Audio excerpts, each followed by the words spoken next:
This book contains up to 4 sides per cassette. Side 1, Revolt in 2100 by Robert A. Heinlein, with an introduction by Henry Kuttner. Copyright 1954 by Robert A. Heinlein. Copyright 1939-1940 by Street and Smith Publications, Incorporated. Narrated by Peter Johnson. This book contains 192 pages on 6 sides. If you would like to skip over any remaining announcements or introductory material, place your cassette player in fast forward until a beep is heard. Stop at that point to hear the table of contents, or at the second beep to locate the beginning of the book. This recording is tone indexed. The beginning of each item in the table of contents will be indicated by a beep audible when your cassette player is in the fast forward or rewind mode. Annotation. Young Guardsman John Lisle secretly joined the revolutionary cause in the year 2100 to overthrow the Prophet, the evil dictator who controls the masses through religion, science, and a dedicated military elite. 1939. From the book jacket. Battleground of the Future. In the year A.D. 2100, an evil dictator known as the Prophet rules the entire United States. Miracles for the ignorant masses are his stock in trade. He maintains control through the clever use of religion, advanced science, and psychology, and he is backed by a dedicated military clique. But in a world enslaved, sometimes even total power is not enough to stop Revolt in 2100. From Robert A. Heinlein, the Dean of Space-Age Fiction, the thrilling novel of a soldier who dares to defy the ultimate authority. Other books by Robert A. Heinlein. Assignment in Eternity, Beyond This Horizon, The Day After Tomorrow, The Door into Summer, Double Star, The Green Hills of Earth, The Man Who Sold the Moon, The Menace from Earth, Methuselah's Children, The Puppet Masters, Waldo and Magic, Incorporated. Side 1, Tone 1. Contents. Tone 2, The Innocent Eye, an Introduction by Henry Kuttner. Tone 3, If This Goes On. Side 4, Tone 1, Coventry. Side 5, Tone 1, Misfit. Side 6, Tone 1, Concerning Stories Never Written, Postscript. Chart. Date, up to the present. Stories. Lifeline, Let There Be Light, Word Edgewise, Story to be Told. The Roads Must Roll, Blow-Ups Happen, The Man Who Sold the Moon. Characters. Pinero, Wingate, Martin, Douglas, Riesling, Gaines, Blenkinsop, Harper, Erickson, King, Lentz, Harriman, McIntyre, Cummings, Lazarus Long. Technical. Douglas Martin's Sun Power Screens, Mechanized Roads, Commercial Rocket Travel, Helicopters. Developments in Psychometrics and Psychodynamics, Growth of Submolar Mechanics, Atomic Control, Artificial Radioactives, Uranium-235. Static Submolar Engineering, Parastatics. Data, Transatlantic Rocket Flight, Antipodes Rocket Service. Sociological, The Crazy Years, Strike of '66, The False Dawn, 1960 to 1970, First Rocket to the Moon, 1978, Luna City founded, Space Precautionary Act. Remarks. Considerable technical advance during this period, accompanied by a gradual deterioration of mores, orientation, and social institutions, terminating in mass psychoses in the 6th decade and the interregnum. The interregnum was followed by a period of reconstruction in which the Voorhees financial proposals gave a temporary economic stability and chance for reorientation. This was ended by the opening of new frontiers and a return to 19th century economy. From the present to 2600. Stories. Delilah and the Space Rigger, Space Jockey, Requiem, The Lone Watch, Gentlemen Be Seated, The Black Pits of Luna, It's Great to Be Back, We Also Walk Dogs, Ordeal in Space, The Green Hills of Earth, Fire Down Below, Story to be Told, Logic of Empire, The Sound of His Wings, Story to be Told, Eclipse, story to be told. The Stone Pillow, story to be told. If This Goes On. Coventry, Misfit. Universe, prologue only. Methuselah's Children. Universe, Common Sense. Da Capo, story to be told. Characters: Wingate, Novak, John Lyle, Sam Jones, Zeb Jones, Satchel, Riesling, Master Peter, Ford, Magdalene, Gaines, Nehemiah Scudder, McKinnon, Fader Rendell, Harper, Erickson, King, Persephone, the Doctor, Lentz, Libby, McCoy, Rhodes, Doyle, Harriman, McIntyre, Cummings, Lazarus, Long. Technical: Douglas Martin's Sun Power Screens, Mechanized Roads, Commercial Rocket Travel, Helicopters, Interplanetary Travel, hiatus, Interplanetary Travel resumed. Developments in psychometrics and psychodynamics. Limited use of telepathy. Growth of submolar mechanics, atomic control, artificial radioactives, uranium-235. Static submolar engineering, parastatics.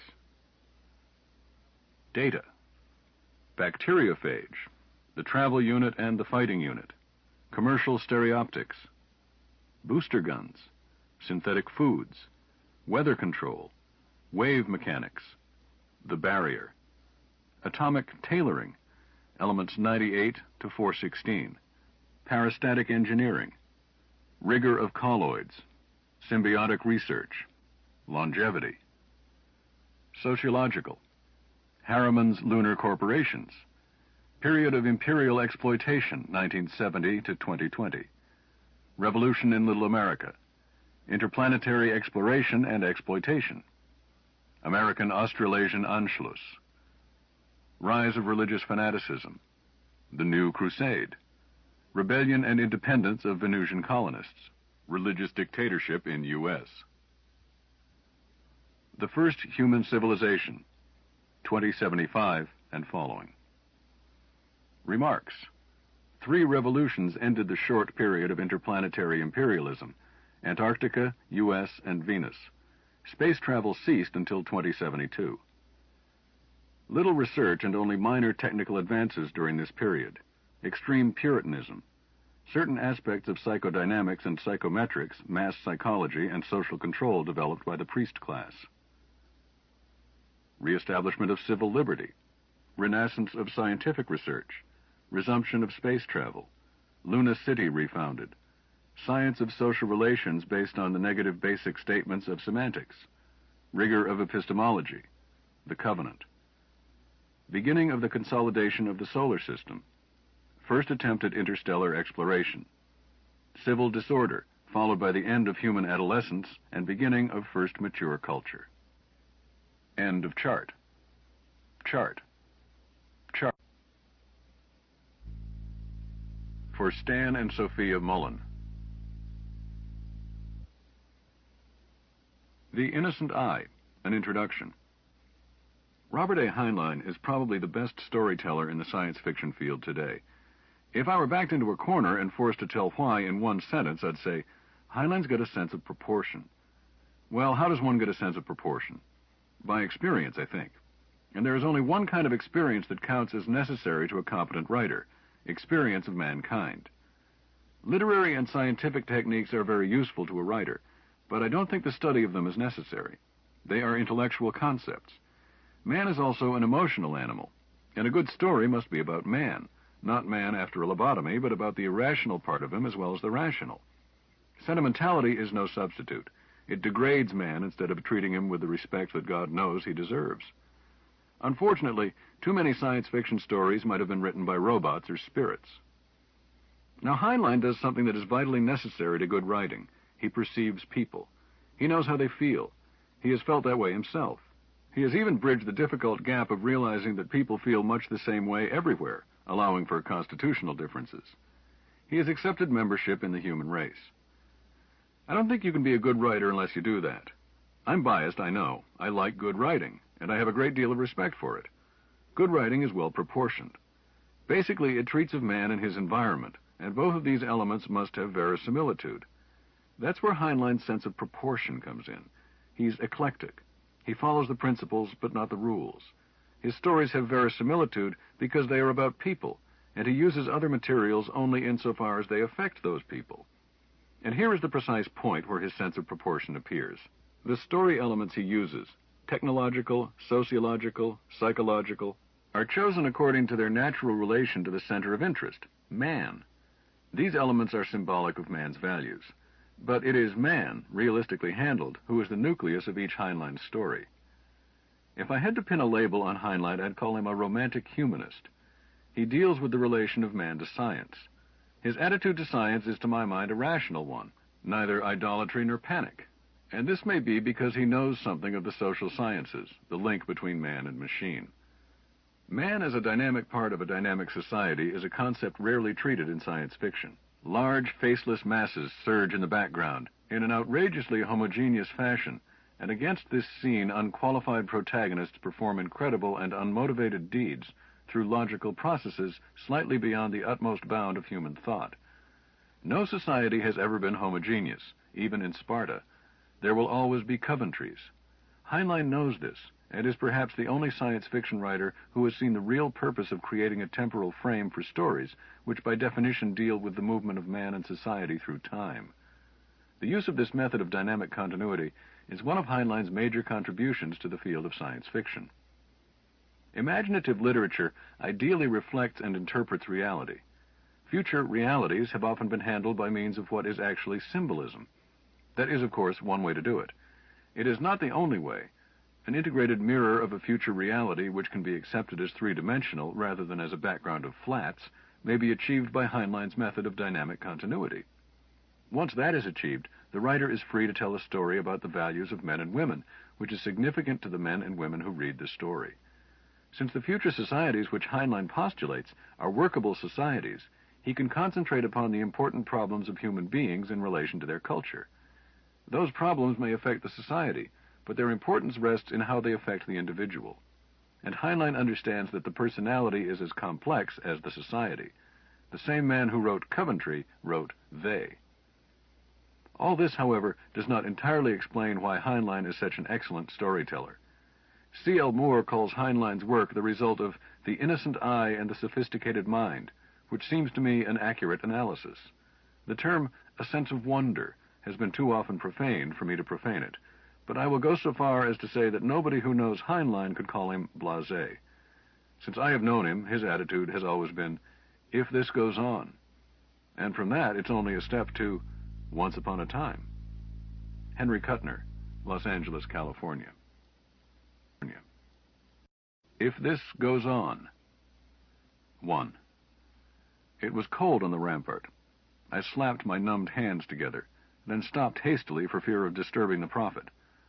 My post that night was just outside his personal apartments, a post that I had won by taking more than usual care to be neat and smart at guard mount, but I had no wish to call attention to myself now.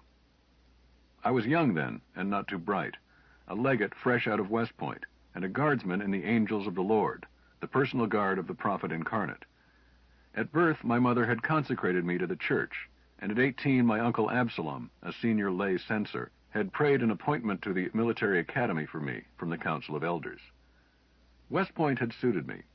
Oh, I had joined in the usual griping among classmates, the almost ritualistic complaining common to all military life, but truthfully I enjoyed the monastic routine. Up at 5, 2 hours of prayers and meditation, then classes and lectures in the endless subjects of a military education, strategy and tactics, theology, mob psychology, basic miracles.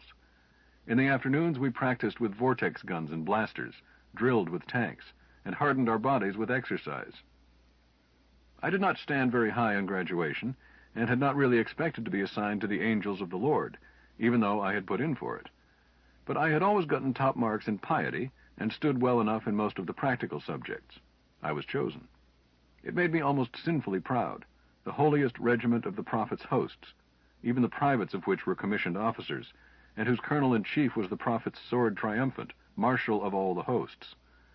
The day I was invested in the shining buckler and spear, worn only by the angels, I vowed to petition to study for the priesthood as soon as promotion to captain made me eligible. But this night, months later, though my buckler was still shining bright, there was a spot of tarnish in my heart. Somehow, life at New Jerusalem was not as I had imagined it while at West Point. The palace and temple were shot through with intrigue and politics. Priests and deacons, ministers of state, and palace functionaries all seemed engaged in a scramble for power and favor at the hand of the prophet. Even the officers of my own corps seemed corrupted by it. Our proud motto, non sibi sed Dei, now had a wry flavor in my mouth. Not that I was without sin myself.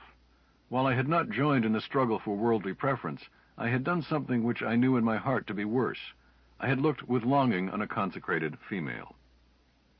Please understand me better than I understood myself. I was a grown man in body, an infant in experience. My own mother was the only woman I had ever known well. As a kid in junior seminary before going to the Point, I was almost afraid of girls. My interests were divided between my lessons, my mother, and our parish's troop of cherubim, in which I was a patrol leader and an assiduous winner of merit badges, in everything from woodcraft to memorizing scripture. If there had been a merit badge to be won on the subject of girls, but of course there was not. At the military academy I simply saw no females, nor did I have much to confess in the way of evil thoughts. My human feelings were pretty much still in freeze, and my occasional uneasy dreams I regarded as temptations sent by Old Nick. But New Jerusalem is not West Point, and the angels were neither forbidden to marry, nor were we forbidden proper and sedate association with women. True, most of my fellows did not ask permission to marry, as it would have meant transferring to one of the regular regiments, and many of them cherished ambitions for the military priesthood, but it was not forbidden. Nor were the lay deaconesses who kept house around the temple and the palace forbidden to marry, but most of them were dowdy old creatures who reminded me of my aunts, hardly subjects for romantic thoughts. I used to chat with them occasionally around the corridors, no harm in that. Nor was I attracted especially by any of the few younger sisters, until I met Sister Judith. I had been on watch in this very spot more than a month earlier. It was the first time I had stood guard outside the prophet's apartments, and while I was nervous when first posted, at that moment I had been no more than alert against the possibility of the warden of the watch making his rounds. That night a light had shone briefly far down the inner corridor opposite my post, and I had heard a sound of people moving. I had glanced at my wrist chrono. Yes, that would be the virgins ministering to the prophet. No business of mine. Each night at 10 o'clock their watch changed. Their guard mount, I called it, though I had never seen the ceremony and never would. All that I actually knew about it was that those coming on duty for the next 24 hours drew lots at that time for the privilege of personal attendance in the sacred presence of the prophet incarnate. I had listened briefly and had turned away. Perhaps a quarter of an hour later, a slight form engulfed in a dark cloak had slipped past me to the parapet, there to stand and look at the stars. I had had my blaster out at once, then had returned it sheepishly, seeing that it was a deaconess. I had assumed that she was a lay deaconess. I swear that it did not occur to me that she might be a holy deaconess. There was no rule in my order book telling me to forbid them to come outside, but I had never heard of one doing so. I do not think that she had seen me before I spoke to her. "Peace be unto you, sister." She had jumped and suppressed a squeal, then had gathered her dignity to answer, "And to you, little brother." It was then that I had seen on her forehead the seal of Solomon, the mark of the personal family of the prophet. "Your pardon, elder sister, I did not see." I am not annoyed. It had seemed to me that she invited conversation. I knew that it was not proper for us to converse privately. Her mortal being was dedicated to the prophet, just as her soul was the Lord's. But I was young and lonely, and she was young and very pretty. "Do you attend the Holy One this night, elder sister?" She had shaken her head at that. "No, the honor passed me by. My lot was not drawn." "It must be a great and wonderful privilege to serve him directly." "No doubt, though I cannot say of my own knowledge. My lot has never yet been drawn." She had added impulsively, "I'm a little nervous about it. You see, I haven't been here long." Even though she was my senior in rank, her display of feminine weakness had touched me. "I am sure that you will deport yourself with credit." "Thank you." We had gone on chatting. She had been in New Jerusalem, it developed, even less time than had I. She had been reared on a farm in upper New York State, and there she had been sealed to the prophet at the Albany Seminary. In turn, I had told her that I had been born in the Middle West, not 50 miles from the Well of Truth, where the first prophet was incarnated. I then told her that my name was John Lyle, and she had answered that she was called Sister Judith. I had forgotten all about the warden of the watch and his pesky rounds, and was ready to chat all night when my chrono had chimed the quarter hour. "Oh, dear," Sister Judith had exclaimed. "I should have gone straight back to my cell." She had started to hurry away, then had checked herself. "You wouldn't tell on me, John Lyle?" "Me? Oh, never." I had continued to think about her the rest of the watch. When the warden did make rounds, I was a shade less than alert. A mighty little on which to found a course of folly, eh? A single drink is a great amount to a teetotaler. I was not able to get Sister Judith out of my mind. In the month that followed, I saw her half a dozen times. Once I passed her on an escalator. She was going down as I was going up. We did not even speak, but she had recognized me and smiled. I rode that escalator all night that night in my dreams, but I could never get off and speak to her. The other encounters were just as trivial. Another time I heard her voice call out to me quietly, "Hello, John Lyle," and I turned just in time to see a hooded figure go past my elbow through a door. Once I watched her feeding the swans in the moat. I did not dare approach her, but I think that she saw me. The Temple Herald printed the duty lists of both my service and hers. I was standing a watch in 5. The virgins drew lots once a week. So it was just over a month later that our watches again matched. I saw her name, and vowed that I would win the guard mount that evening, and again be posted at the post of honor before the prophet's own apartments. I had no reason to think that Judith would seek me out on the rampart, but I was sure in my heart that she would. Never at West Point had I ever expended more spit and polish. I could have used my buckler for a shaving mirror. But here it was, nearly 10:30, and no sign of Judith, although I had heard the virgins gather down the corridor promptly at 10. All I had to show for my efforts was the poor privilege of standing watch at the coldest post in the palace. Probably, I thought glumly, she comes out to flirt with the guardsmen on watch every time she has a chance. I recalled bitterly that all women were vessels of iniquity, and had always been so since the fall of man. Who was I to think that she had singled me out for special friendship? She had probably considered the night too cold to bother. I heard a footstep, and my heart leaped with joy, but it was only the warden making his rounds. I brought my pistol to the ready and challenged him. His voice came back, "Watchman, what of the night?" I answered mechanically, "Peace on earth," and added, "It is cold, elder brother." "Autumn in the air," he agreed. "Chilly even in the temple." He passed on by with his pistol and his bandolier of paralysis bombs, slapping his armor to his steps. He was a nice old duffer, and usually stopped for a few friendly words. Tonight he was probably eager to get back to the warmth of the guardroom. I went back to my sour thoughts. "Good evening, John Lyle." I almost jumped out of my boots. Standing in the darkness, just inside the archway, was Sister Judith.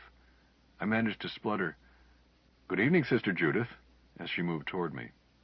"Shh," she cautioned me. "Someone might hear us.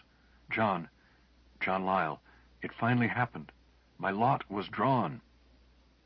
I said, "Huh?" Then added lamely, "Felicitations, elder sister. May God make his face to shine on your holy service." Yes, thanks," she answered quickly. "But, John, I had intended to steal a few moments to chat with you. Now I can't. I must be at the robing room for indoctrination and prayer almost at once. I must run." "You'd better hurry," I agreed. I was disappointed that she could not stay, happy for her that she was honored, and exultant that she had not forgotten me. "God go with you." "But I just had to tell you that I had been chosen." Her eyes were shining with what I took to be holy joy. Her next words startled me. "I'm scared, John Lyle." "Eh? Frightened?" I suddenly recalled how I had felt, how my voice had cracked the first time I ever drilled a platoon. "Do not be. You will be sustained." "Oh, I hope so. Pray for me, John." And she was gone, lost in the dark corridor. I did pray for her, and I tried to imagine where she was, what she was doing. But since I knew as little about what went on inside the prophet's private chambers as a cow knows about courts martial, I soon gave it up and simply thought about Judith. Later, an hour or more, my reverie was broken by a high scream inside the palace, followed by a commotion and running footsteps. I dashed down the inner corridor and found a knot of women gathered around the portal to the prophet's apartments. 2 or 3 others were carrying someone out the portal. They stopped when they reached the corridor and eased their burden to the floor. "What's the trouble?" I demanded, and drew my sidearm clear. An elderly sister stepped in front of me. "It is nothing. Return to your post, Legate." I heard a scream. "No business of yours. One of the sisters fainted when the Holy One required service of her." "Who was it?" "You are rather nosy, little brother." She shrugged. "Sister Judith, if it matters." I did not stop to think, but snapped, "Let me help her," and started forward. She barred my way. "Are you out of your mind? Her sisters will return her to her cell. Since when do the angels minister to nervous virgins?"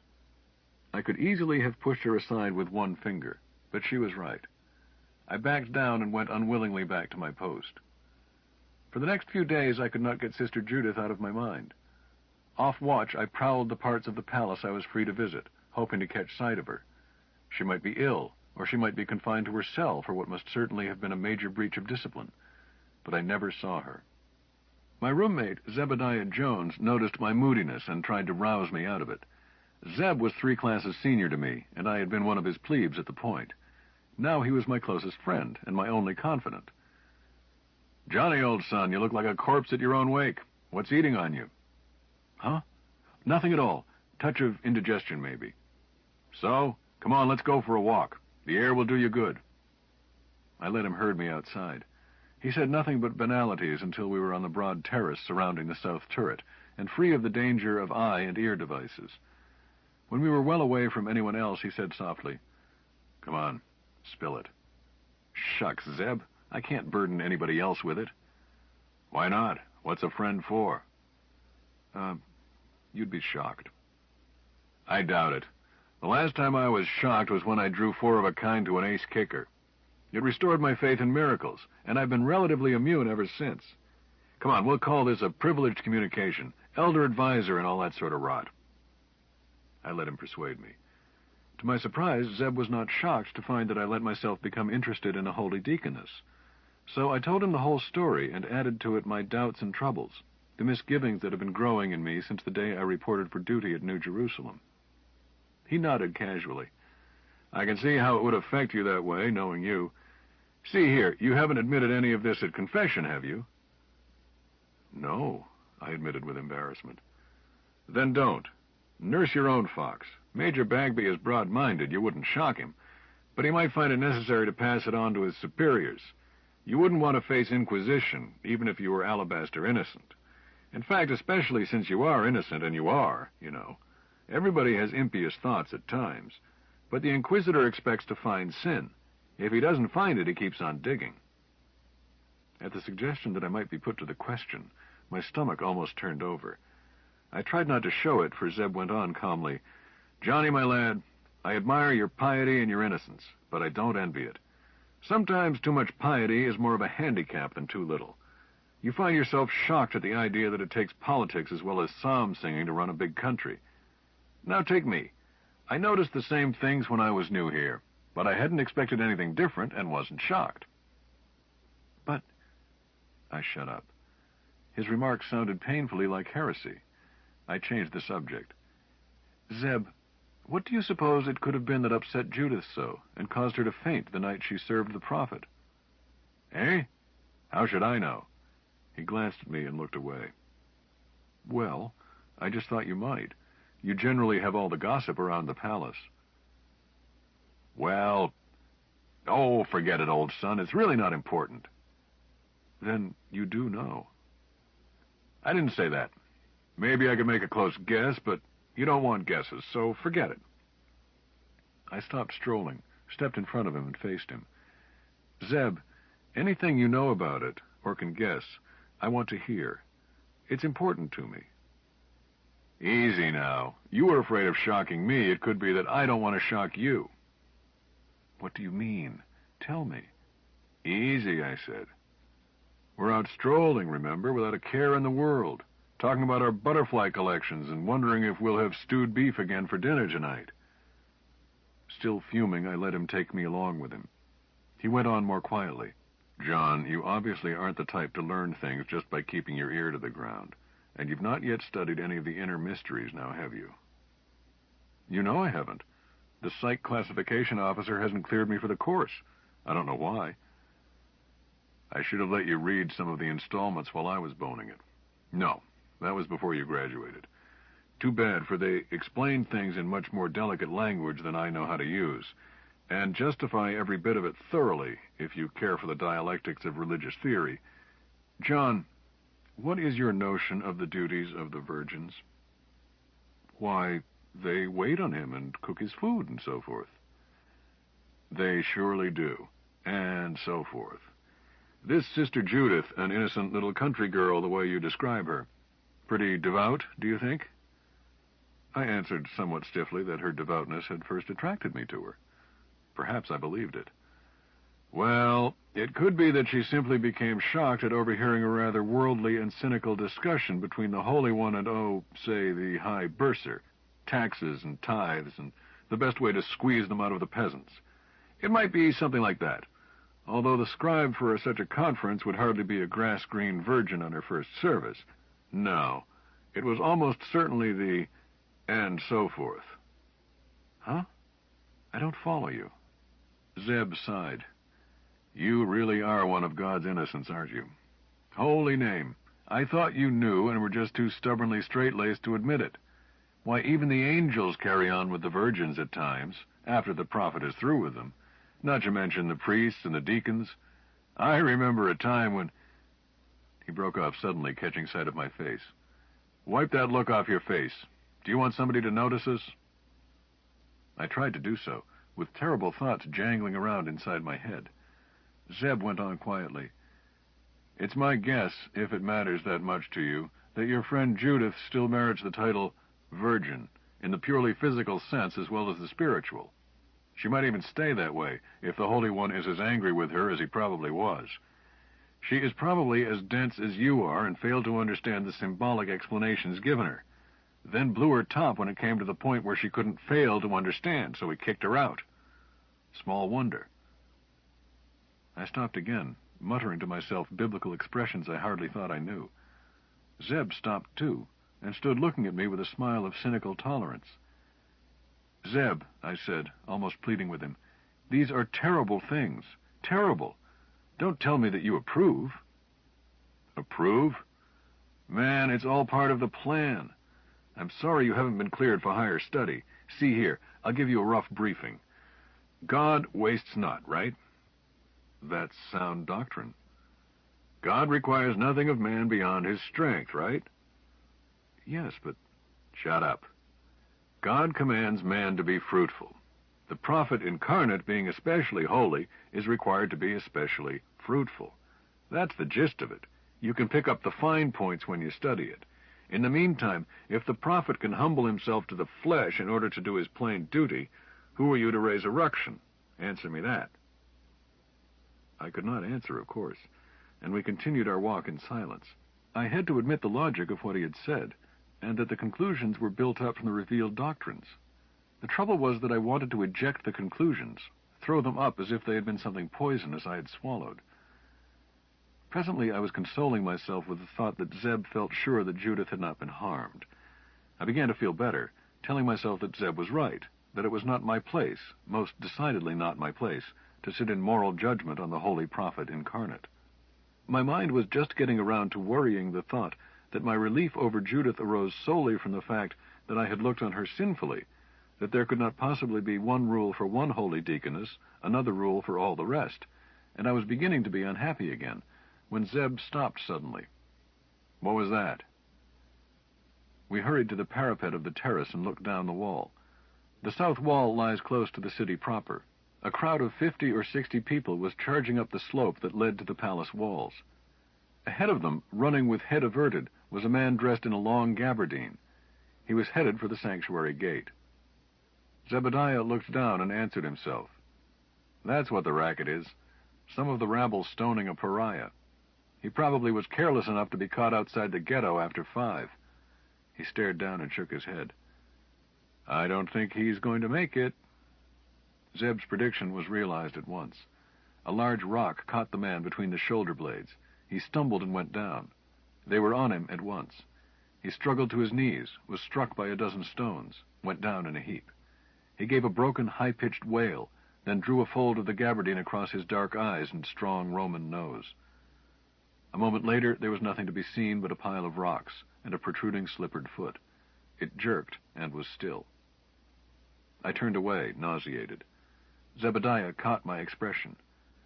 "Why," I said defensively, "do these pariahs persist in their heresy? They seem such harmless fellows otherwise." He cocked a brow at me. "Perhaps it's not heresy to them. Didn't you see that fellow resign himself to his God?" "But that is not the true God." "He must have thought otherwise." "But they all know better. We've told them often enough." He smiled in so irritating a fashion that I blurted out, "I don't understand you, Zeb. Blessed if I do. 10 minutes ago you were instructing me in correct doctrine. Now you seem to be defending heresy. Reconcile that." He shrugged. "Oh, I can play the devil's advocate. I made the debate team at the Point, remember? I'll be a famous theologian someday, if the Grand Inquisitor doesn't get me first." "Well, look, you do think it's right to stone the ungodly, don't you?" He changed the subject abruptly. "Did you notice who cast the first stone?" I hadn't, and told him so. All I remembered was that it was a man in country clothes, rather than a woman or a child. "It was Snotty Fassett." Zeb's lip curled. I recalled Fassett too well. He was 2 classes senior to me and had made my plebe year something I want to forget. "So that's how it was," I answered slowly. "Zeb, I don't think I could stomach intelligence work." "Certainly not as an agent provocateur," he agreed. "Still, I suppose the Council needs these incidents occasionally. These rumors about the cabal and all." I caught up this last remark. "Zeb, do you really think there is anything to this cabal? I can't believe that there is any organized disloyalty to the Prophet." "Well, there has certainly been some trouble out on the West Coast. Oh, forget it. Our job is to keep the watch here." 2. But we were not allowed to forget it. 2 days later, the inner guard was doubled. I did not see how there could be any real danger, as the palace was as strong a fortress as ever was built, with its lower recesses immune even to fission bombs. Besides that, a person entering the palace even from the temple grounds would be challenged and identified a dozen times before he reached the angel on guard outside the prophet's own quarters. Nevertheless, people in high places were getting jumpy. There must be something to it. But I was delighted to find that I had been assigned as Zebediah's partner. Standing twice as many hours of guard was almost offset by having him to talk with, for me at least. As for poor Zeb, I banged his ear endlessly through the long night watches, talking about Judith and how unhappy I was with the way things were at New Jerusalem. Finally, he turned on me. "See here, Mr. Dumb John," he snapped, reverting to my plebe year designation. "Are you in love with her?" I tried to hedge. I had not yet admitted to myself that my interest was more than in her welfare. He cut me short. "You do or you don't. Make up your mind. If you do, we'll talk practical matters. If you don't, then shut up about her." I took a deep breath and took the plunge. "I guess I do, Zeb. It seems impossible, and I know it's a sin, but there it is." "All of that and folly, too. But there is no talking sense to you. Okay, so you are in love with her. What next?" "Eh? What do you want to do? Marry her?"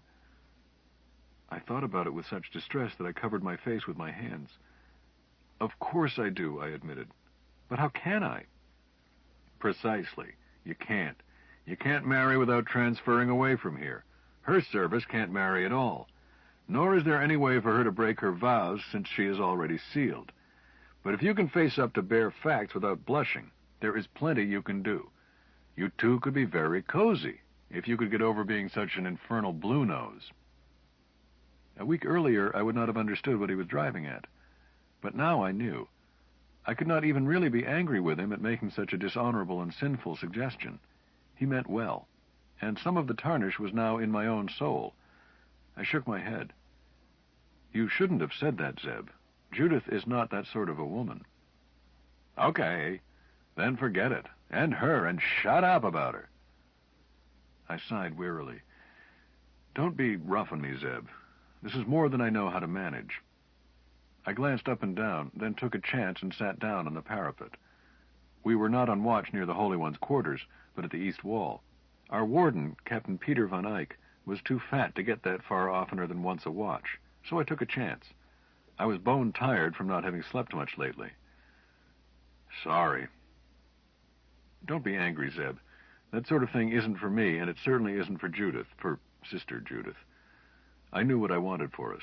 A little farm, about 160 acres, like the one I had been born on. Pigs and chickens and barefooted kids with happy, dirty faces, and Judith to have her face light up when I came in from the fields, and then wipe the perspiration from her face with her apron so that I could kiss her. No more connection with the church and the prophet than Sunday meeting and tithes. But it could not be. It could never be. I put it out of my mind. Zeb, I went on, just as a matter of curiosity, you have intimated that these things go on all the time. How? We live in a goldfish bowl here. It doesn't seem possible. He grinned at me so cynically that I wanted to slap him, but his voice had no leer in it. Well, just for example, take your own case. Out of the question. Just for example, I said. Sister Judith isn't available right now. She is confined to her cell, but... Huh? She's been arrested? I thought wildly of the question and what Zeb had said about the Inquisitors. No. She isn't even locked in. She's been told to stay there, that's all, with prayer and bread and water as company. They are purifying her heart and instructing her in her spiritual duties. When she sees things in their true light, her lot will be drawn again, and this time she won't faint and make an adolescent fool of herself. I pushed back my first reaction and tried to think about it calmly. No, I said. Judith will never do it. Not if she stays in her cell forever. So? I wouldn't be too sure. They can be very persuasive. How would you like to be prayed over in relays? But assume that she does see the light, just so that I can finish my story. Zeb, how do you know about this? Sheol, man. I've been here going on 3 years. Do you think I wouldn't be hooked into the grapevine? You were worried about her and making yourself a tiresome nuisance, if I may say so. So I asked the birdies. But to continue, she sees the light. Her lot is drawn. She performs her holy service to the prophet. After that she is called once a week, like the rest, and her lot is drawn maybe once a month, or less. Inside of a year, unless the prophet finds some very exceptional beauty in her soul, they stop putting her name among the lots entirely. But it isn't necessary to wait that long, although it is more discreet. The whole thing is shameful. Really? I imagine King Solomon had to use some such system. He had even more women on his neck than the Holy One has. Thereafter, if you can come to some mutual understanding with the Virgin involved, it is just a case of following well-known customs. There is a present to be made to the eldest sister, and to be renewed as circumstances dictate. There are some palms to be brushed. I can tell you which ones. And this great pile of masonry has lots of dark back stairs in it. With all customs duly observed, there is no reason why almost any night I have the watch and you don't, you should not find something warm and cuddly in your bed. I was about to explode at the calloused way he put it, when my mind went off at a tangent. Zeb, now I know you were telling an untruth. You were just pulling my leg, admit it. There is an eye and an ear somewhere in our room. Why, even if I tried to find them and cut them out, I'd simply have the security watch banging on the door in 3 minutes. So what? There is an eye and an ear in every room in the place. You ignore them. I simply let my mouth sag open. Ignore them, he went on. Look, John, a little casual fornication is no threat to the church. Treason and heresy are. It will simply be entered in your dossier, and nothing will be said about it, unless they catch you in something really important later, in which case they might use it to hang you, instead of preferring the real charges. Old son, they like to have such peccadillos in the files. It increases security. They are probably uneasy about you. You are too perfect. Such men are dangerous, which is probably why you've never been cleared for higher study.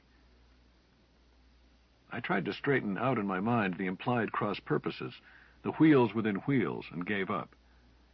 I just don't get it. Look, Zeb, all this doesn't have anything to do with me or with Judith. But I know what I've got to do. Somehow I've got to get her out of here. A mighty straight gate, old son. I've got to. Well, I'd like to help you. I suppose I could get a message to her, he added doubtfully. I caught his arm. Would you, Zeb? He sighed. I wish you would wait. No, that wouldn't help, seeing the romantic notions in your mind.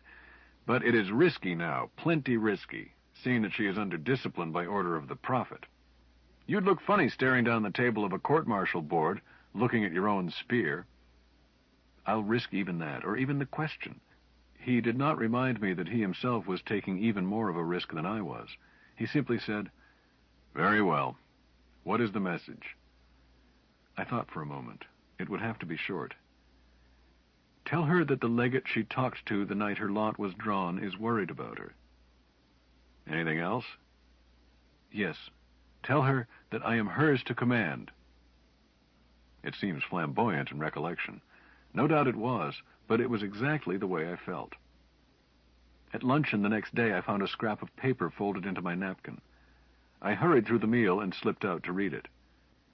I need your help, it read, and am so very grateful. Will you meet me tonight? It was unsigned and had been typed in the script of a common voice writer, used anywhere in the palace or out. When Zeb returned to our room, I showed it to him. He glanced at it and remarked in idle tones, Let's get some air. I ate too much. I'm about to fall asleep. Once we hit the open terrace and were free of the hazard of eye and ear, he cursed me out in low, dispassionate tones. You'll never make a conspirator. Half the mess must know that you found something in your napkin. Why in God's name did you gulp your food and rush off? Then, to top it off, you handed it to me upstairs. For all you know, the eye read it and photostated it for evidence. Where in the world were you when they were passing out brains? I protested, but he cut me off. Forget it. I know you didn't mean to put both of our necks in a bite. But good intentions are no good when the trial judge advocate reads the charges. Now get this through your head. The first principle of intrigue is never to be seen doing anything unusual, no matter how harmless it may seem. You wouldn't believe how small a deviation from pattern looks significant to a trained analyst. You should have stayed in the refectory the usual time, hung around and gossiped as usual afterwards, then waited until you were safe to read it. Now where is it? In the pocket of my corselet, I answered humbly. Don't worry, I'll chew it up and swallow it. Not so fast, wait here. Zeb left and was back in a few minutes.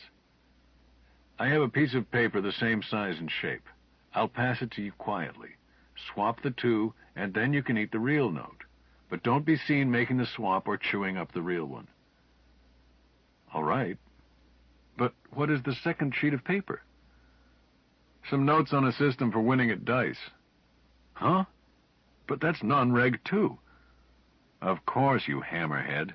If they catch you with evidence of gambling, they won't suspect you of a much more serious sin. At worst, the skipper will eat you out and fine you a few days' pay and a few hours' contrition. Get this, John. If you are ever suspected of something, try to make the evidence point to a lesser offense. Never try to prove Lily White innocence. Human nature being what it is, your chances are better. I guess Zeb was right. My pockets must have been searched and the evidence photographed right after I changed uniforms for parade. For half an hour afterwards, I was called into the executive officer's office. He asked me to keep my eyes open for indications of gambling among the junior officers. It was a sin, he said, that he hated to have his younger officers fall into. He clapped me on the shoulder as I was leaving.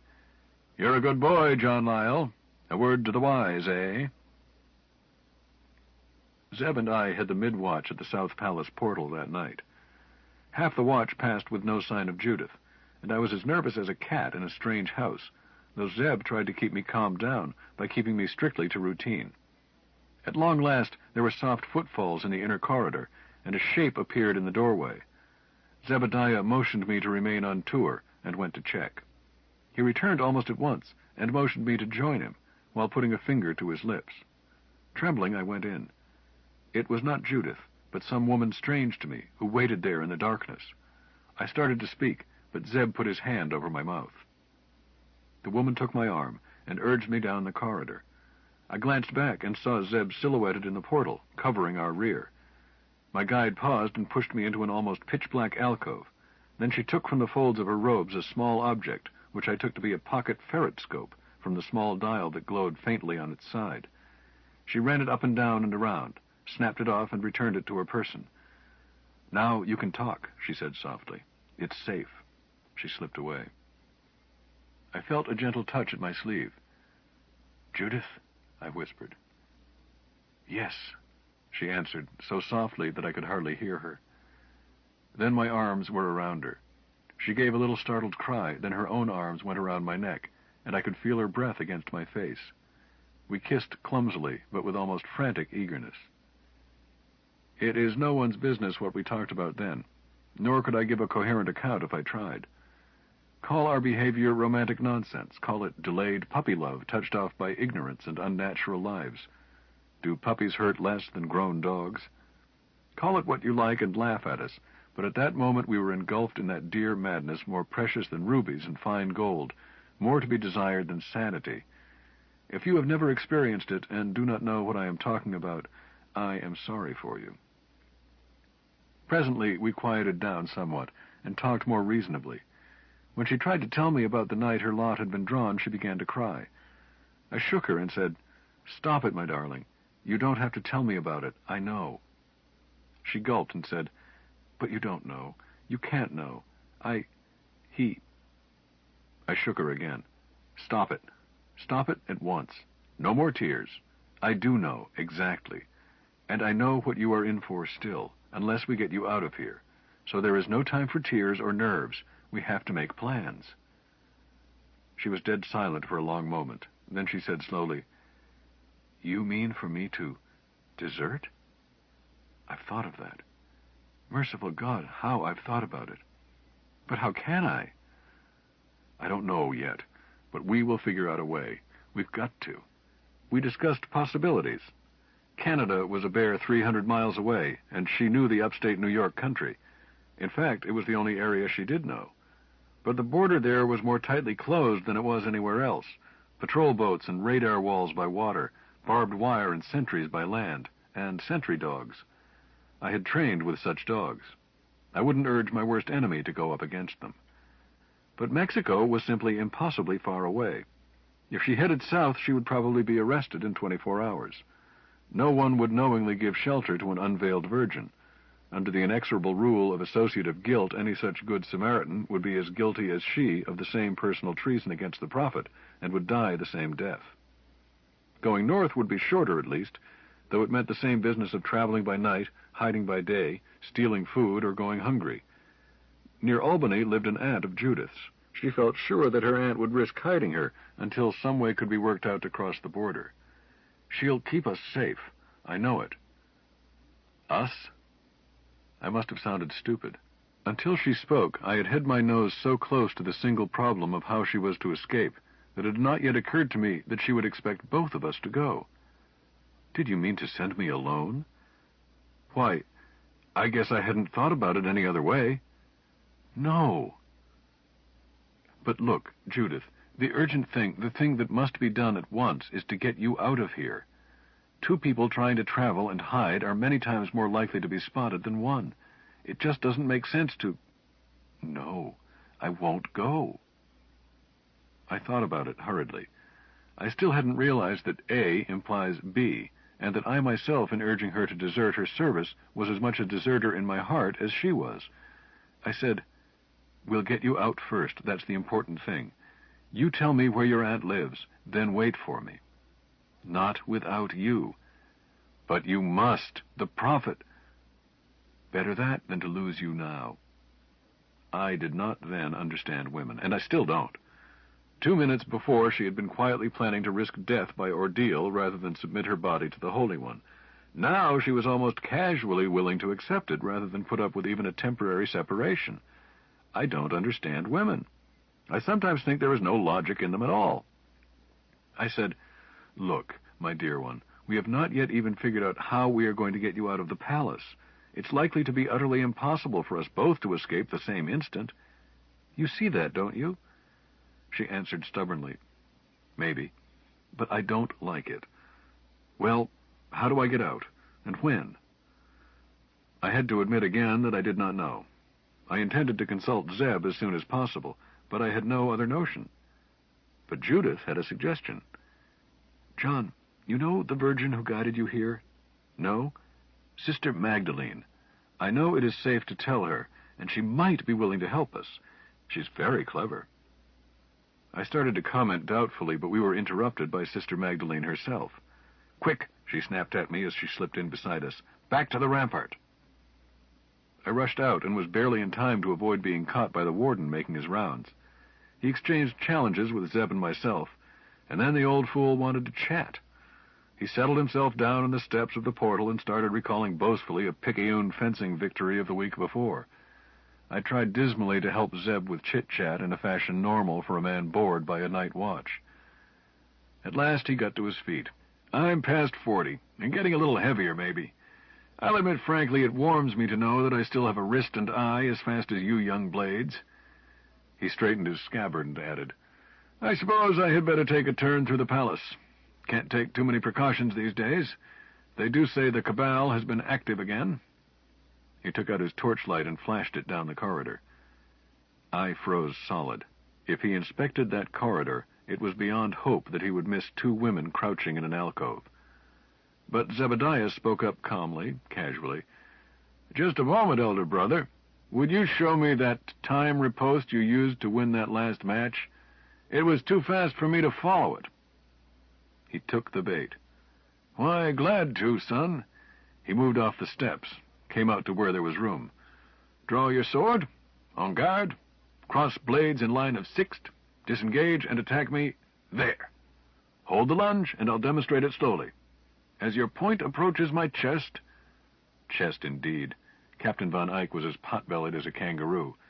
"I catch it with the fort of my blade and force it over yours in riposte second. Just like the book so far. But I do not complete the riposte. Strong as it is, you might parry or counter. Instead, as my point comes down, I beat your blade out of line," he illustrated in the steel sang, "and attack you anywhere, from chin to ankle. Come now, try it on me." Zeb did so, and they ran through the phrase. The warden retreated a step. Zeb asked to do it again to get it down pat.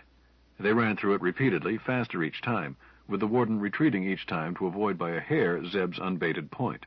It was strictly against regulations to fence with real swords and without mask and plastron, but the warden really was good. A swordsman so precise that he was confident of his own skill not to blind one of Zeb's eyes, not to let Zeb hurt him. In spite of my own galloping jitters, I watched it closely. It was a beautiful demonstration of a once useful military art. Zeb pressed him hard. They finished up 50 yards away from the portal, and that much closer to the guardroom. I could hear the warden puffing from the exercise. "That was fine, Jones," he gasped. "You caught on handsomely." He puffed again and added, "Lucky for me, a real bout does not go on as long. I think I'll let you inspect the corridor." He turned away toward the guardroom, adding cheerfully, "God keep you." "God go with you, sir," Zeb responded properly, and brought his hilt to his chin in salute. As soon as the warden turned the corner, Zeb stood by again, and I hurried back to the alcove. The women were still there, making themselves small against the back wall. "He's gone," I reassured them. "Nothing to fear for a while." Judith had told Sister Magdalene of our dilemma, and we discussed it in whispers. She advised us strongly not to try to reach any decisions just then. I'm in charge of Judith's purification. I can stretch it out for another week, perhaps, before she has to draw lots again. I said, "We've got to act before then."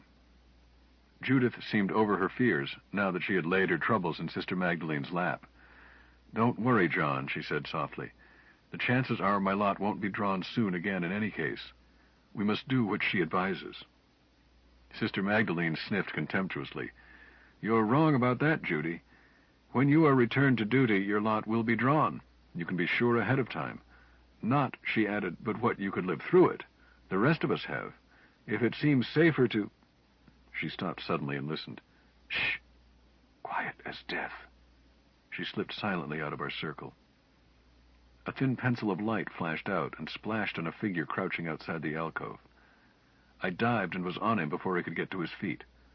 Fast as I had been, Sister Magdalene was just as fast. She landed on his shoulders as he went down. He jerked and was still. Zebediah came running in, checked himself at our sides. "John! Maggie!" came his tense whisper. "What is it?" "We've caught a spy, Zeb," I answered hurriedly. "What'll we do with him?" Zeb flashed his light. "You've knocked him out?" "He won't come to," answered Magdalene's calm voice out of the darkness. "I slipped a vibroblade in his ribs." "Sheol!" "Zeb, I had to do it. Be glad I didn't use steel and mess up the floor with blood. But what do we do now?" Zeb cursed her softly. She took it. "Turn him over, John. Let's take a look." I did so, and his light flashed again. "Hey, Johnny, it's Snotty Facet." He paused, and I can almost hear him think. "Well, we'll waste no tears on him. John." "Yeah, Zeb?" "Keep the watch outside. If anyone comes, I am inspecting the corridor. I've got to dump this carcass somewhere." Judith broke the silence. "There's an incinerator chute on the floor above. I'll help you." "Stout girl. Get going, John." I wanted to object that it was no work for a woman, but I shut up and turned away. Zeb took his shoulders, the women a leg apiece, and managed well enough. They were back in minutes, though it seemed endless to me. No doubt Snotty's body was reduced to atoms before they were back. We might get away with it. It did not seem like murder to me then, and still does not. We did what we had to do, rushed along by events. Zeb was curt. "This tears it. Our reliefs will be along in 10 minutes. We've got to figure this out in less time than that. Well?" Our suggestions were all impractical, to the point of being ridiculous, but Zeb let us make them, then spoke straight to the point. "Listen to me. It's no longer just a case of trying to help Judith and you out of your predicament. As soon as Snotty is missed, we, all 4 of us, are in mortal danger of the question, right?" "Right," I agreed unwillingly. "But nobody has a plan?" None of us answered. Zeb went on. "Then we've got to have help, and there is only one place we can get it. The Cabal." 3. "The Cabal?" I repeated stupidly. Judith gave a horrified gasp. Why, that would mean our immortal souls. They worship Satan." Zeb turned to her. "I don't believe so." She stared at him. "Are you a Kabbalist?" "No." "Then how do you know?" "And how," I insisted, "can you ask them for help?" Magdalene answered, "I am a member, as Zebediah knows." Judith shrank away from her, but Magdalene pressed her with words. "Listen to me, Judith. I know how you feel, and once I was as horrified as you are at the idea of anyone opposing the church. Then I learned, as you are learning, what really lies behind this sham we were brought up to believe in." She put an arm around the younger girl. "We aren't devil worshippers, dear, nor do we fight against God. We fight only against this self-styled prophet who pretends to be the voice of God. Come with us, help us fight him, and we will help you. Otherwise we can't risk it." Judith searched her face by the faint light from the portal. "You swear that this is true? The Cabal fights only against the prophet and not against the Lord himself?" "I swear, Judith." Judith took a deep, shuddering breath. "God guide me," she whispered. "I go with the Cabal." Magdalene kissed her quickly, then faced us men. "Well?" I answered at once. "I'm in it if Judith is," then whispered to myself, "Dear Lord, forgive me my oath. I must." Magdalene was staring at Zeb. He shifted uneasily and said angrily, "I suggested it, didn't I?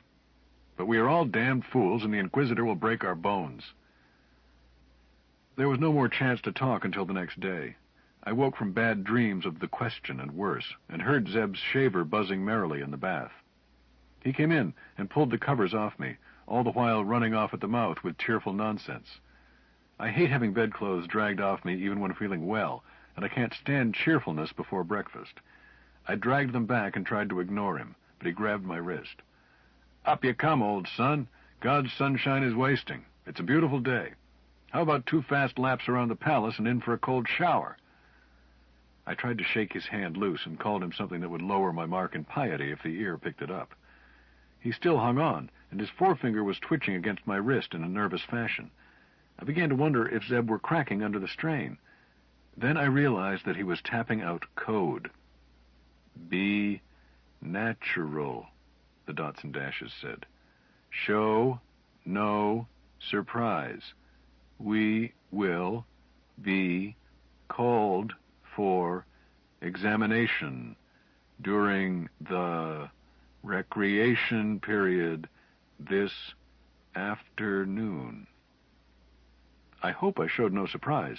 I made surly answers to the stream of silly chatter he had kept up all through it, and got up and went about the mournful tasks of putting the body back in shape for another day. After a bit, I found excuse to lay a hand on his shoulder and twitched out an answer. Okay, I understand. The day was a misery of nervous monotony. I made a mistake at dress parade, a thing I haven't done since Beast Barracks. When the day's duty was finally over, I went back to our room and found Zeb there with his feet on the air conditioner, working an acrostic in the New York Times. Johnny, my lamb, he asked, looking up, what is a 6-letter word meaning pure in heart? You'll never need to know, I grunted and sat down to remove my armor. Why, John, don't you think I will reach the heavenly city? Maybe, after 10,000 years' penance. There came a brisk knock at our door. It was shoved open, and Timothy Kleiss, senior legate in the mess and brevet captain, stuck his head in. He sniffed and said in nasal Cape Cod accents, Hello, you chaps want to take a walk? It seemed to me that he could not have picked a worse time. Tim was a hard man to shake, and the most punctiliously devout man in the Corps. I was still trying to think of an excuse when Zeb spoke up. Don't mind if we do, provided we walk toward town. I've got some shopping to do. I was confused by Zeb's answer, and still tried to hang back, pleading paperwork to do, but Zeb cut me short. Phooey with paperwork. I'll help you with it tonight, come on. So I went, wondering if he had gotten cold feet about going through with it. We went out through the lower tunnels. I walked along silently, wondering if possibly Zeb meant to try to shake Kleiss in town, and then hurry back. We had just entered a little jog in the passageway when Tim raised his hand in a gesture to emphasize some point in what he was saying to Zeb. His hand passed near my face. I felt a slight spray on my eyes, and I was blind. Before I could cry out, even as I suppressed the impulse to do so, he grasped my upper arm hard, while continuing his sentence without a break. His grip on my arm guided me to the left, whereas my memory of the jog convinced me that the turn should have been to the right. But we did not bump into the wall, and after a few moments the blindness wore off. We seemed to be walking in the same tunnel, with Tim in the middle, and holding each of us by an arm. He did not say anything, and neither did we. Presently he stopped us in front of a door. Kleiss knocked once, then listened. I could not make out an answer, but he replied, 2 pilgrims duly guided. The door opened. He let us in. It closed silently behind us, and we were facing a masked and armored guard, with his blast pistol leveled on us. Reaching behind him, he rapped once on an inner door. Immediately, another man, armed and masked like the first, came out and faced us. He asked Zeb and myself separately, Do you seriously declare upon your honor that, unbiased by friends and uninfluenced by mercenary motives, you freely and voluntarily offer yourself to the service of this order? We each answered, I do. Hoodwink and prepare them. Leather helmets that covered everything but our mouths and noses were slipped over our heads and fastened under our chins. Then we were ordered to strip off all our clothing. I did so while the goosebumps popped out on me. I was losing my enthusiasm rapidly. There is nothing that makes a man feel as helpless as taking his pants away from him. Then I felt the sharp prick of a hypodermic in my forearm, and shortly, though I was awake, things got dreamy, and I was no longer jittery. Something cold was pressed against my ribs on the left side of my back, and I realized that it was almost certainly the hilt of a vibroblade, needing only the touch of the stud to make me as dead as Snotty Facet. But it did not alarm me. Then there were questions, many questions, which I answered automatically, unable to lie or hedge if I had wanted to. I remember them in snatches. Of your own free will and accord? Conform to the ancient established usages? A man free-born, of good repute and well recommended? Then for a long time I stood shivering on the cold tile floor, while a spirited discussion went on around me. It had to do with my motives in seeking admission. I could hear it all, and I knew that my life hung on it, with only a word needed to cause a blade of cold energy to spring into my heart. And I knew that the argument was going against me. Then a contralto voice joined the debate. I recognized Sister Magdalene and knew that she was vouching for me, but doped as I was, I did not care. I simply welcomed her voice as a friendly sound. But presently the hilt relaxed from my ribs, and I again felt the prick of a hypodermic. It brought me quickly out of my dazed state, and I heard a strong bass voice intoning a prayer. Vouchsafe thine aid, Almighty Father of the universe, love, relief, and truth to the honor of thy holy name. Amen. And the answering chorus, so mote it be. Then I was conducted around the room, still hoodwinked, while questions were again put to me. They were symbolic in nature and were answered for me by my guide. Then I was stopped and was asked if I were willing to take a solemn oath pertaining to this degree, being assured that it would in no material way interfere with duty that I owed to God, myself, family, country, or neighbor. I answered, I am. I was then required to kneel on my left knee, with my left hand supporting the book, my right hand steadying certain instruments thereon. The oath and charge was enough to freeze the blood of anyone foolish enough to take it under false pretenses. Then I was asked what in my present condition I most desired. I answered as I had been coached to answer, light. And the hoodwink was stripped from my head. It is not necessary and not proper to record the rest of my instruction as a newly entered brother. It was long and of solemn beauty, and there was nowhere in it any trace of the blasphemy or devil worship that common gossip attributed to us. Quite the contrary, it was filled with reverence for God, brotherly love, and uprightness, and it included instruction in the principles of an ancient and honorable profession, and the symbolic meaning of the working tools thereof. But I must mention one detail that surprised me almost out of the shoes I was not wearing. When they took the hoodwink off me, the first man I saw standing in front of me, dressed in the symbols of his office, and wearing an expression of almost inhuman dignity, was Captain Peter von Eyck, the fat, ubiquitous warden of my watch, master of this lodge. The ritual was long, and time was short. When the lodge was closed, we gathered in a council of war. I was told that the senior brethren had already decided not to admit Judith to the sister order of our lodge at this time, even though the lodge would reach out to protect her. She was to be spirited away to Mexico, and it was better, that being the case, for her not to know any secrets she did not need to know. But Zeb and I, being of the palace guard, could be of real use. Therefore, we were admitted. Judith had already been given hypnotic instructions which, it was hoped, would enable her to keep from telling what little she already knew if she should be put to the question. I was told to wait and not to worry. The senior brothers would arrange to get Judith out of danger before she next was required to draw lots. I had to be satisfied with that. For 3 days running, Zebediah and I reported during the afternoon recreation period for instruction, each time being taken by a different route and with different precautions. It was clear that the architect who had designed the palace had been one of us. The enormous building had hidden in it traps and passages and doors, which certainly did not appear in the official plans. At the end of the 3rd day, we were fully accredited senior brethren, qualified with a speed possible only in time of crisis. The effort almost sprained my brain. I had to bone harder than I ever had needed to in school. Utter letter perfection was required, and there was an amazing lot to memorize, which was perhaps just as well, for it helped to keep me from worrying. We had not heard so much as a rumor of a kickback from the disappearance of Snotty Facet, a fact much more ominous than would have been a formal investigation. A security officer can't just drop out of sight without his passing being noticed.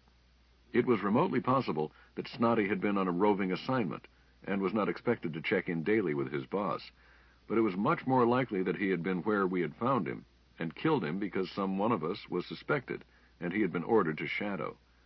If that was the case, the calm silence could only mean that the chief security officer was letting us have more rope, while his psychotechnicians analyzed our behavior.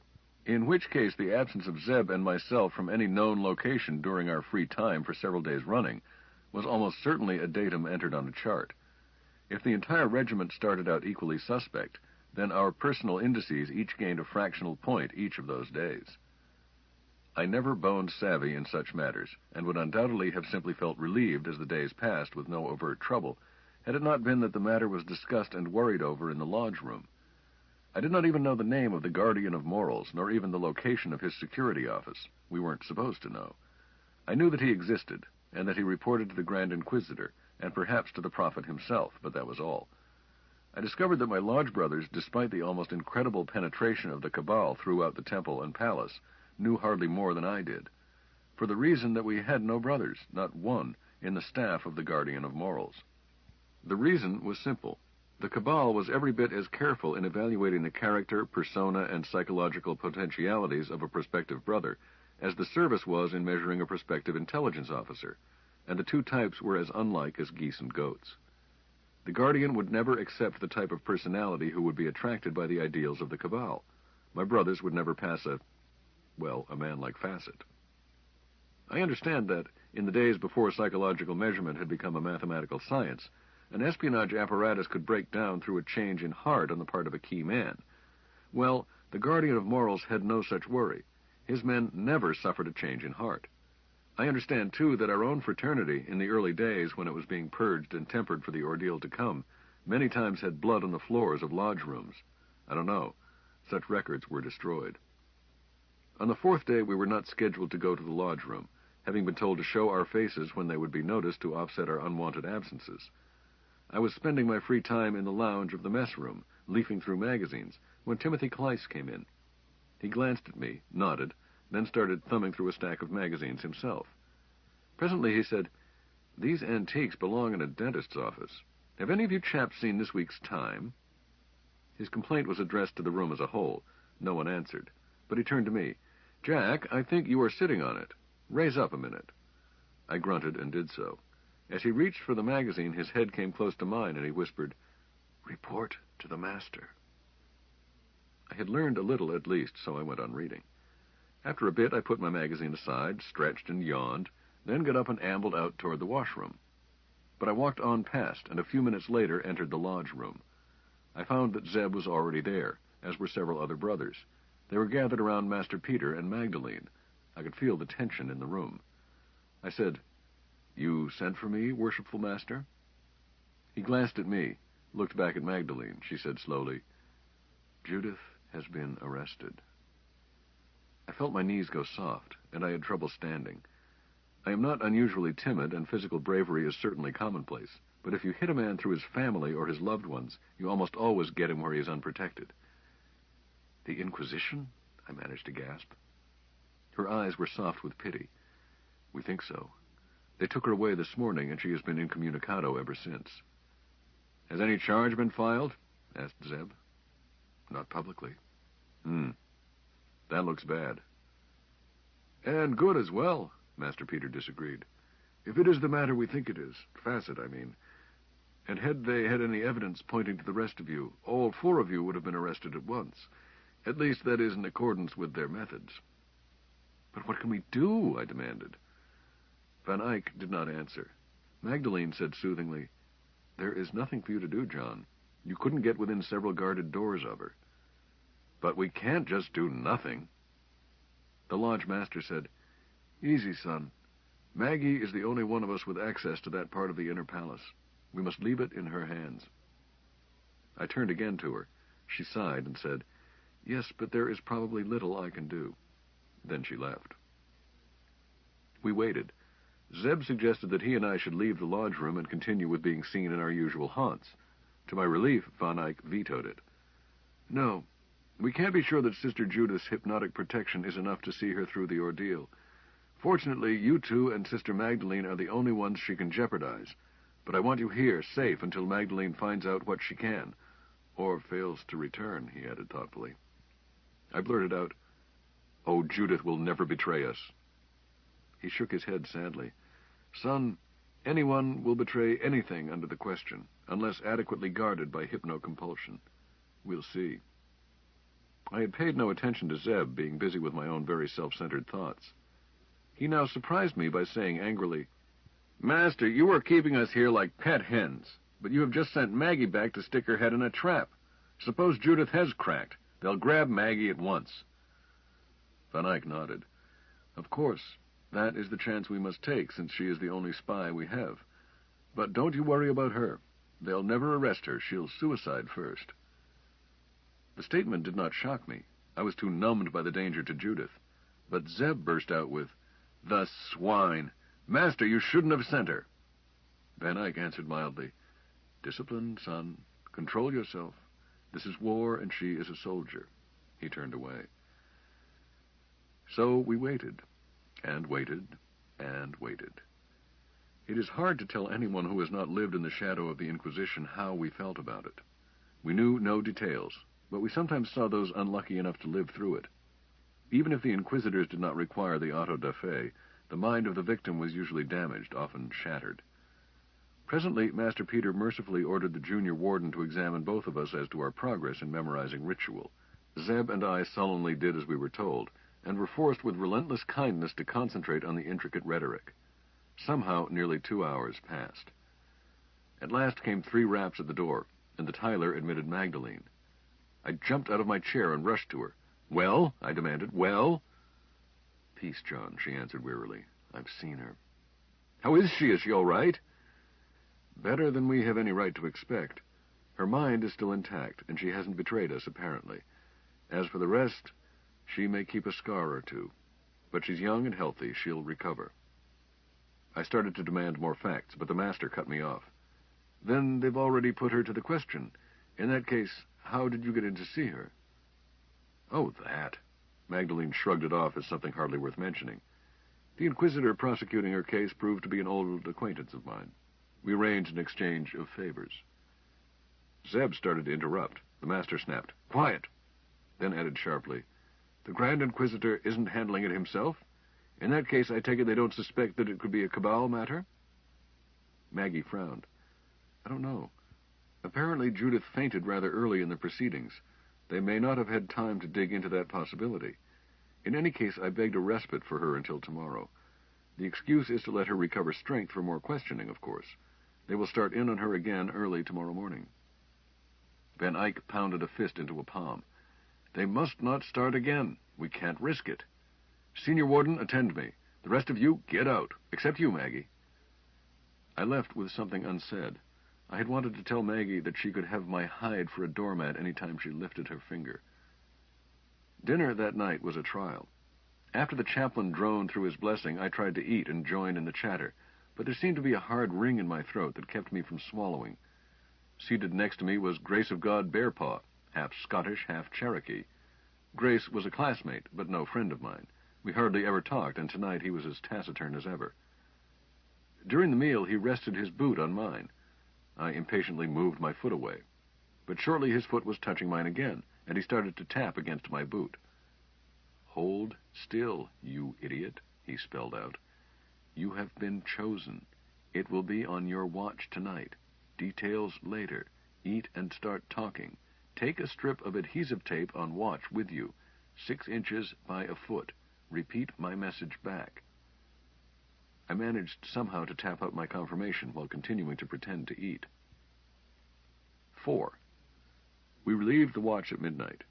As soon as the watch section had marched away from our post, I told Zeb what Grace had passed on to me at chow, and asked him if he had the rest of my instructions. He had not. I wanted to talk, but he cut me short. He seemed even more edgy than I was. So I walked my post and tried to look alert. We were posted that night at the north end of the west rampart. Our tour covered one of the palace entrances. About an hour had passed when I heard a hiss from the dark doorway. I approached cautiously and made out a female form. She was too short to be Magdalene, and I never knew who she was, for she shoved a piece of paper in my hand and faded back into the dark corridor. I rejoined Zeb. "What shall I do? Read it with my flash? That seems risky." "Open it up." I did, and found that it was covered with fine script that glowed in the darkness. I could read it, but it was too dim to be picked up by any electronic eye. I read it. "At the middle of the watch, exactly on the bell, you will enter the palace, by the door where you received this.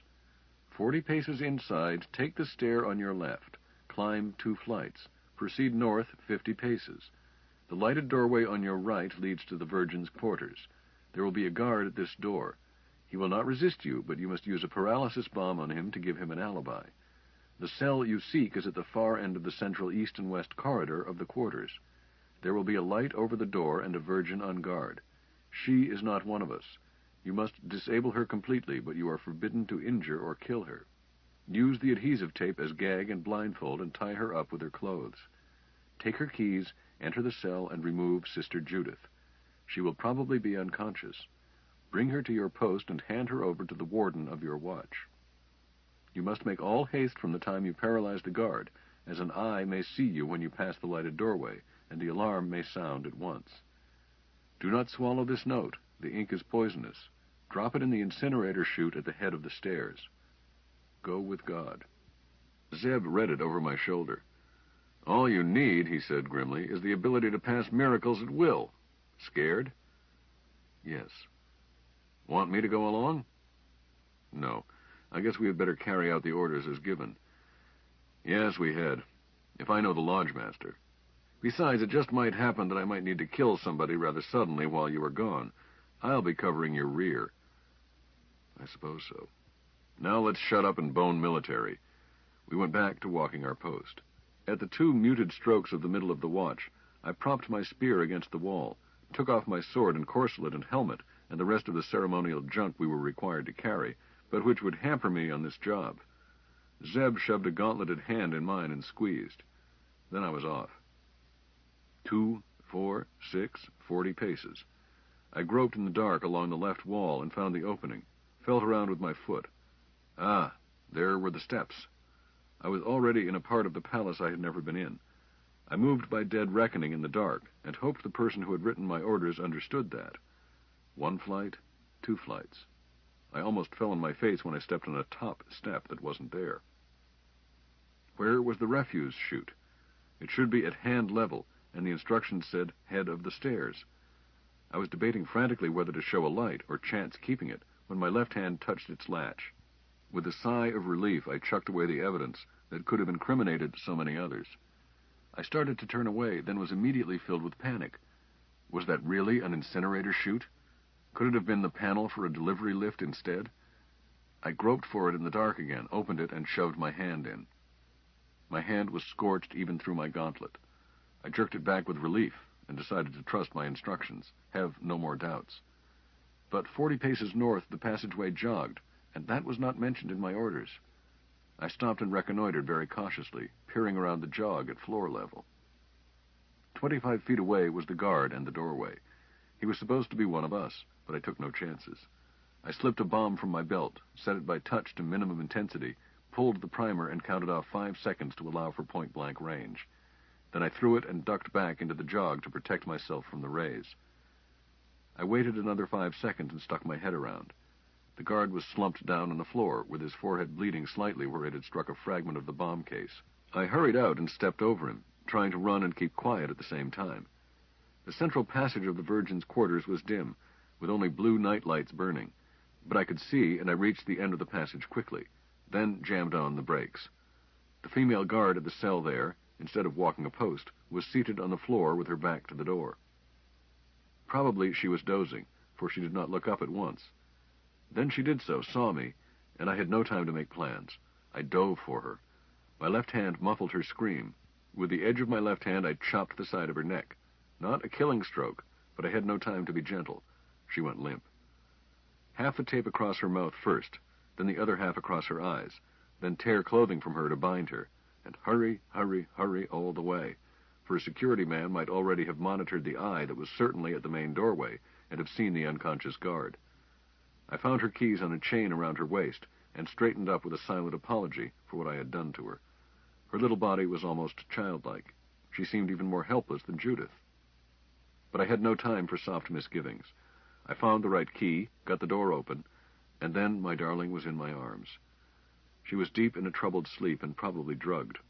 She moaned as I picked her up, but did not wake. But her gown slipped, and I saw some of what they had done to her. I made a life vow, even as I ran, to pay it back 7 times if the man who did it could live that long. Side 2, Revolt in 2100, continuing with If This Goes On page 39. The guard was still where I had left him.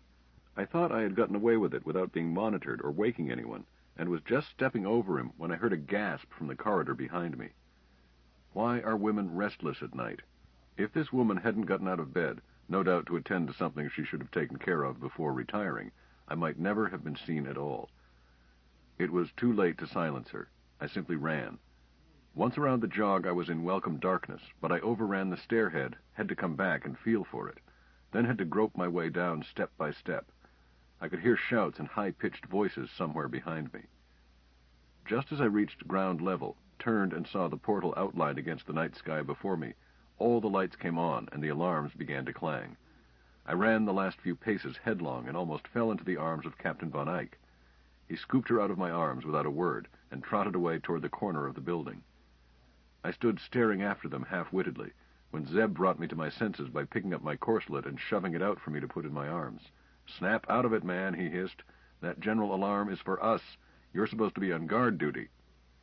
He strapped on my sword as I buckled the corselet, then slapped my helmet on my head and shoved my spear into my left hand. Then we stood back to back in front of the portal, pistols drawn, safeties off, in drill manual full alert. Pending further orders, we were not expected nor permitted to do anything else, since the alarm had not taken place on our post. We stood like statues for several minutes. We could hear sounds of running feet and of challenges. The officer of the day ran past us into the palace, buckling his corselet over his nightclothes as he ran. I almost blasted him out of existence before he answered my challenge. Then the relief watch section swung past at double time, with the relief warden at its head. Gradually the excitement died away. The lights remained on, but someone thought to shut off the alarm. Zeb ventured a whisper. "What in Sheol happened? Did you muff it?" "Yes and no." I told him about the restless sister. "Humph. Well, son, this ought to teach you not to fool around with women when you are on duty." "Confound it, I wasn't fooling with her. She just popped out of her cell." "I didn't mean tonight," he said bleakly. I shut up. About half an hour later, long before the end of the watch, the relief section tramped back. Their warden halted them. Our two reliefs fell out, and we fell into the empty places. We marched back to the guardroom, stopping twice more on the way to drop reliefs and pick up men from our own section. 5. We were halted in the inner parade facing the guardroom door and left at attention. There we stood for 50 mortal minutes while the officer of the day strolled around and looked us over. Once a man in the rear rank shifted his weight. It would have gone unnoticed at dress parade, even in the presence of the prophet, but tonight the officer of the day bawled him out at once, and Captain Van Eyck noted down his name. Master Peter looked just as angry as his superior undoubtedly was. He passed out several more gigs, even stopped in front of me and told the guardroom orderly to put me down for boots not properly shined, which was a libel unless I had scuffed them in my efforts. I dared not look down to see, but stared him in the eye and said nothing while he stared back coldly. But his manner recalled to me Zeb's lecture about intrigue. Van Eyck's manner was perfectly that of a subordinate officer, let down and shamed by his own men. How should I feel if I were in fact newborn innocent? Angry, I decided. Angry and self-righteous. Interested and stimulated by the excitement at first, then angry at being kept standing at attention like a plebe. They were trying to soften us up by the strained weight. How would I have felt about it, say, 2 months ago? Smugly sure of my own virtue.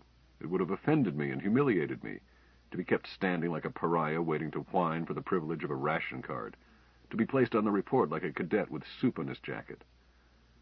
By the time the commander of the guard arrived almost an hour later, I was white-lipped with anger. The process was synthetic, but the emotion was real. I had never really liked our commander anyway. He was a short, supercilious little man with a cold eye, and a way of looking through his junior officers instead of at them. Now he stood in front of us with his priest's robes thrown back over his shoulders and his thumbs caught in his sword belt. He glared at us. "Heaven help me, angels of the Lord indeed," he said softly into the dead silence, then barked. "Well?" No one answered. "Speak up," he shouted. "Some one of you knows about this. Answer me, or would you all rather face the question?" A murmur ran down our ranks, but no one spoke. He ran his eyes over us again. His eye caught mine, and I stared back truculently. "Lyle!" "Yes, Reverend Sir?" "What do you know of this?" "I know that I would like to sit down, Reverend Sir." He scowled at me, then his eye got a gleam of cold amusement. "Better to stand before me, my son, than to sit before the Inquisitor." But he passed on and heckled the man next to me. He badgered us endlessly, but Zeb and I seemed to receive neither more nor less attention than the others. At last he seemed to give up. and directed the officer of the day to dismiss us. I was not fooled. It was a certainty that every word spoken had been recorded, every expression cinematographed, and that analysts were plotting the data against each of our past behavior patterns before we reached our quarters. But Zeb is a wonder.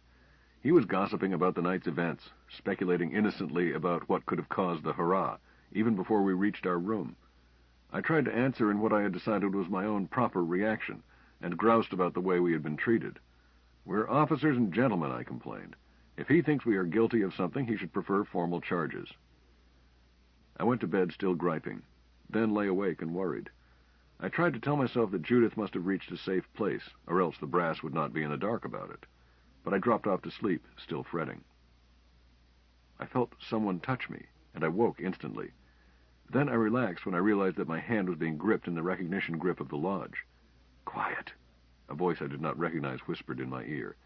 "I must give you certain treatment to protect you." I felt the bite of a hypodermic in my arm. In a few seconds I was relaxed and dreamy. The voice whispered, "You saw nothing unusual on watch tonight. Until the alarm was sounded, your watch was quite without incident." I don't know how long the voice droned on. I was awakened a second time by someone shaking me roughly. I burrowed into my pillow and said, "Go away, I'm going to skip breakfast." Somebody struck me between my shoulder blades. I turned and sat up, blinking. There were 4 armed men in the room, blasters drawn and pointed at me. "Come along," ordered the one nearest to me. They were wearing the uniform of angels, but without unit insignia. Each head was covered by a black mask that exposed only the eyes. And by these masks I knew them, proctors of the Grand Inquisitor. I hadn't really believed it could happen to me. Not to me. Not to Johnny Lyle, who had always behaved himself, been a credit to his parish and a pride to his mother. No.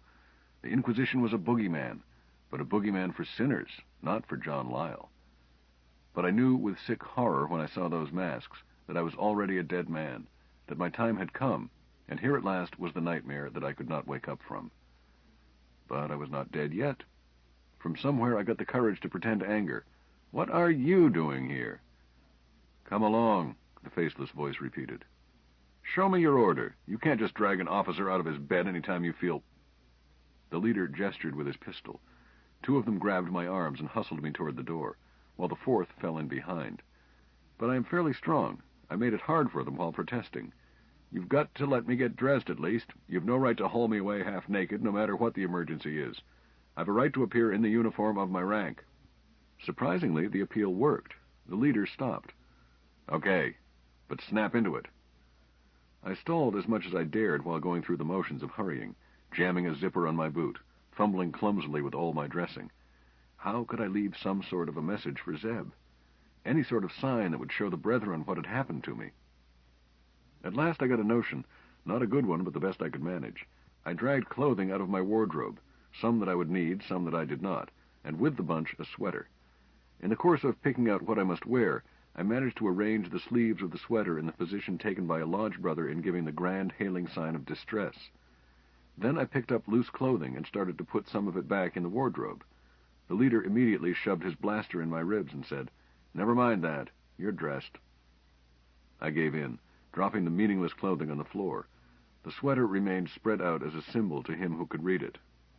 As they led me away, I prayed that our room servant would not arrive and tidy it out of meaning before Zeb spotted it.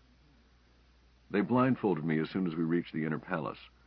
We went down 6 flights, 4 below ground level, as I figured it, and reached a compartment filled with the breathless silence of a vault. The hoodwink was stripped from my eyes. I blinked. "Sit down, my boy. Sit down and make yourself comfortable." I found myself looking into the face of the Grand Inquisitor himself, saw his warm, friendly smile, and his collie dog eyes. His gentle voice continued, "I'm sorry to get you so rudely out of a warm bed, but there is certain information needed by our holy church. Tell me, my son, do you fear the Lord? Oh, of course you do. Your piety is well known. So you won't mind helping me with this little matter, even though it makes you late for breakfast. It's to the greater glory of God." He turned to his masked and black-robed assistant questioner, hovering behind him. "Make him ready, and pray be gentle." I was handled quickly and roughly, but not painfully. They touched me as if they regarded me as so much lifeless matter to be manipulated as impersonally as machinery. They stripped me to the waist and fastened things to me. A rubber bandage tight around my right arm, electrodes in my fists, which they taped closed, another pair of electrodes to my wrists, a third pair at my temples, a tiny mirror to the pulse in my throat. At a control board on the left wall, one of them made some adjustments, then threw a switch, and on the opposite wall a shadow show of my inner workings sprang into being. A little light danced to my heartbeat.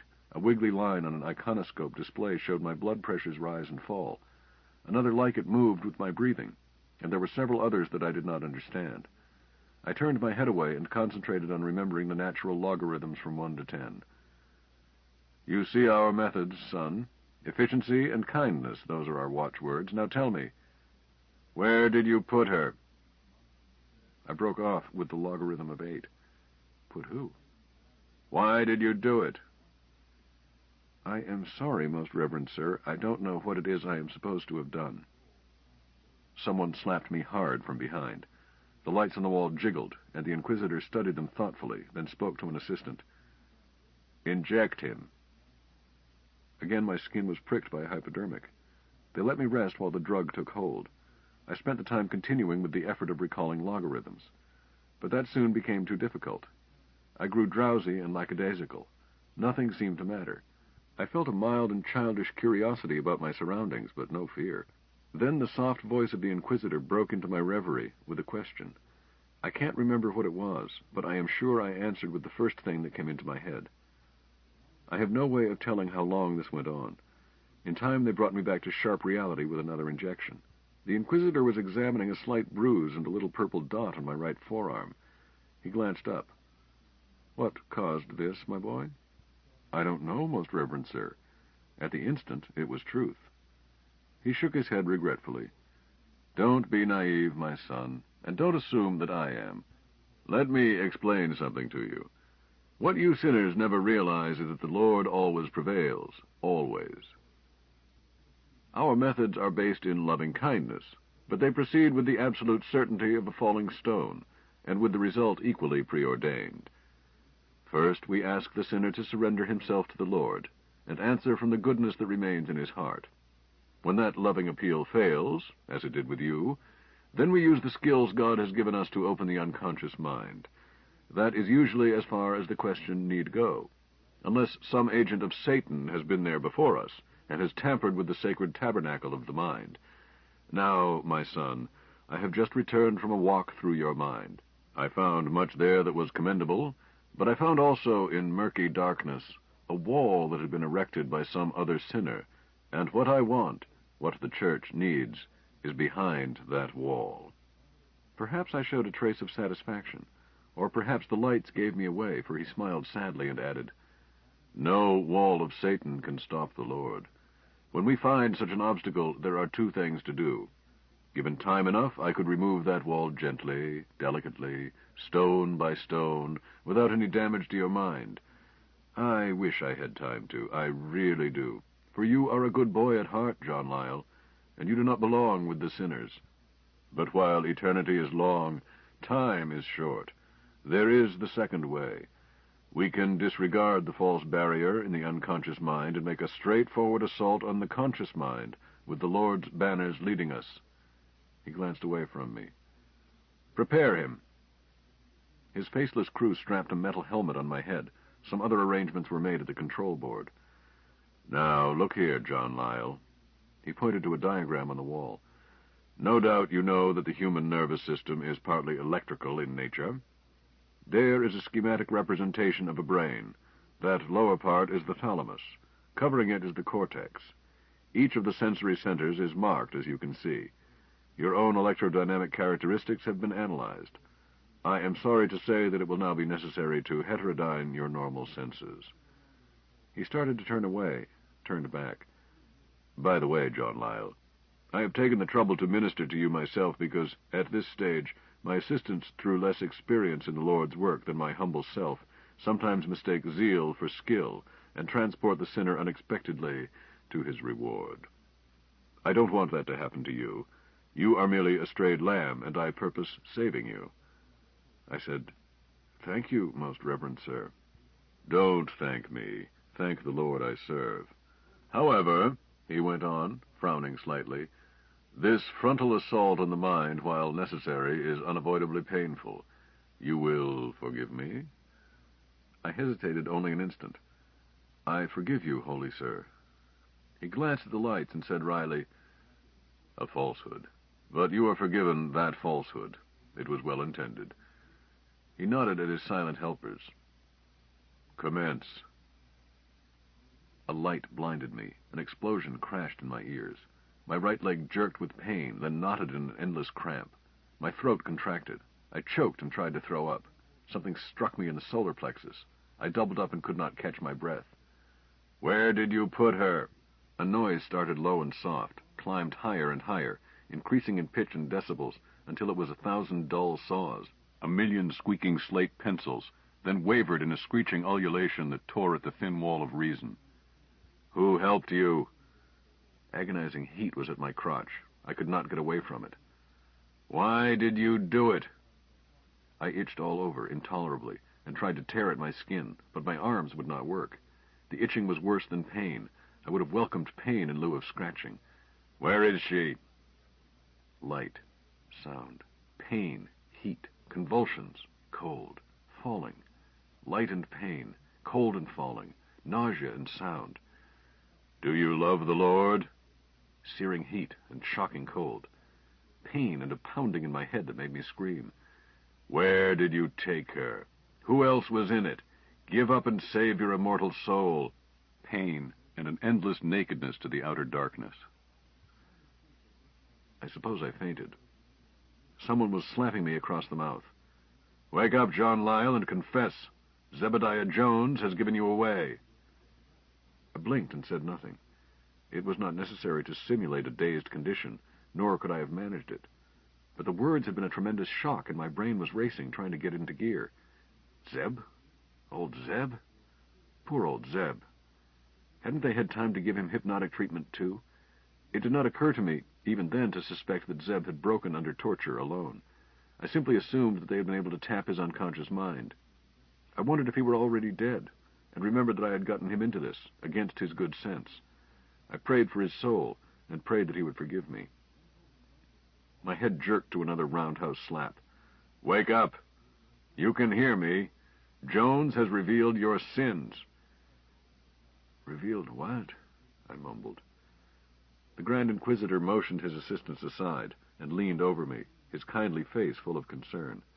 Please, my son, do this for the Lord and for me. You have been brave in trying to protect your fellow sinners from the fruits of their folly, but they failed you, and your stiff-necked courage no longer means anything. But don't go to judgment with this on your soul.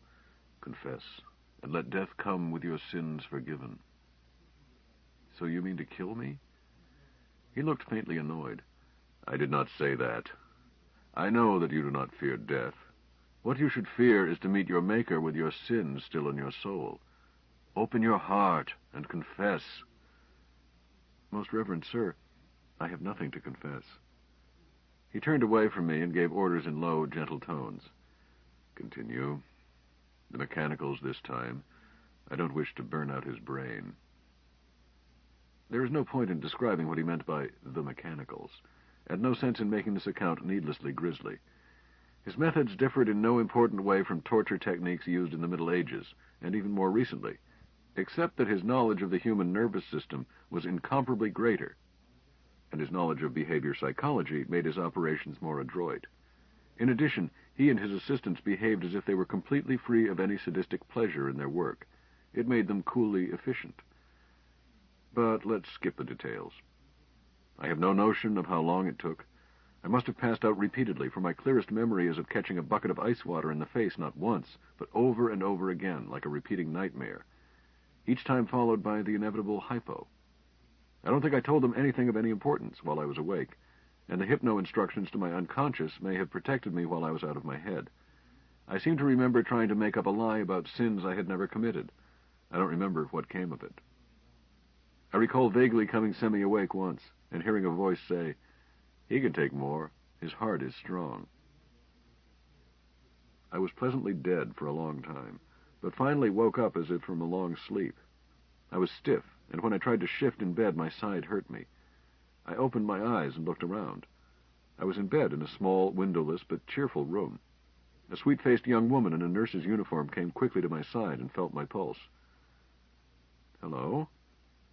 "Hello," she answered. "How are we now? Better?" "What happened?" I asked. "Is it over? Or is this just a rest?" "Quiet," she admonished. "You are still too weak to talk. But it's over. You are safe among the brethren." "I was rescued?" "Yes. Now be quiet." She held up my head and gave me something to drink. I went back to sleep. It took me days to convalesce and catch up with events. The infirmary in which I woke up was part of a series of sub-basements under the basement proper of a department store in New Jerusalem. There was some sort of underground connection between it and the lodge room under the palace. Just where and how, I could not say. I was never in it. While conscious, I mean. Zeb came to see me as soon as I was allowed to have visitors. I tried to raise up in bed. "Zeb, boy, I thought you were dead." "Oh, me?" He came over and shook my left hand. "What made you think that?" I told him about the dodge the Inquisitor had tried to pull on me. He shook his head. "I wasn't even arrested. Thanks to you, pal. Johnny, I'll never call you stupid again. If you hadn't had that flash of genius to rig your sweater so that I could read the sign in it, they might have pulled us both in, and neither one of us have gotten out of it alive. As it was, I went straight to Captain Von Eyck. He told me to lie doggo in the lodge room and then planned your rescue." I wanted to ask how that had been pulled off, but my mind jumped to a more important subject. "Zeb, where is Judith? Can't you find her and bring her to see me? My nurse just smiles and tells me to rest." He looked surprised. "Didn't they tell you?" "Tell me what?" "No, I haven't seen anybody but the nurse and the doctor, and they treat me like an idiot. Don't keep me in suspense, Zeb. Did anything go wrong? She's all right, isn't she?" "Oh, sure. But she's in Mexico by now. We got a report by sensitive circuit 2 days ago." In my physical weakness, I almost wept. Gone. Why, what a dirty, scabby trick. Why couldn't they have waited until I was well enough to tell her goodbye? Zeb said quickly, "Hey, look, stupid. No, forget that stupid, you aren't. Look, old man, your calendar is mixed up. She was on her way before you were rescued, before we were even sure you could be rescued. You don't think the brethren could bring her back just to let you two bill and coo, do you?" I thought about it and calmed down. It made sense, even though I was bitterly disappointed. He changed the subject. "How do you feel?" "Oh, pretty good." "They tell me you get that cast off your leg tomorrow." "So? They haven't told me." I twisted, trying to get comfortable. "I'm almost more anxious to get shut of this corset, but the doc says I'll have to wear it for several weeks yet." "How about your hand? Can you bend your fingers?" I tried it. "Fairly well. I may have to write left-handed for a while. All in all, it looks like you're too mean to die, old son. By the way, if it's any consolation to you, the laddie boy who worked on Judith got slightly dead in the raid in which you were rescued." He was? Well, I'm sorry. I had planned to save him for myself. "No doubt. But you would have had to take your place in line if he had lived. Lots of people wanted him. Me, for example." "But I had thought of something special for him. I was going to make him bite his nails." "Bite his nails?" Zeb looked puzzled. "Until he reached his elbows. Follow me?" "Oh." Zeb grinned sourly. "Not nearly imaginative enough, boy. But he's dead. We can't touch him." "He's infernally lucky. Zeb, why didn't you arrange to get him yourself? Or did you, and things were just too hurried to let you do a proper job?" "Me? Why, I wasn't on the rescue raid. I haven't been back in the palace at all." "Huh? You didn't think I was still on duty, did you?" "I haven't had time to think about it." "Well, naturally I couldn't go back after I ducked out to avoid arrest. I was through. No, my fine fellow, you and I are both deserters from the United States Army, with every cop and every postmaster in the country anxious to earn a deserter's reward by turning us in." I whistled softly and let the implications of his remark sink in. 6. I had joined the cabal on impulse. Certainly under the stress of falling in love with Judith, and in the excitement of the events that had come rushing over me as a result of meeting her, I had no time for calm consideration. I had not broken with the Church as a result of philosophical decision. Of course, I had known logically that to join the cabal was to break with all my past ties, but it had not yet hit me emotionally. What was it going to be like never again to wear the uniform of an officer and a gentleman? I had been proud to walk down the street, to enter a public place, aware that all eyes were on me. I put it out of my mind. The share was in the furrow. My hand was on the plow. There could be no turning back. I was in this until we won or until we were burned for treason. I found Zeb looking at me quizzically. "Cold feet, Johnny?" "No, but I'm still getting adjusted. Things have moved fast." "I know. We can forget about retired pay, and our class numbers at the point no longer matter." He took off his academy ring, chucked it in the air, caught it, and shoved it into his pocket. "But there is work to be done, old lad, and you will find that this is a military outfit, too, a real one. Personally, I've had my fill of spit and polish, and I don't care if I never again hear that sound-off and officer's center and watchman what of the night manure again. The brethren will make full use of our best talents, and the fight really matters." Master Peter von Eyck came to see me a couple of days later. He sat on the edge of my bed and folded his hands over his paunch and looked at me. "Feeling better, son?" I could get up if the doctor would let me. "Good. We're short-handed. The less time a trained officer spends on the sick list, the better." He paused and chewed his lip. "But, son, I don't know just what to do with you." "Eh, sir?" "Frankly, you should never have been admitted to the order in the first place. A military command should not mess around with affairs of the heart. It confuses motivations, causes false decisions. Twice, because we took you in, we have had to show our strength in sorties that, from a strictly military standpoint, should never have happened." I did not answer. There was no answer. He was right. My face was hot with embarrassment. "Don't blush about it," he added kindly. "Contrariwise, it is good for the morale of the brethren to strike back occasionally. The point is, what to do with you. You are a stout fellow, you stood up well, but do you really understand the ideals of freedom and human dignity we are fighting for?" I barely hesitated. "Master, I may not be much of a brain, and the Lord knows it's true that I've never thought much about politics, but I know which side I'm on." He nodded. "That's enough. We can't expect each man to be his own Tom Paine." "His own what?" "Thomas Paine. But then you've never heard of him, of course. Look him up in our library when you get a chance. Very inspiring stuff. Now, about your assignment. It would be easy enough to put you on a desk job here. Your friend Zebediah has been working 16 hours a day trying to straighten out our filing system. But I can't waste you two on clerical jobs. What is your savvy subject, your specialty?" "Why, I haven't had any PG work yet, sir." "I know. But what did you stand high in? How were you in applied miracles and mob psychology?" "I was fairly good in miracles, but I guess I'm too wooden for psychodynamics. Ballistics was my best subject." "Well, we can't have everything. I could use a technician in morale and propaganda, but if you can't, you can't." "Zeb stood 1 in his class in mob psychology, Master. The commandant urged him to aim for the priesthood." "I know, and we'll use him, but not here. He is too much interested in Sister Magdalene. I don't believe in letting couples work together. It might distort their judgment in a pinch. Now, about you. I wonder if you wouldn't make a good assassin." He asked the question seriously, but almost casually. I had trouble believing it. I had been taught, I had always taken it for granted, that assassination was one of the unspeakable sins, like incest or blasphemy. I blurted out, "The brethren use assassination?" Why not?" Van Eyck studied my face. "I keep forgetting. John, would you kill the Grand Inquisitor if you got a chance?" "Well, yes, of course. But I'd want to do it in a fair fight." "Do you think you will ever be given that chance? Now, let's suppose we are back at the day Sister Judith was arrested by him. Suppose you could stop him by killing him, but only by poisoning him or knifing him in the back. What would you do?" I answered savagely, "I would have killed him." "Would you have felt any shame, any guilt?" "None." "So. But he is only one of many in this foulness. The man who eats meat cannot sneer at the butcher, and every bishop, every minister of state, every man who benefits from this tyranny, right up to the prophet himself, is an accomplice before the fact in every murder committed by the inquisitors. The man who condones a sin because he enjoys the result of the sin is equally guilty of the sin. Do you see that?"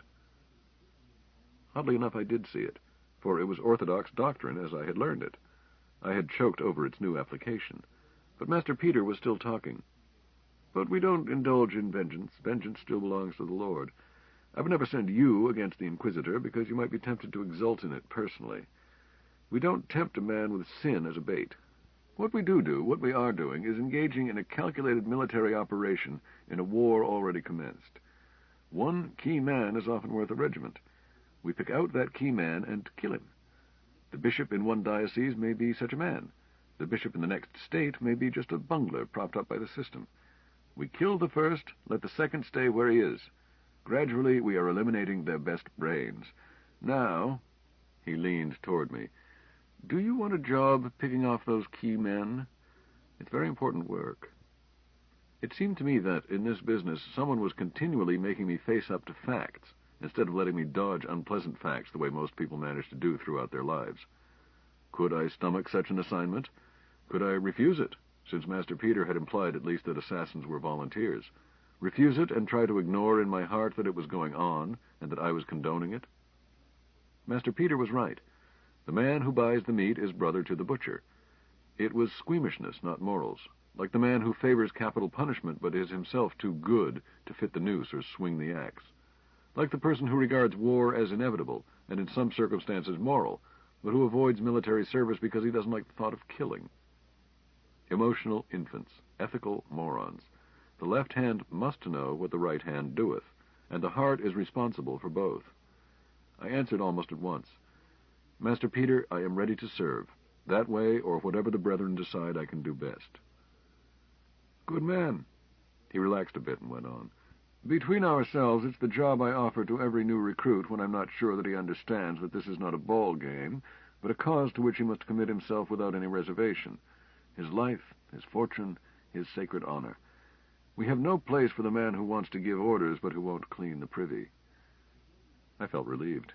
Then you weren't seriously picking me out for assassination work. Eh? Usually I am not. Few men are fitted for it. But in your case I am quite serious, because we already know that you have an indispensable and not very common qualification. I tried to think what was so special about me and could not. Sir? Well, you'll get caught eventually, of course. 3.7 accomplished missions per assassin is what we are running now. A good score, but we ought to do better as suitable men are so scarce.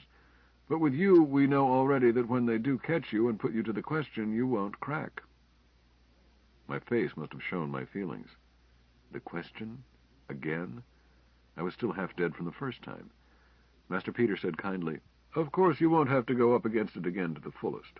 We always protect assassins. We fix it so that they can suicide easily. You don't need to worry. Believe me, having once suffered the question, his assurance to me did not seem calloused. It was a real comfort. How, sir? Eh? A dozen different ways. Our surgeons can booby-trap you so that you can die at will in the tightest bonds anyone can put on you. There is the old hollow tooth, of course, with cyanide or such, but the proctors are getting wise to that. Sometimes they gag a man's mouth open. But there are many ways. For example, he stretched his arms wide and bent them back, but not far. If I were to cramp my arms backward in a position a man never assumes without very considerable conscious effort, a little capsule between my shoulder blades would rupture, and I would make my last report. Yet you could pound me on the back all day and never break it. Were you an assassin, sir? Me? How could I be in my job? But all of our people in positions of maximum exposure are loaded. It's the least we can do for them. Besides that, I've got a bomb in my belly. He patted his paunch. That will take a room full of people with me if it seems desirable. I could have used one of those last week, I said emphatically. You're here, aren't you? Don't despise your luck. If you need one, you'll have one. He stood up and prepared to leave. In the meantime, don't give any special thought to being selected as an executioner. The psychological evaluation group will still have to pass on you, and they are hard men to convince. Despite his words, I did think about it, of course, though it ceased to worry me. I was put on light duty shortly thereafter, and spent several days reading proof on the Iconoclast, a smug, mildly critical little reform-from-within paper, which the Cabal used to pave the way for its field missionaries. It was a yes-but paper, overtly loyal to the prophet, but just the sort of thing to arouse doubt in the minds of the stiff-necked and intolerant. Its acid lay in how a thing was said, not what was said. I had even seen copies of it around the palace. I also acquainted with some of the ramifications of the amazing underground headquarters at New Jerusalem. The department store above us was owned by a past Grand Master, and was an extremely important means of liaison with the outside world. The shelves of the store fed us and clothed us. Through taps in the visiphone circuits serving the store commercially, we had connection with the outside, and could even put in transcontinental calls if the message could be phrased or coded to allow for the likelihood that it would be monitored. The owner's delivery trucks could be used to spirit fugitives to or from our clandestine quarters. I learned that Judith started her flight that way, with a bill of lading that described her as gum boots. The store's manifold commercial operations were a complete and plausible blind for our extensive operations. Successful revolution is big business. Make no mistake about that.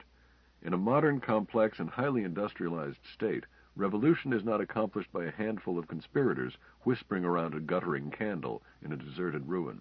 It requires countless personnel, supplies, modern machinery, and modern weapons.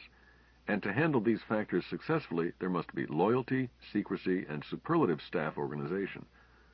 I was kept busy, but my work was fill-in work since I was awaiting assignment. I had time to dig into the library, and I looked up Tom Paine, which led me to Patrick Henry and Thomas Jefferson and others.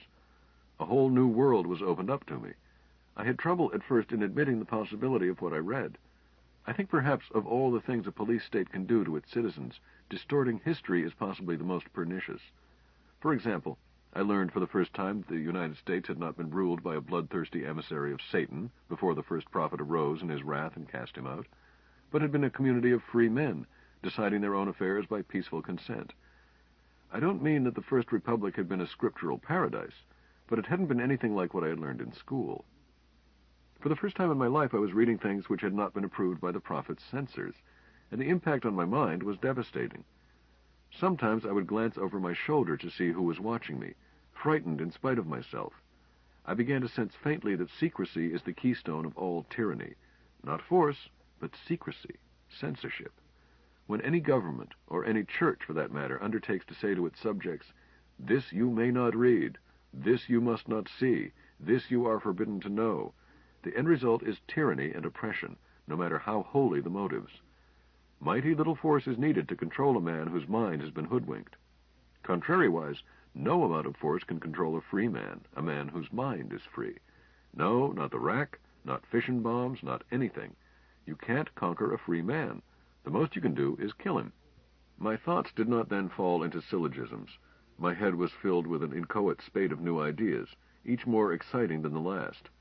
I discovered that travel between the planets, almost a myth in my world, had not stopped because the first prophet had forbidden it as a sin against the omnipotence of God. It had ceased because it had gone into the red financially, and the prophet's government would not subsidize it. There was even an implied statement that the infidels, I still used that word in my mind, still sent out an occasional research ship, and that there were human beings even now on Mars and Venus. I grew so excited at that notion that I almost forgot the plight we were all in. If I had not been chosen for the angels of the Lord, I would probably have gone into rocketry. I was good at anything of that sort, the things that called for quick reflexes combined with knowledge of the mathematical and mechanical arts. Maybe someday the United States would have spaceships again. Perhaps But the thought was crowded out by a dozen new ones. Foreign newspapers. Why, I had not even been sure the infidels could read and write. The London Times made unbelievable and exciting reading.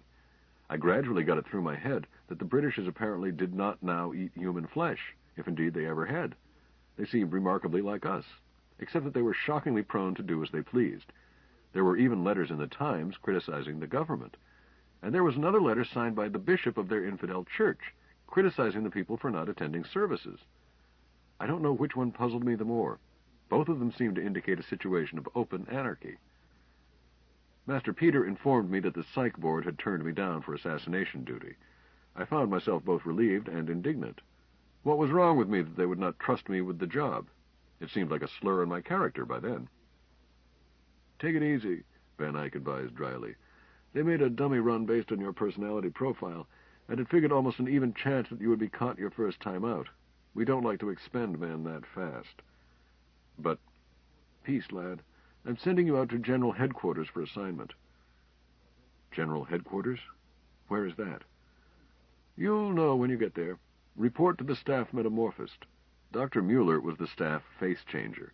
I asked him what he had in mind for me. "How do I know until I find out what you are?" He had me measured and photographed, recorded my voice, analyzed my walk, and had a punched card made up of my physical characteristics. "Now we'll find your twin brother."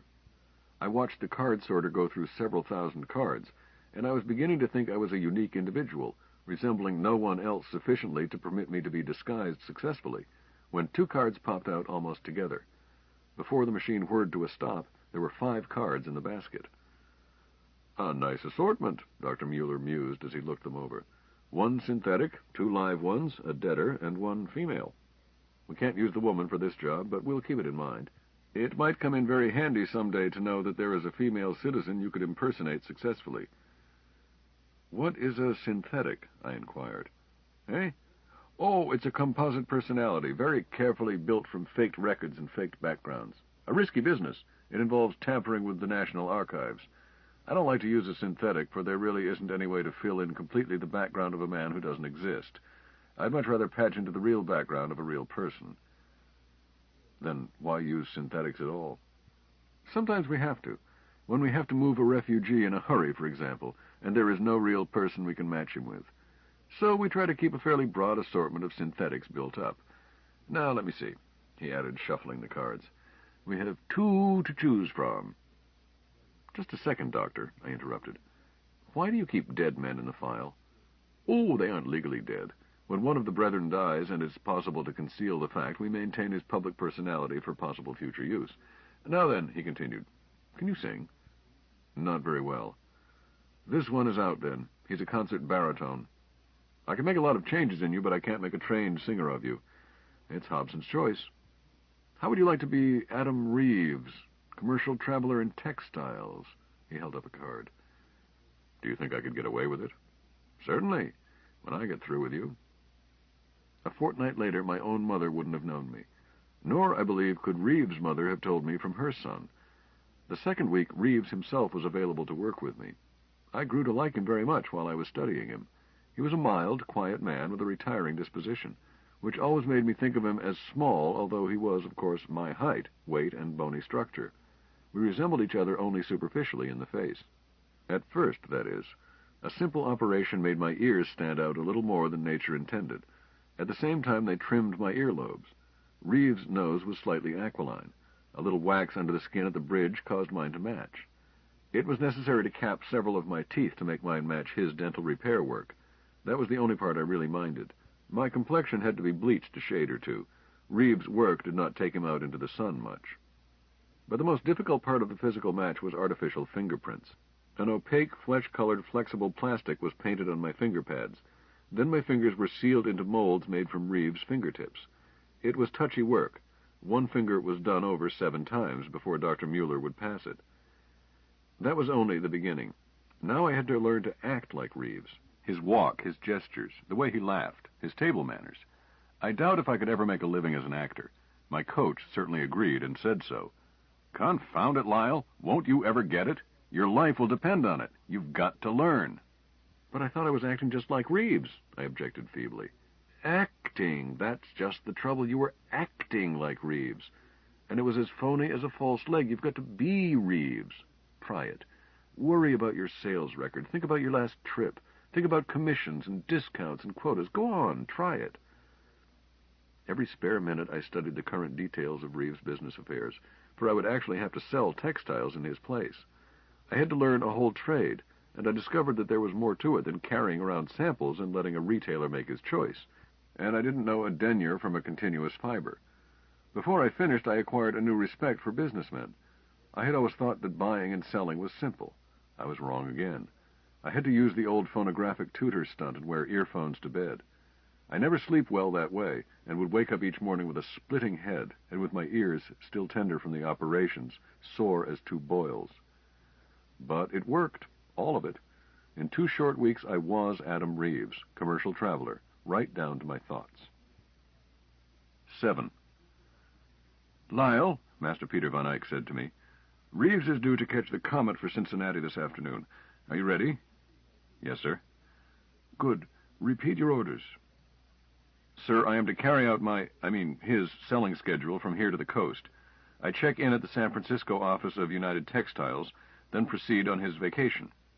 In Phoenix, Arizona, I am to attend church services at the Southside Tabernacle.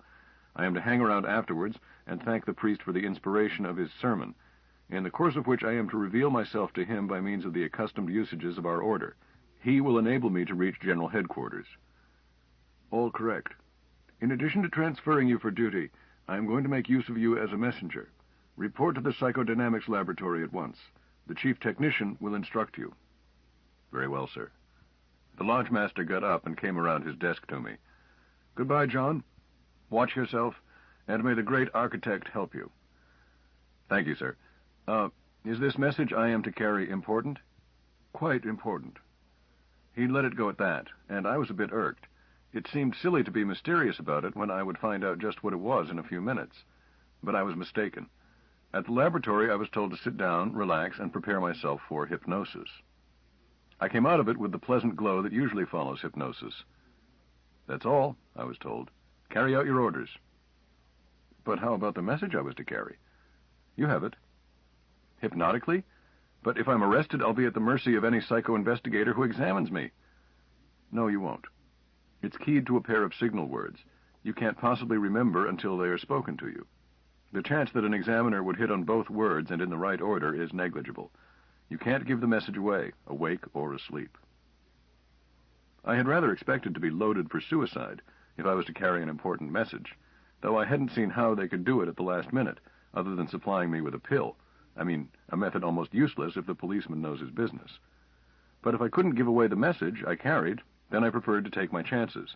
I didn't ask for poison. I'm not the suiciding type, anyhow.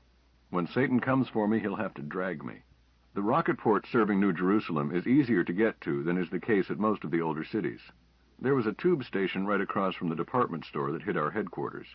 I simply walked out of the store, took the bridge across the street, found the tube still marked rocket port, waited for an empty cartridge, and strapped myself and my luggage in. The attendant sealed me, and almost at once I was at the port. I bought my ticket and took my place at the end of the queue outside the port police station. I'll admit I was nervous. While I didn't anticipate having any trouble getting my travel pass validated, the police officers who must handle it were no doubt on the lookout for John Lyle, renegade Army officer. But they were always looking for someone, and I hoped the list of wanted faces was too long to make the search for me anything other than routine. The line moved slowly, and that looked like a bad sign, especially so when I noticed that several people had been thumbed out of line and sent to wait behind the station railing. I got downright jittery. But the wait itself gave me time to get myself in hand. I shoved my papers at the sergeant, glanced at my chrono, up at the station clock, and back at my wrist. The sergeant had been going through my papers in a leisurely, thorough manner. He looked up. "Don't worry about catching your ship," he said, not unkindly. "They can't leave until we clear their passenger list." He pushed a pad across the counter. "Your fingerprints, please." I gave them without comment. He compared them with the prints on my travel pass, and then with the prints Reeves had left there on his arrival a week earlier. "That's all, Mr. Reeves. A pleasant trip." I thanked him and left. The Comet was not too crowded. I picked a seat by a window well forward, and had just settled down and was unfolding a late afternoon copy of The Holy City when I felt a touch on my arm. It was a policeman. "Will you step outside, please?" I was herded outside with 4 other male passengers. The sergeant was quite decent about it. "I'm afraid I'll have to ask you 4 to return to the station for further identification. I'll order your baggage removed and have the passenger list changed. Your tickets will be honored on the next flight." I let out a yelp. "But I've got to be in Cincinnati tonight." "I'm sorry." He turned to me. "You're Reeves, aren't you?" You are the right size and build. Still, let me see your pass again. Didn't you arrive in town just last week?" "That's right." He went through my papers again. Yes, I remember now. You came in Tuesday morning on the Pilgrim. Well, you can't be in 2 places at once, so I guess that clears you." He handed my papers back to me. "Go aboard again. Sorry we bothered you. The rest of you, come along." I returned to my seat and picked up my newspaper. A few minutes later, the first heavy surge of the rockets threw us to the west. I continued reading the paper to cover up my agitation and relief, but soon got interested. I had been reading a Toronto paper only that morning underground. The contrast was startling. I was back in a world for which the outside world hardly existed. The foreign affairs news, if you could call it that, consisted of glowing reports of our foreign missions and some accounts of atrocities among the infidels. I began to wonder where all that money went that was contributed each year for missionary work. The rest of the world, if you could believe their newspapers, didn't seem much aware that our missions existed. Then I began going through the paper, picking out items that I knew to be false.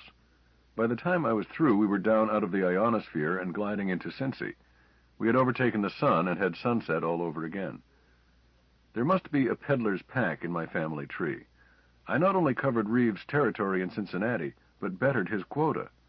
I found that I got as much pleasure out of persuading some hard-boiled retailer that he should increase his line of yard goods as I ever had from military work.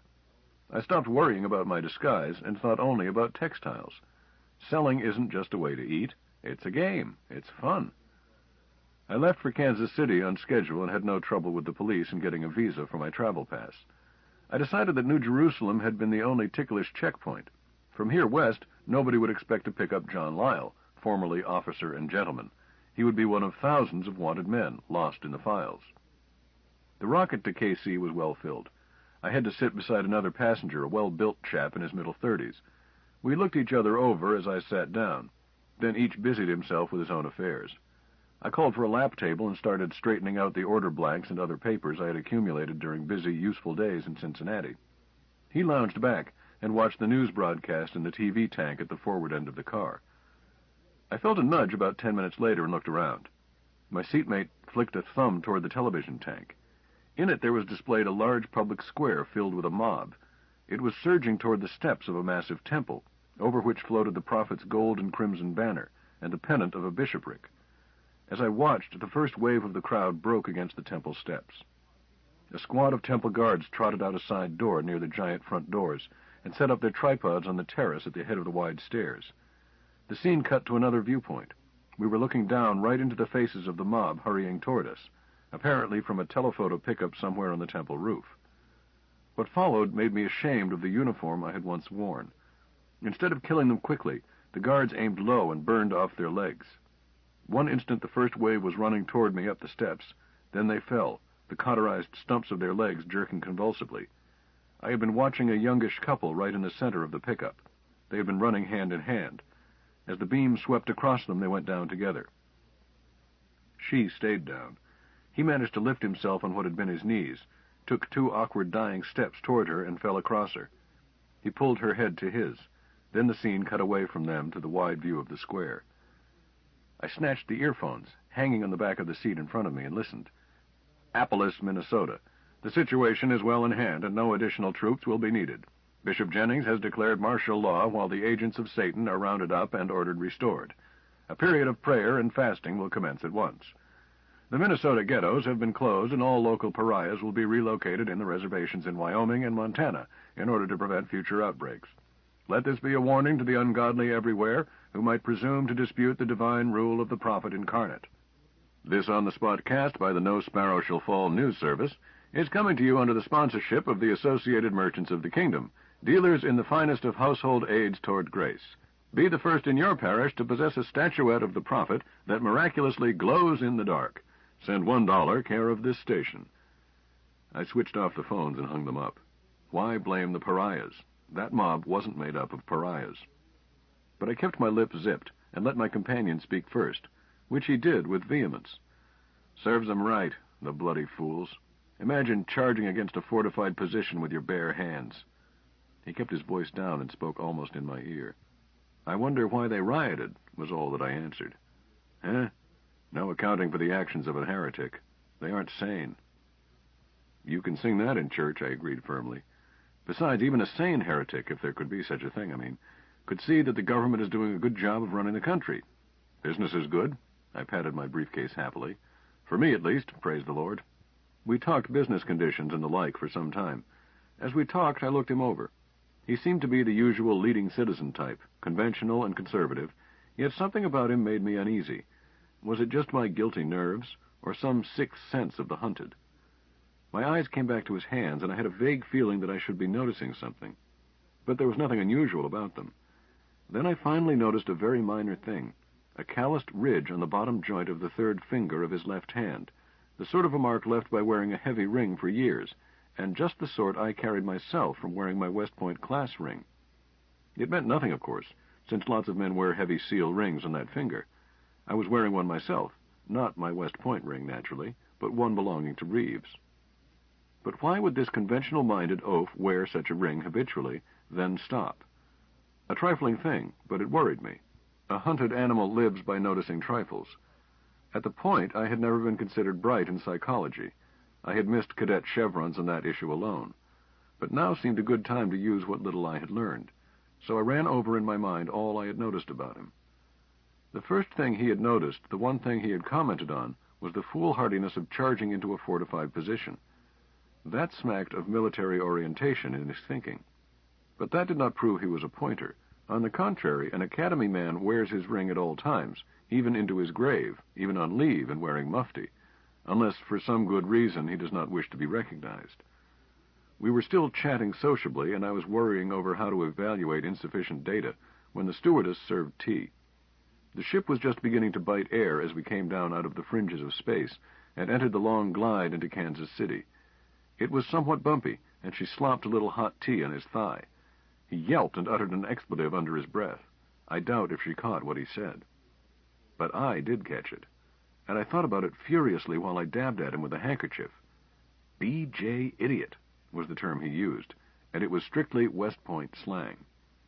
Ergo, the ring callus was no coincidence. He was a West Pointer, an Army officer pretending to be a civilian. Corollary, he was almost certainly on a Secret Service assignment. Was I his assignment? Oh, come now, John. His ring might be at a jeweler's being repaired. He might be going home on 30 days. But in the course of a long talk, he had let me think that he was a businessman. No, he was an undercover agent. But even if he was not after me, he had made 2 bad breaks in my presence. But even the clumsiest tyro, like myself, say, does not make 2 such slips in maintaining an assumed identity. And the Army Secret Service was not clumsy. It was run by some of the most subtle brains in the country. Very well, then. They were not accidental slips, but calculated acts. I was intended to notice them and think that they were accidents. Why? It could not be simply that he was not sure I was the man he wanted. In such case, under the old and tested principle that a man was sinful until proved innocent, he would simply have arrested me, and I would have been put to the question. Then why? It could only be that they wanted me to run free for a while yet, but to be scared out of my wits and run for cover, and thereby lead them to my fellow conspirators. It was a far-fetched hypothesis, but the only one that seemed to cover all the facts. When I first concluded that my companion must be an agent on my trail, I was filled with that cold, stomach-twisting fear that can be compared only with seasickness. But when I thought I had figured out their motives, I calmed down. What would Zebediah do? The first principle of intrigue is not to be stampeded into any unusual act. Sit tight and play dumb. If this cop wanted to follow me, I'd lead him into every department store in KC and let him watch while I peddled yard goods. Nevertheless, my stomach felt tight as we got off the ship in Kansas City. I expected that gentle touch on the shoulder, which is more frightening than a fist in the face. But nothing happened. He tossed me a perfunctory God keep you, pushed ahead of me, and headed for the lift to the taxicab platform, while I was still getting my pass stamped. It did not reassure me, as he could have pointed me out 6 ways to a relief. But I went on over to the new Muleback by tube as casually as I could manage. I had a fair week in KC, met my quota, and picked up 1 new account of pretty good size. I tried to spot any shadow that might have been placed on me, but I don't know to this day whether or not I was being trailed. If I was, somebody spent an awfully dull week. But although I had about concluded that the incident had been nothing but imagination and my jumpy nerves, I was happy at last to be aboard the ship for Denver, and to note that my companion of the week before was not a passenger. We landed at the new field just east of Aurora, many miles from downtown Denver.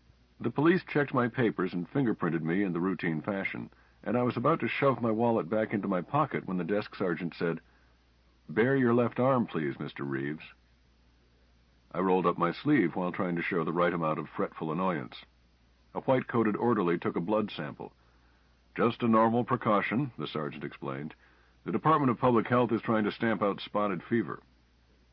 It was a thin excuse, as I knew from my own training in PH. But Reeves, textile salesman, might not realize it. But the excuse got thinner yet when I was asked to wait in a side room of the station while my blood sample was run. I sat there fretting, trying to figure out what harm they could do me with 10 cc of my blood, and what I could do about it even if I did know. I had plenty of time to think. The situation looked anything but bright. My time was probably running out as I sat there, yet the excuse on which they were holding me was just plausible enough that I didn't dare cut and run. That might be what they wanted, so I sat tight and sweated. The building was a temporary structure, and the wall between me and the sergeant's office was a thin laminate. I could hear voices through it without being able to make out the words. I did not dare press my ear to it for fear of being caught doing so. On the other hand, I felt that I just had to do it. So I moved my chair over to the wall, sat down again, leaned back on 2 legs of the chair so that my shoulders and the back of my neck were against the wall.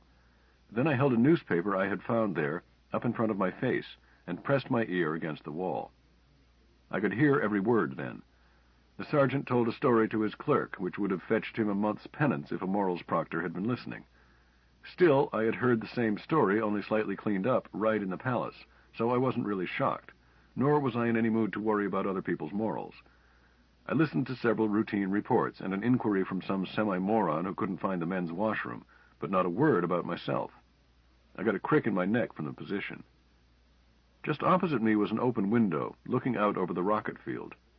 A small ship appeared in the sky, braked with nose units, and came into a beautiful landing about a quarter of a mile away. The pilot taxied toward the administration building and parked outside the window, not 25 yards away. It was the courier version of the Sparrowhawk, ramjet with rocket takeoff and booster, as sweet a little ship as was ever built. I knew her well. I had pushed one just like her, playing number 2 position for Army in sky polo. That was the year we had licked both Navy and Princeton. The pilot got out and walked away. I eyed the distance to the ship. If the ignition were not locked... Sheol, what if it was? Maybe I could short around it. I looked at the open window. It might be equipped with vibrobolts.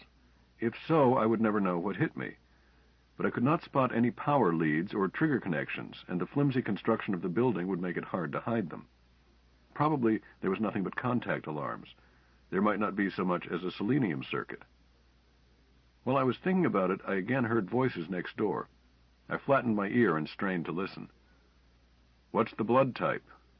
"Type 1, Sergeant." "Does it check?" "No. Reeves is type 3. "Oh ho! Phone the main lab. We'll take him into town for a retinal." I was caught cold and knew it. They knew positively that I wasn't Reeves. Once they photographed the pattern of blood vessels in the retina of either eye, they would know just as certainly who I really was, in no longer time than it took to radio the picture to the Bureau of Morals and Investigation. Less if copies had been sent out to Denver and elsewhere with the tab on me. I dove out the window. I lit on my hands, rolled over in a ball, was flung to my feet as I unwound. If I set off an alarm, I was too busy to hear it. The ship's door was open, and the ignition was not locked. There was help indeed for the son of a widow. I didn't bother to taxi clear, but blasted at once, not caring if my rocket flames scorched my pursuers. We bounced along the ground, the little darling and I. Then I lifted her nose by gyro and scooted away to the west. 8. I let her reach for the sky, seeking altitude and speed where the ramjets would work properly. I felt exalted to have a good ship under me and those cops far behind. But I snapped out of that silly optimism as I leveled off for jet flight. If a cat escapes up a tree, he must stay there until the dog goes away. That was the fix I was in, and in my case the dog would not go away, nor could I stay up indefinitely. The alarm would be out by now. Behind me, on all sides of me, police pilots would be raising ship in a matter of minutes, even seconds. I was being tracked, that was sure, and the blip of my craft on several screens was being fed as data into a computer that would vector them in on me no matter where I turned. After that, well, it was land on command or be shot down. The miracle of my escape began to seem a little less miraculous. Or too miraculous, perhaps? Since when were the police so sloppy that they would leave a prisoner in a room with an unguarded window? Wasn't it just a little too much of a coincidence that a ship I knew how to herd should come to that window and be left there with the ignition unlocked, just as the sergeant said loudly the one thing that would be sure to make me try for it? Maybe this was a second and successful attempt to panic me. Maybe somebody else knew my liking for the Sparrowhawk courier, knew it because he had my dossier spread out in front of him, and was as familiar with my sky polo record as I was. In which case they might not shoot me down just yet. They might be counting on me to lead them straight to my comrades. Or perhaps, just possibly, it was a real escape, if I could exploit it. Either way, I was neither ready to be caught again, nor to lead them to my brethren, nor to die. I had an important message, I told myself. I was too busy to oblige them by dying just now. I flipped the ship's commer to the police and traffic frequency and listened. There was some argument going on between the Denver port and a transport in the air, but no one as yet was shouting for me to ground or get my pants shot off. Later, perhaps. I left it switched on and thought. The dead reckoner showed me some 75 miles from Denver and headed north of west. I was surprised to see that I had been in the air less than 10 minutes, so hopped up with adrenaline, no doubt, that my time sense was distorted. The ramjet tanks were nearly full. I had nearly 10 hours and 6,000 miles at economy cruising, but of course at that speed they could almost throw rocks at me. A plan, silly and perhaps impossible, and certainly born of desperation, but even so better than no plan at all, was beginning to form in my brain. I consulted the Great Circle indicator and set a course for the Republic of Hawaii. My baby nosed herself slightly south of west. Then I turned to the fuel speed distance nomograph and roughed a problem. 3,100 miles about, at around 800 miles per hour, ending with dry tanks and depending on rocket juice and the nose units to cushion a cold jet landing. Risky. Not that I cared. Somewhere below me, shortly after I set the autopilot on the indicated course and speed, analyzers in the cyber network would be telling their human operators that I was attempting to escape to the free state of Hawaii, on such a course, such an altitude, and at max speed for that range, and that I would pass over the Pacific coast between San Francisco and Monterey in 60-odd minutes, unless intercepted. But interception was certain. Even if they were still playing with me, cat and mouse, ground-to-air snarlers would rise up from the Sacramento Valley. If they missed, most unlikely, manned ships as fast or faster than my baby, with full tanks and no need to conserve radius, would be waiting at altitude at the coast. I had no hope of running that gauntlet. Nor did I intend to. I wanted them to destroy the little honey I was pushing, destroy her completely and in the air, because I had no intention of being aboard when it happened. Operation Chucklehead, Phase 2. How to get out of the darn thing. Leaving a jet plane in powered flight has all been figured out by careful engineers. You slap the jettison lever and pray. The rest is done for you. The survival capsule closes down on you and seals. Then the capsule, with you in it, is shot clear of the ship.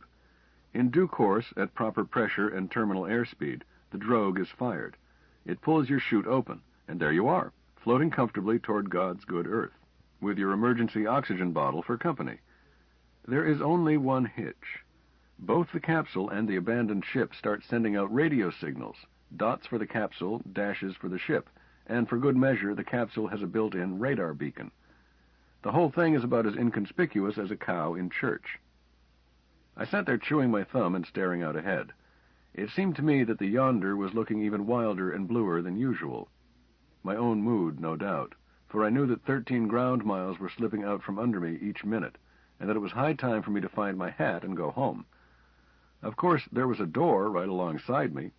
I could strap on a chute and leave. But you can't open a door in a ramjet plane in powered flight, nor do you jettison it. To do so will cause the plane to behave like a kicked pup. Nor is an 800-mile-an-hour breeze to be ignored, even at 60,000 feet. I'd be sliced like butter on the door frame. The answer depended on how good an autopilot this buggy had. The better robo-pilots could do everything but sing hymns.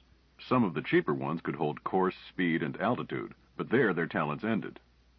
In particular, I wanted to know whether or not this autopilot had an emergency circuit to deal with a case of fire-out, for I intended to stop the ship, step out, and let the ship continue on in the direction of Hawaii by itself, if it could. A ramjet won't operate at all except at high speed. That's why ram ships have rocket power as well, else they could never take off. If you drop below the critical speed of your jet engines, your fire goes out. Then you must start it again, either by rocket power or by diving to gain speed. It is a touchy business, and a number of ramjet pilots have been gathered to their heavenly reward through an unexpected case of fire-out. My earlier experience with the Courier Sparrowhawk told me nothing, as you don't use autopilots in sky polo. Believe me, you don't. So I looked for the instruction manual in the glove compartment, failed to find it, then looked over the pilot itself. The data plate failed to say. No doubt, with a screwdriver and plenty of time, I could have opened it, worried out the circuits, and determined the fact, say, in about a day and a half. Those autopilots are a mass of transistors and spaghetti.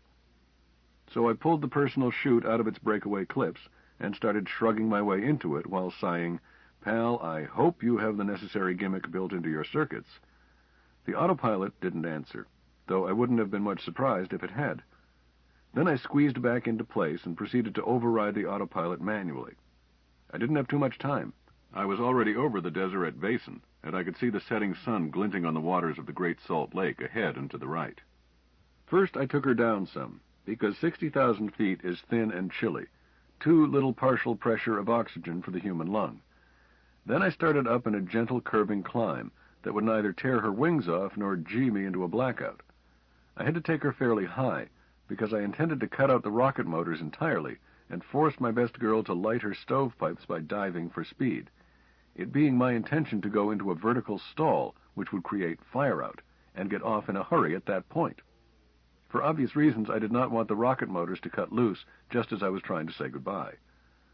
I kept curving her up until I was lying on my back, with the earth behind me and sky ahead. I nursed it along, throttling her down, with the intention of stalling with the fire dead at 30,000 feet. Still thin, but within jumping distance of breathable air, and still high enough to give my lady a chance to go into her dive without cracking up on the Utah Plateau. At about 28,000, I got that silly, helpless feeling you get when the controls go mushy and won't bite. Suddenly, a light flashed red on the instrument board, and both fires were out. It was time to leave. I almost forgot the seat bottle. I was still stuffing the mouthpiece between my teeth and snapping the nosepiece over my nose while I was trying with the other hand to get the door open. All of this greatly impeded by the fact that the ship and I together were effectively in free fall. The slight air drag at the top of the stall trajectory made me weigh a few ounces, no more. The door would not open. I finally remembered to slap the spill valve. Then it came open, and I was almost snatched outside. I hung there for a second or two, while the ground spun crazily overhead. Then the door slammed shut and latched, and I shoved myself away from the plane. I didn't jump. We were falling together. I shoved. I may have banged my head against a wing. In any case, there is a short blank in my memory before I found myself sitting on space about 25 yards from the ship. She was spinning slowly, and earth and sky were revolving lazily around me. There was a thin, cold wind as I fell, but I was not yet aware of the cold. We stayed pretty well together for a few moments, or hours. Time had stopped. Then the ship straightened out into a dive and pulled away from me.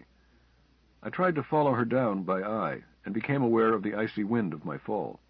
My eyes hurt, and I remembered something I had read about frozen eyeballs. I covered them with both hands. It helped a lot.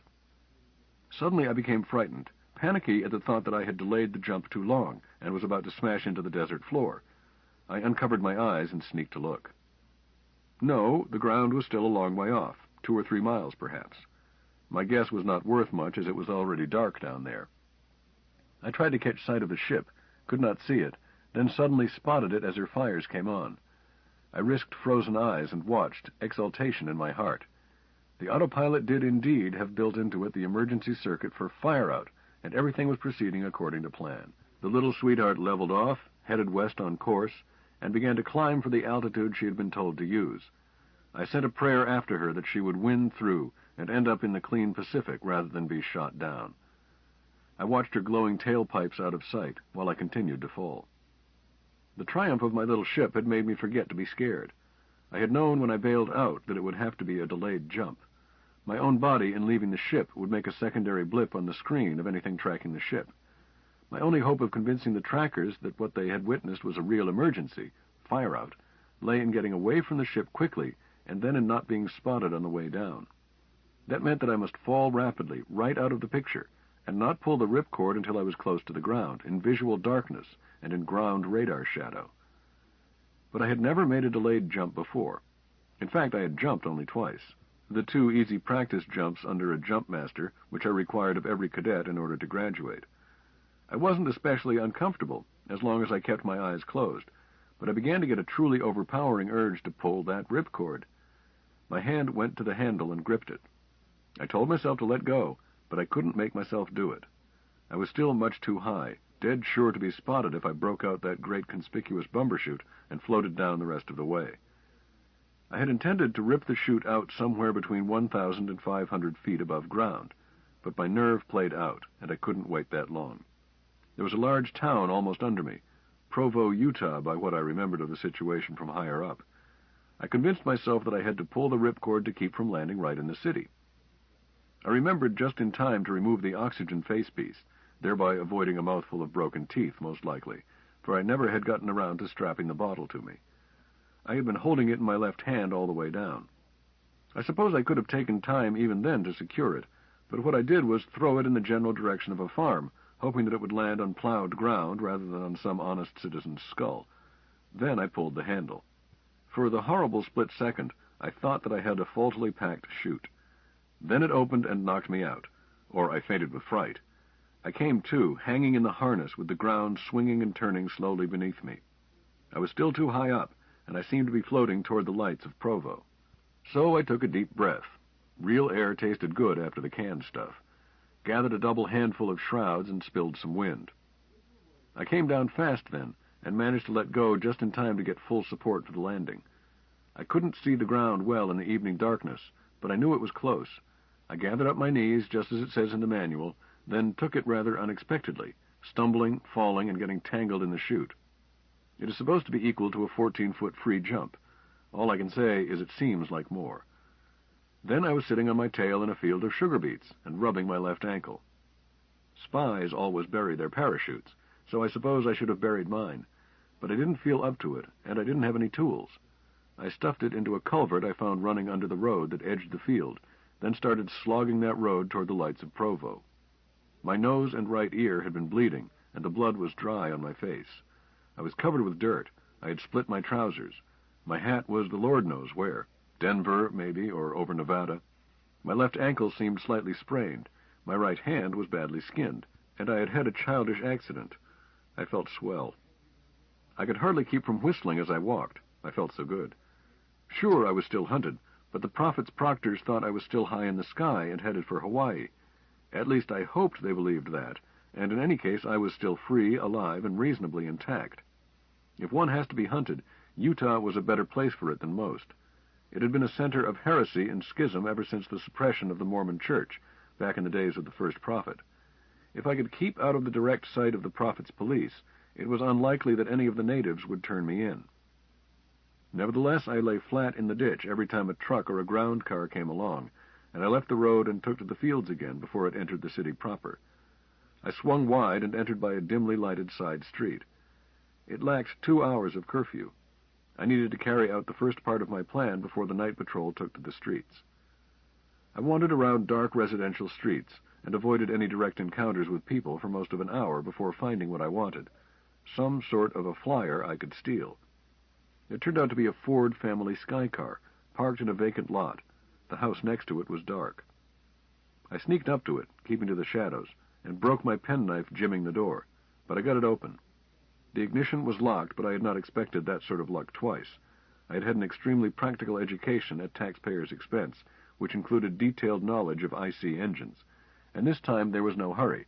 It took me 20 minutes, working in the dark, to short around the lock. After a quick reconnoiter of the street, I got in and started the electric auxiliary, and glided quietly into the street, then rounded a corner before turning on the car's lights. Then I drove away as openly as a farmer returning from prayer meeting in town. Nevertheless, I was afraid of running into a police checkpoint at the city limits, so as soon as the houses thinned out, I ran the car into the first open field and went on well away from the road. Then unexpectedly dropped a front wheel into an irrigation ditch. That determined my takeoff point.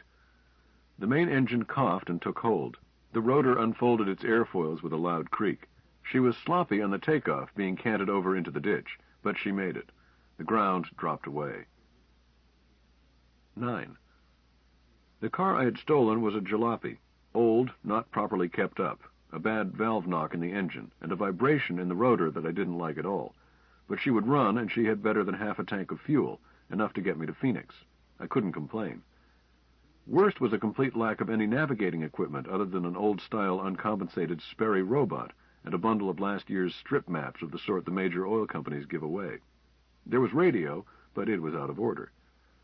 Well, Columbus got by with less. Phoenix was almost due south and almost 500 miles away.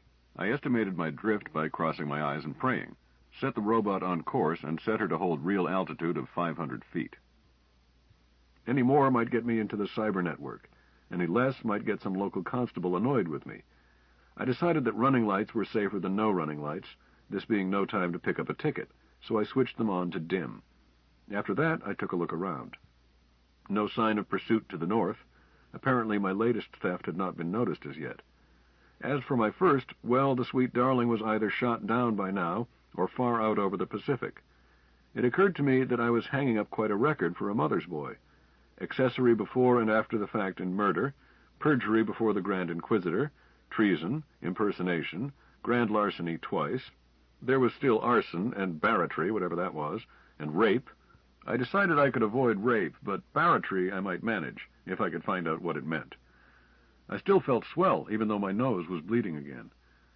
It occurred to me that marrying a holy deaconess might be considered statutory rape under the law, and that made me feel better. By then, I didn't want to miss anything. I stayed at the controls, overriding the pilot and avoiding towns, until we were better than 100 miles south of Provo. From there south, past the Grand Canyon and almost to the ruins of the old 66 Road City, people are awfully scarce.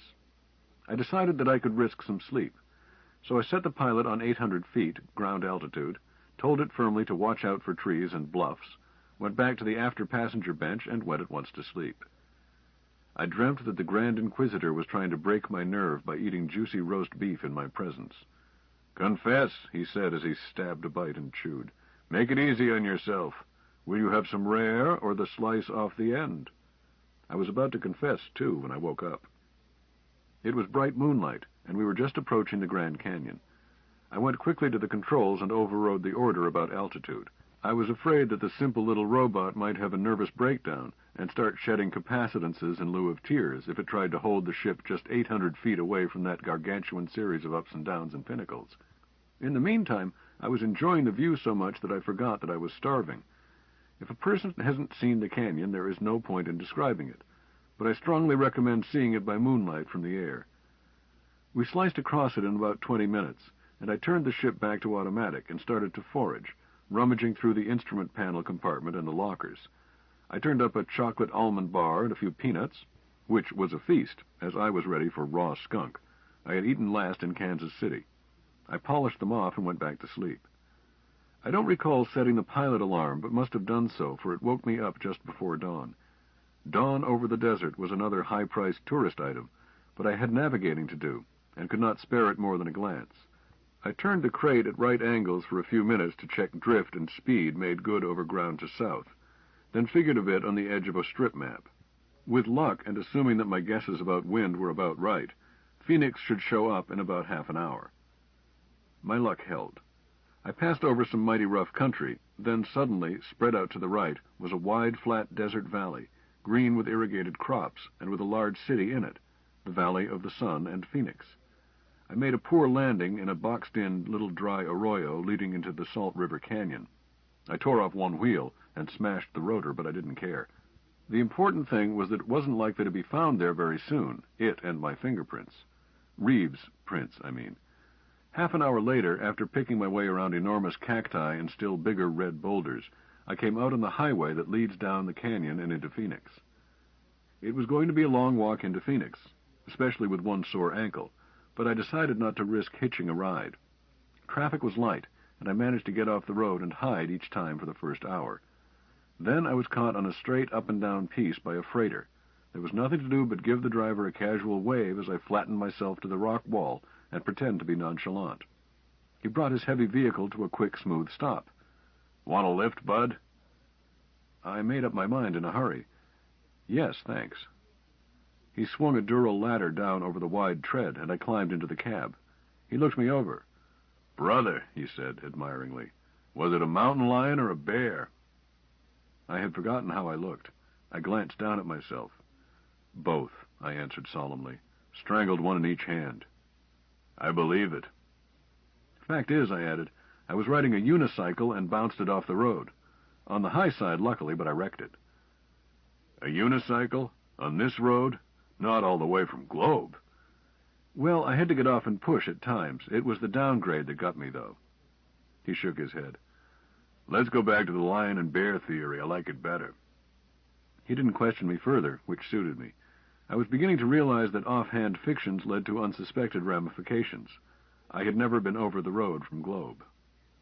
Nor had I ever been inside a big freighter before, and I was interested to see how much it resembled inside the control room of an Army surface cruiser. The same port and starboard universal oleo speed gears controlling the traction treads, much the same instrument board giving engine speed, port and starboard motor speeds, torque ratios, and so forth. I could have herded it myself. Instead, I played dumb and encouraged him to talk. I've never been in one of these big babies before. Tell me how it works, will you? That set him off, and I listened with half an ear, while thinking about how I should tackle Phoenix. He demonstrated how he applied both power and steering to the treads, simply by tilting the two speed bars, one in each fist, and then discussed the economy of letting the diesel run at constant speed, while he fed power as needed to the two sides. I let him talk. My first need was a bath and a shave and a change of clothes. That was sure. Else I'd be picked up on sight for suspected vagrancy. Presently I realized he had asked a question. I think I see, I answered. The Waterburys drive the treads. Yes and no, he went on. It's a diesel-electric hookup. The Waterburys just act like a gear system, although there aren't any gears in them. They're hydraulic. Follow me? I said I thought so. I could have sketched them, and filed away in my mind the idea that if the Cabal should ever need cruiser pilots in a hurry, freighter jacks could be trained for the job in short order. We were going downhill slightly even after we left the canyon. The miles flowed past. My host pulled off the road and ground to a stop by a roadside restaurant and oil station. All out, he grunted. Breakfast for us and go juice for the go-buggy. Sounds good. We each consumed a tall stack with eggs and bacon and big sweet Arizona grapefruit. He wouldn't let me pay for his and tried to pay for mine. As we went back to the freighter, he stopped at the ladder and looked me over. The police gate is about 3/4 of a mile on in, he said softly. I suppose that's as good a spot to check in as any. He looked at me and glanced away. I said. I think I could stand to walk the rest of the way to settle my breakfast. Thanks a lot for the lift. Don't mention it. There's a side road about 200 yards back. It swings south and then west again into town. Better for walking, less traffic. Thanks. I walked back to the side road, wondering if my criminal career was that plain to everyone. One thing sure, I had to improve my appearance before tackling the city.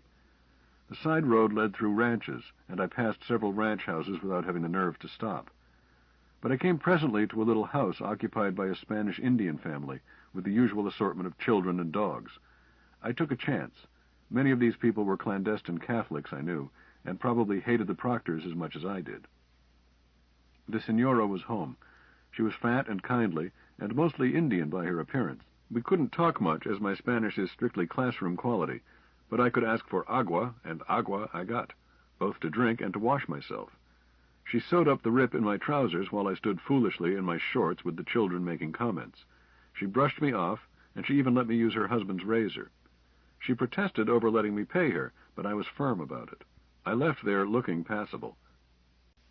Side 3, Revolt in 2100, continuing with If This Goes On page 74. The road swung back into town, as the freighter jack had said, and without benefit of police. Eventually I found a neighborhood shopping center, and in it a little tailor shop. There I waited while the rest of my transformation back to respectability was completed. With my clothes freshly pressed, the spots removed, a brand new shirt and hat, I was then able to walk down the street and exchange a blessing with any proctor I might meet, while looking him calmly in the eye. A phone book gave me the address of the South Side Tabernacle.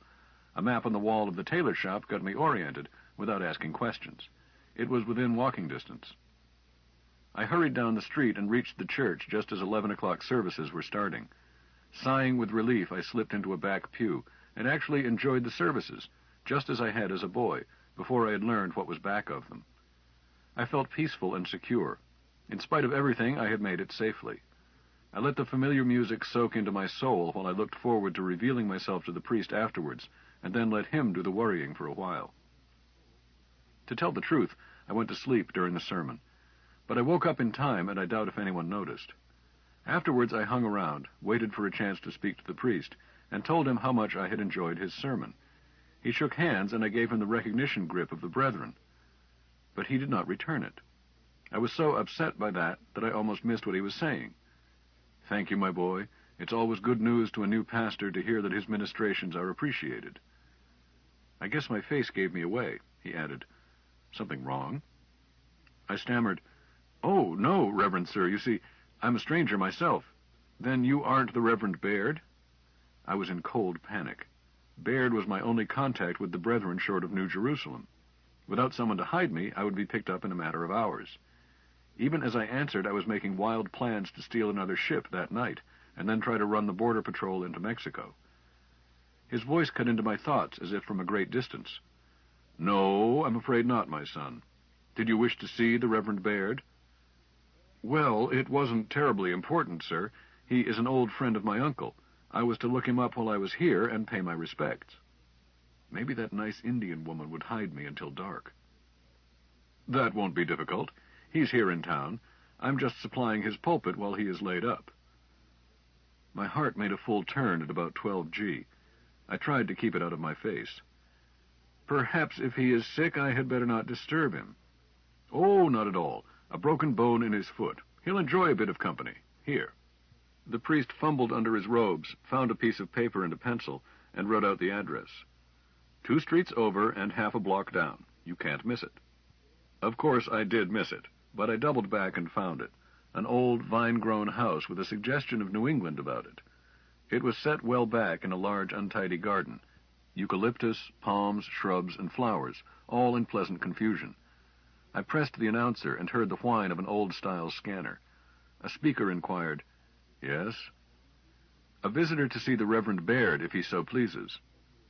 There was a short silence while he looked me over, then, "You'll have to let yourself in. My housekeeper has gone to the market. Straight through and out into the back garden." The door clicked and swung itself open. I blinked at the darkness, then went down a central hallway and out through the back door. An old man was lying in a swing there, with one foot propped up on pillows. He lowered his book and peered at me over his glasses. "What do you want of me, son?" "Light." An hour later, I was washing down the last of some superb enchiladas with cold, sweet milk. As I reached for a cluster of muscatel grapes, Father Baird concluded his instructions to me. "Nothing to do until dark, then. Any questions?" "I don't think so, sir. Sanchez takes me out of town and delivers me to certain others of the brethren, who will see to it that I get to General Headquarters. My end of it is simple enough." "True. You won't be comfortable, however." I left Phoenix concealed in a false bottom of a little vegetable truck. I was stowed like cargo, with my nose pressed against the floorboards. We were stopped at a police gate at the edge of town. I could hear brusque voices with that note of authority, and Sanchez impassioned Spanish in reply. Someone rummaged around over my head, and the cracks in the false bottom gleamed with light. Finally a voice said, "It's okay, Ezra. That's Father Baird's handyman. Makes a trip out to the Father's ranch every night or so." "Well, why didn't he say so?" "He gets excited and loses his English." "Okay, get going, Chico. Vaya usted con Dios." "Gracias, señores. Buenas noches." At the Reverend Baird's ranch, I was transferred to a helicopter. No rickety heap this time, but a new job, silent and well-equipped. She was manned by a crew of 2, who exchanged pass grips with me, but said nothing other than to tell me to get into the passenger compartment and stay there. We took off at once. The windows of the passenger space had been covered.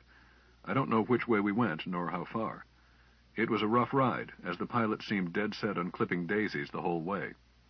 It was a reasonable precaution to avoid being spotted in a scope, but I hoped he knew what he was doing.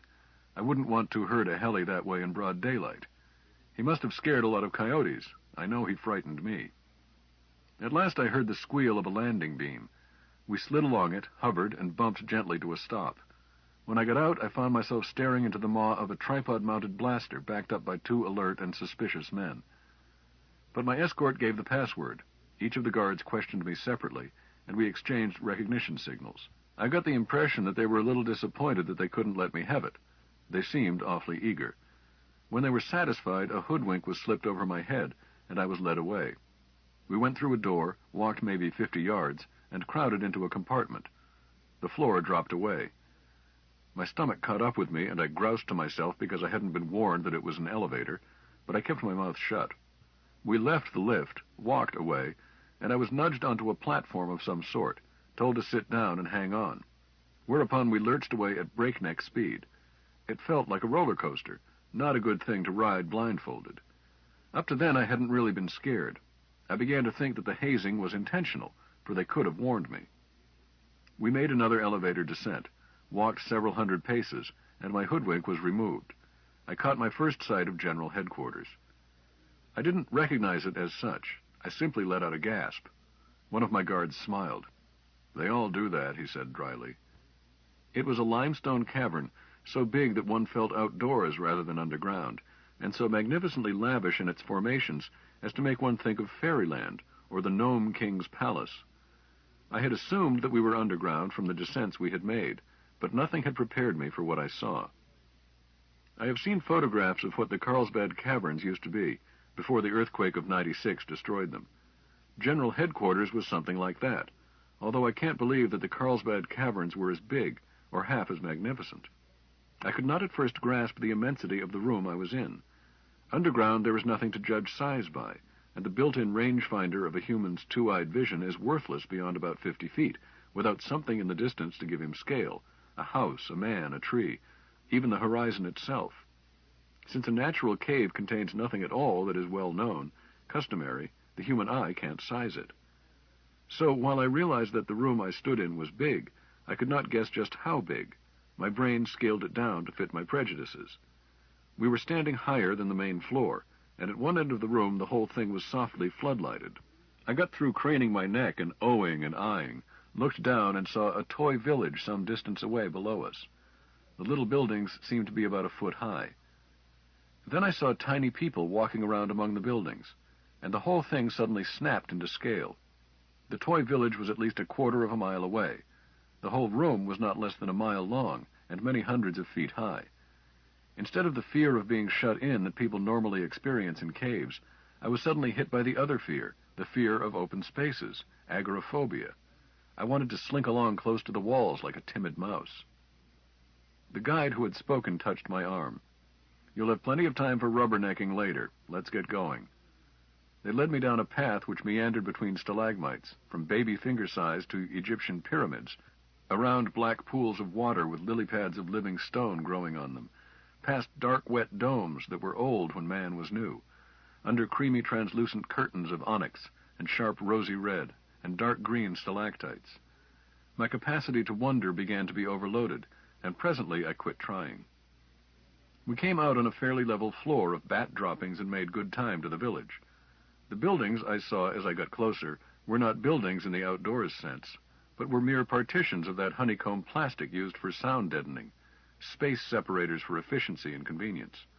Most of them were not roofed. We stopped in front of the largest of these pens. The sign over its door read, "Administration." We entered, and I was taken into the personnel office. This room almost made me homesick, so matter-of-fact, so professionally military was it in its ugly, efficient appointments. There was even the elderly staff clerk with the nervous sniff, who seems to be general issue for such an office since the time of Caesar. The sign on his desk described him as Warrant Officer R.E. Giles, and he had quite evidently come back to his office after working hours to check me in. "Pleased to meet you, Mr. Lyle," he said, shaking hands and exchanging recognition. Then he scratched his nose and sniffed. "You're a week or so early, and your quarters aren't ready. Suppose we billet you tonight with a blanket roll in the lounge or BOQ, and get you squared away in the morning?" I said that would be perfectly satisfactory, and he seemed relieved. 10. I guess I had been expecting to be treated as some sort of conquering hero on my arrival. You know, my new comrades hanging breathlessly on every word of my modest account of my adventures and hairbreadth escapes, and giving thanks to the great architect that I had been allowed to win through with my all-important message. I was wrong. The personnel adjutant sent for me before I had properly finished breakfast, but I didn't even see him. I saw Mr. Giles. I was a trifle miffed and interrupted him to ask how soon it would be convenient for me to pay my formal call on the commanding officer. He sniffed. "Oh, yes. Well, Mr. Lyle, the CG sends his compliments to you and asks you to consider that courtesy calls have been made. Not only on him, but on department heads.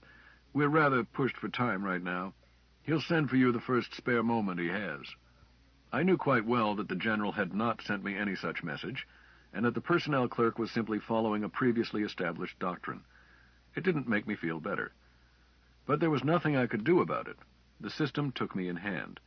By noon I had been permanently billeted, had had my chest thumped and so forth, and had made my reports. Yes, I got a chance to tell my story, to a recording machine. Flesh and blood men did receive the message I carried, but I got no fun out of that. I was under hypnosis at the time, just as I had been when it was given to me. This was too much for me. I asked the psychotechnician who operated me what the message was I carried. He answered stiffly, "We aren't permitted to tell couriers what they carry." His manner suggested that my question was highly improper. I lost my temper a bit. I didn't know whether he was senior to me or not, as he was not in uniform, but I didn't care. "For pity's sake, what is this? Don't the brethren trust me? Here I risk my neck." He cut in on me in a much more conciliatory manner. No, it's not that at all. It's for your protection." "Huh?" "Doctrine. The less you know that you don't need to know, the less you can spill if you are ever captured, and the safer it is for you and for everybody. For example, do you know where you are now? Could you point it out on a map?" "No." "Neither do I. We don't need to know, so we weren't told. However," he went on, "I don't mind telling you in a general way what you were carrying. Just routine reports, confirming stuff we already had by sensitive circuits mostly. You were coming this way, so they dumped a lot of such stuff into you. I took 3 spools from you." "Just routine stuff? Why, the lodge master told me I was carrying a message of vital importance. That fat old joker." The technician grudged a smile. "I'm afraid he was pulling—" "Oh. Eh?" "I know what he meant. You were carrying a message of vital importance to you. You carried your own credentials hypnotically. If you had not been, you would never have been allowed to wake up." I had nothing to say. I left quietly. My rounds of the medical office, psych office, quartermaster, and so forth had begun to give me a notion of the size of the place. The toy village I had first seen was merely the administrative group. The power plant, a packaged pile, was in a separate cavern with many yards of rock wall as secondary shielding. Married couples were quartered where they pleased. About a third of us were female, and usually chose to set up their houses or pens well away from the central grouping. The armory and ammo dump were located in a side passage, a safe distance from offices and quarters. There was fresh water in abundance, though quite hard, and the same passages that carried the underground streams appeared to supply ventilation. At least the air was never stale. It stayed at a temperature of 69.6 Fahrenheit and a relative humidity of 32%, winter and summer, night and day. By lunchtime I was hooked into the organization, and found myself already hard at work, at a temporary job immediately after lunch, in the armory, repairing and adjusting blasters, pistols, squad guns, and assault guns. I could have been annoyed at being asked or ordered to do what was really gunnery sergeant work, but the whole place seemed to be run with a minimum of protocol. We cleared our own dishes away at mess, for example. And truthfully, it felt good to sit at a bench in the armory, safe and snug, and handle calipers and feather gauges and drifts again. Good, useful work. Just before dinner that first day, I wandered into the BOQ lounge and looked around for an unoccupied chair. I heard a familiar baritone voice behind me. "Johnny! John Lyle!" I whirled around, and there, hurrying toward me, was Zebediah Jones. Good old Zeb, large as life, and his ugly face split with a grin. We pounded each other in the back and swapped insults. "When did you get here?" I finally asked him. "Oh, about 2 weeks ago." "You did? You were still at New Jerusalem when I left. How did you do it?" "Nothing to it. I was shipped as a corpse, in a deep trance, sealed up in a coffin and marked contagious." I told him about my own mixed-up trip, and Zeb seemed impressed, which helped my morale. Then I asked him what he was doing. "I'm in the Psych and Propaganda Bureau," he told me, "under Colonel Novak. Just now I'm writing a series of oh-so-respectful articles about the private life of the Prophet and his acolytes and attending priests. how many servants they have, how much it costs to run the palace, all about the fancy ceremonies and rituals and such junk. All of it perfectly true, of course, and told with unctuous approval. But I lay it on a shade too thick. The emphasis is on the jewels and the solid gold trappings, and how much it all costs. And I keep telling the yokels what a privilege it is for them to be permitted to pay for such frippery, and how flattered they should feel that God's representative on earth lets them take care of him. I guess I don't get it, I said, frowning. People like that circusy stuff. Look at the way the tourists to New Jerusalem scramble for tickets to a temple ceremony. Sure. But we don't peddle this stuff to people on a holiday to New Jerusalem. We syndicate it to little local papers in poor farming communities in the Mississippi Valley, and in the Deep South, and in the back country of New England. That is to say, we spread it among some of the poorest and most puritanical elements of the population, people who are emotionally convinced that poverty and virtue are the same thing. It grates on their nerves. In time, it should soften them up and make doubters of them. Do you seriously expect to start a rebellion with picayune stuff like that? It's not picayune stuff, because it acts directly on their emotions, below the logical level. You can sway 1,000 men by appealing to their prejudices quicker than you can convince one man by logic. It doesn't have to be a prejudice about an important matter, either. Johnny, you savvy how to use connotation indices, don't you? Well, yes and no. I know what they are. They are supposed to measure the emotional effects of words. That's true as far as it goes. But the index of a word isn't fixed like the 12 inches in a foot. It is a complex variable function depending on context, age, and sex and occupation of the listener, the locale, and a dozen other things. An index is a particular solution of the variable that tells you whether a particular word used in a particular fashion to a particular reader or type of reader will affect that person favorably, unfavorably, or simply leave him cold. Given proper measurements of the group addressed, it can be as mathematically exact as any branch of engineering. We never have all the data we need, so it remains an art, but a very precise art, especially as we employ feedback through field sampling. Each article I do is a little more annoying than the last, and the reader never knows why. It sounds good, but I don't see quite how it's done. I'll give you a gross case. Which would you rather have? A nice, thick, juicy, tender steak, or a segment of muscle tissue from the corpse of an immature castrated bull? I grinned at him. You can't upset me. I'll take it by either name. Not too well done. I wish they would announce chow around here. I'm starved. You think you aren't affected because you were braced for it. But how long would a restaurant stay in business if it used that sort of terminology? Take another gross case, the Anglo-Saxon monosyllables that naughty little boys write on fences. You can't use them in polite company without offending, yet there are circumlocutions or synonyms for every one of them, which may be used in any company. I nodded agreement. I suppose so. I certainly see how it could work on other people. But personally, I guess I'm immune to it. Those taboo words don't mean a thing to me, except that I'm reasonably careful not to offend other people. I'm an educated man, Zeb. Sticks and stones may break my bones, etc. But I see how you could work on the ignorant. Now, I should know better than to drop my guard with Zeb. The good Lord knows he's tripped me up enough times. He smiled at me quietly and made a short statement involving some of those taboo words.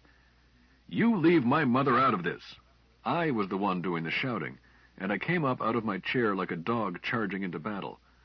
Zeb must have anticipated me exactly and shifted his weight before he spoke, for instead of hanging one on his chin, I found my wrist seized in his fist and his other arm around me, holding me in a clinch that stopped the fight before it started.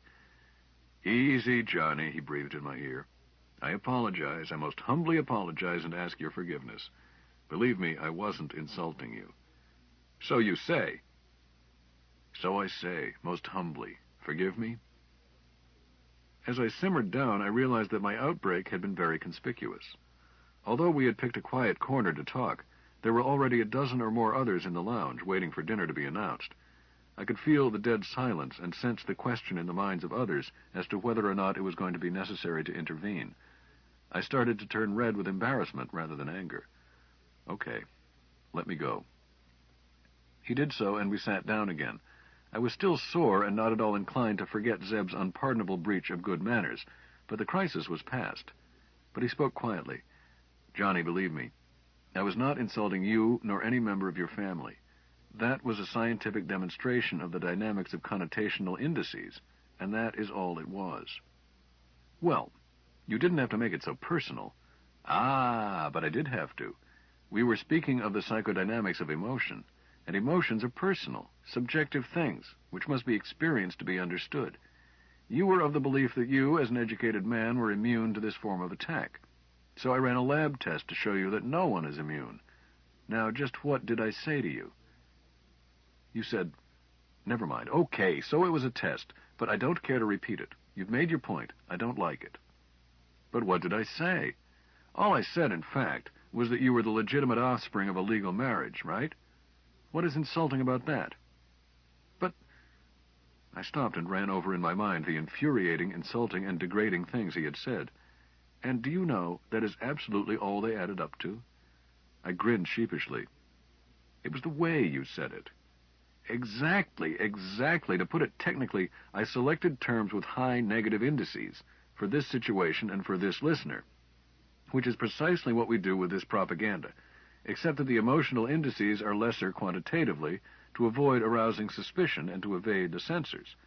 Slow poison rather than a kick in the belly. The stuff we write is all about the prophet, lauding him to the skies, so the irritation produced in the reader is transferred to him.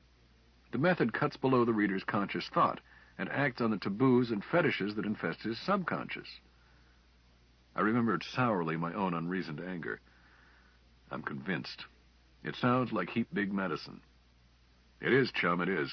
There is magic in words, black magic, if you know how to invoke it. After dinner, Zeb and I went to his cubicle and continued to bat the breeze. I felt warm and comfortable and very, very contented. The fact that we were part of a revolutionary plot, a project most unlikely to succeed, and which would most probably end with us both dead in battle or burned for treason, affected me not at all. Good old Zeb. What if he did get under my guard and hit me where it hurt? He was my family, all the family that I had. To be with him now made me feel the way I used to feel when my mother would sit me down in the kitchen and feed me cookies and milk. We talked about this and that, in the course of which I learned more about the organization and was very surprised to discover, that not all of our comrades were brethren. Lodge brothers, I mean. But isn't that dangerous? What isn't? And what did you expect, old son? Some of our most valuable comrades can't join the lodge. Their own religious faith forbids it. But we don't have any monopoly on hating tyranny and loving freedom, and we need all the help we can get. Anybody going our direction is a fellow traveler. Anybody. I thought it over. The idea was logical, though somehow vaguely distasteful. I decided to gulp it down quickly. I suppose so. I imagine even the pariahs will be of some use to us when it comes to the fighting, even if they aren't eligible for membership. Zeb gave me a look I knew too well. Oh, for Pete's sake, John. When are you going to give up wearing diapers? Huh? Haven't you gotten it through your head that the whole pariah notion is this tyranny's scapegoat mechanism that every tyranny requires? Yes, but shut up. Take sex away from people. Make it forbidden, evil. Limit it to ritualistic breeding. Force it back up into suppressed sadism. Then hand the people a scapegoat to hate. Let them kill a scapegoat occasionally for cathartic release. The mechanism is ages old. Tyrants used it centuries before the word psychology was ever invented. It works, too. Look at yourself. Look, Zeb, I don't have anything against the pariahs. You had better not have. You'll find a few dozen of them in the Grand Lodge here. And by the way, forget that word pariah. It has, shall we say, a very high negative index. He shut up, and so did I. Again, I needed time to get my thoughts straight. Please understand me. It is easy to be free when you have been brought up in freedom. It is not easy otherwise. A zoo tiger, escaped, will often slink back into the peace and security of his bars. If he can't get back, they tell me he will pace back and forth within the limits of bars that are no longer there. I suppose I was still pacing in my conditioned pattern. The human mind is a tremendously complex thing. It has compartments in it that its owner himself does not suspect. I had thought that I had given my mind a thorough house-cleaning already, and had rid it of all the dirty superstitions I had been brought up to believe. I was learning that the house-cleaning had been no more than a matter of sweeping the dirt under the rugs. It would be years before the cleansing would be complete, before the clean air of reason blew through every room. All right, I told myself. If I meet one of these comrades, I'll exchange recognition with him and be polite. As long as he is polite to me. At the time, I saw nothing hypocritical in the mental reservation. Zeb lay back, smoking, and let me stew. I knew that he smoked, and he knew that I disapproved. But it was a minor sin, and when we were rooming together in the palace barracks, I would never have thought of reporting him. I even knew which room servant was his bootlegger. "Who is sneaking your smokes in now?" I asked, wishing to change the subject. "Eh? Why, you buy them at the PX, of course." He held the dirty thing out and looked at it. "These Mexican cigarettes are stronger than I like. I suspect that they use real tobacco in them, instead of the bridge sweepings I'm used to. Want one?" "Huh? Oh, no, thanks." He grinned wryly. "Go ahead. Give me your usual lecture. It'll make you feel better." "Now, look here, Zeb. I wasn't criticizing. I suppose it's just one of the many things I've been wrong about." "Oh, no. It's a dirty, filthy habit that ruins my wind and stains my teeth and may eventually kill me off with lung cancer." He took a deep inhalation, let the smoke trickle out of the corners of his mouth, and looked profoundly contented. "But it just happens that I like dirty, filthy habits." He took another puff. "But it's not a sin, and my punishment for it is here and now, in the way my mouth tastes each morning. The great architect doesn't give a shout in Sheol about it. Catch on, old son? He isn't even watching." "There is no need to be sacrilegious." "I wasn't being so." "You weren't, eh?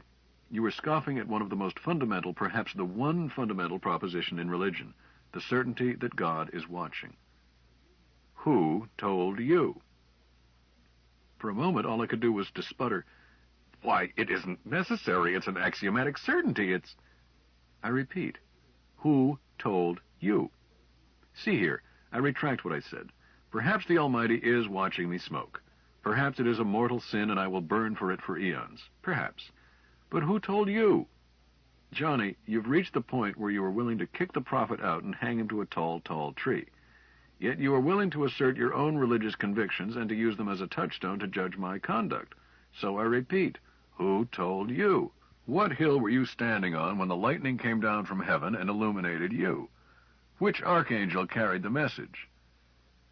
I did not answer at once. I could not. When I did, it was with a feeling of shock and cold loneliness. "Zeb, I think I understand you at last.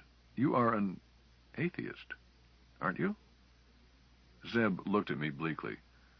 "Don't call me an atheist," he said slowly, "unless you are really looking for trouble." "Then you aren't one?" I felt a wave of relief, although I still didn't understand him. "No, I am not. Not that it is any of your business. My religious faith is a private matter between me and my God. What my inner beliefs are, you will have to judge by my actions, for you are not invited to question me about them. I decline to explain them, nor to justify them to you, nor to anyone, not the lodge master, nor to the Grand Inquisitor, if it comes to that." "But you do believe in God." "I told you so, didn't I? Not that you had any business asking me." "Then you must believe in other things." "Of course I do. I believe that a man has an obligation to be merciful to the weak, patient with the stupid, generous with the poor. I think he is obliged to lay down his life for his brothers, should it be required of him. But I don't propose to prove any of those things. They are beyond proof, and I don't demand that you believe as I do." I let out my breath. "I'm satisfied, Zeb." Instead of looking pleased, he answered, "That's mighty kind of you, brother, mighty kind." Sorry, I shouldn't be sarcastic, but I had no intention of asking for your approval.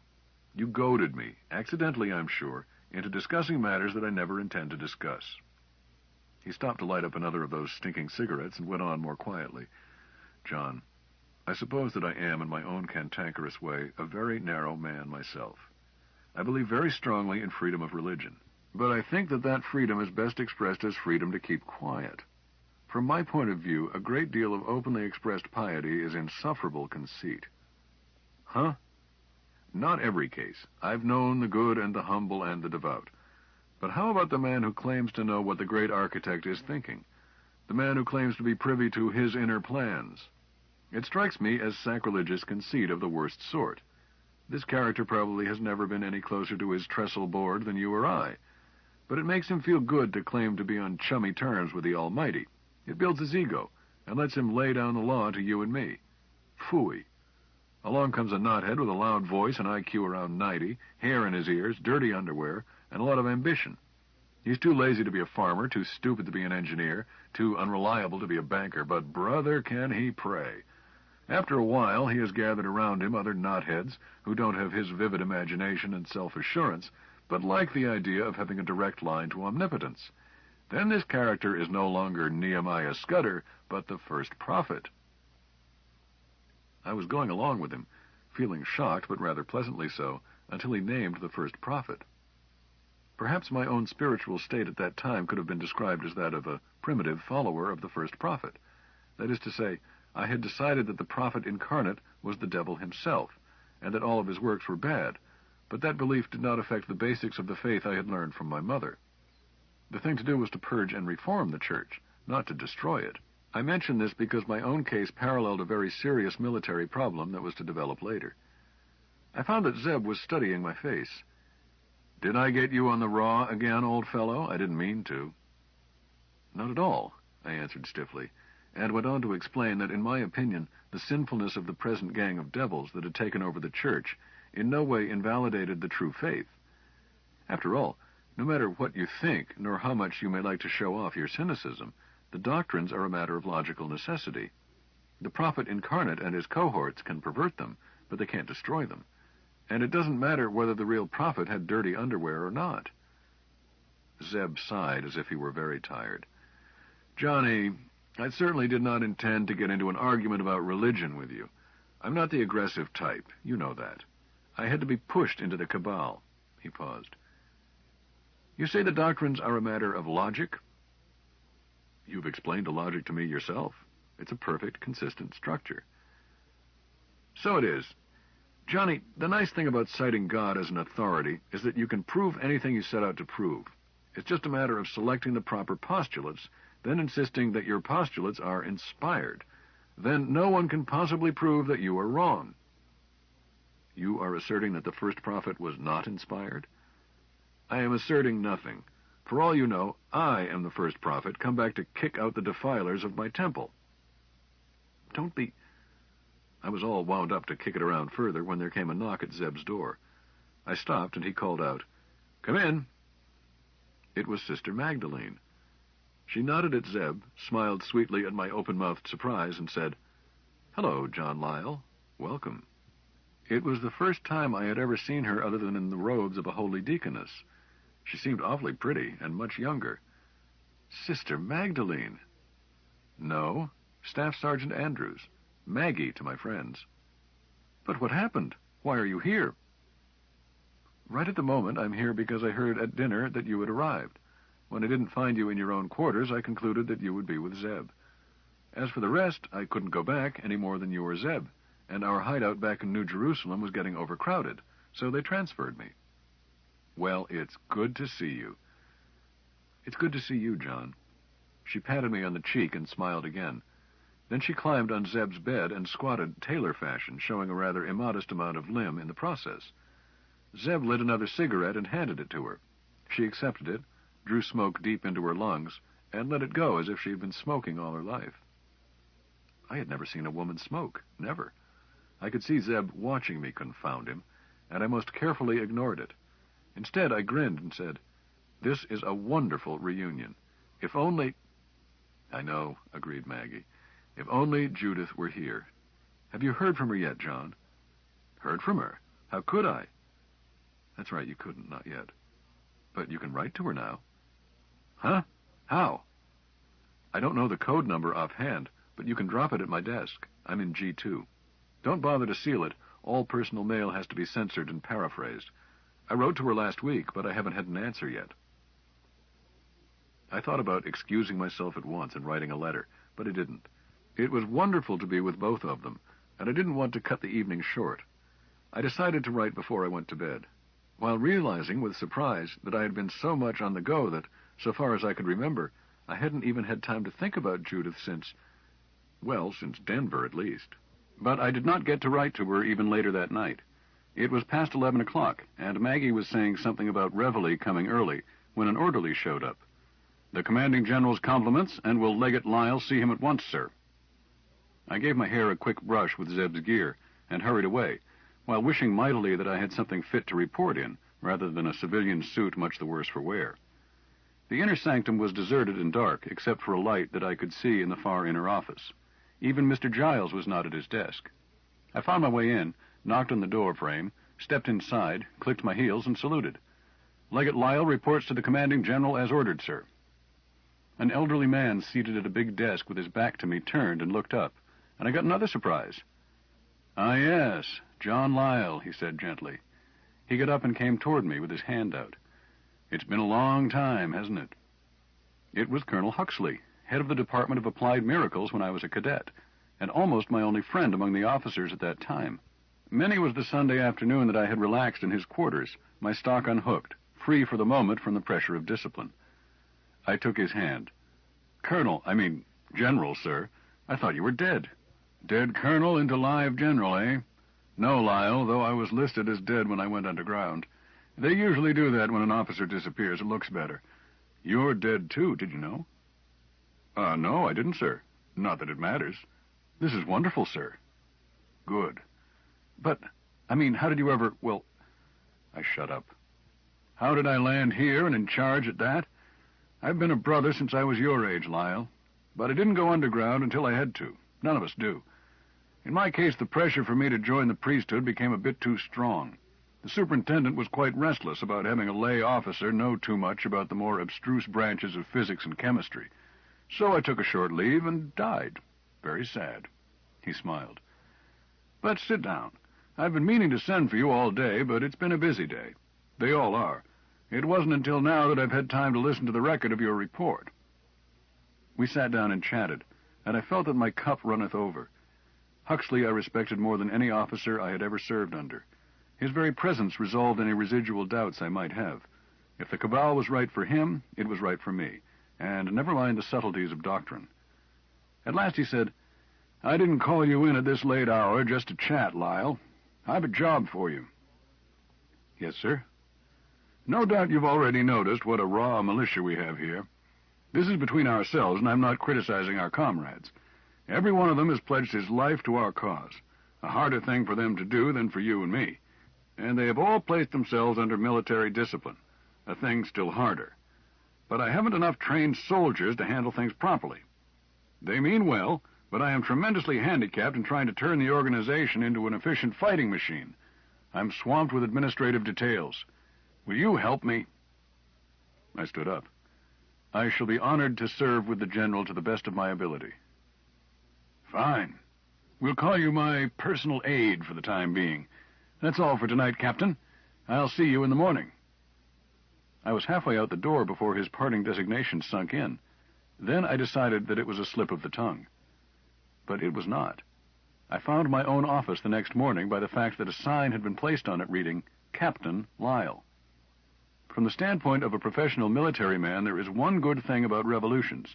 The opportunities for swift promotion are excellent, even if the pay is inclined to be irregular. My office adjoined General Huxley's, and from then on I almost lived in it. Eventually I had a cot installed back of my desk.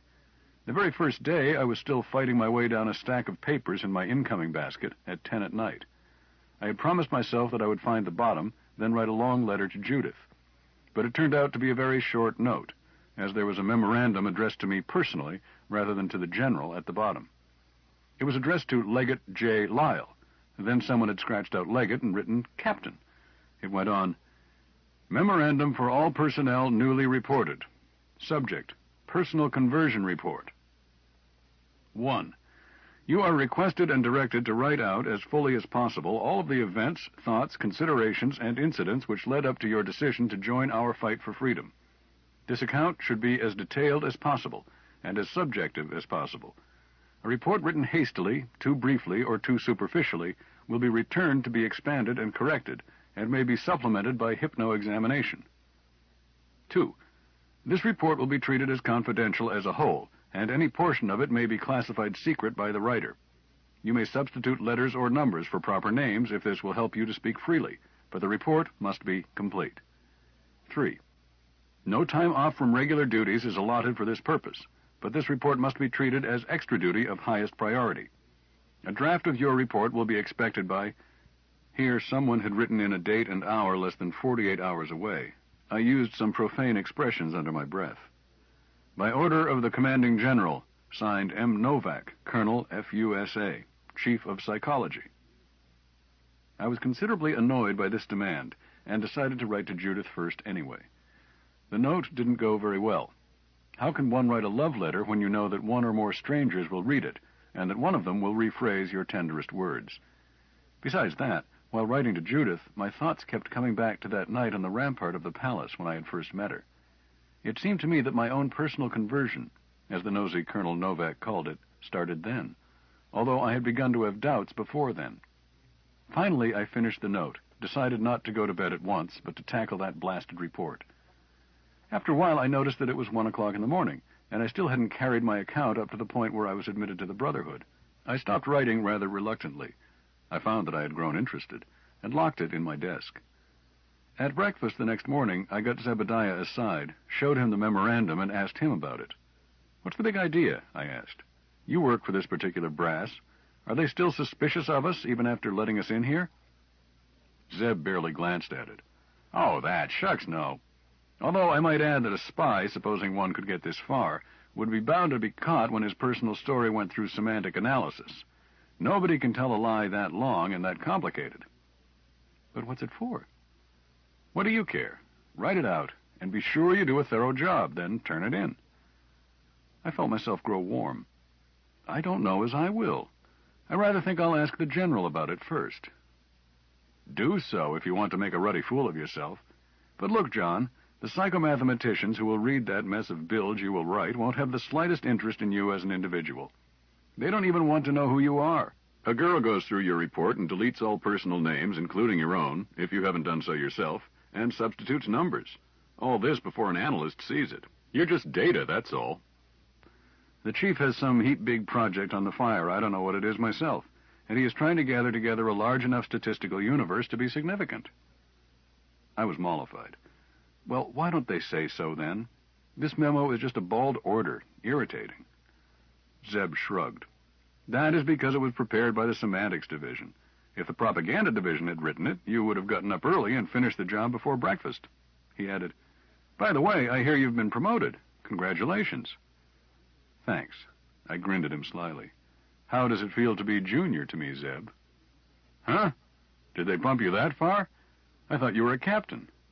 "I am." "Well, excuse me for breathing, but I'm a major." "Oh, congratulations." "Think nothing of it. You have to be at least a colonel around here, or you make your own bed." I was too busy to make my bed very often. More than half the time I slept on the couch in my office, and once I went a week without bathing. It was evident at once that the cabal was bigger and had more complicated ramifications to it than I had ever dreamed, and furthermore that it was building to a crescendo. I was too close to the trees to see the woods, even though everything but the utter top secret burn after reading items passed across my desk. I simply endeavored to keep General Huxley from being smothered in pieces of paper, and found myself smothered instead. The idea was to figure out what he would do if he had time, and then do it for him. A person who has been trained in the principles of staff or doctrinal command can do this. The trick is to make your mind work like your boss's mind in all routine matters, and to be able to recognize what is routine and what he must pass on himself. I made my share of mistakes, but apparently not too many, for he didn't fire me, and 3 months later I was a major with the fancy title of Assistant Chief of Staff. Chalk most of it up to the West Point ring, of course. A professional has a great advantage.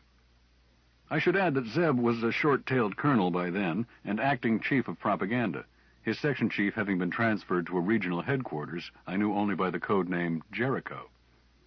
But I am getting ahead of my story. I heard from Judith about 2 weeks later. A pleasant enough note, but with the juice pressed out of it through rephrasing. I meant to answer her at once, but actually delayed a week.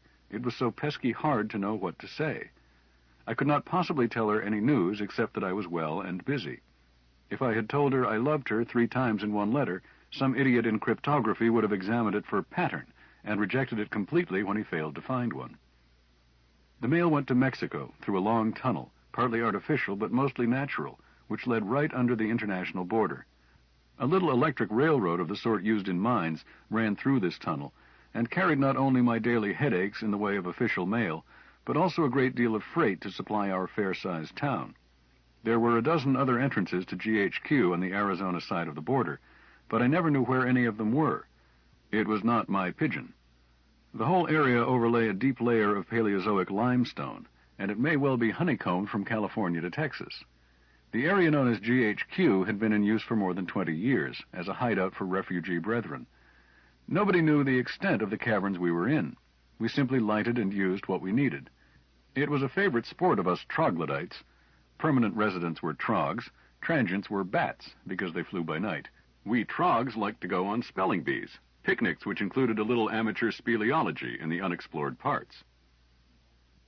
It was permitted by regulations, but just barely, and subject to stringent safety precautions, for you could break a leg awfully easily in those holes. But the general permitted it because it was necessary. We had only such recreations as we could make ourselves, and some of us had not seen daylight in years. Zeb and Maggie and I went on a number of such outings, when I could get away. Maggie always brought another woman along.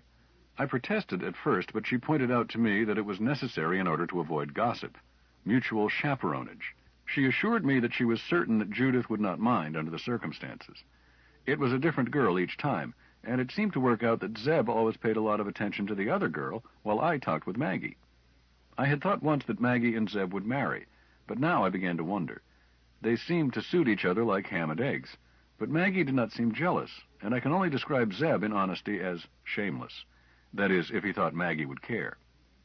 One Saturday morning, Zeb stuck his head in my sweat box and said, "Spelling bee, 2 o'clock, bring a towel." I looked up from a mound of papers. "I doubt if I can make it," I answered. "And why a towel?" But he was gone. Maggie came through my office later to take the weekly consolidated intelligence report into the old man, but I did not attempt to question her, as Maggie was all business during working hours, the perfect office sergeant. I had lunch at my desk, hoping to finish up, but knowing it was impossible. About 1:45, I went in to get General Huxley's signature on an item that was to go out that night by Hypnode courier, and therefore had to go at once to Psycho in order that the courier might be operated. He glanced at it and signed it, then said, "Sergeant Andy tells me you have a date." "Sergeant Andrews is mistaken," I said stiffly. "There are still the weekly reports from Jericho, Nod, and Egypt to be gone over." "Place them on my desk and get out. That's an order. I can't have you going stale from overwork." I did not tell him that he had not even been to lodge himself in more than a month. I got out. I dropped the message with Colonel Novak and hurried to where we always met near the women's mess. Maggie was there with the other girl, a blonde named Miriam Booth, who was a clerk in quartermaster's stores. I knew her by sight, but had never spoken to her. They had our picnic lunch, and Zeb arrived while I was being introduced. He was carrying, as usual, the portable flood we would use when we picked out a spot, and a blanket to sit on and use as a table. "Where's your towel?" he demanded. "Were you serious? I forgot it." "Run and get it. We'll start off along Appian Way. You can catch up. Come on, kids." They started off, which left me with nothing but to do as I was told. After grabbing a towel from my room, I dog-trotted until I had them in sight, then slowed to a walk, puffing. Desk work had ruined my wind. They heard me and waited. We were all dressed alike, with the women in trousers and each with a safety line wrapped around the waist and torch clipped to the belt. I had gotten used to women in men's clothes, much as I disliked it, and after all, it is impractical and quite immodest to climb around in caves wearing skirts. We left the lighted area by taking a turn that appeared to lead into a blind wall. Instead, it led into a completely concealed but easily negotiated tunnel. Zeb tied our labyrinth string and started paying it out as soon as we left permanent and marked paths, as required by the standing order. Zeb was always careful about things that mattered. For perhaps 1,000 paces we could see blazes and other indications that others had been this way before, such as a place where someone had worked a narrow squeeze wider with a sledge. Then we left the obvious path and turned into a blind wall. Zeb put down the flood and turned it on. "Sling your torches. We climb this one." "Where are we going?" "A place Miriam knows about. Give me a leg up, Johnny." The climb wasn't much. I got Zeb up all right, and the girls could have helped each other up, but we took them up roped, for safety's sake. We picked up our gear, and Miriam led us away, each of us using his torch. We went down the other side, and there was another passage so well hidden that it could have been missed for 10,000 years.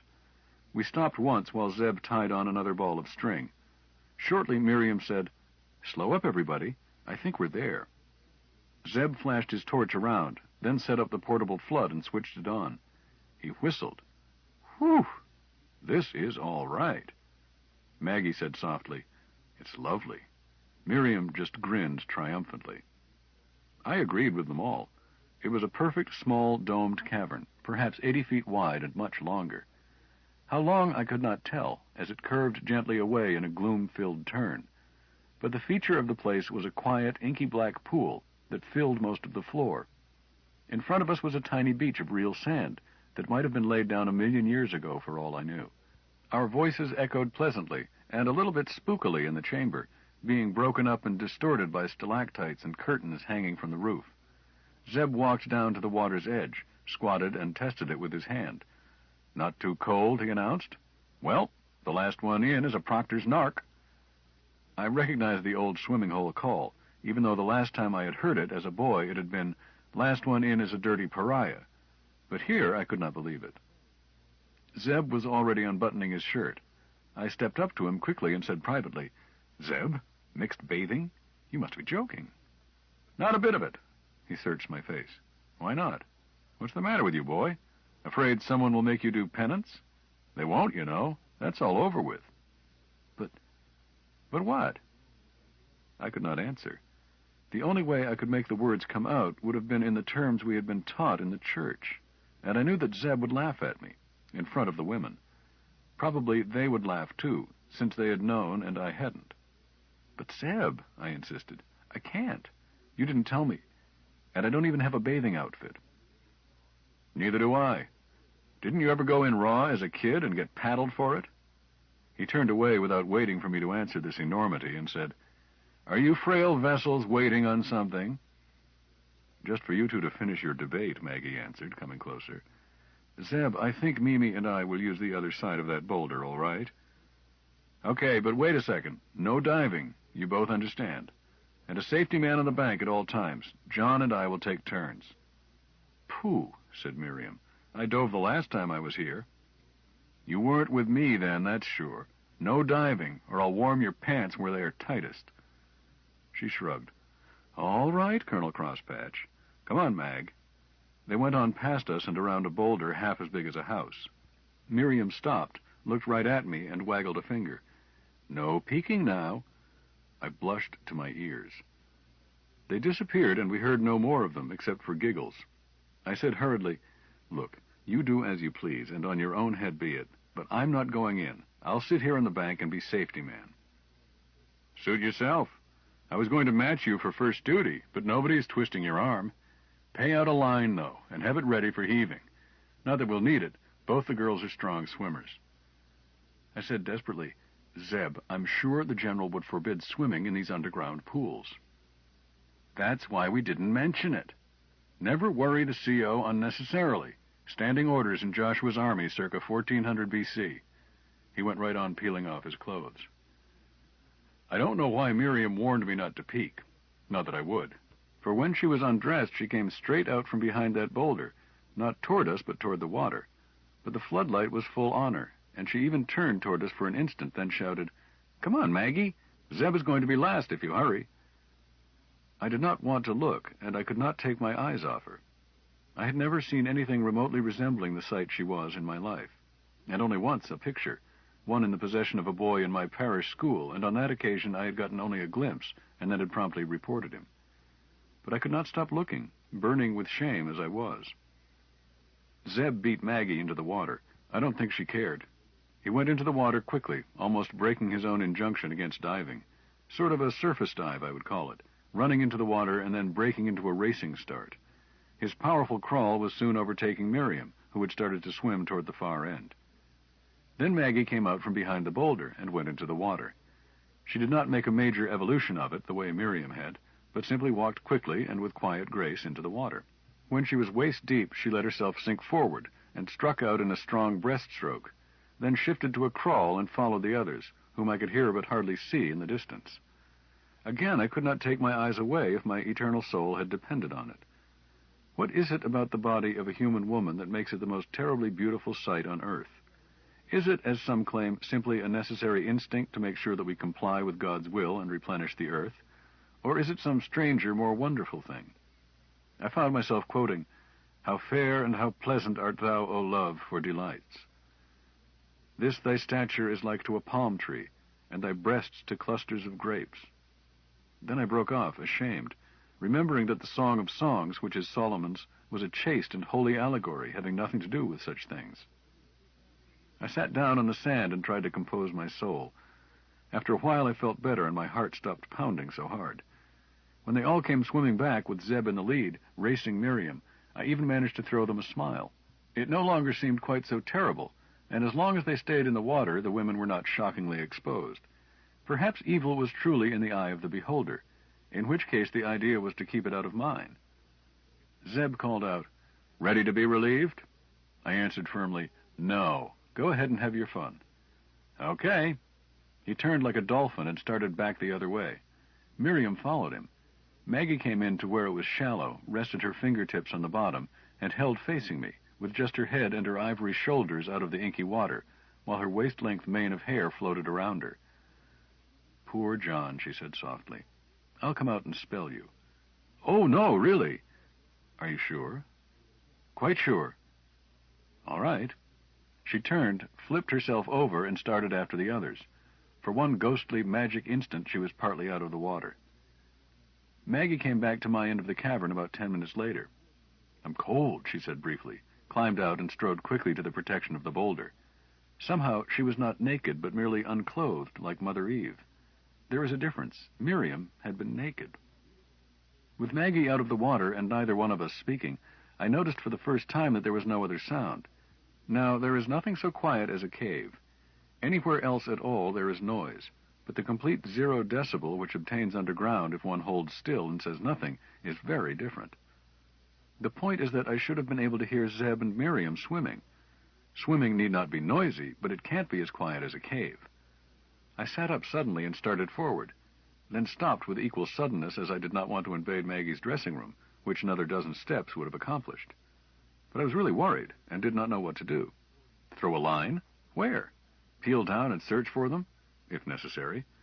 I called out softly, "Maggie?" "What is it, John?" "Maggie, I'm worried." She came at once from behind the rock. She had already pulled on her trousers, but held her towel so that it covered her from the waist up. I had the impression she had been drying her hair. "Why, John?" "Keep very quiet and listen." She did so. "I don't hear anything."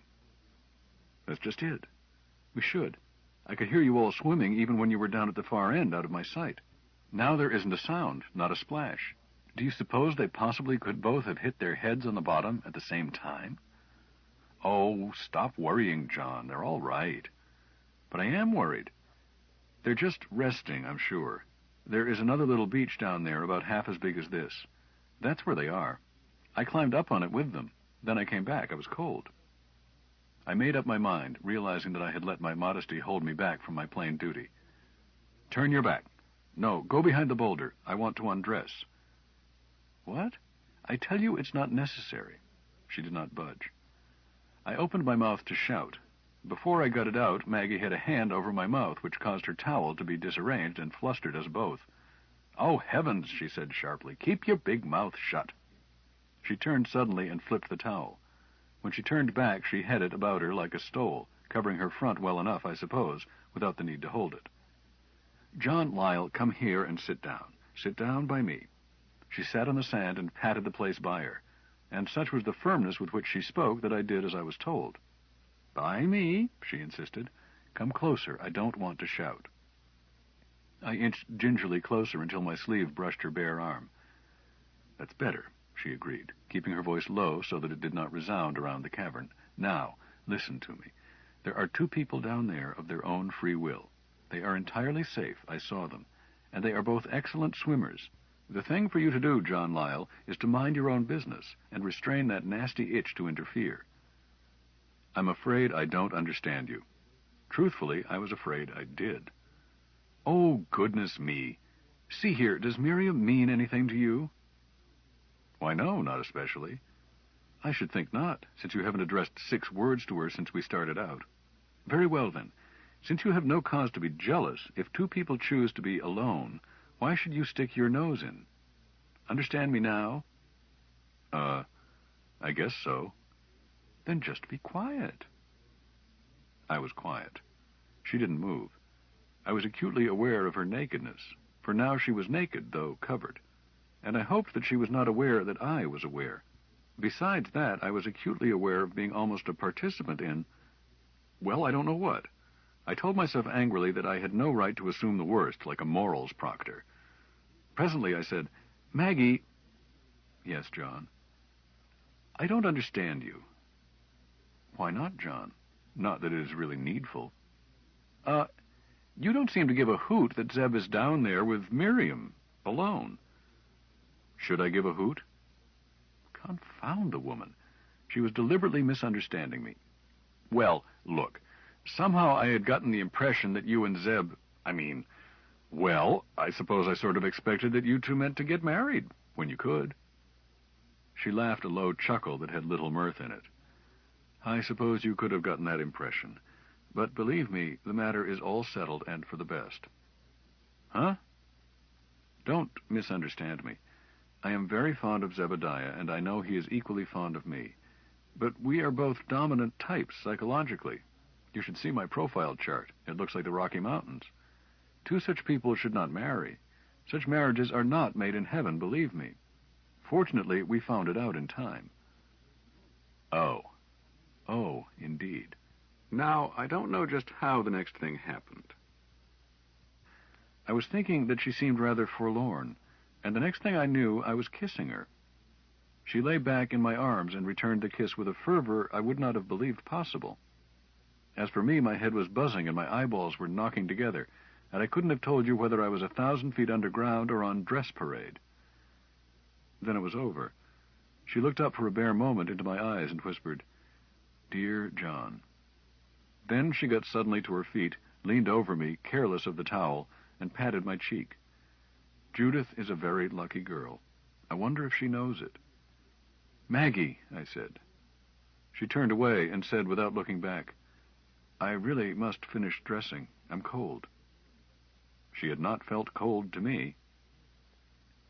She came out shortly, fully dressed and toweling her hair vigorously. I got my dry towel and helped her. I don't believe I suggested it. The idea just took care of itself. Her hair was thick and lovely, and I enjoyed doing it. It sent goose pimples over me. Zeb and Miriam came back while I was doing so, not racing, but swimming slowly. We could hear them laughing long before they were in sight. Miriam climbed out of the water as shamelessly as any harlot of Gomorrah, but I hardly noticed her. Zeb looked me in the eye and said aggressively, Ready for your swim, chum? I started to say that I did not believe that I would bother, and was going to make some excuse about my towel already being wet, when I noticed Maggie watching me. Not saying anything, but watching. I answered, Why, surely. You 2 took long enough. I called out, Miriam, get out from behind that rock. I want to use it. She squealed and giggled and came out, still arranging her clothes. I went behind it with quiet dignity. I hope I still had quiet dignity when I came out. In any case, I set my teeth, walked out, and straight into the water. It was bitingly cold at first, but only for a moment.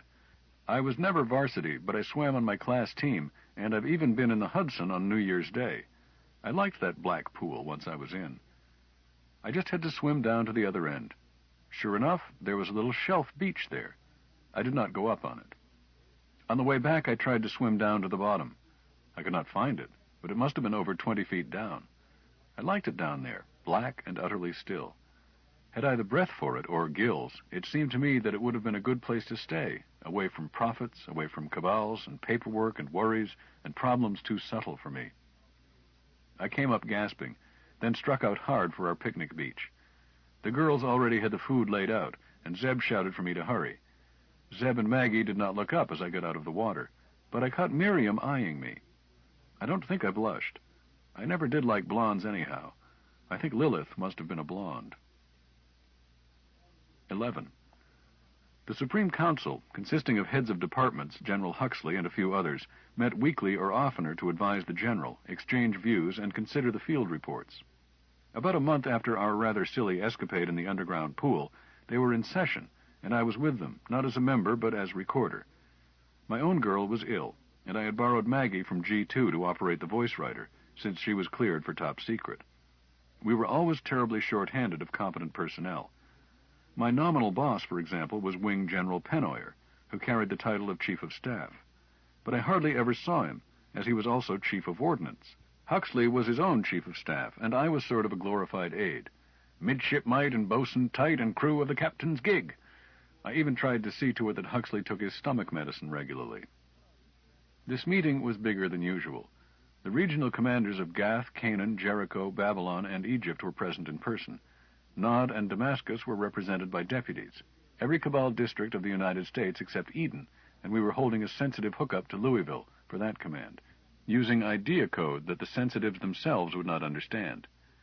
I could feel the pressure of something big coming up, although Huxley had not taken me into his confidence. The place was tiled so that a mouse couldn't have got in.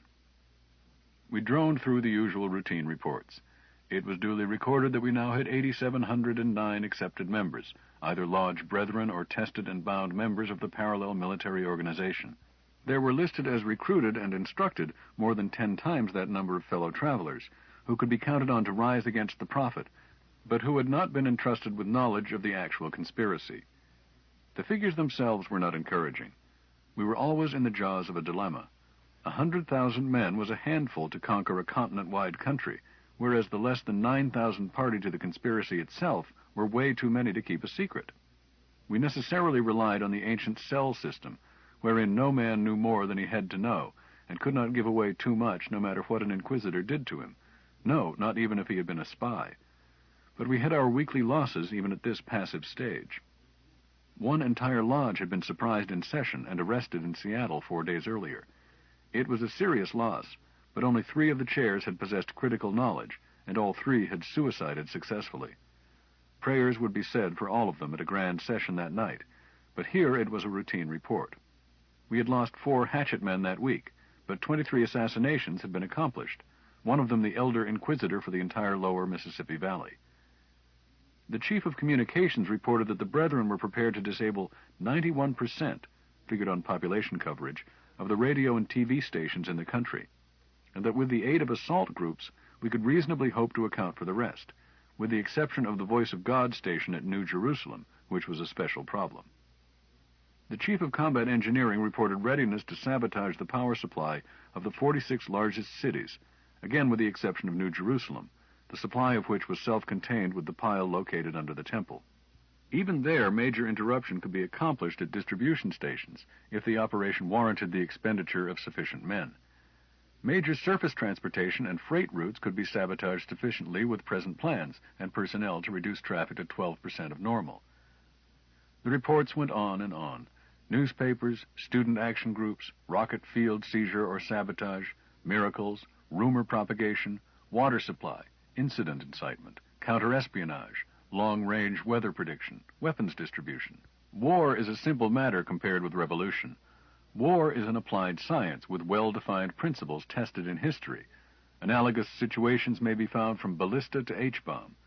But every revolution is a freak, a mutant, a monstrosity, its conditions never to be repeated, and its operations carried out by amateurs and individualists. While Maggie recorded the data, I was arranging it and transmitting it to the calculator room for analysis. I was much too busy even to attempt a horseback evaluation in my head. There was a short wait while the analysts finished programming and let the brain have it. Then the remote printer in front of me chattered briefly and stopped. Huxley leaned across me and tore off the tape before I could reach it. He glanced at it, then cleared his throat and waited for dead silence. "Brethren," he began, "comrades, we agreed long ago on our doctrine of procedure. When every predictable factor, calculated, discounted for probable error, weighted and correlated with all other significant factors, gave a calculated risk of 2 to 1 in our favor, we would strike. Today's solution of the probability equation, substituting this week's data for the variables, gives an answer of 2.13. I propose to set the hour of execution. How say you?" It was a delayed shock. No one said anything.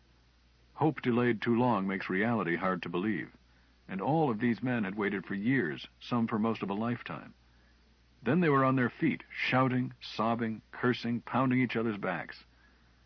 Huxley sat still until they quieted, an odd little smile on his face. Then he stood up and said quietly, "I don't think we need poll the sentiment.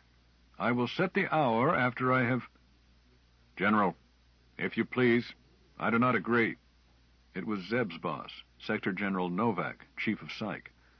Huxley stopped speaking, and the silence fairly ached. I was as stunned as the rest.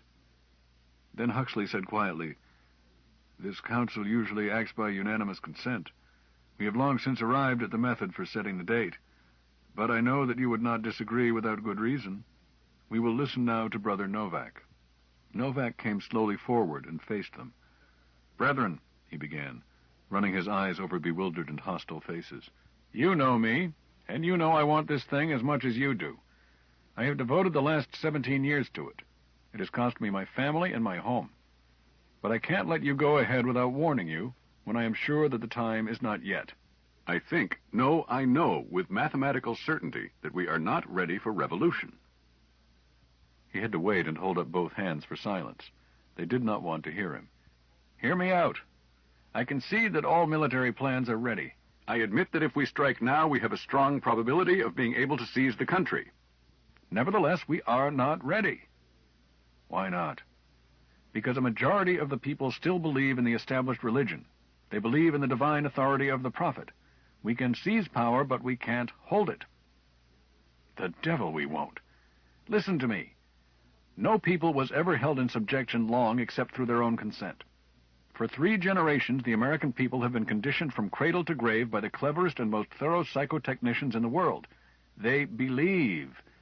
If you turn them loose now, without adequate psychological preparation, they will go back to their chains, like a horse returning to a burning barn. We can win the revolution, but it will be followed by a long and bloody civil war, which we will lose." He stopped, ran a trembling hand across his eyes, then said to Huxley, "That's all." Several were on their feet at once. Huxley pounded for order, then recognized Wing General Pennoyer. Pennoyer said, "I'd like to ask Brother Novak a few questions." "Go ahead." "Can his department tell us what percentage of the population is sincerely devout?" Zebediah, present to assist his chief, looked up. Novak nodded, and he answered. 62% plus or minus 3%. "And the percentage who secretly oppose the government, whether we have enlisted them or not?" 21% plus, proportional error. The balance can be classed as conformists, not devout, but reasonably contented. "By what means were the data obtained?" "Surprise hypnosis of representative types." "Can you state the trend?" "Yes, sir. The government lost ground rapidly during the first years of the present depression. Then the curve flattened out. The new tithing law and to some extent the vagrancy decrees were unpopular, and the government again lost ground before the curve again flattened at a lower level. About that time business picked up a little, but we simultaneously started our present intensified propaganda campaign. The government has been losing ground slowly but steadily the past 15 months. "And what does the first derivative show?" Zeb hesitated, and Novak took over. "You have to figure the second derivative," he answered in a strained voice. "The rate is accelerating." "Well?" The psych chief answered firmly but reluctantly, "On extrapolation, it will be 3 years and 8 months before we can risk striking." Pennoyer turned back to Huxley. "I have my answer, sir. With deep respect to General Novak and his careful scientific work, I say, win while we can. We may never have another chance." He had the crowd with him. "Pennoyer is right. If we wait, we'll be betrayed. You can't hold a thing like this together forever. I've been underground 10 years. I don't want to be buried here." "Win, and worry about making converts when we control communications. Strike now. Strike now." Huxley let them carry on, his own face expressionless, until they headed out of their systems. I kept quiet myself, since I was too junior to be entitled to a voice here, but I went along with Pennoyer. I couldn't see waiting nearly 4 years. I saw Zeb talking earnestly with Novak. They seemed to be arguing about something, and were paying no attention to the racket. But when Huxley at last held up a hand for silence, Novak left his place and hurried up to Huxley's elbow. The general listened for a moment, seemed almost annoyed, then undecided. Novak crooked a finger at Zeb, who came running up. The three whispered together for several moments while the council waited. Finally, Huxley faced them again. General Novak has proposed a scheme which may change the whole situation. The council is recessed until tomorrow. Novak's plan, or Zeb's, though he never admitted authorship, required a delay of nearly 2 months to the date of the annual miracle of the Incarnation.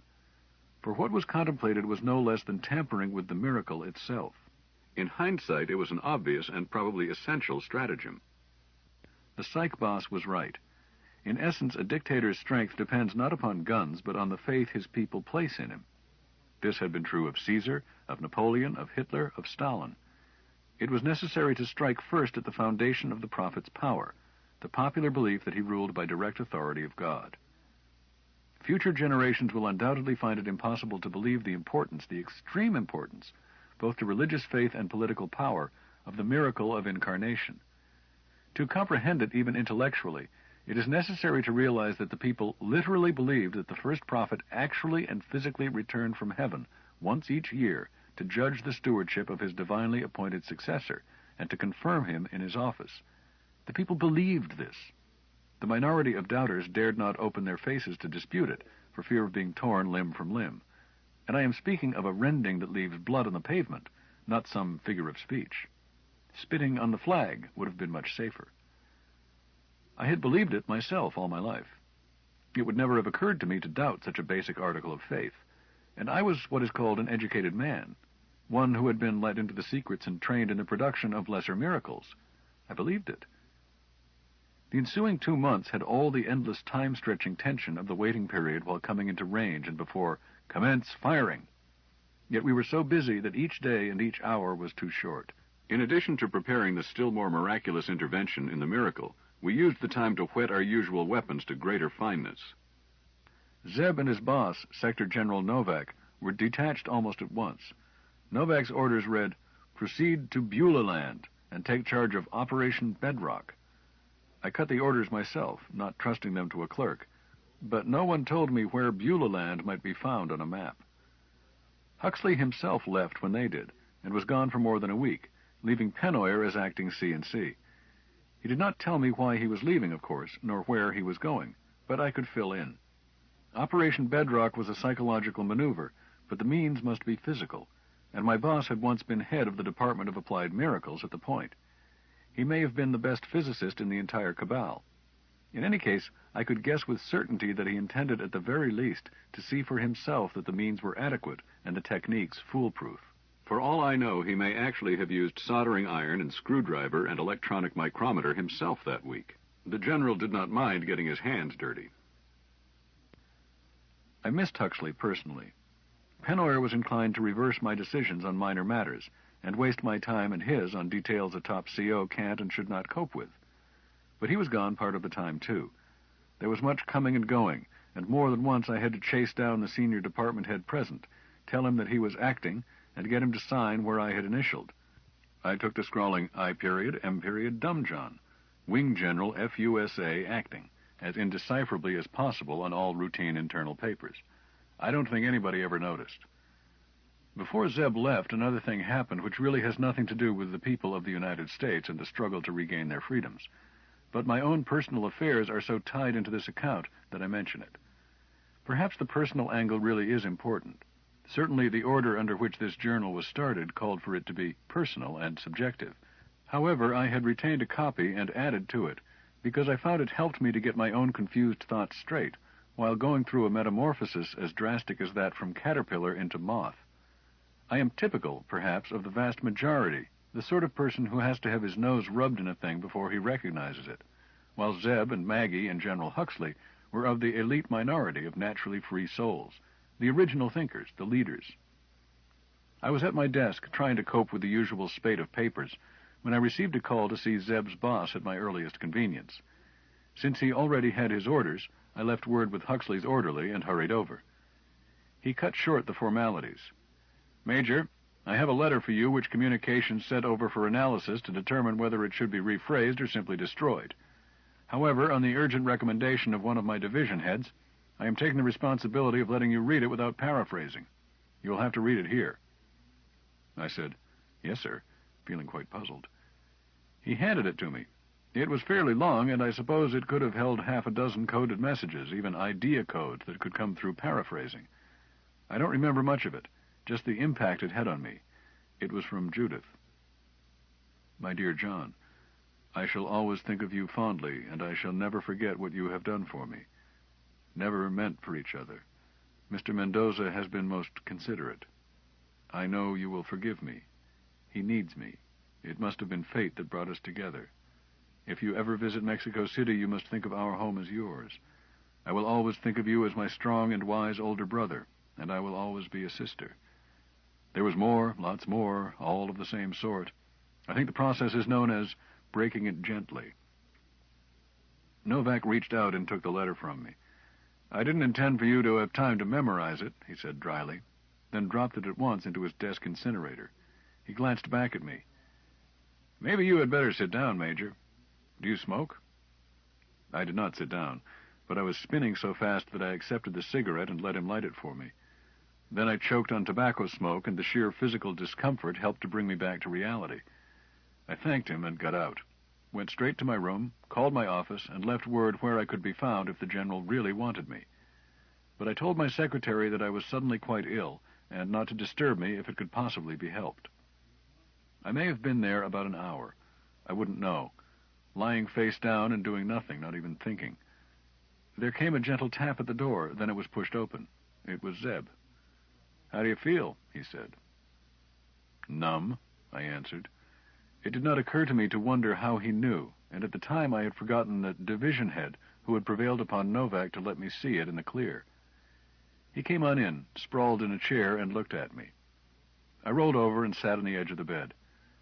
"Don't let it throw you, Johnny," he said quietly. "Men have died and worms have eaten them, but not for love. You don't know." "No, I don't," he agreed. "Each man is his own prisoner, in solitary confinement for life. Nevertheless, on this particular point, the statistics are fairly reliable. Try something for me. Visualize Judith in your mind. See her features. Listen to her voice." "Huh? Do it." I tried. I really tried. And, do you know, I couldn't. I had never had a picture of her. Her face now eluded me. Zeb was watching me. "You'll get well," he said firmly. "Now look here, Johnny. I could have told you. Judith is a very female sort of woman. All gonads and no brain. And she's quite attractive. Turned loose, she was bound to find a man, as sure as nascent oxygen will recombine. But there is no use in talking to a man in love." He stood up. "Johnny, I've got to go. I hate like the mischief to walk out and leave you in the shape you are in, but I've already checked out, and Grandfather Novak is ready to leave. He'll eat me out as it is for holding him up this long. But one more word of advice before I go." I waited. "I suggest," he continued, "that you see a lot of Maggie while I'm away. She's good medicine." He started to leave. I said sharply, "Zeb, what happened to you and Maggie? Something like this?" He looked back at me sharply. "Huh? No. Not at all the same thing. It wasn't similar." "I don't understand you. I guess I just don't understand people. You're urging me to see a lot of Maggie, and I thought she was your girl. Wouldn't you be jealous?" He stared at me, laughed, and clapped me on the shoulder. "She's a free citizen, Johnny, believe me. If you ever did anything to hurt Maggie, I'd tear off your head and beat you to death with it. Not that you ever would. But jealous of her? No. It doesn't enter the picture. I think she's the greatest gal that ever trod shoe leather. But I would rather marry a mountain lioness." He left on that, leaving me again with my mouth open. But I took his advice, or Maggie took it for me. Maggie knew all about it, Judith, I mean, and I assumed that Zeb had told her. He hadn't. It seemed that Judith had written to her first. In any case, I didn't have to look her up. She looked me up right after dinner that night. I talked with her a while and felt much better, so much so that I went back to my office and made up for time lost that afternoon. Maggie and I made a habit thereafter of taking a walk together after dinner. We went on no more spelling bees, Not only was there no time for such during those last days, but also neither one of us felt like trying to work up another foursome with Zeb away. Sometimes I could spare only 20 minutes, or even less, before I would have to be back at my desk. But it was the high point of the day. I looked forward to it. Even without leaving the floodlighted main cavern, without leaving the marked paths, there were plenty of wonderfully beautiful walks to take. If I could afford to be away as much as an hour, there was one place in particular we liked to go, north in the big room, a good half-mile from the buildings. The path meandered among frozen limestone mushrooms, great columns, domes, and fantastic shapes that have no names, and looked equally like souls in torment or great exotic flowers, depending on the mood one was in.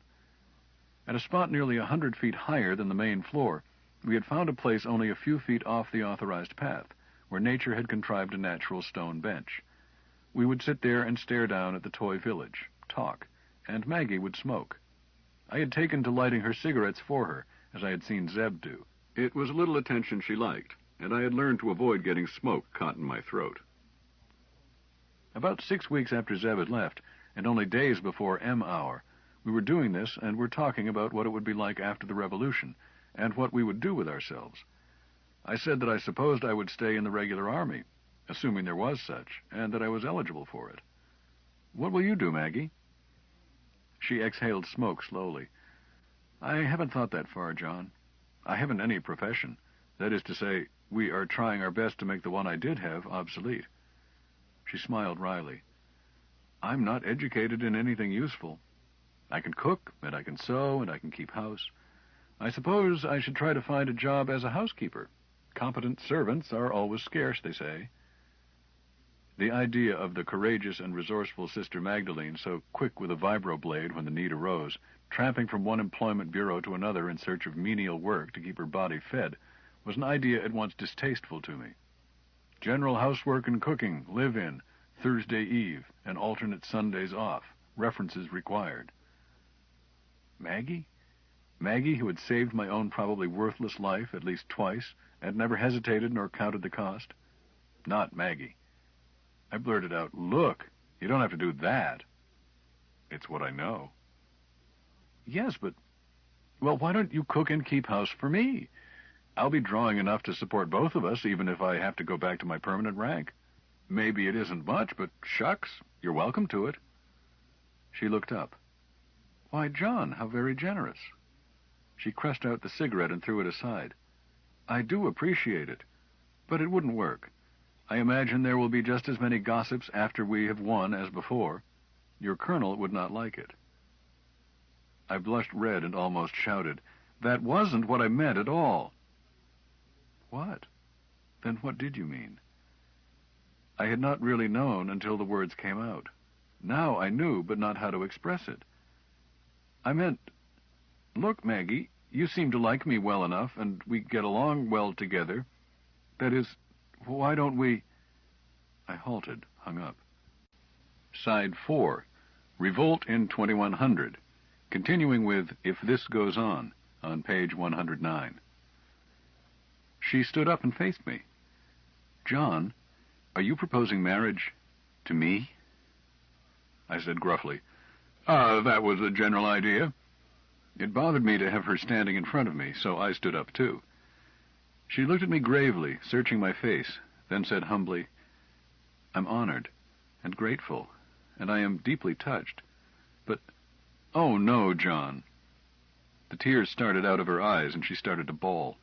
She stopped as quickly, wiping her face with her sleeve, and said brokenly, Now you've made me cry. I haven't cried in years. I started to put my arms around her. She pushed me back.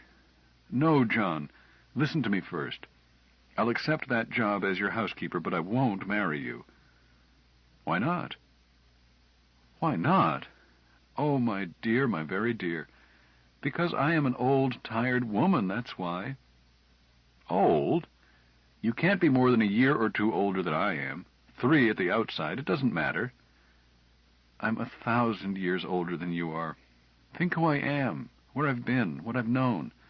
First, I was bride, if you care to call it that, to the prophet. Not your fault. Perhaps. Then I was mistress to your friend Zebediah. You knew that? Well, I was pretty sure of it. That isn't all. There were other men. Some because it was needful and a woman has few bribes to offer. Some from loneliness or even boredom. After the prophet has tired of her, a woman doesn't seem very valuable even to herself. I don't care. I don't care. It doesn't matter. You say that now. Later it would matter to you, dreadfully. I think I know you, my dear. Then you don't know me. We'll start fresh. She sighed deeply. You think that you love me, John? Huh? Yes, I guess that's it. You loved Judith. Now you are hurt, so you think you love me. But, oh, I don't know what love is. I know I want you to marry me and live with me. Neither do I know. She said so softly that I almost missed it.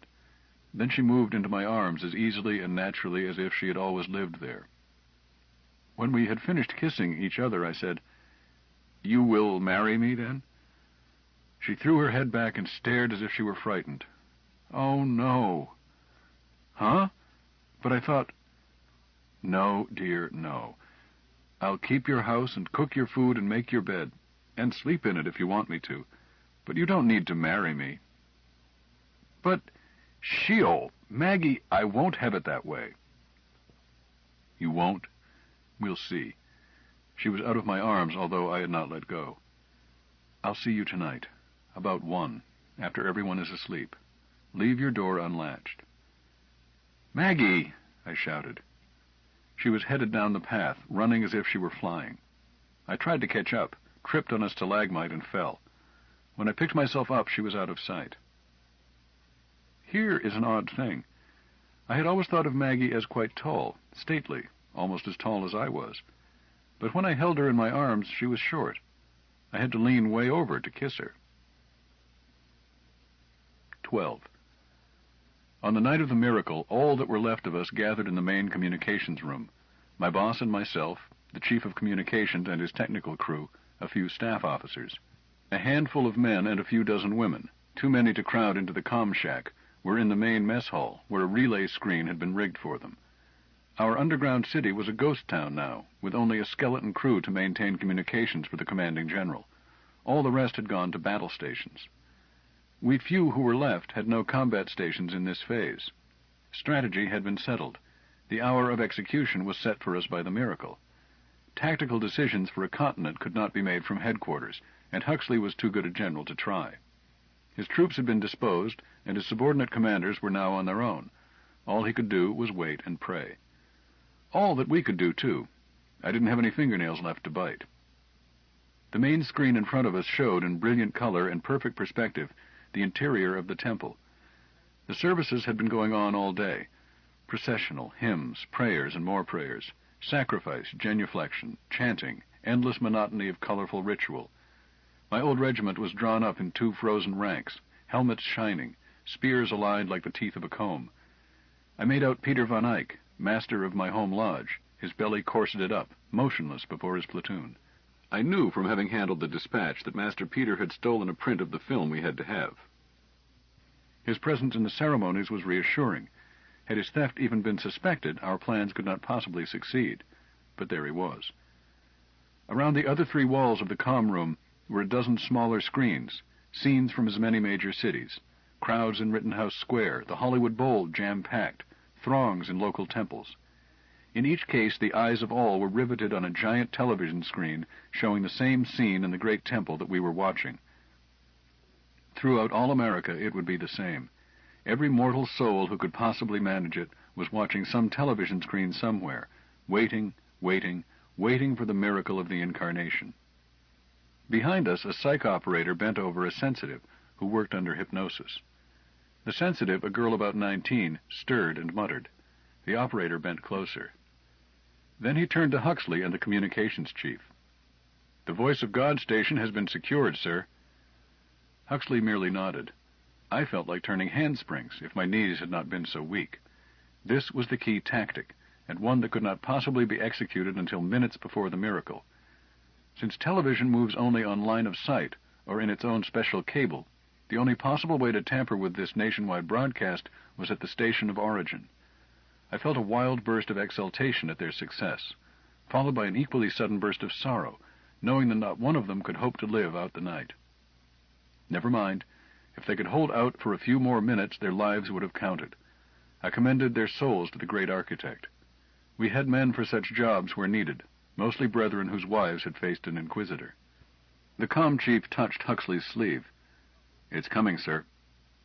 The scene panned slowly up to the far end of the temple, passed over the altar, and settled in close-up on an ivory archway above and behind the altar, the entrance to the sanctum sanctorum.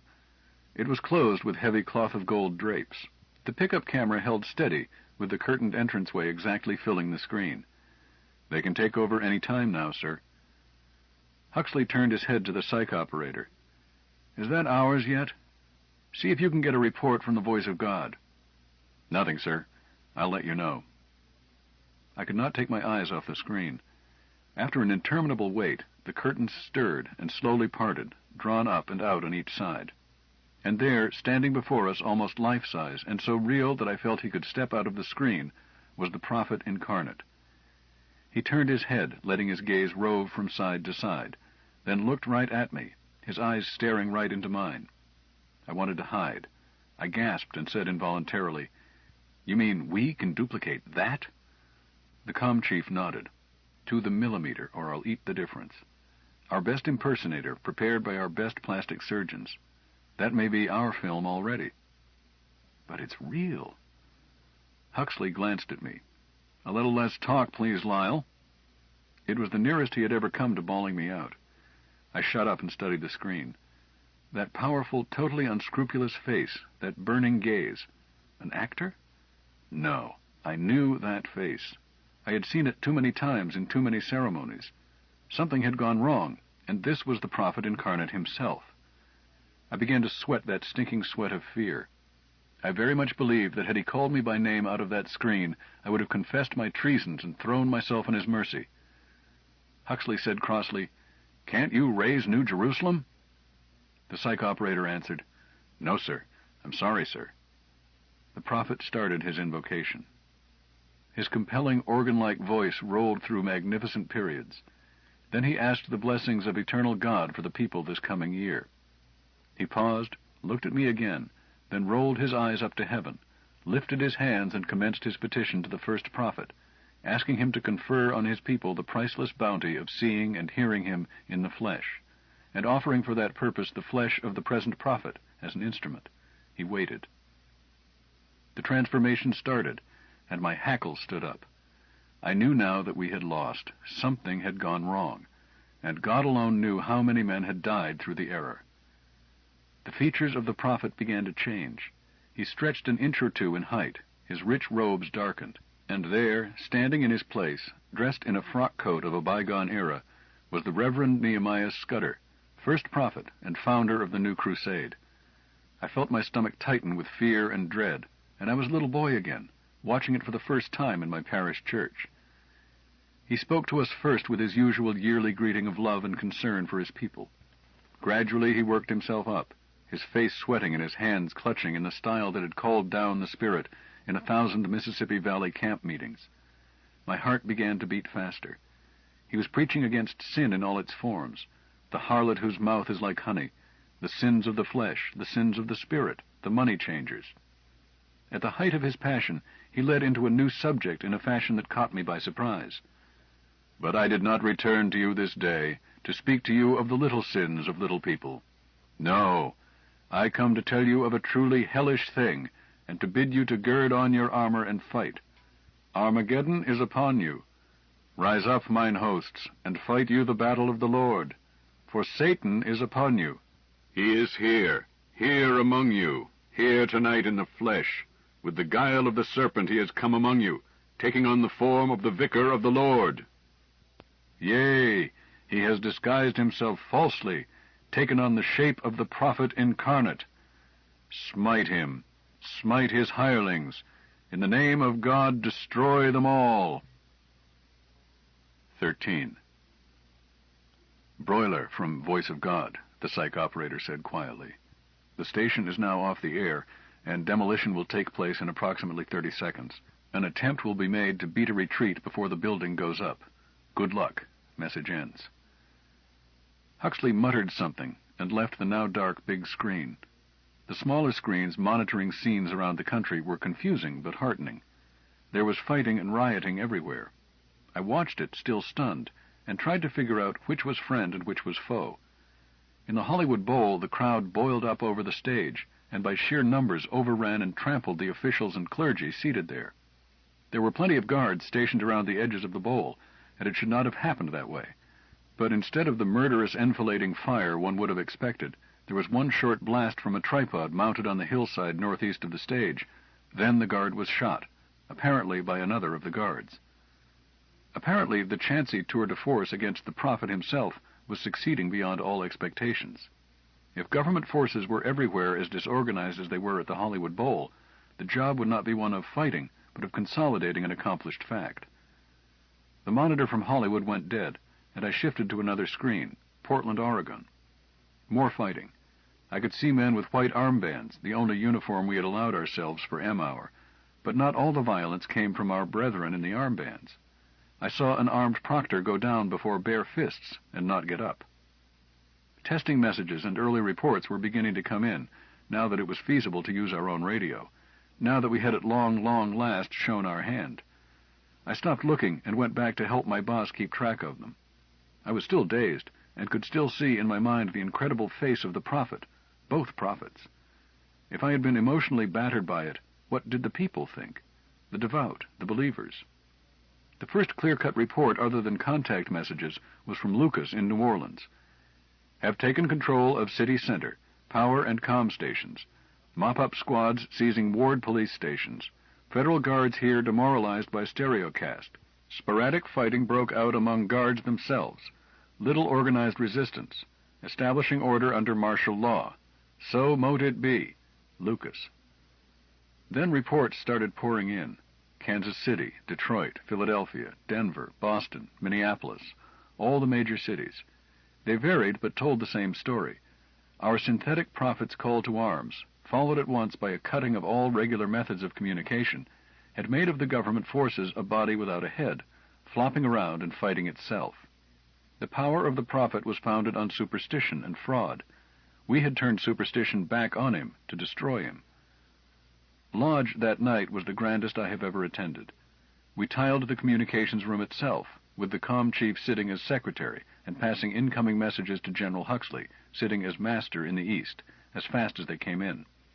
I was called on to take a chair myself, junior warden, an honor I had never had before. The general had to borrow a hat, and it was ridiculously too small for him, but it didn't matter. I have never seen rituals so grand before or since. We all spake the ancient words from our hearts, as if we were saying them for the first time. If the stately progress was interrupted to hear that Louisville was ours, what better interruption? We were building anew. After an endless time of building and speculation, we were at last building operatively. 14. Temporary capital was set up at St. Louis for its central location. I piloted Huxley there myself. We took over the Prophet's Proctor base there, restoring it to its old name of Jefferson Barracks. We took over the buildings of the university, too, and handed back to it the name of Washington. If the people no longer recalled the true significance of those names, they soon would, and here was a good place to start. I learned for the first time that Washington had been one of us. However, one of Huxley's first acts as military governor, he would not let himself be called even provisional president, was to divorce all official connection between the Lodge and the Free United States Army. The Brotherhood had served its purpose, had kept alive the hopes of free men. Now it was time to go back to its ancient ways and let public affairs be handled publicly. The order was not made public, since the public had no real knowledge of us, always a secret society, and for 3 generations a completely clandestine one. But it was read and recorded in all lodges and, so far as I know, honored. There was one necessary exception, my home lodge at New Jerusalem, and the cooperating sister order there, of which Maggie had been a member. For we did not yet hold New Jerusalem, although the country as a whole was ours. This was more serious than it sounds. While we had the country under military control, with all communication centers in our hands, with the federal forces demoralized, routed, and largely dispersed or disarmed and captured, we did not hold the country's heart in our hands. More than half of the population were not with us. They were simply stunned, confused, and unorganized. As long as the prophet was still alive, as long as the temple was still a rallying point, it was still conceivably possible for him to snatch back the victory from us. A fraud, such as we had used, has only a temporary effect. People revert to their old thinking habits. The prophet and his cohorts were not fools. They included some of the shrewdest applied psychologists this tired planet has ever seen. Our own counter-espionage became disturbingly aware that they were rapidly perfecting their own underground, using the still devout, and that numerous minority, devout or not, who had waxed fat under the old regime, and saw themselves growing leaner under the new. We could not stop this counter-revolution. Sheol! The prophet had not been able to stop us, and we had worked under much greater handicaps. The prophet's spies could work almost openly in the smaller towns and the country. We had barely enough men to guard the television stations. We could not possibly put a snooper under every table. Soon it was an open secret that we had faked the call to Armageddon.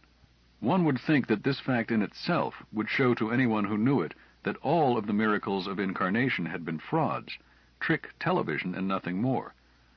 I mentioned this to Zebediah and got laughed at for being naive. People believe what they want to believe, and logic has no bearing on it, he assured me.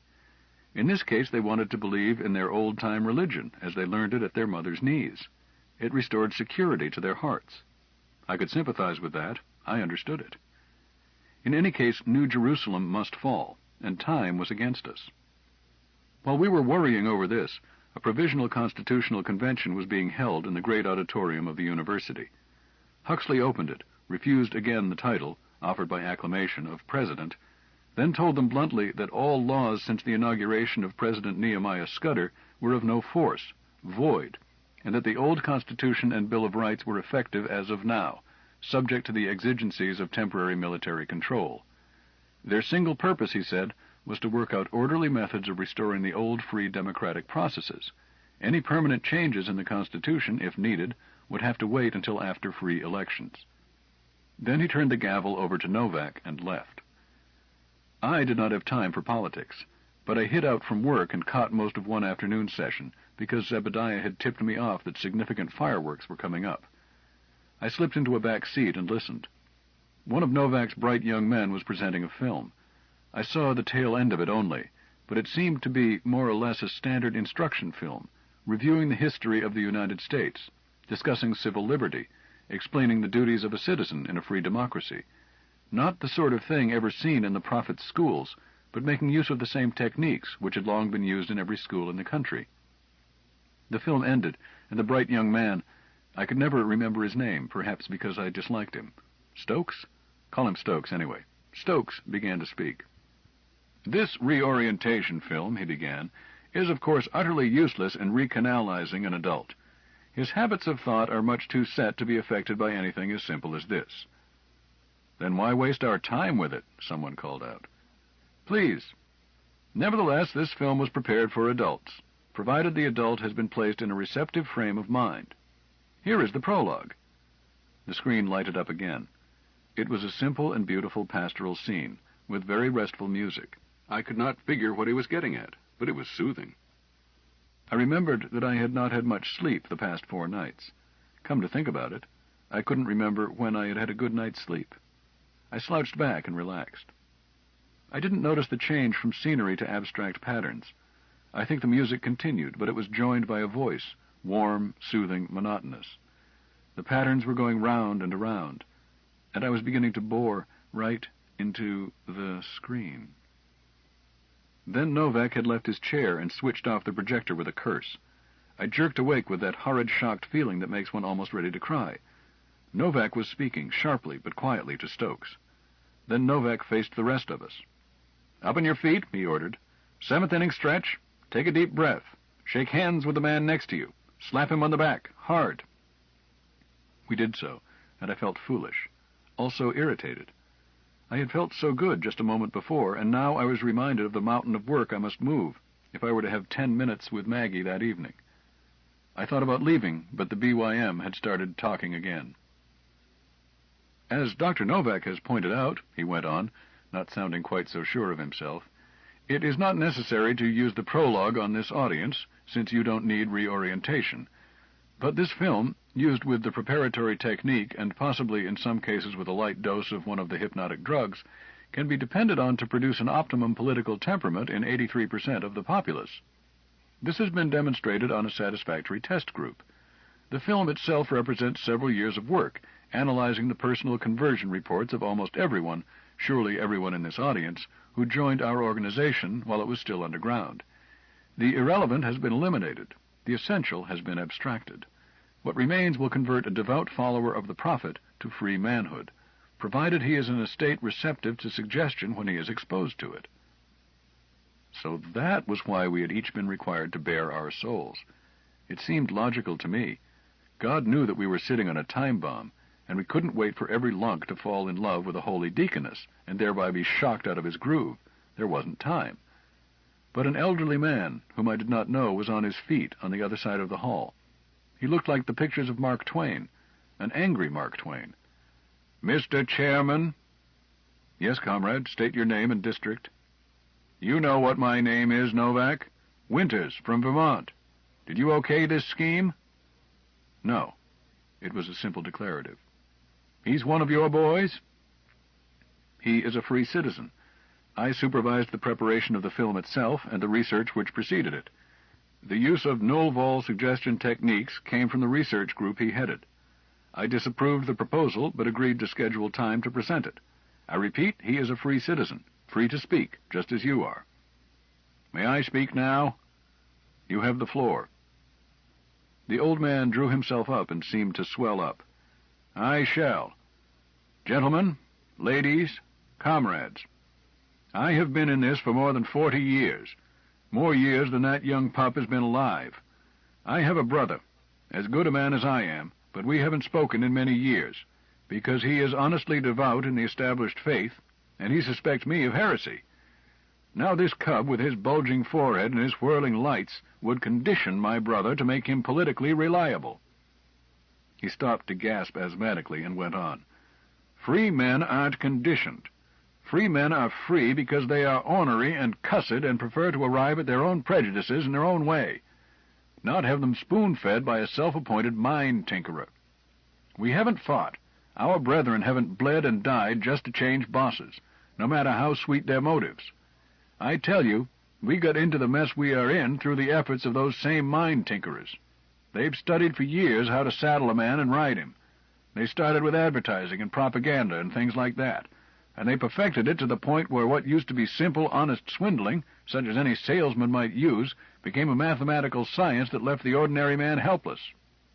He pointed his finger at Stokes. "I tell you that the American citizen needs no protection from anything except the likes of him." "This is ridiculous," Stokes snapped, his voice rather high. "You wouldn't turn high explosives over to children. That is what the franchise would be now." "The American people are not children." "They might as well be, most of them."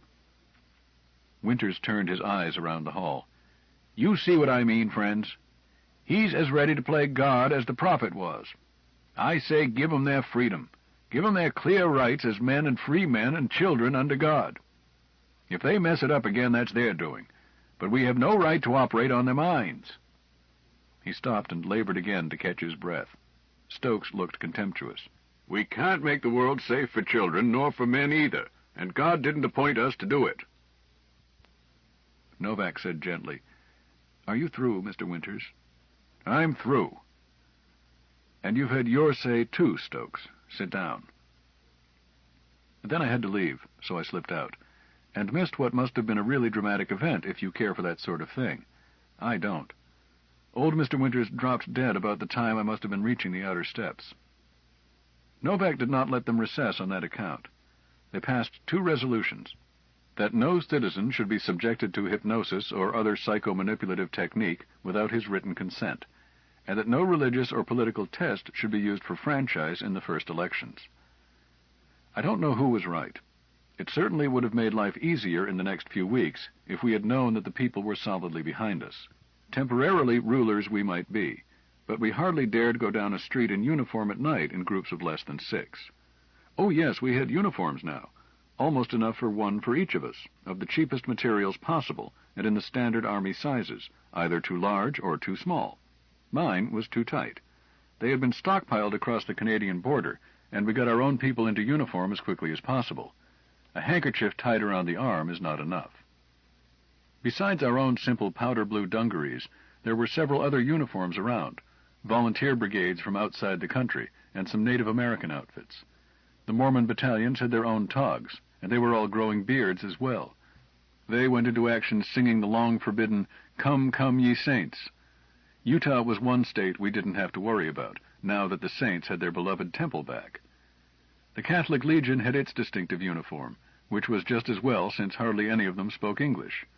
The onward Christian soldiers dressed differently from us because they were a rival underground and rather resented our coup d'etat. We should have waited. Joshua's army from the pariah reservations in the Northwest, plus volunteers from all over the world, had a get-up that can only be described as outlandish. Huxley was in tactical command of them all, but it wasn't an army, it was a rabble.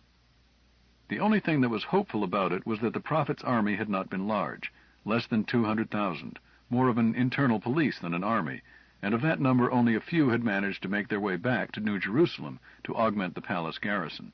Besides that, since the United States had not had an external war for more than a century, the Prophet could not recruit veteran soldiers from the remaining devout. Neither could we. Most of our effectives were fit only to guard communication stations and other key installations around the country, and we were hard put to find enough of them to do that. Mounting an assault on New Jerusalem called for scraping the bottom of the barrel. Which we did, while smothering under a load of paperwork that made the days in the old GHQ seem quiet and untroubled. I had 30 clerks under me now, and I don't know what half of them did. I spent a lot of time just keeping very important citizens who wanted to help from getting in to see Huxley. I recall one incident which, while not important, was not exactly routine and was important to me. My chief secretary came in with a very odd look on her face. "Colonel," she said, "your twin brother is out there." "Eh? I have no brothers." "Sergeant Reeves," she amplified. He came in, we shook hands, and exchanged inanities. I really was glad to see him, and told him about all the orders I had sold and then lost for him. I apologized, pled exigency of war, and added, "I landed one new account in KC, Emery Bird Thayer. You might pick it up someday." "I will, thanks." "I didn't know you were a soldier." "I'm not, really, but I've been practicing at it ever since my travel permit, got itself lost." "I'm sorry about that." "Don't be. I've learned to handle a blaster, and I'm pretty good with a grenade now. I've been okayed for Operation Strikeout." "Eh?" "That code word is supposed to be confo." "It is? Better tell the boys, they don't seem to realize it. Anyhow, I'm in. Are you? Or shouldn't I ask that?" I changed the subject. "How do you like soldiering? Planning to make a career of it?" "Oh, it's all right, but not that all right." "But what I came to ask you, Colonel, are you?" "Eh?" "Are you staying in the Army afterwards? I suppose you can make a good thing out of it with your background, whereas they wouldn't let me shine bright work once the fun is over. But if by any chance you aren't, what do you think of the textile business?" I was startled, but I answered, "Well, to tell the truth, I rather enjoyed it. The selling end, at least." "Good. I'm out of a job where I was, of course, and I've been seriously considering going in on my own, a jobbing business and manufacturer's representative. I'll need a partner, eh?" I thought it over. "I don't know," I said slowly. "I haven't thought ahead any farther than Operation Strikeout. I might stay in the Army, though soldiering does not have the appeal for me it once had. Too many copies to make out and certify. But I don't know. I think what I really want is simply to sit under my own vine and my own fig tree." "And none shall make you afraid," he finished. "A good thought. But there is no reason why you shouldn't unroll a few bolts of cloth while you are sitting there. The fig crop might fail. Think it over." "I will.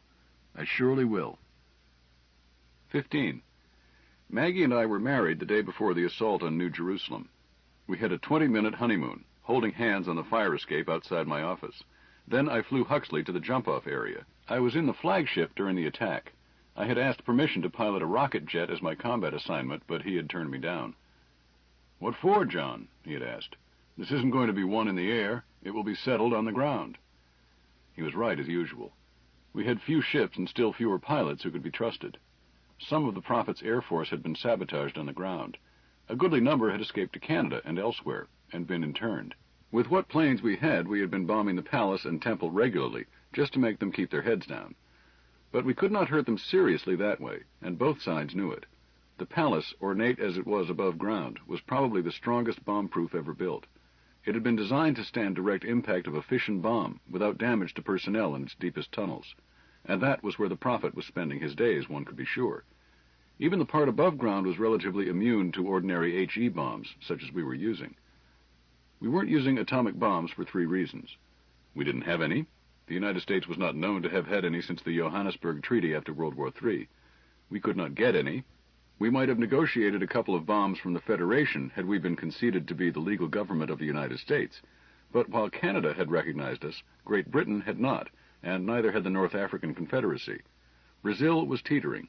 She had sent a chargé d'affaires to St. Louis. But even if we had actually been admitted to the Federation, it is most unlikely that a mass weapon would have been granted for an internal disorder. Lastly, we would not have used one if it had been laid in our laps. No, we weren't chicken-hearted, but an atom bomb laid directly on the palace would certainly have killed around 100,000 or more of our fellow citizens in the surrounding city, and almost as certainly would not have killed the Prophet. It was going to be necessary to go in and dig him out, like a holed-up badger.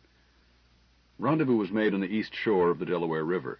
At 1 minute after midnight we moved east, 34 land cruisers, 13 of them modern battle wagons, the rest light cruisers and obsolescent craft, all that remained of the Prophet's mighty East Mississippi fleet. The rest had been blown up by their former commanders. The heavy ships would be used to breach the walls. The light craft were escort to 10 armored transports carrying the shock troops, 5,000 fighting men hand-picked from the whole country. Some of them had had some military training in addition to what we had been able to give them in the past few weeks. All of them had taken part in the street fighting. We could hear the bombing at New Jerusalem as we started out, the dull crump, the goose-flesh shiver of the concussion wave, the bass rumble of the ground sonic. The bombing had been continuous the last 36 hours. We hoped that no one in the palace had had any sleep lately, whereas our troops had just finished 12 hours impressed sleep. None of the battle wagons had been designed as a flagship, so we had improvised a flag pilot just abaft the conning tower, tearing out the long-range televisor to make room for the battle tracker and concentration plot. I was sweating over my jury-rigged tracker, hoping to heaven that the makeshift shock absorbers would be good enough when we opened up. Crowded in behind me was a psych operator and his crew of sensitives, 8 women and a neurotic 14-year-old boy. In a pinch, each would have to handle 4 circuits. I wondered if they could do it. One thin blonde girl had a dry, chronic cough and a big thyroid patch in her throat. We lumbered along and approached zigzag. Huxley wandered from calm to plot and back again, calm as a snail, looking over my shoulder, reading dispatches casually, watching the progress of the approach on the screens. The pile of dispatches at my elbow grew. The Cherub had fouled her starboard tread. She had dropped out of formation, but would rejoin in 30 minutes. Pennoyer reported his columns extended and ready to deploy. Because of the acute shortage of command talent, we were using broad command organization. Pennoyer commanded the left wing and his own battle wagon. Huxley was force commander, right wing commander, and skipper of his own flagship. At 12:32, the televisors went out. The enemy had analyzed our frequency variation pattern, matched us, and blown every tube in the circuits. It is theoretically impossible. They did it. At 12:37, radio went out. Huxley seemed unperturbed. "Shift to light phone circuits," was all he said. The communications officer had anticipated him. Our audio circuits were now on infrared beams, ship to ship. Huxley hung over my shoulder most of the next hour, watching the position plot lines grow. Presently, he said, "I think we will deploy now, John. Some of those pilots aren't any too steady. I think we will give them time to settle down in their positions before anything more happens." I passed the order and cut my tracker out of circuit for 15 minutes. It wasn't built for so many variables at such high speeds, and there was no sense in overloading it. 19 minutes later, the last transport had checked in by phone. I made a preliminary setup, threw the starting switch, and let the correction data feed in. For a couple of minutes I was very busy, balancing data, my hands moving among knobs and keys. Then the machine was satisfied with its own predictions, and I reported, "Tracking, sir." Huxley leaned over my shoulder. The line was a little ragged, but I was proud of them. Some of those pilots had been freighter jacks not 4 weeks earlier. At 3 a.m. we made the precautionary signal, "Coming on the range," and our own turret rumbled as they loaded it. At 3:31, Huxley gave the command, "Concentration Plan 3, open fire." Our own big fellow let go. The first shot shook loose a lot of dust and made my eyes water. The craft rolled back on her treads to the recoil, and I nearly fell out of my saddle. I had never ridden on one of the big booster guns before, and I hadn't expected the long recoil. Our big rifle had secondary firing chambers up the barrel, electronically synchronized with the progress of the shell. It maintained max pressure all the way up, and gave a much higher muzzle velocity and striking power. It also gave a bone-shaking recoil. But the second time I was ready for it. Huxley was at the periscope between shots, trying to observe the effects of our fire. New Jerusalem had answered our fire, but did not yet have us ranged. We had the advantage of firing at a stationary target, whose range we knew to the meter. On the other hand, even a heavy land cruiser could not show the weight of armor that underlay the palace's gingerbread. Huxley turned from the scope and remarked, "Smoke, John." I turned to the communications officer. "Stand by, sensitives. All craft." The order never got through. Even as I gave it, the comm officer reported loss of contact. But the psych operator was already busy, and I knew the same thing was happening in all the ships. It was normal casualty routine. Of our 9 sensitives, 3, the boy and 2 women, were wide-awakes. The other 6 were hypnos. The technician hooked the boy first to one in Pennoyer's craft. The kid established rapport almost at once, and Pennoyer got through a report. "Blanketed by smoke. Have shifted left wing to Psycho. What hookup? Pennoyer." I answered, "Pass down the line." Doctrine permitted 2 types of telepathic hookup: relay, in which a message would be passed along until it reached its destination, and command mesh, in which there was direct hookup from flag to each ship under that flag, plus ship to ship for adjacent units. In the first case, each sensitive carries just one circuit, that is, in rapport with just one other telepath. In the second, they might have to handle as many as 4 circuits. I wanted to hold off overloading them as long as possible. The technician tied the other 2 wide-awakes into our flanking craft in the battle line, then turned his attention to the hypnos. 4 of them required hypodermics. The other 2 went under in response to suggestion. Shortly we were hooked up with the transports and second-line craft, as well as with the bombers and the rocket jet spotting the fall of shot. The jet reported visibility 0, and complained that he wasn't getting anything intelligible by radar. I told him to stand by. The morning breeze might clear the smoke away presently. We weren't dependent on him anyway. We knew our positions almost to the inch. We had taken departure from a benchmark, and our dead reckoning was checked for the whole battle line every time any skipper identified a map-shown landmark. In addition, the dead reckoners of a tread-driven cruiser are surprisingly accurate. The treads literally measure every yard of ground as they pass over it, and a little differential gadget compares the treads and keeps just as careful track of direction. The smoke did not really bother us, and we could keep on firing accurately even if radar failed. On the other hand, if the palace commander kept us in smoke, he himself was entirely dependent on radar. His radar was apparently working. Shot was falling all around us. We hadn't been hit yet, but we could feel the concussions when shells struck near us, and some of the reports were not cheerful. Pennoyer reported the Martyr hit. The shell had ruptured her starboard engine room. The skipper had tried to cross-connect and proceed at half speed, but the gear train was jammed. She was definitely out of action. The Archangel had overheated her gun. She was in formation, but would be harmless until the turret captain got her straightened out. Huxley ordered them to shift to Formation E, a plan which used changing speeds and apparently random courses, carefully planned to avoid collision between ships, however. It was intended to confuse the fire control of the enemy. At 4:11, Huxley sent the bombers back to base. We were inside the city now, and the walls of the palace lay just beyond, too close to target for comfort. We didn't want to lose ships to our own bombs. At 4:17, we were struck. The port upper tread casing was split. The barbette was damaged so that the gun would no longer train, and the conning tower was cracked along its after surface. The pilot was killed at his controls. I helped the psych operator get gas helmets over the heads of the hypnos. Huxley picked himself up off the floor plates, put on his own helmet, and studied the setup on my battle tracker, frozen at the instant the shell hit us. "The Benison should pass by this point in 3 minutes, John. Tell them to proceed dead slow. Come along starboard side and pick us up. Tell Pennoyer I am shifting my flag." We made the transfer without mishap. Huxley, myself, the psych operator, and his sensitives. 1 sensitive was dead, killed by a flying splinter. 1 went into a deep trance, and we could not rouse her. We left her in the disabled battle wagon. She was as safe there as she could be. I had torn the current plot from my tracker and brought it along. It had the time-predicted plots for Formation E. We would have to struggle along with those, as the tracker could not be moved, and was probably beyond casual repair in any case. Huxley studied the chart. "Shift to full communication mesh, John. I plan to assault shortly." I helped the psych operator get his circuit straightened out. By dropping the martyr out entirely and by using pass down the line on Pennoyer's auxiliaries, we made up for the loss of 2 sensitives. All carried 4 circuits now, except the boy who had 5, and the girl with the cough who was managing 6. The psych operator was worried, but there was nothing to do about it. I turned back to General Huxley. He had seated himself, and at first I thought he was in deep thought. Then I saw that he was unconscious. It was not until I tried to rouse him, and failed, that I saw the blood seeping down the support column of his chair and wetting the floor plates. I moved him gently, and found, sticking out from between his ribs near his spine, a steel splinter. I felt a touch at my elbow. It was the psych operator. "Pennoyer reports that he will be within assault radius in 4 minutes. Requests permission to change formation and asks time of execution." Huxley was out. Dead or wounded, he would fight no more this battle. By all rules, command devolved on Pennoyer, and I should tell him so at once. But time was pressing hard.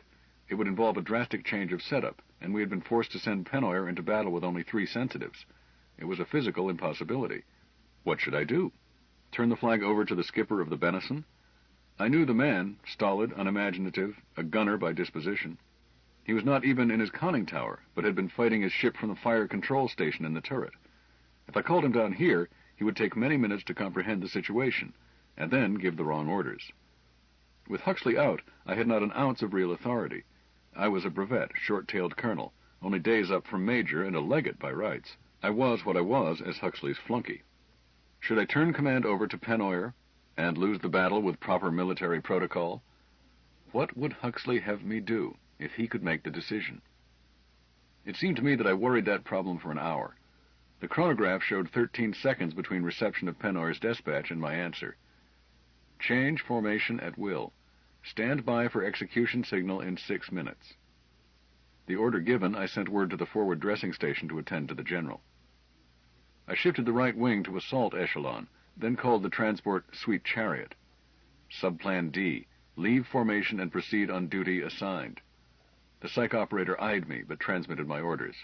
Subplan D called for 500 light infantry to enter the palace through the basement of the department store that was connected with the lodge room. From the lodge room, they would split into squads and proceed on assigned tasks. All of our shock troops had all the plans of the palace graven into their brains. These 500 had additional drill as to just where they were to go, what they were to do. Most of them would be killed, but they should be able to create confusion during the assault. Zeb had trained them and now commanded them. We were ready. "All units, stand by to assault. Right wing, outer flank of right bastion. Left wing, outer flank of left bastion. Zigzag emergency, full speed until within assault distance. Deploy for full concentration fire, 1 salvo, and assault. Stand by to execute. Acknowledge." The acknowledgments were coming in, and I was watching my chronometer preparatory to giving the command of execution, when the boy sensitive broke off in the middle of a report and shook himself. The technician grabbed the kid's wrist and felt for his pulse. The boy shook him off. "Somebody new," he said. "I don't quite get it." Then he commenced in a sing-song, "To Commanding General from Lodge Master Peter von Eyck. Assault center bastion with full force. I will create a diversion." "Why the center?" I asked. "It is much more damaged." If this were authentic, it was crucially important, but I was suspicious. If Master Peter had been detected, it was a trap. And I didn't see how he, in his position, had been able to set up a sensitive circuit in the midst of battle. "Give me the word," I said. "Nay, you give me." "Nay, I will not." "I will spell it or have it." "Spell it, then." We did so. I was satisfied. "Cancel last signal. Heavy cruisers assault center bastion. Left wing to left flank. Right wing to right flank. Odd-numbered auxiliaries make diversion assaults on right and left bastions. Even numbers remain with transports. Acknowledge." 19 seconds later, I gave the command to execute. Then we were off. It was like riding a rocket plane with a dirty, overheated firing chamber. We crashed through walls of masonry, lurched sickeningly on turns, almost overturned when we crashed into the basement of some large demolished building, and lumbered out again. It was out of my hands now, up to each skipper. As we slewed into firing position, I saw the psych operator peeling back the boy's eyelids. "I'm afraid he's gone," he said tonelessly. "I had to overload him too much in that last hookup." 2 more of the women had collapsed. Our big gun cut loose for the final salvo. We waited for an interminable period, all of 10 seconds. Then we were moving, gathering speed as we rolled. The Benison hit the palace wall with a blow that I thought would wreck her, but she did not mount. But the pilot had his forward hydraulic jacks down as soon as we hit. Her bow reared slowly up. We reached an angle so steep that it seemed she must turn turtle. When the treads took hold, we ground forward and slid through the breach in the wall. Our gun spoke again, at point-blank range, right into the inner palace. A thought flashed through my head. This was the exact spot where I had first laid eyes on Judith. I had come full circle. The Benison was rampaging around, destroying by her very weight. I waited until the last cruiser had had time to enter, then gave the order, "Transports, assault." That done, I called Pennoyer, informed him that Huxley was wounded and that he was now in command. I was all through. I did not even have a job, a battle station. The battle surged around me, but I was not part of it. I, who 2 minutes ago had been in usurped full command.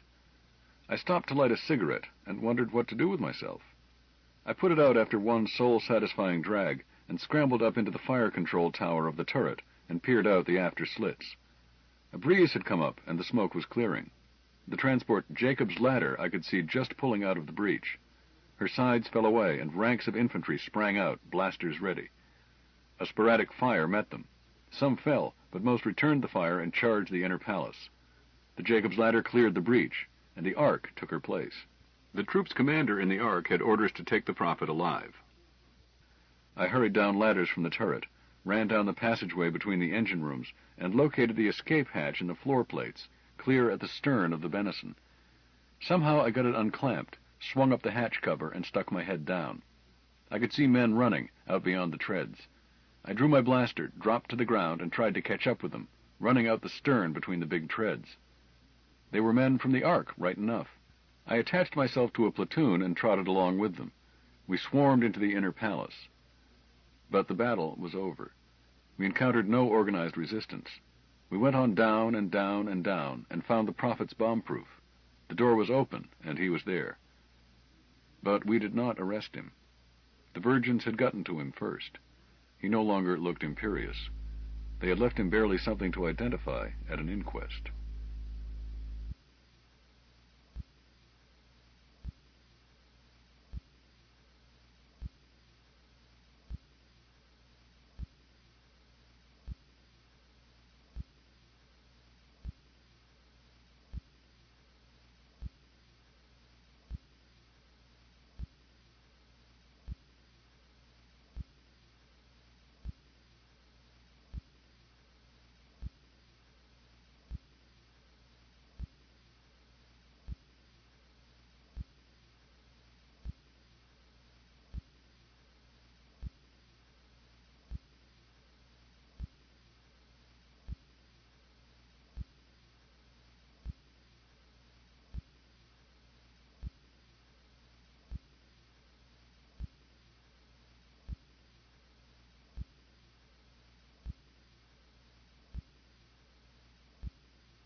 Coventry. "Have you anything to say before sentence is pronounced on you?" The mild eyes of the senior judge studied the face of the accused. His question was answered by a sullen silence. "Very well. The jury has determined that you have violated a basic custom agreed to under the covenant, and that through this act did damage another free citizen. It is the opinion of the jury and of the court that you did so knowingly, and aware of the probability of damage to a free citizen. Therefore, you are sentenced to choose between the 2 alternatives." A trained observer might have detected a trace of dismay breaking through the mask of indifference with which the young man had faced his trial. Dismay was unreasonable. In view of his offense, the sentence was inevitable. But reasonable men do not receive the sentence. After waiting a decent interval, the judge turned to the bailiff. "Take him away." The prisoner stood up suddenly, knocking over his chair. He glared wildly around at the company assembled and burst into speech. "Hold on," he yelled. "I've got something to say first." In spite of his rough manner, there was about him the noble dignity of a wild animal at bay. He stared at those around him, breathing heavily as if they were dogs waiting to drag him down. "Well?" he demanded. "Well? Do I get to talk or don't I? It'd be the best joke of this whole comedy if a condemned man couldn't speak his mind at the last." "You may speak," the senior judge told him, in the same unhurried tones with which he had pronounced sentence. "David McKinnon, as long as you like, and in any manner that you like. There is no limit to that freedom, even for those who have broken the covenant. Please speak into the recorder." McKinnon glanced with distaste at the microphone near his face. The knowledge that any word he spoke would be recorded and analyzed inhibited him. "I don't ask for records," he snapped. "But we must have them," the judge replied patiently, "in order that others may determine whether or not we have dealt with you fairly and according to the covenant. Oblige us, please." "Oh, very well." He ungraciously conceded the requirement and directed his voice toward the instrument. "There's no sense in me talking at all, but just the same, I'm going to talk and you're going to listen. You talk about your precious covenant as if it were something holy. I don't agree to it, and I don't accept it. You act as if it had been sent down from heaven in a burst of light. My grandfathers fought in the Second Revolution, but they fought to abolish superstition, not to let sheep-minded fools set up new ones. There were men in those days." He looked contemptuously around him. "What is there left today? Cautious, compromising, safe weaklings with water in their veins. You've planned your whole world so carefully that you've planned the fun and zest right out of it. Nobody is ever hungry. Nobody ever gets hurt. Your ships can't crack up and your crops can't fail. You even have the weather tamed so it rains politely, after midnight. Why wait till midnight? I don't know. You all go to bed at 9 o'clock. If one of you safe little people should have an unpleasant emotion, perish the thought, you'd trot right over to the nearest psychodynamics clinic and get your soft little minds readjusted. Thank God I never succumbed to that dope habit. I'll keep my own feelings, thanks, no matter how bad they taste. You won't even make love without consulting a psychotechnician. Is her mind as flat and insipid as mine? Is there any emotional instability in her family? It's enough to make a man gag. As for fighting over a woman, if anyone had the guts to do that, he'd find a proctor at his elbow in 2 minutes, looking for the most convenient place to paralyze him, and inquiring with sickening humility, "May I do you a service, sir?" The bailiff edged closer to McKinnon. He turned on him. "Stand back, you! I'm not through yet." He turned and added, "You've told me to choose between the two alternatives. Well, it's no hard choice for me.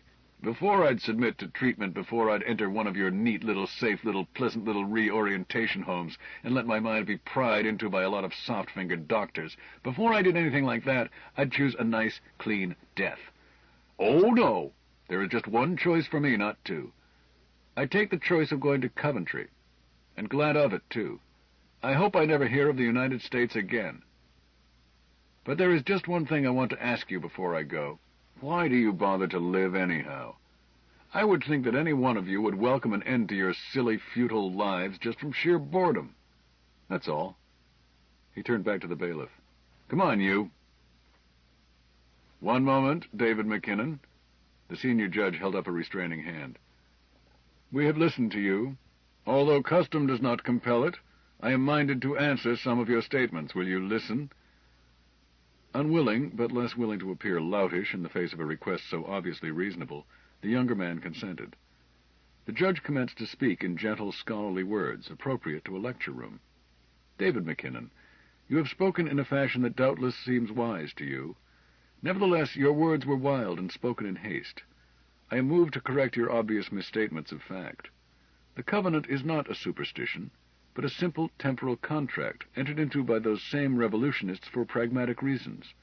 They wished to ensure the maximum possible liberty for every person. You yourself have enjoyed that liberty. No possible act nor mode of conduct was forbidden to you, as long as your action did not damage another. Even an act specifically prohibited by law could not be held against you, unless the state was able to prove that your particular act damaged or caused evident danger of damage to a particular individual. Even if one should willfully and knowingly damage another, as you have done, the state does not attempt to sit in moral judgment, nor to punish. We have not the wisdom to do that, and the chain of injustices that have always followed such moralistic coercion endanger the liberty of all. Instead, the convicted is given the choice of submitting to psychological readjustment, to correct his tendency to wish to damage others, or of having the state withdraw itself from him, of sending him to Coventry. You complain that our way of living is dull and unromantic, and imply that we have deprived you of excitement, to which you feel entitled. You are free to hold and express your aesthetic opinion of our way of living, but you must not expect us to live to suit your tastes. You are free to seek danger and adventure if you wish. There is danger still in experimental laboratories. There is hardship in the mountains of the moon, and death in the jungles of Venus. But you are not free to expose us to the violence of your nature. Why make so much of it? McKinnon protested contemptuously. You talk as if I had committed a murder. I simply punched a man in the nose for offending me outrageously. I agree with your aesthetic judgment of that individual, the judge continued calmly, and am personally rather gratified that you took a punch at him. But your psychometrical tests show that you believe yourself capable of judging morally your fellow citizens, and feel justified in personally correcting and punishing their lapses. You are a dangerous individual, David McKinnon, a danger to all of us, for we cannot predict what damage you may do next. From a social standpoint, your delusion makes you as mad as the March hare. You refuse treatment. Therefore, we withdraw our society from you. We cast you out. We divorce you. To Coventry with you. He turned to the bailiff. Take him away. McKinnon peered out of a forward port of the big transport helicopter with repressed excitement in his heart. There. That must be it. That black band in the distance. The helicopter drew closer, and he became certain that he was seeing the barrier, the mysterious, impenetrable wall that divided the United States from the reservation known as Coventry. His guard looked up from the magazine he was reading and followed his gaze. Nearly there, I see, he said pleasantly. Well, it won't be long now. It can't be any too soon for me. The guard looked at him quizzically, but with tolerance. Pretty anxious to get on with it, eh? McKinnon held his head high. You never brought a man to the gateway who was more anxious to pass through. Maybe. They all say that, you know. Nobody goes through the gate against his own will. I mean it. They all do. Some of them come back just the same. Say, maybe you can give me some dope as to conditions inside. Sorry, the guard said, shaking his head. But that is no concern of the United States, nor any of its employees. You'll know soon enough. McKinnon frowned a little. It seems strange. I tried inquiring, but found no one who would admit that they had any notion about the inside. And yet you say that some come out. Surely some of them must talk. That's simple, smiled the guard. Part of their reorientation is a subconscious compulsion not to discuss their experiences. That's a pretty scabby trick. Why should the government deliberately conspire to prevent me and people like me from knowing what we are going up against? Listen, buddy, the guard answered with mild exasperation. You've told the rest of us to go to the devil. You've told us that you could get along without us. You are being given plenty of living room in some of the best land on this continent, and you are being allowed to take with you everything that you own, or your credit could buy. What the deuce else do you expect? McKinnon's face settled in obstinate lines.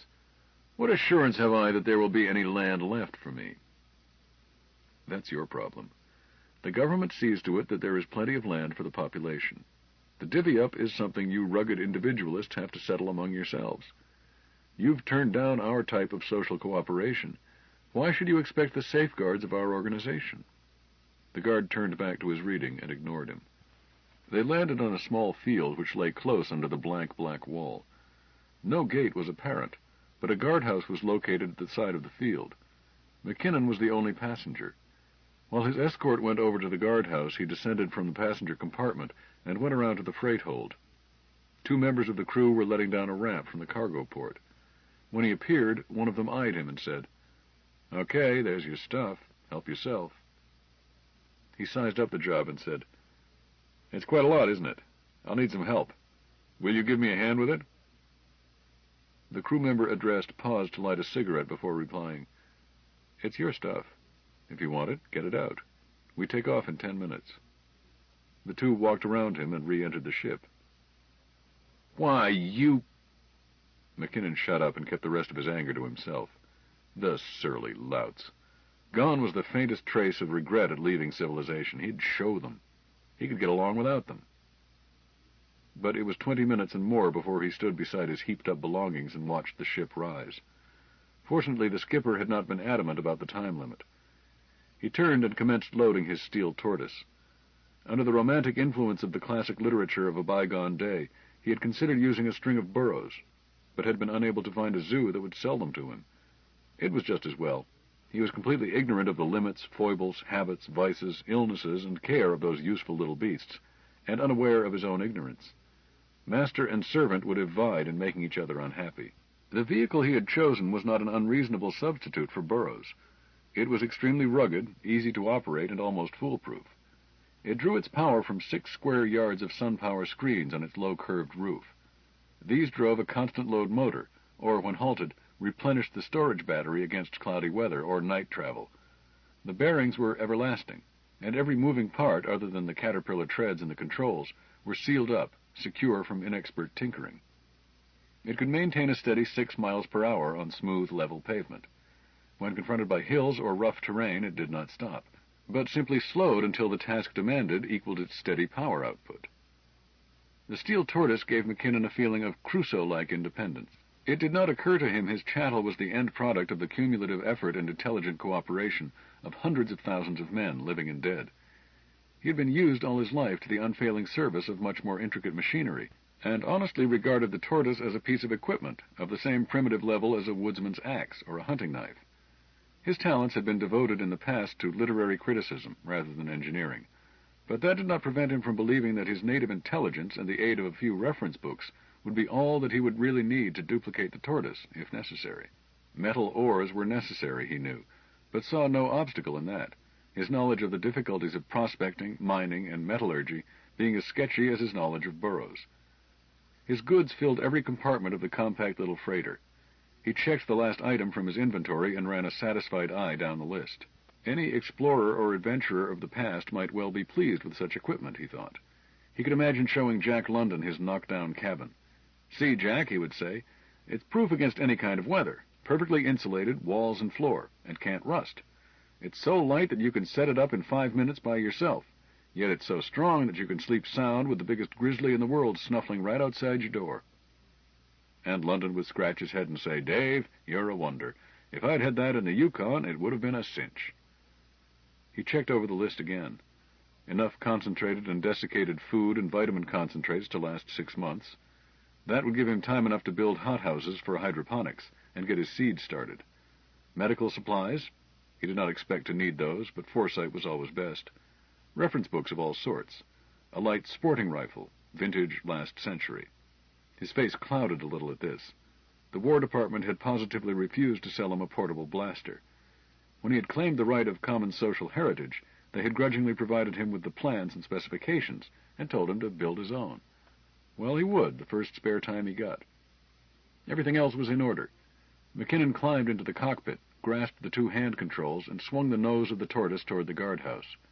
He had been ignored since the ship had landed. He wanted to have the gate opened and to leave. Several soldiers were gathered around the guardhouse. He picked out a legate by the silver stripe down the side of his kilt and spoke to him. "I'm ready to leave. Will you kindly open the gate?" "Okay," the officer answered him, and turned to a soldier who wore the plain gray kilt of a private's field uniform.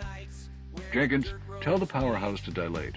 About a number 3 opening, tell them," he added, sizing up the dimensions of the tortoise. He turned to McKinnon. "It is my duty to tell you that you may return to civilization even now by agreeing to be hospitalized for your neurosis." "I have no neurosis." "Very well. If you change your mind at any future time, return to the place where you entered. There is an alarm there with which you may signal to the guard that you wish the gate opened." "I can't imagine needing to know that." The legate shrugged. "Perhaps not. But we send refugees to quarantine all the time. If I were making the rules, it might be harder to get out again." He was cut off by the ringing of an alarm. The soldiers near them moved smartly away, drawing their blasters from their belts as they ran. The ugly snout of a fixed blaster poked out over the top of the guardhouse and pointed toward the barrier. The legate answered the question on McKinnon's face. "The powerhouse is ready to open up." He waved smartly toward that building, then turned back. "Drive straight through the center of the opening. It takes a lot of power to suspend the stasis. If you touch the edge, we'll have to pick up the pieces." A tiny bright dot appeared in the foot of the barrier opposite, where they waited. It spread into a half circle across the lamp-black nothingness. Now it was large enough for McKinnon to see the countryside beyond through the arch. It had formed. He peered eagerly. The opening grew until it was 20 feet wide, then stopped. It framed a scene of rugged, barren hills. He took this in and turned angrily on the legate. "I've been tricked," he exclaimed. "That's not fit land to support a man." "Don't be hasty," he told McKinnon. "There's good land beyond. Besides, you don't have to enter. But if you are going, go." McKinnon flushed and pulled back on both hand controls. The treads bit in and the tortoise lumbered away, straight for the gateway to Coventry. When he was several yards beyond the gate, he glanced back. The barrier loomed behind him, with nothing to show where the opening had been. There was a little sheet-metal shed adjacent to the point where he had passed through. He supposed that it contained the alarm the legate had mentioned, but he was not interested, and turned his eyes back to his driving. Stretching before him, twisting between rocky hills, was a road of sorts. It was not paved, and the surface had not been repaired recently, but the grade averaged downhill, and the tortoise was able to maintain a respectable speed.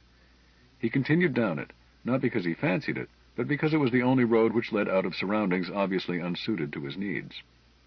The road was untraveled. This suited him. He had no wish to encounter other human beings until he had located desirable land to settle on, and had staked out his claim. But the hills were not devoid of life. Several times he caught glimpses of little dark shapes scurrying among the rocks, and occasionally bright, beady eyes stared back into his. It did not occur to him at first that these timid little animals, streaking for cover at his coming, could replenish his larder. He was simply amused and warmed by their presence. When he did happen to consider that they might be used as food, the thought was at first repugnant to him.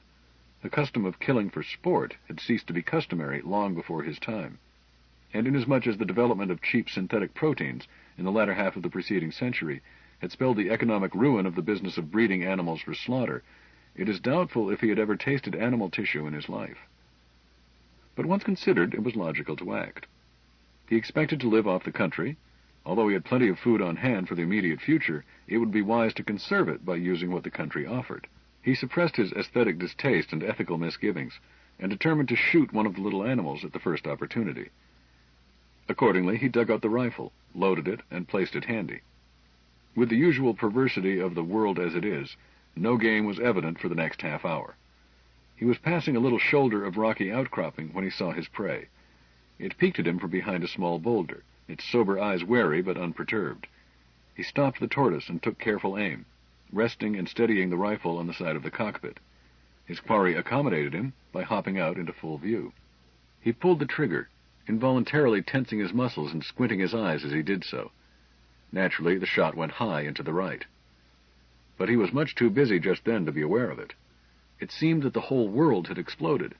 His right shoulder was numb, his mouth stung as if he had been kicked there, and his ears rang in a strange and unpleasant fashion. He was surprised to find the gun still intact in his hands, and apparently none the worse for the incident. He put it down, clambered out of the car, and rushed up to where the small creature had been. There was no sign of it anywhere. He searched the immediate neighborhood, but did not find it. Mystified, he returned to his conveyance, having decided that the rifle was in some way defective, and that he should inspect it carefully before attempting to fire it again. His recent target watched his actions cautiously from a vantage point yards away, to which it had stampeded at the sound of the shot. It was equally mystified by the startling events, being no more used to firearms than was McKinnon. Before he started the tortoise again, McKinnon had to see to his upper lip, which was swollen and tender and bleeding from a deep scratch. This increased his conviction that the gun was defective. Nowhere in the romantic literature of the 19th and 20th centuries to which he was addicted had there been a warning that, when firing a gun heavy enough to drop a man in his tracks, it is well not to hold the right hand in such a manner that the recoil will cause the right thumb and thumbnail to strike the mouth. He applied an antiseptic and a dressing of sorts, and went on his way somewhat subdued. The arroyo by which he had entered the hills had widened out, and the hills were greener. He passed around one sharp turn in the road, and found a broad, fertile valley spread out before him. It stretched away until it was lost in the warm day's haze. Much of the valley was cultivated, and he could make out human habitations. He continued toward it with mixed feelings. People meant fewer hardships, but it did not look as if staking out a claim would be as simple as he had hoped. However, Coventry was a big place. He had reached the point where the road gave onto the floor of the valley, when two men stepped out into his path. They were carrying weapons of some sort at the ready. One of them called out to him, "Halt!" McKinnon did so, and answered him as they came abreast. "What do you want?" "Customs inspection. Pull over there by the office." He indicated a small building set back a few feet from the road, which McKinnon had not previously noticed. He looked from it back to the spokesman, and felt a slow, unreasoning heat spread up from his viscera. It rendered his none-too-stable judgment still more unsound. "What the deuce are you talking about?" he snapped. "Stand aside and let me pass." The one who had remained silent raised his weapon and aimed it at McKinnon's chest. The other grabbed his arm and pulled the weapon out of line. "Don't shoot the dumb fool, Joe," he said testily. "You're always too anxious." Then to McKinnon, "You're resisting the law. Come on, be quick about it." "The law?" McKinnon gave a bitter laugh and snatched his rifle up from the seat. It never reached his shoulder. The man who had done all the talking fired casually, without apparently taking time to aim. McKinnon's rifle was smacked from his grasp and flew into the air, landing in the roadside ditch behind the tortoise. The man who had remained silent followed the flight of the gun with detached interest and remarked, "Nice shot, Blackie. Never touched him."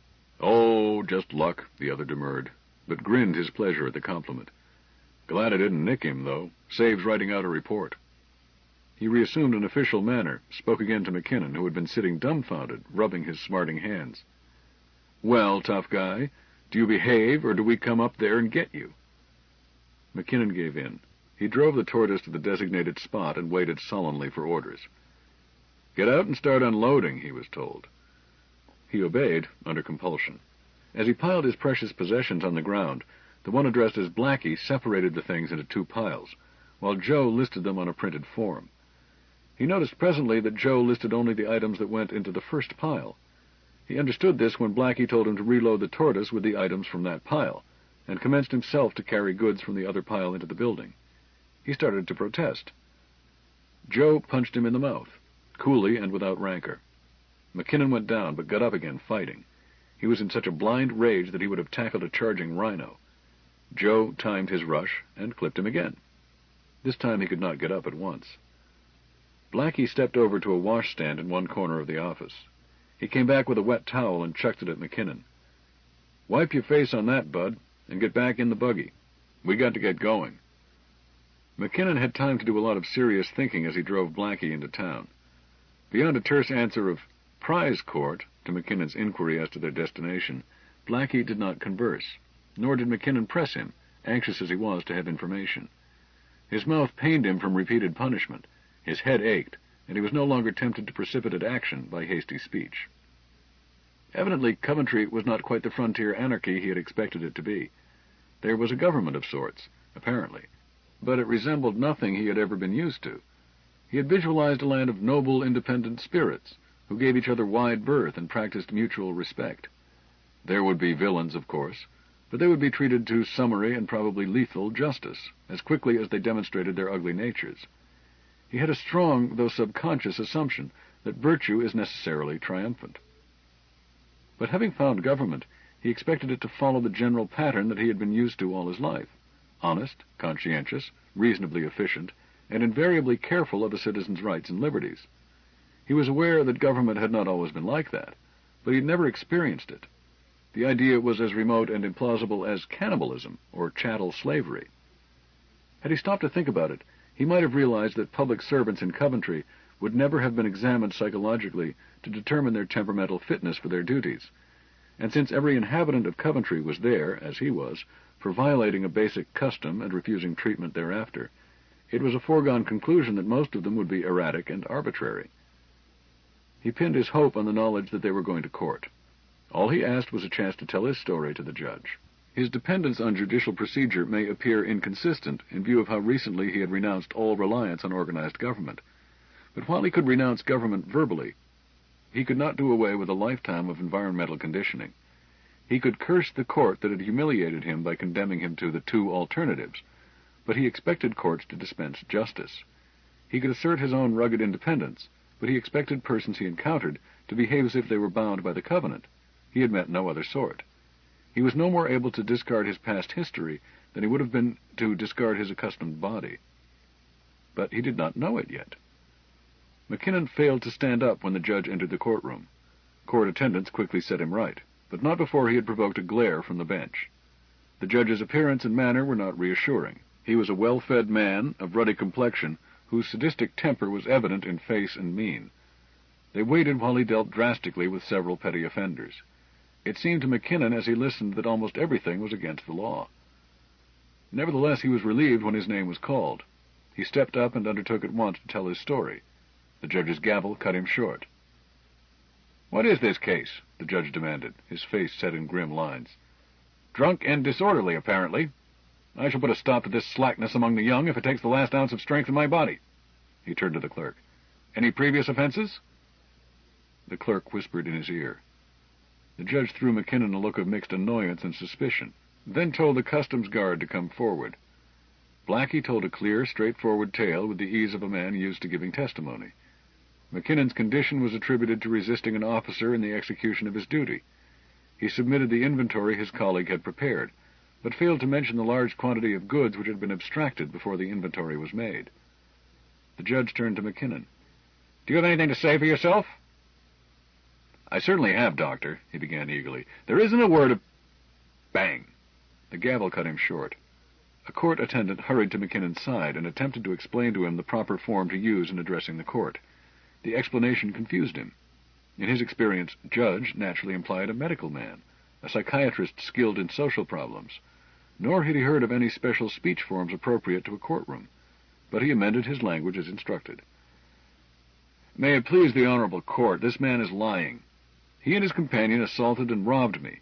I was simply—" "Smugglers generally think they are being robbed when customs officials catch them," the judge sneered. "Do you deny that you attempted to resist inspection?" "No, Your Honor, but—" "That will do. Penalty of 50% is added to the established scale of duty. Pay the clerk." "But, Your Honor, I can't." "Can't you pay it?" "I haven't any money. I have only my possessions." "So?" He turned to the clerk. "Condemnation proceedings. Impound his goods. 10 days for vagrancy. The community can't have these immigrant paupers roaming at large and preying on law-abiding citizens. Next case." They hustled him away. It took the sound of a key grating in a barred door behind him to make him realize his predicament. "Hey, pal. How's the weather outside?" The detention cell had a prior inmate, a small, well-knit man who looked up from a game of solitaire to address McKinnon. He sat astraddle a bench on which he had spread his cards, and studied the newcomer with unworried, bright, beady eyes. "Clear enough outside, but stormy in the courtroom," McKinnon answered, trying to adopt the same bantering tone and not succeeding very well. His mouth hurt him and spoiled his grin. The other swung a leg over the bench and approached him with a light, silent step. "Say, pal, you must have caught that in a gearbox," he commented, inspecting McKinnon's mouth. "Does it hurt?" "Like the devil," McKinnon admitted. "We'll have to do something about that." He went to the cell door and rattled it. "Hey, Lefty, the house is on fire. Come a-running." The guard sauntered down and stood opposite their cell door. "What do you want, Fader?" he said noncommittally. "My old school chum has been slapped in the face with a wrench, and the pain is inordinate. Here's a chance for you to get right with heaven by oozing down to the dispensary, snagging a dressing, and about 5 grains of neoanodine." The guard's expression was not encouraging. The prisoner looked grieved. "Why, Lefty," he said, "I thought you would jump at a chance to do a pure charity like that." He waited for a moment, then added, "Tell you what. You do it, and I'll show you how to work that puzzle about how old is Anne. Is it a go?" "Show me first." "It would take too long. I'll write it out and give it to you." When the guard returned, McKinnon's cellmate dressed his wounds with gentle deftness, talking the while. "They call me Fader McGee. What's your name, pal?" "David McKinnon. I'm sorry, but I didn't quite catch your first name." "Fader. It isn't," he explained with a grin, "the name my mother gave me. It's more a professional tribute to my shy and unobtrusive nature." McKinnon looked puzzled. "Professional tribute? What is your profession?" McGee looked pained. "Why, Dave," he said, "I didn't ask you that. However," he went on, "it's probably the same as yours. Self-preservation." McGee was a sympathetic listener, and McKinnon welcomed the chance to tell someone about his troubles. He related the story of how he had decided to enter Coventry rather than submit to the sentence of the court, and how he had hardly arrived when he was hijacked and hauled into court. McGee nodded. "I am not surprised," he observed. "A man has to have larceny in his heart, or he wouldn't be a customs guard." "But what happens to my belongings?" "They auction them off to pay the duty." "I wonder how much there will be left for me." McGee stared at him. "Left over? There won't be anything left over. You'll probably have to pay a deficiency judgment." "Huh? What's that?" "It's a device whereby the condemned pays for the execution." McGee explained succinctly, if somewhat obscurely. "What it means to you is that when your 10 days is up, you'll still be in debt to the court. Then it's the chain gang for you, my lad. You'll work it off at $1 a day." "Fader, you're kidding me." "Wait and see. You've got a lot to learn, Dave." Coventry was an even more complex place than McKinnon had gathered up to this time. McGee explained to him that there were actually 3 sovereign independent jurisdictions. The jail where they were prisoners lay in the so-called New America. It had the forms of democratic government, but the treatment he had already received was a fair sample of the fashion in which it was administered. "This place is heaven itself compared with the Free State," McGee maintained. "I've been there." The Free State was an absolute dictatorship. The head man of the ruling clique was designated the Liberator. Their watchwords were duty and obedience. An arbitrary discipline was enforced with a severity that left no room for any freedom of opinion. Governmental theory was vaguely derived from the old functionalist doctrines. The state was thought of as a single organism, with a single head, a single brain, and a single purpose. Anything not compulsory was forbidden. "Honest, so help me," claimed McGee. "You can't go to bed in that place without finding one of their damned secret police between the sheets." "But at that," he continued, "it's an easier place to live than with the angels." "The angels?" "Sure. We still got 'em. It must have been 2,000 or 3,000 diehards that chose to go to Coventry after the Revolution. You know that. There's still a colony up in the hills to the north, complete with prophet incarnate and the works. They aren't bad hombres, but they'll pray you into heaven even if it kills you." All 3 states had one curious characteristic in common.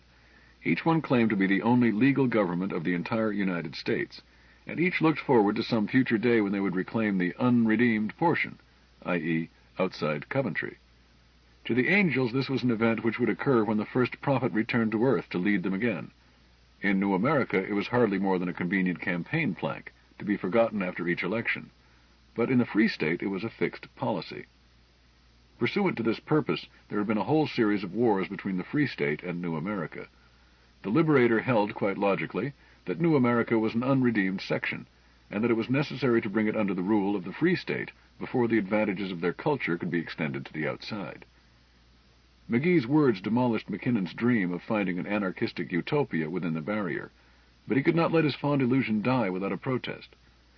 "But see here, Fader," he persisted, "isn't there some place where a man can live quietly by himself, without all this insufferable interference?" "No," considered Fader.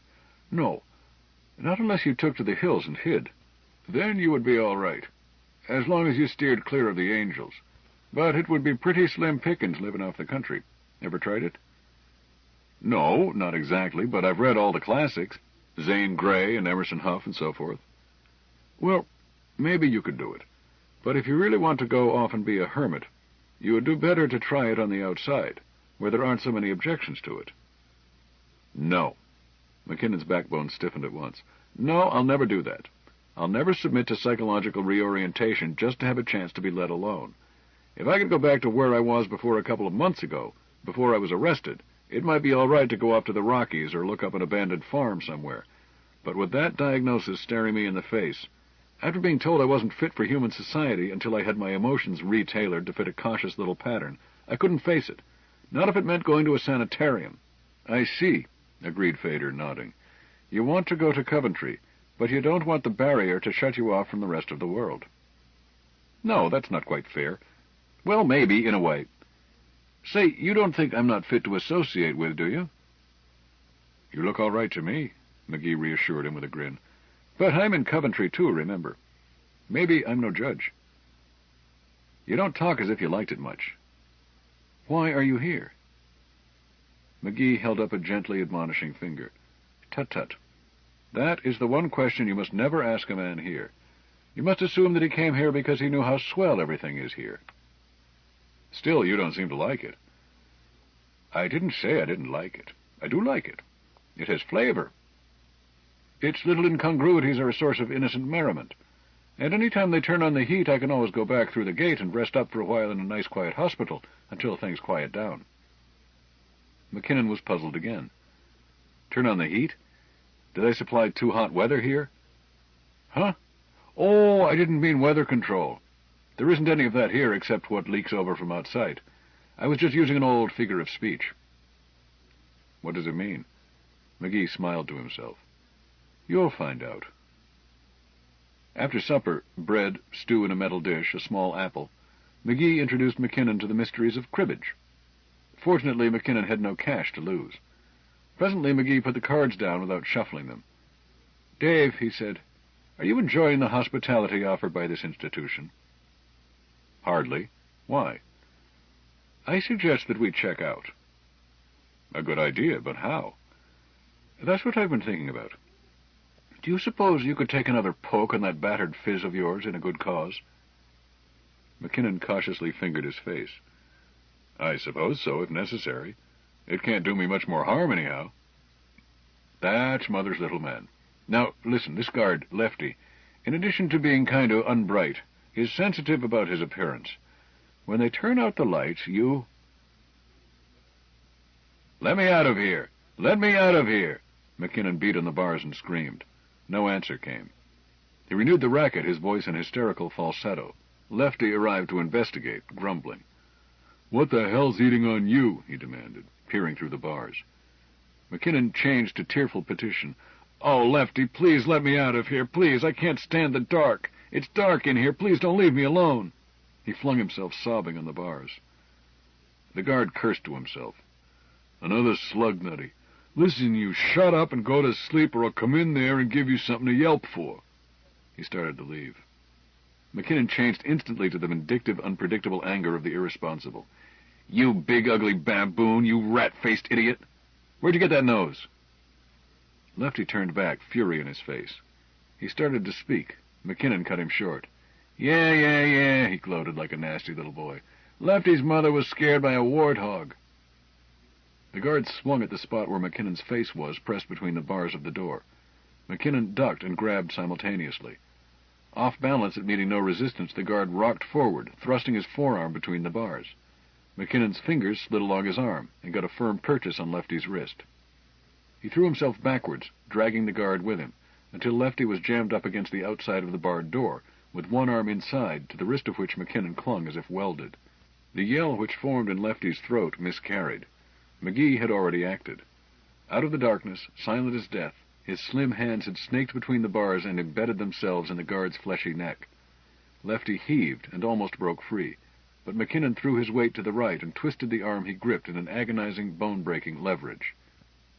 Side 5, Revolt in 2100, continuing with Coventry on page 145. It seemed to McKinnon that they remained thus, like some grotesque game of statues, for an endless period. His pulse pounded in his ears until he feared that it must be heard by others and bring rescue to Lefty. McGee spoke at last. That's enough, he whispered. Go through his pockets.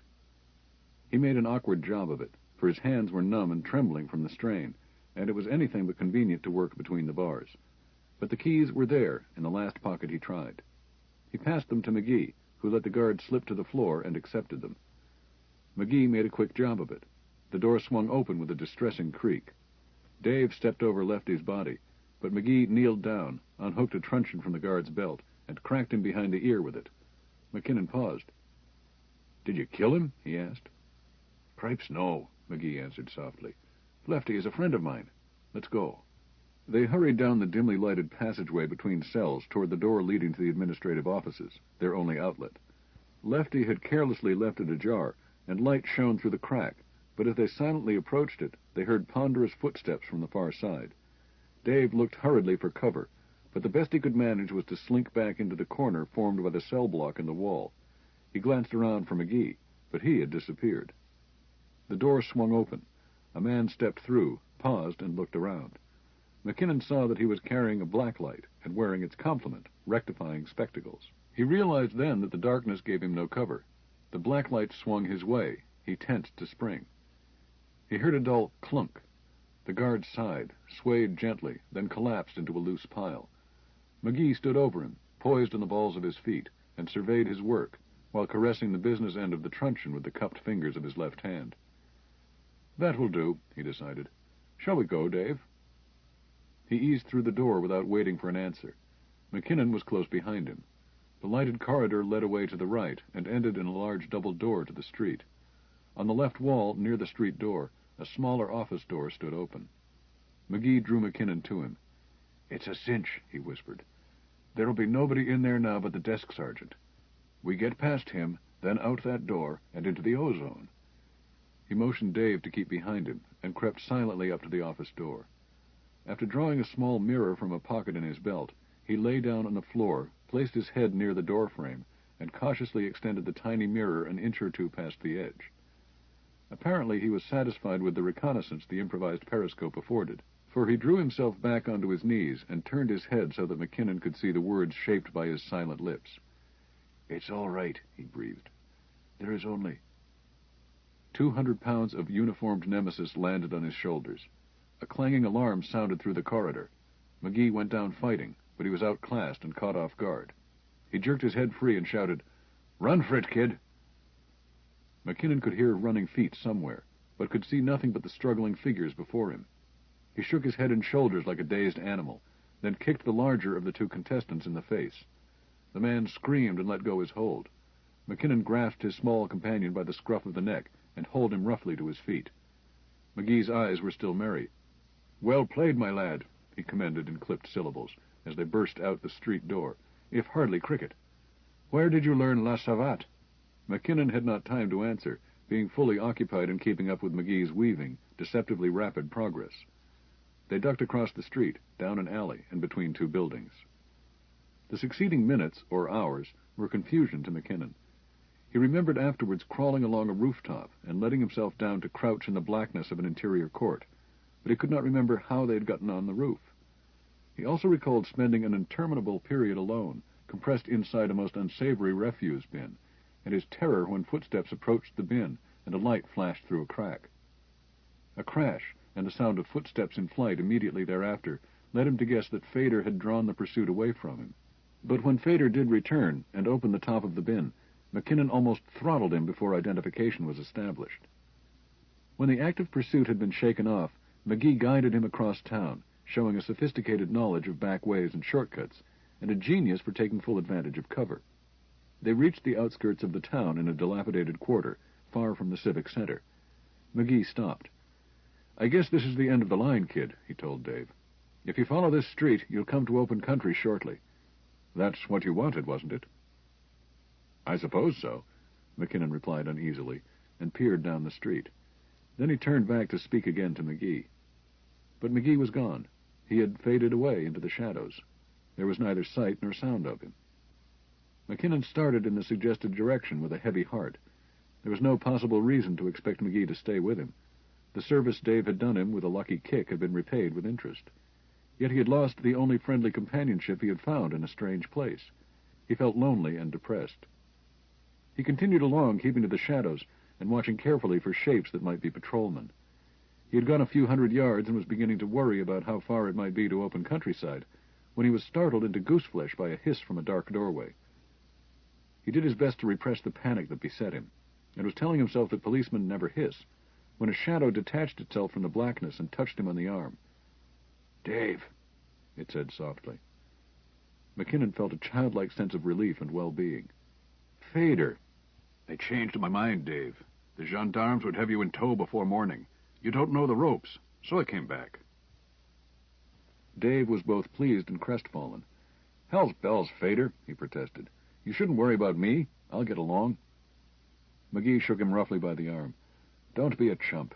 Green as you are, you'd start to holler about your civil rights or something, and get clipped in the mouth again. Now see here," he went on. "I'm going to take you to some friends of mine, who will hide you until you're smartened up to the tricks around here. But they're on the wrong side of the law, see? You'll have to be all three of the three sacred monkeys. See no evil, hear no evil, tell no evil. Think you can do it?" "Yes, but—" "No buts about it. Come along." The entrance was in the rear of an old warehouse. Steps led down into a little sunken pit. From this open areaway, foul with accumulated refuse, a door let into the back wall of the building. McGee tapped lightly but systematically, waited and listened. Presently he whispered, "Psst! It's the fader." The door opened quickly, and McGee was encircled by two great fat arms. He was lifted off his feet, while the owner of those arms planted a resounding buss on his cheek. "Fader!" she exclaimed. "Are you all right, lad? We've missed you." "Now that's a proper welcome, Mother," he answered, when he was back on his own feet. "But I want you to meet a friend of mine, Mother Johnston. This is David McKinnon." "May I do you a service?" David acknowledged with automatic formality, but Mother Johnston's eyes tightened with instant suspicion. "Is he stooled?" she snapped. "No, Mother. He's a new immigrant, but I vouch for him. He's on the dodge, and I've brought him here to cool." She softened a little under his sweetly persuasive tones. "Well—" McGee pinched her cheek. "That's a good girl. When are you going to marry me?" She slapped his hand away. "Even if I were 40 years younger, I'd not marry such a scamp as you. Come along, then," she continued to McKinnon, "as long as you're a friend of the fader, though it's no credit to you." She waddled quickly ahead of them down a flight of stairs, while calling out for someone to open the door at its foot. The room was poorly lighted, and was furnished principally with a long table and some chairs, at which an odd dozen people were seated, drinking and talking. It reminded McKinnon of prints he had seen of old English pubs in the days before the collapse. McGee was greeted with a babble of boisterous welcome. "Fader! It's the kid himself. How'd you do it this time, Fader? Crawl down the drains? Set 'em up, Mother. The fader's back." He accepted the ovation with a wave of his hand and a shout of inclusive greeting, then turned to McKinnon. "Folks," he said, his voice cutting through the confusion, "I want you to know Dave, the best pal that ever kicked a jailer at the right moment. If it hadn't been for Dave, I wouldn't be here." Dave found himself seated between two others at the table, and a stein of beer thrust into his hand by a not uncomely young woman. He started to thank her, but she had hurried off to help Mother Johnston take care of the sudden influx of orders. Seated opposite him was a rather surly young man who had taken little part in the greeting to McGee. He looked McKinnon over with a face expressionless, except for a recurrent tic, which caused his right eye to wink spasmodically every few seconds. "What's your line?" he demanded. "Leave him alone, Alec," McGee cut in swiftly, but in a friendly tone. "He's just arrived inside. I told you that. But he's all right." He continued, raising his voice to include the others present. "He's been here less than 24 hours, but he's broken jail, beat up 2 customs busies, and sassed old Judge Fleischacker right to his face. How's that for a busy day?" Dave was the center of approving interest, but the party with the tic persisted. "That's all very well, but I asked him a fair question. What's his line? If it's the same as mine, I won't stand for it. It's too crowded now." "That cheap racket you're in is always crowded, but he's not in it. Forget about his line." "Why don't he answer for himself?" Alec countered suspiciously. He half stood up. "I don't believe he's stooled." It appeared that McGee was cleaning his nails with the point of a slender knife. "Put your nose back in your glass, Alec," he remarked in a conversational tone, without looking up. "Or must I cut it off and put it there?" The other fingered something nervously in his hand. McGee seemed not to notice it, but nevertheless told him, "If you think you can use a vibrator on me faster than I use steel, go ahead. It will be an interesting experiment." The man facing him stood uncertainly for a moment longer, his tic working incessantly. Mother Johnston came up behind him and pushed him down by the shoulders, saying, "Boys, boys, is that any way to behave? And in front of a guest, too? Fader, put that toad sticker away. I'm ashamed of you." The knife was gone from his hands. "You're right as always, Mother," he grinned. "Ask Molly to fill up me glass again." An old chap sitting on McKinnon's right had followed these events with alcoholic uncertainty, but he seemed to have gathered something of the gist of it. For now he fixed Dave with serum-filled eye and inquired, "Boy, are you stooled to the rogue?" His sweetly sour breath reached McKinnon as the old man leaned toward him and emphasized his question with a trembling, joint-swollen finger. Dave looked to McGee for advice and enlightenment. McGee answered for him. "No, he's not. Mother Johnston knew that when she let him in. He's here for sanctuary, as our customs provide." An uneasy stir ran around the room. Molly paused in her serving and listened openly. But the old man seemed satisfied. True enough," he agreed, and took another pull at his drink. "Sanctuary may be given when needed if—" His words were lost in a mumble. The nervous tension slackened. Most of those present were subconsciously glad to follow the lead of the old man and excuse the intrusion on the score of necessity. McGee turned back to Dave. "I thought that what you didn't know couldn't hurt you, or us, but the matter has been opened." "But what did he mean?"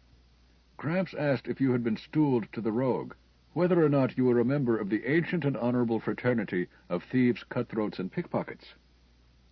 McGee stared into Dave's face with a look of sardonic amusement. Dave looked uncertainly from McGee to the others, saw them exchange glances, and wondered what answer was expected of him. Alec broke the pause. "Well," he sneered, "what are you waiting for? Go ahead and put the question to him. Or are the great Fader's friends free to use this club without so much as a by your leave?" "I thought I told you to quiet down, Alec," the Fader replied evenly. "Besides, you're skipping a requirement. All the comrades present must first decide whether or not to put the question at all." A quiet little man with a chronic worried look in his eyes answered him. "I don't think that quite applies, Fader. If he had come himself or fallen into our hands, in that case, yes. But you brought him here. I think I speak for all when I say he should answer the question, unless someone objects. I will ask him myself." He allowed an interval to pass. No one spoke up. "Very well, then. Dave, you have seen too much and heard too much. Will you leave us now, or will you stay and take the oath of our guild? I must warn you that once stooled, you are stooled for life, and there is but one punishment for betraying the rogue." He drew his thumb across his throat in an age-old deadly gesture. Gramps made an appropriate sound effect by sucking air wetly through his teeth and chuckled.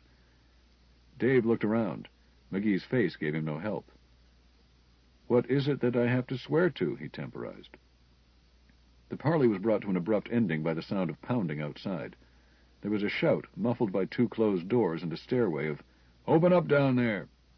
McGee got lightly to his feet and beckoned to Dave. "That's for us, kid," he said. "Come along."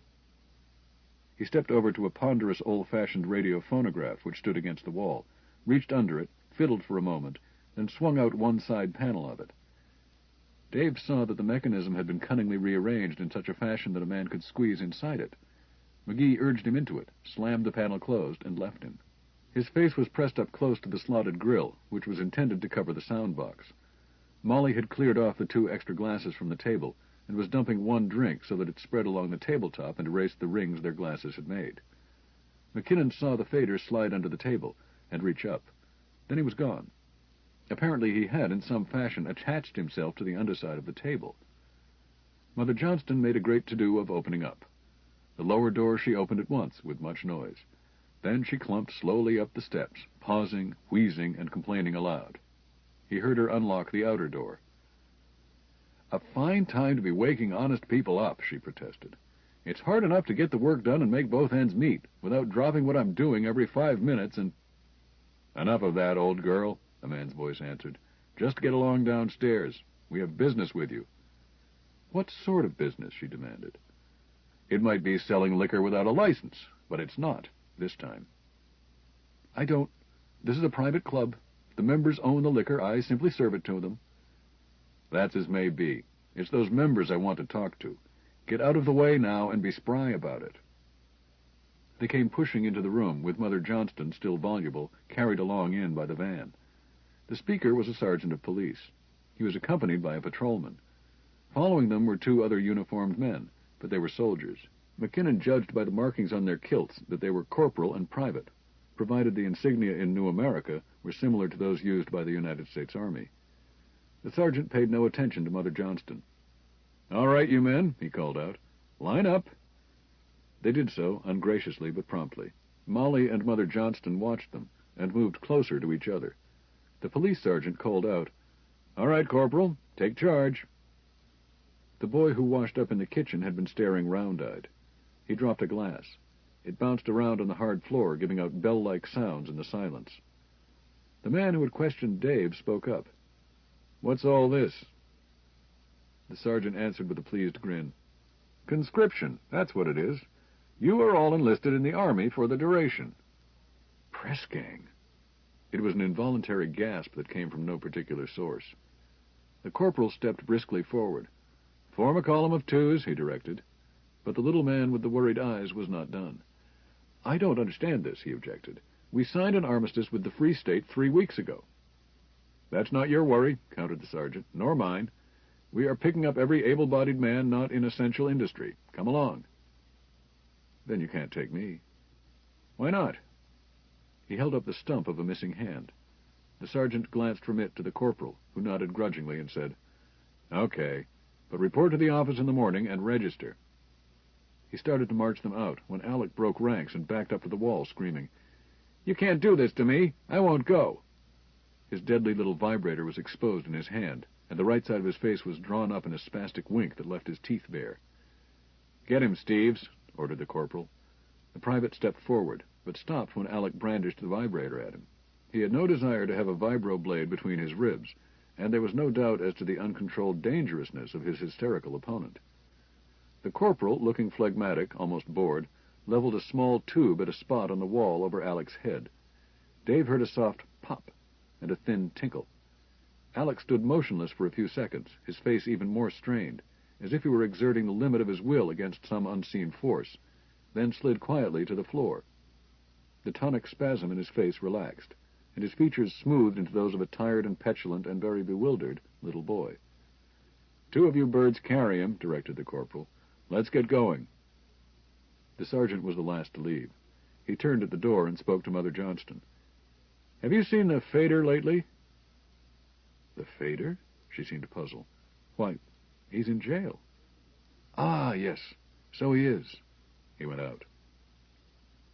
McGee refused the drink that Mother Johnston offered him. Dave was surprised to see that he appeared worried for the first time. "I don't understand it," McGee muttered, half to himself, then addressed the one-handed man. "Ed, bring me up to date." "Not much news since they tagged you, Fader. The armistice was before that. I thought from the papers that things were going to be straightened out for once." "So did I. But the government must expect war if they are going in for general conscription." He stood up. "I've got to have more data." "Al?" The kitchen boy stuck his head into the room. "What you want, Fader?" "Go out and make palaver with 5 or 6 of the beggars. Look up their king. You know where he makes his pitch?" "Sure. Over by the auditorium." "Find out what's stirring, but don't let them know I sent you." "Right, Fader. It's in the bag." The boy swaggered out. "Molly." "Yes, Fader?" "Will you go out and do the same thing with some of the business girls? I want to know what they hear from their customers." She nodded agreement. He went on.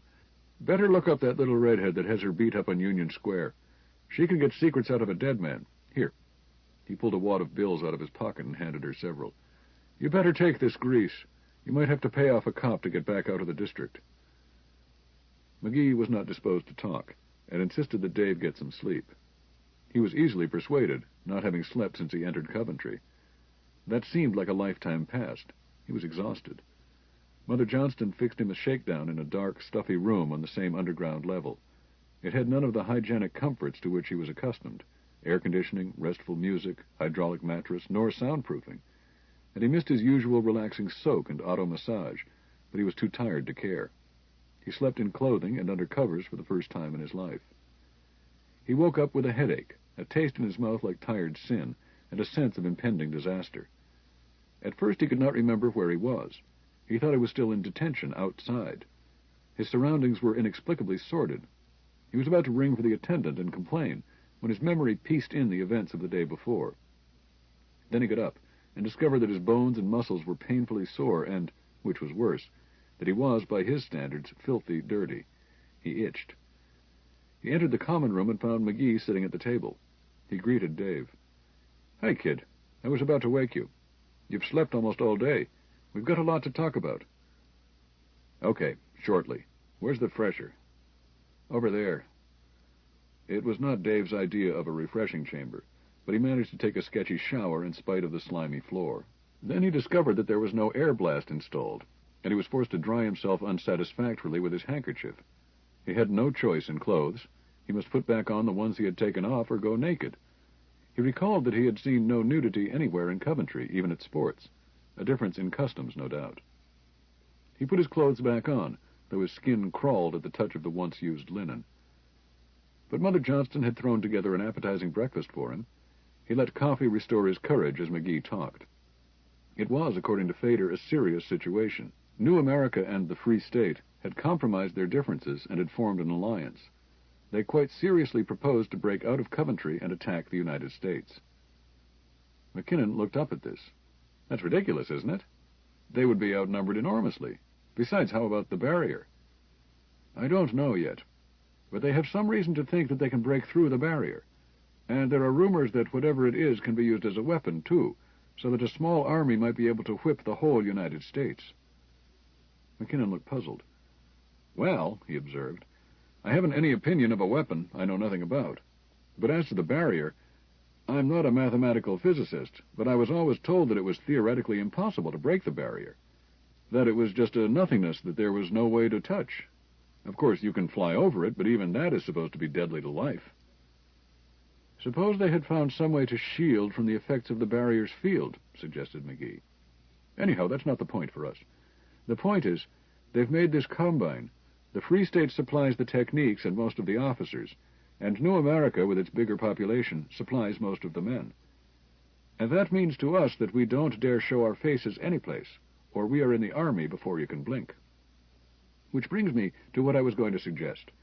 I'm going to duck out of here as soon as it gets dark, and light out for the gateway, before they send somebody after me who is bright enough to look under a table. I thought maybe you might want to come along. Back to the psychologists? McKinnon was honestly aghast. Sure, why not? What have you got to lose? This whole damn place is going to be just like the Free State in a couple of days, and a Joe of your temperament would be in hot water all the time. What's so bad about a nice, quiet hospital room as a place to hide out until things quiet down? You don't have to pay any attention to the psych boys. Just make animal noises at them every time one sticks his nose into your room, until they get discouraged. Dave shook his head. No, he said slowly. I can't do that. Then what will you do? I don't know yet. Take to the hills, I guess. Go live with the angels if it comes to a showdown. I wouldn't mind them praying for my soul as long as they left my mind alone. They were each silent for a while. McGee was mildly annoyed at McKinnon's bull-headed stubbornness in the face of what seemed to him a reasonable offer. Dave continued busily to stow away grilled ham while considering his position. He cut off another bite. My, but this is good, he remarked, to break the awkward silence. I don't know when I've had anything taste so good. Say. What? Inquired McGee, looking up, and seeing the concern written on McKinnon's face. This ham, is it synthetic or is it real meat? Why, it's real. What about it? Dave did not answer. He managed to reach the refreshing room before that which he had eaten departed from him. Before he left, McGee gave Dave some money, with which he could have purchased for him things he would need in order to take to the hills. McKinnon protested, but the fader cut him short. Quit being a damn fool, Dave. I can't use New American money on the outside, and you can't stay alive in the hills without proper equipment. You lie doggo here for a few days, while Al or Molly picks up what you need, and you'll stand a chance. Unless you'll change your mind and come with me. Dave shook his head at this and accepted the money. It was lonely after McGee left. Mother Johnston and Dave were alone in the club, and the empty chairs reminded him depressingly of the men who had been impressed. He wished that Gramps or the one-handed man would show up. Even Alec, with his nasty temper, would have been company. He wondered if Alec had been punished for resisting the draft. Mother Johnston inveigled him into playing checkers in an attempt to relieve his evident low spirits. He felt obligated to agree to her gentle conspiracy, but his mind wandered. It was all very well for the senior judge to tell him to seek adventure in interplanetary exploration, but only engineers and technicians were eligible for such billets. Perhaps he should have gone in for science or engineering instead of literature. Then he might now be on Venus, contending against the forces of nature in high adventure, instead of hiding from uniformed bullies. It wasn't fair. No, he must not kid himself.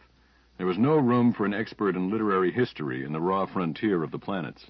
That was not human injustice, that was a hard fact of nature, and he might as well face it. He thought bitterly of the man whose nose he had broken, and thereby landed himself in Coventry. Maybe he was an upholstered parasite after all, but the recollection of the phrase brought back the same unreasoning anger that had gotten him into trouble. He was glad that he had socked that so-and-so. What right had he to go around sneering and calling people things like that? He found himself thinking in the same vindictive spirit of his father, although he would have been at a loss to explain the connection.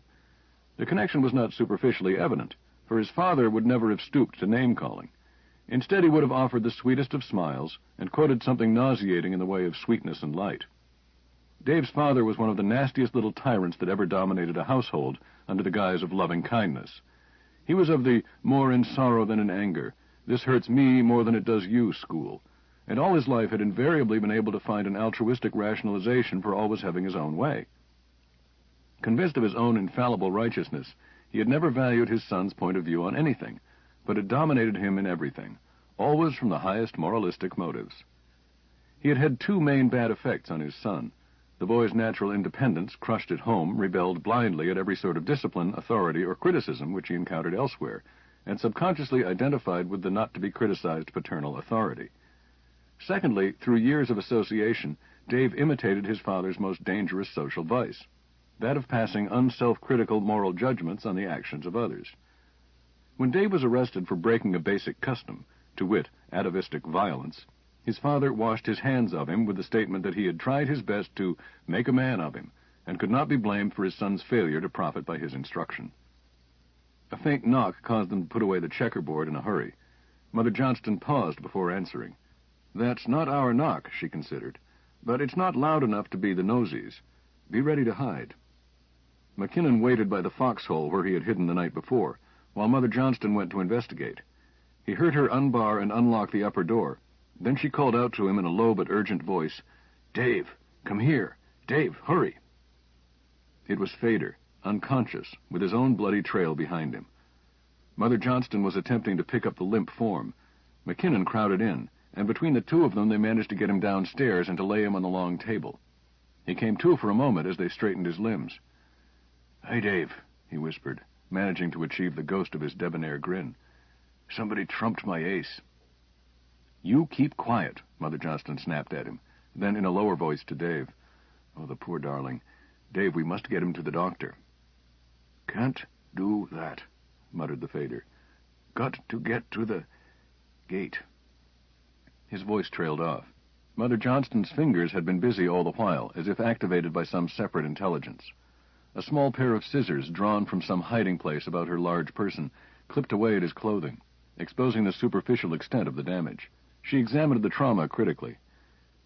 "This is no job for me," she decided, "and he must sleep while we move him.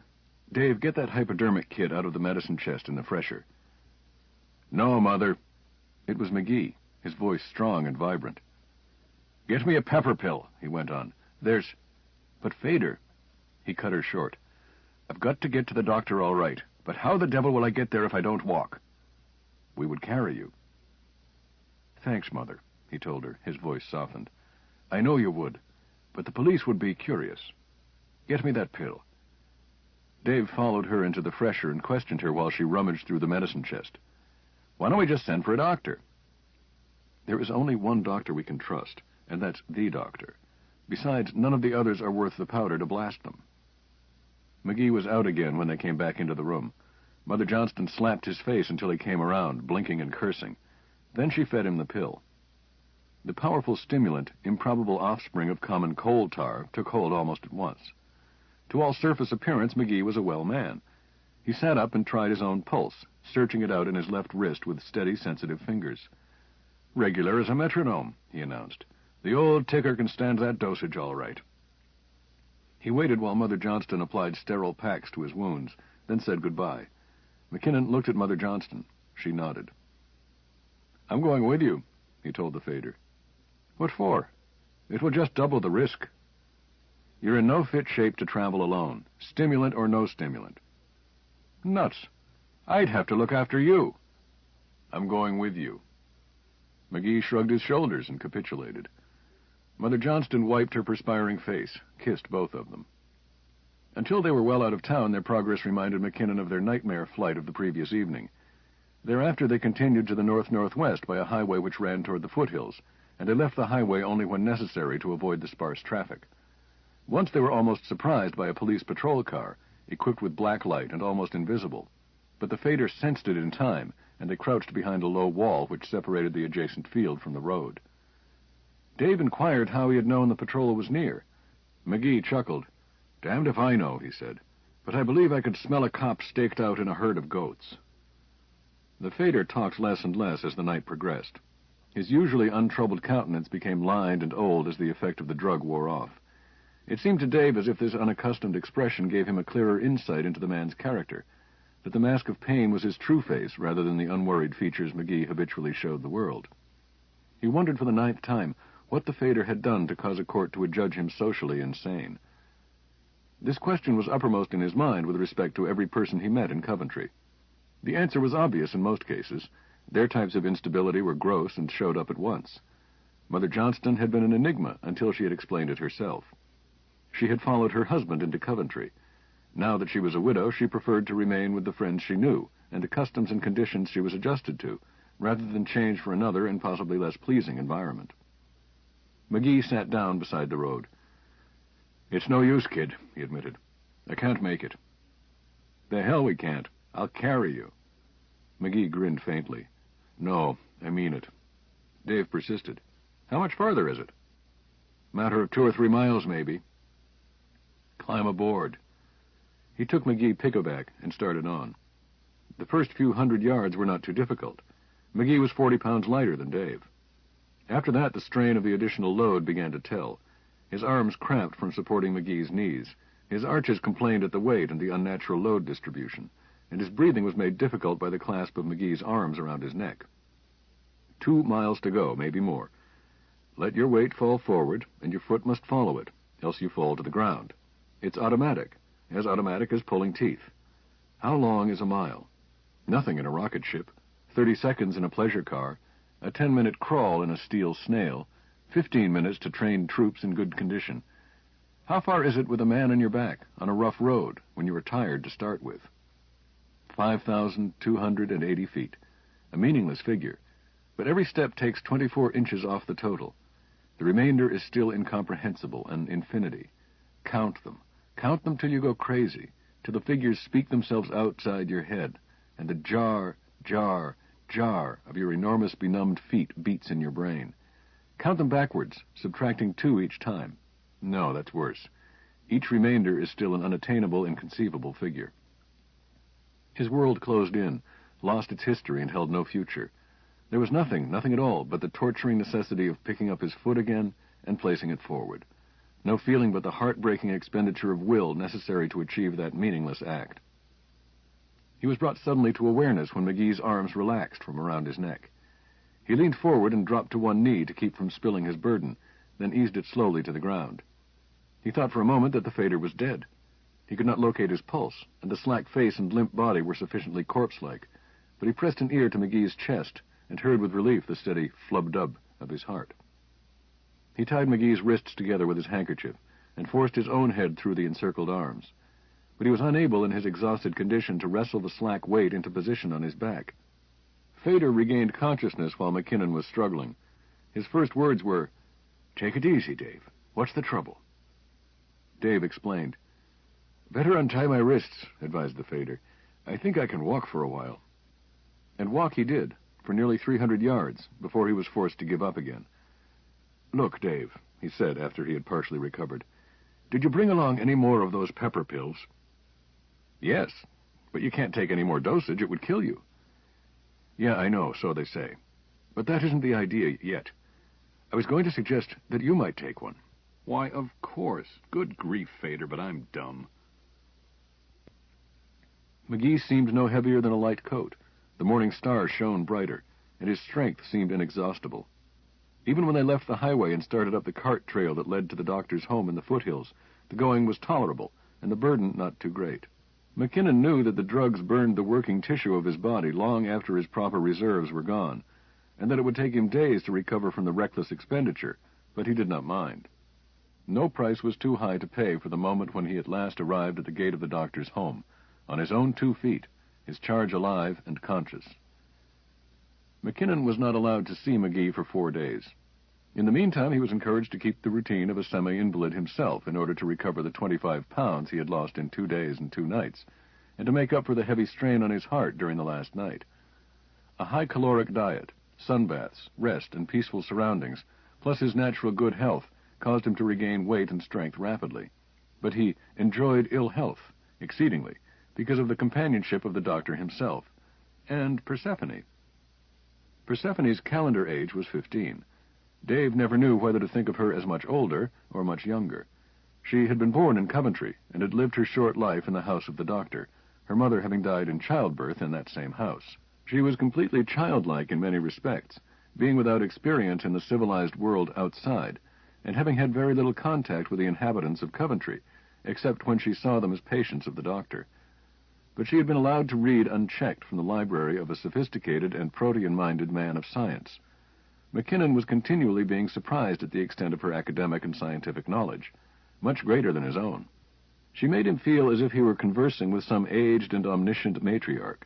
Then she would come out with some naive concept of the outer world, and he would be brought up sharply with the realization that she was, in fact, an inexperienced child. He was mildly romantic about her. Not seriously, of course, in view of her barely nubile age, but she was pleasant to see, and he was hungry for feminine companionship. He was quite young enough himself to feel continual interest in the delightful differences, mental and physical, between male and female. Consequently, it was a blow to his pride, as sharp as had been the sentence to Coventry, to discover that she classed him with the other inhabitants of Coventry as a poor unfortunate who needed help and sympathy because he was not quite right in his head.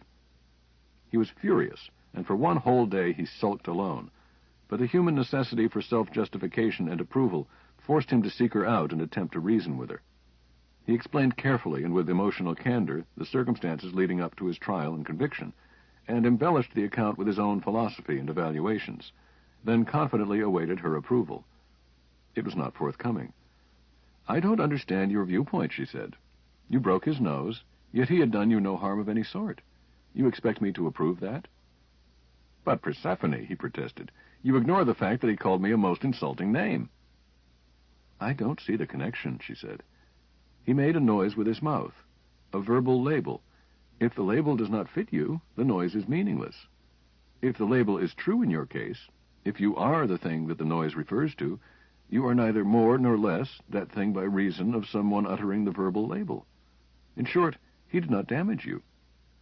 But what you did to him was another matter entirely. You broke his nose. That is damage. In self-protection, the rest of the society must seek you out and determine whether or not you are so unstable as to be likely to damage someone else in the future. If you are, you must be quarantined for treatment or leave society, whichever you prefer." "You think I'm crazy, don't you?" he accused. "Crazy? Not the way you mean it. You haven't paresis or brain tumor or any other lesion that the doctor could find. But from the viewpoint of your semantic reactions, you are as socially unsane as any fanatic witch-burner." "Come now, that's not just." "What is justice?" She picked up the kitten she had been playing with. "I'm going in. It's getting chilly." Off she went into the house, her bare feet noiseless in the grass. Had the science of semantics developed as rapidly as psychodynamics and its implementing arts of propaganda and mob psychology, the United States might never have fallen into dictatorship, then been forced to undergo the Second Revolution. All of the scientific principles embodied in the Covenant, which marked the end of the Revolution, were formulated as far back as the first quarter of the 20th century. But the work of the pioneer semanticists, C.K. Ogden, Alfred Korzybski, and others, were known to but a handful of students, whereas psychodynamics, under the impetus of repeated wars and the frenzy of high-pressure merchandising, progressed by leaps and bounds. Semantics, the meaning of meaning, gave a method for the first time of applying the scientific method to every act of everyday life. Because semantics dealt with spoken and written words as a determining aspect of human behavior, it was at first mistakenly thought by many to be concerned only with words and of interest only to professional word manipulators. such as advertising copywriters and professors of etymology. A handful of unorthodox psychiatrists attempted to apply it to personal human problems, but their work was swept away by the epidemic mass psychoses that destroyed Europe and returned the United States to the Dark Ages. The Covenant was the first scientific social document ever drawn up by man, and due credit must be given to its principal author, Dr. Micah Novak, the same Novak who served as staff psychologist in the Revolution. The revolutionists wished to establish maximum personal liberty. How could they accomplish that to a degree of high mathematical probability? First, they junked the concept of justice. Examined semantically, justice has no referent. There is no observable phenomenon in the space-time-matter continuum to which one can point and say, this is justice. Science can deal only with that which can be observed and measured. Justice is not such a matter.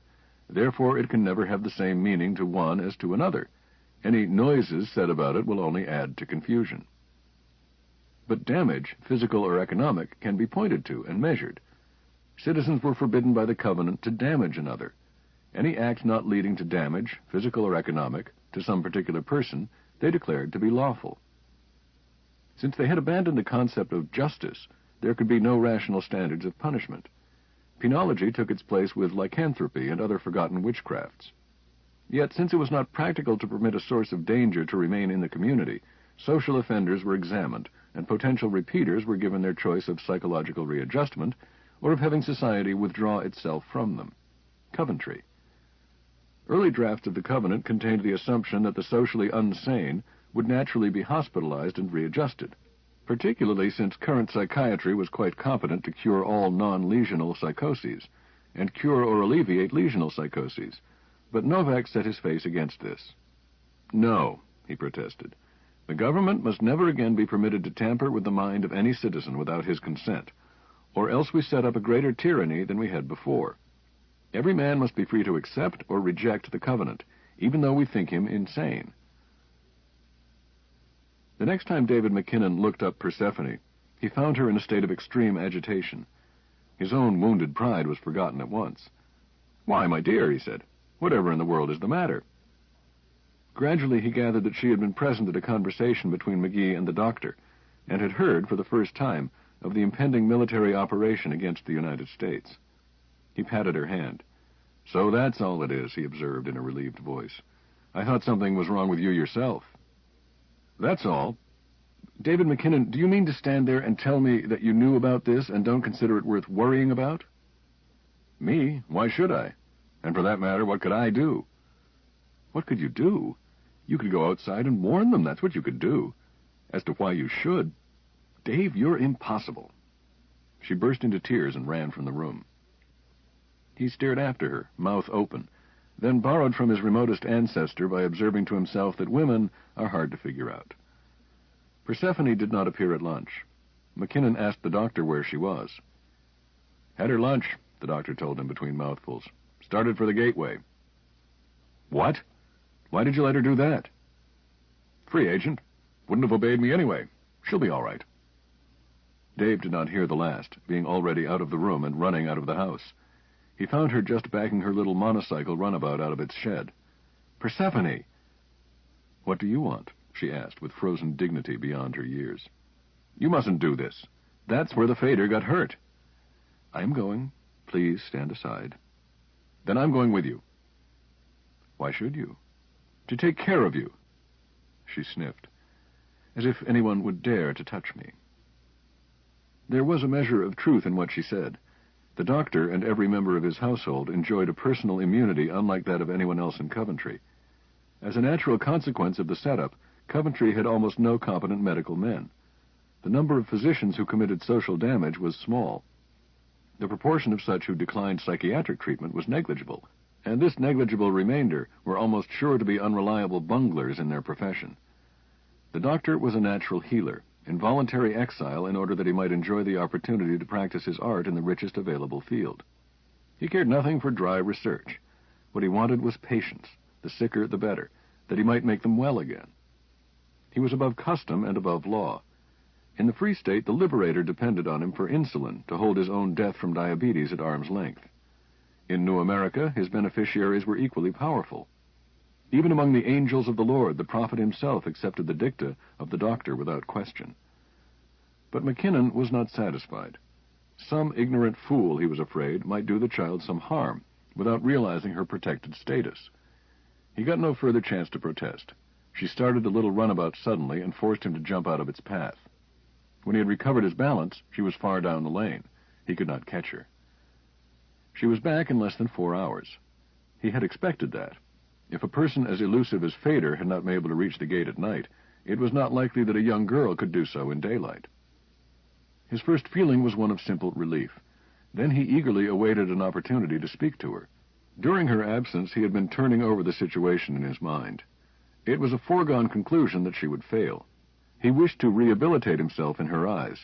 Therefore, he would help her in the project nearest her heart. He himself would carry the warning to the outside. Perhaps she would ask for such help. In fact, it seemed likely. By the time she returned, he had convinced himself that she was certain to ask his help. He would agree, with simple dignity, and off he would go, perhaps to be wounded or killed, but an heroic figure even if he failed. He pictured himself subconsciously as a blend of Sidney Carton, the White Knight, the man who carried the message to Garcia, and just a dash of D'Artagnan. But she did not ask him. She would not even give him a chance to talk with her. She did not appear at dinner. After dinner, she was closeted with the doctor in his study. When she reappeared, she went directly to her room. He finally concluded that he might as well go to bed himself. To bed, and then to sleep, and take it up again in the morning. But it's not as simple as that. The unfriendly walls stared back at him, and the other critical half of his mind decided to make a night of it. Fool. She doesn't want your help. Why should she? What have you got that Fader hasn't got? And better. To her, you are just one of the screw-loose multitude you've seen all around you in this place. But I'm not crazy. Just because I choose not to submit to the dictation of others doesn't make me crazy. Doesn't it, though? All the rest of them in here are lame brains. What's so fancy about you? Not all of them. How about the doctor and... Don't kid yourself, chump. The doctor and Mother Johnston are here for their own reasons. They weren't sentenced, and Persephone was born here. How about McGee? He was certainly rational, or seemed so. He found himself resenting with illogical bitterness McGee's apparent stability. Why should he be any different from the rest of us? The rest of us? He had classed himself with the other inhabitants of Coventry. All right, admit it, you fool. You're just like the rest of them. Turned out because the decent people won't have you, and too damned stubborn to admit that you need treatment. But the thought of treatment turned him cold, and made him think of his father again. Why should that be? He recalled something the doctor had said to him a couple of days before. What you need, son, is to stand up to your father and tell him off. Pity more children don't tell their parents to go to hell. He turned on the light and tried to read, but it was no use. Why should Persephone care what happened to the people outside? She didn't know them. She had no friends there. If he had no obligations to them, how could she possibly care? No obligations? You've had a soft, easy life for many years. All they asked was that you behave yourself. For that matter, where would you be now if the doctor had stopped to ask whether or not he owed you anything? He was still wearily chewing the bitter cud of self-examination when the first cold and colorless light of morning filtered in. He got up, threw a robe around him, and tiptoed down the hall to McGee's room. The door was ajar. He stuck his head in and whispered, "Fader, are you awake?" "Come in, kid," McGee answered quietly. "What's the trouble? No can sleep?" "No. Neither can I. Sit down and we'll carry the banner together." "Fader, I'm going to make a break for it. I'm going outside." "Huh? When?" "Right away." "Risky business, kid. Wait a few days, and I'll try it with you." "No. I can't wait for you to get well. I'm going out to warn the United States." McGee's eyes widened a little, but his voice was unchanged. "You haven't let that spindly kid sell you a bill of goods, Dave?" "No, not exactly. I'm doing this for myself. It's something I need to do. See here, Fader, what about this weapon? Have they really got something that could threaten the United States?" "I'm afraid so," McGee admitted. "I don't know much about it, but it makes blasters look sick. More range. I don't know what they expect to do about the barrier, but I saw 'em stringing heavy power lines before I got winged. Say, if you do get outside, Here's a chap you might look up. In fact, be sure to. He's got influence." McGee scrawled something on a scrap of paper, folded the scrap, and handed it to McKinnon, who pocketed it absent-mindedly and went on. "How closely is the gate guarded, Fader?" "You can't get out of the gate. That's out of the question. Here's what you'll have to do." He tore off another piece of paper and commenced sketching and explaining. Dave shook hands with McGee before he left. "You'll say goodbye for me, won't you? And thank the doctor? I'd rather just slide out before anyone is up." "Of course, kid," the Fader assured him. McKinnon crouched behind bushes and peered cautiously at the little band of angels filing into the bleak, ugly church. He shivered both from fear and from the icy morning air. But his need was greater than his fear. Those zealots had food, and he must have it. The first 2 days after he left the house of the doctor had been easy enough. True, he had caught cold from sleeping on the ground. It had settled in his lungs and slowed him down. But he did not mind that now, if only he could refrain from sneezing or coughing until the little band of faithful were safe inside the temple. He watched them pass, dour-looking men, women in skirts that dragged the ground, and whose work-lined faces were framed in shawls, sallow drudges with too many children. The light had gone out of their faces. Even the children were sober. The last of them filed inside, leaving only the sexton in the churchyard, busy with some obscure duty. After an interminable time, during which McKinnon pressed a finger against his upper lip in a frantic attempt to forestall a sneeze, the sexton entered the grim building and closed the doors. McKinnon crept out of his hiding place and hurried to the house he had previously selected, on the edge of the clearing farthest from the church. The dog was suspicious, but he quieted him. The house was locked, but the rear door could be forced. He was a little giddy at the sight of food when he found it. Hard bread and strong unsalted butter made from goat's milk. A misstep 2 days before had landed him in a mountain stream. The mishap had not seemed important until he discovered that his food tablets were a pulpy mess. He had eaten them the rest of the day, then mold had taken them, and he had thrown the remainder away. The bread lasted him through 3 more sleeps, but the butter melted and he was unable to carry it. He soaked as much of it as he could into the bread, then licked up the rest, after which he was very thirsty. Some hours after the last of the bread was gone, he reached his first objective, the main river to which all other streams in Coventry were tributary. Some place downstream it dived under the black curtain of the barrier and continued seaward. With the gateway closed and guarded, its outlet constituted the only possible egress to a man unassisted. In the meantime it was water, and thirst was upon him again, and his cold was worse. But he would have to wait until dark to drink. There were figures down there by the bank, some in uniform, he thought. One of them made fast a little skiff to a landing. He marked it for his own, and watched it with jealous eyes. It was still there when the sun went down. The early morning sun struck his nose, and he sneezed. He came wide awake, raised his head, and looked around. The little skiff he had appropriated floated in midstream. There were no oars. He could not remember whether or not there had been any oars. The current was fairly strong. It seemed as if he should have drifted clear to the barrier in the night. Perhaps he had passed under it. No, that was ridiculous. Then he saw it, less than a mile away, black and ominous, but the most welcome sight he had seen in days. He was too weak and feverish to enjoy it, but it renewed the determination that kept him going. The little boat scraped against bottom. He saw that the current at a bend had brought him to the bank. He hopped awkwardly out, his congealed joints complaining, and drew the bow of the skiff up onto the sand. Then he thought better of it, pushed it out once more, shoved as hard as he was able, and watched it disappear around the meander. No need to advertise where he had landed. He slept most of that day, rousing himself once to move out of the sun when it grew too hot. But the sun had cooked much of the cold out of his bones, and he felt much better by nightfall.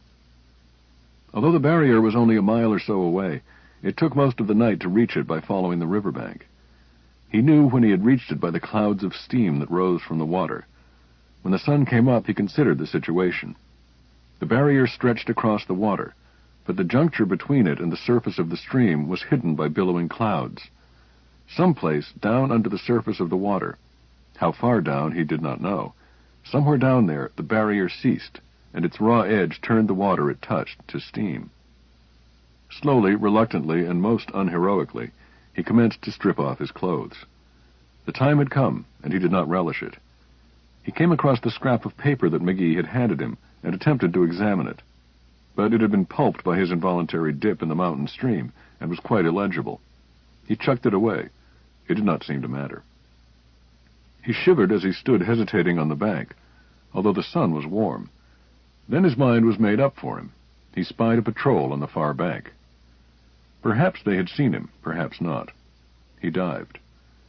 Down, down, as far as his strength would take him. Down and tried to touch bottom, to be sure of avoiding that searing, deadly base. He felt mud with his hands. Now to swim under it. Perhaps it was death to pass under it, as well as over it. He would soon know. But which way was it? There was no direction down here. He stayed down until his congested lungs refused. Then he rose part way and felt scalding water on his face. For a timeless interval of unutterable sorrow and loneliness, he realized that he was trapped between heat and water, trapped under the barrier. 2 private soldiers gossiped idly on a small dock which lay under the face of the barrier. The river which poured out from beneath it held no interest for them. They had watched it for many dull tours of guard duty. An alarm clanged behind them and brought them to alertness. "What sector, Jack?" "This bank." "There he is now, see?" They fished him out and had him spread out on the dock by the time the sergeant of the guard arrived. "Alive or dead?" he inquired. "Dead, I think," answered the one who was not busy giving artificial resuscitation. The sergeant clucked in a manner incongruous to his battered face and said, "Too bad. I've ordered the ambulance. Send him up to the infirmary anyhow." The nurse tried to keep him quiet, but McKinnon made such an uproar that she was forced to get the ward surgeon. "Here, here! What's all this nonsense?" the medico rebuked him, while reaching for his pulse. Dave managed to convince him that he would not quiet down, not accept a soporific until he had told his story. They struck a working agreement that McKinnon was to be allowed to talk. "But keep it short, mind you." And the doctor would pass the word along to his next superior, and in return Dave would submit to a hypodermic. The next morning 2 other men, unidentified, were brought to McKinnon by the surgeon. They listened to his full story and questioned him in detail. He was transferred to Corps Area Headquarters that afternoon by ambulance. There he was questioned again. He was regaining his strength rapidly, but he was growing quite tired of the whole rigmarole, and wanted assurance that his warning was being taken seriously. The latest of his interrogators reassured him. "Compose yourself," he told Dave. "You are to see the commanding officer this afternoon." The Corps Area Commander, a nice little chap with a quick, bird-like manner and a most unmilitary appearance, listened gravely while McKinnon recited his story for what seemed to him the 50th time. He nodded agreement when David finished. "Rest assured, David McKinnon, that all necessary steps are being taken." "But how about their weapon?" "That is taken care of. And as for the barrier, it may not be as easy to break as our neighbors think. But your efforts are appreciated. May I do you some service?" "Well, no, not for myself, but there are 2 of my friends in there." He asked that something be done to rescue McGee, and that Persephone be enabled to come out if she wished. "I know of that girl," the general remarked. "We will get in touch with her. If at any time she wishes to become a citizen, it can be arranged. As for McGee, that is another matter." He touched the stud of his desk visiphone. "Send Captain Randall in." A neat, trim figure in the uniform of a captain of the United States Army entered with a light step. McKinnon glanced at him with casual, polite interest. Then his expression went to pieces. "Fader!" he yelled. Their mutual greeting was hardly sufficiently decorous for the private office of a commanding general, but the general did not seem to mind. When they had calmed down, McKinnon had to ask the question uppermost in his mind. "But see here, Fader, all this doesn't make sense." He paused, staring, then pointed a finger accusingly. "I know. You're in the Secret Service." The Fader grinned cheerfully. "Did you think," he observed, "that the United States Army would leave a plague spot like that unwatched?" The general cleared his throat. "What do you plan to do now, David McKinnon?" "Eh? Me? Why, I don't have any plans." He thought for a moment, then turned to his friend. "Do you know, Fader, I believe I'll turn in for psychological treatment after all. You're on the outside." "I don't believe that will be necessary," interrupted the general gently. "No? Why not, sir?" "You have cured yourself." You may not be aware of it, but 4 psychotechnicians have interviewed you. Their reports agree. I am authorized to tell you that your status as a free citizen has been restored, if you wish it." The General and Captain the Fader, Randall, managed tactfully between them to terminate the interview. Randall walked back to the infirmary with his friend. Dave wanted 1,000 questions answered at once. "But Fader," he demanded, "you must have gotten out before I did." "A day or 2. "Then my job was unnecessary." "I wouldn't say that," Randall contradicted. "I might not have gotten through. As a matter of fact, they had all the details even before I reported. There are others. Anyhow," he continued to change the subject, "now that you are here, what will you do?" "Me? It's too soon to say. It won't be classical literature, that's a cinch. If I wasn't such a dummy in math, I might still try for interplanetary." "Well, we can talk about it tonight," suggested Fader, glancing at his chrono. "I've got to run along, but I'll stop by later, and we'll go over to the mess for dinner." He was out the door with speed reminiscent of the thieves' kitchen. Dave watched him, then said suddenly, "Hey, Fader, why couldn't I get into the Secret Service?" But the Fader was gone. He must ask himself.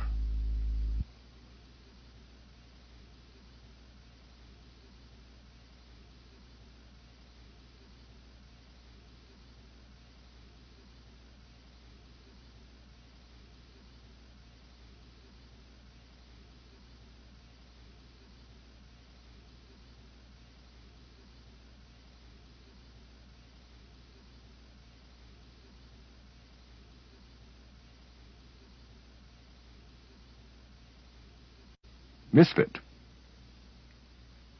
For the purpose of conserving and improving our interplanetary resources and providing useful, healthful occupations for the youth of this planet. Excerpt from the Enabling Act, House Resolution 7118, setting up the Cosmic Construction Corps. "Attention to muster!" The parade ground voice of a first sergeant of Space Marines cut through the fog and drizzle of a nasty New Jersey morning. "As your names are called, answer, 'Here.' Step forward with your baggage and embark. Atkins, here. Austin, here. Ayers, here." One by one they fell out of ranks, shouldered the 130 pounds of personal possessions allowed them, and trudged up the gangway. They were young, none more than 22. In some cases, luggage outweighed the owner. "Kaplan, here. Keith, yeah. Libby, here." A thin, gangling blonde had detached himself from the line, hastily wiped his nose, and grabbed his belongings. He slung a fat canvas bag over his shoulder, steadied it, and lifted a suitcase with his free hand. He started for the companionway in an unsteady dog trot. As he stepped on the gangway, his suitcase swung against his knees. He staggered against a short, wiry form dressed in the powder blue of the Space Navy. Strong fingers grasped his arm and checked his fall. "Steady, son. Easy does it." Another hand readjusted the canvas bag. "Oh, excuse me, The embarrassed youngster automatically counted the 4 bands of silver braid below the shooting star. "Captain, I didn't—" "Bear a hand and get aboard, son." "Yes, sir." The passage into the bowels of the transport was gloomy. When the lad's eyes adjusted, he saw a gunner's mate wearing the brassard of a master-at-arms, who hooked a thumb towards an open, airtight door. "In there. Find your locker and wait by it." Libby hurried to obey. Inside, he found a jumble of baggage and men in a wide, low-ceilinged compartment. A line of glow tubes ran around the junction of bulkhead and ceiling and trisected the overhead. The soft roar of blowers made a background to the voices of his shipmates. He picked his way through heaped luggage and located his locker, 710, on the far wall outboard. He broke the seal on the combination lock, glanced at the combination, and opened it. The locker was very small, the middle of a tier of 3. He considered what he should keep in it. A loudspeaker drowned out the surrounding voices and demanded his attention. "Attention! Man all space details, first section. Raise ship in 12 minutes. Close airtight doors. Stop blowers at -2 minutes. Special orders for passengers. Place all gear on deck and lie down on red signal light. Remain down until release is sounded. Masters-at-arms, check compliance." The gunner's mate popped in, glanced around, and immediately commenced supervising rearrangement of the baggage. Heavy items were lashed down. Locker doors were closed. By the time each boy had found a place on the deck and the master-at-arms had okayed the pad under his head, The glow tubes turned red, and the loudspeaker brayed out, "All hands, up ship! Stand by for acceleration!" The master-at-arms hastily reclined against 2 cruise bags and watched the room. The blowers sighed to a stop. There followed 2 minutes of dead silence. Libby felt his heart commence to pound. The 2 minutes stretched interminably. Then the deck quivered, and a roar like escaping high-pressure steam beat at his eardrums. He was suddenly very heavy, and a weight lay across his chest and heart.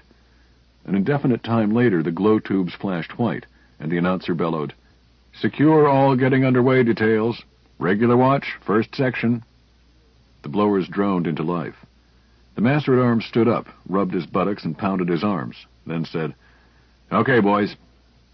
He stepped over and undogged the airtight door to the passageway. Libby got up and blundered into a bulkhead, nearly falling. His legs and arms had gone to sleep. Besides which he felt alarmingly light, as if he had sloughed off at least half of his inconsiderable mass. For the next 2 hours he was too busy to think, or to be homesick. Suitcases, boxes, and bags had to be passed down into the lower hold and lashed against angular acceleration. He located and learned how to use a waterless water closet. He found his assigned bunk and learned that it was his only 8 hours in 24. 2 other boys had the use of it, too. The 3 sections ate in 3 shifts, 9 shifts in all. 24 youths and a master-at-arms at one long table, which jam-filled a narrow compartment off the galley. After lunch, Libby restowed his locker. He was standing before it, gazing at a photograph which he intended to mount on the inside of the locker door, when a command filled the compartment. "Attention!" Standing inside the door was the captain, flanked by the master-at-arms. The captain commenced to speak. "At rest, men. Sit down. McCoy, tell control to shift this compartment to smoke filter." The gunner's mate hurried to the communicator on the bulkhead and spoke into it in a low tone. Almost at once the hum of the blowers climbed a half octave and stayed there. "Now light up, if you like. I'm going to talk to you. You boys are headed out on the biggest thing so far in your lives. From now on, you're men, with one of the hardest jobs ahead of you that men have ever tackled. What we have to do is part of a bigger scheme. You and hundreds of thousands of others like you are going out as pioneers to fix up the solar system so that human beings can make better use of it. Equally important, you are being given a chance to build yourselves into useful and happy citizens of the Federation. For one reason or another, you weren't happily adjusted back on Earth. Some of you saw the jobs you were trained for abolished by new inventions. Some of you got into trouble from not knowing what to do with the modern leisure. In any case, you were misfits. Maybe you were called bad boys and had a lot of black marks chalked up against you. But every one of you starts even today.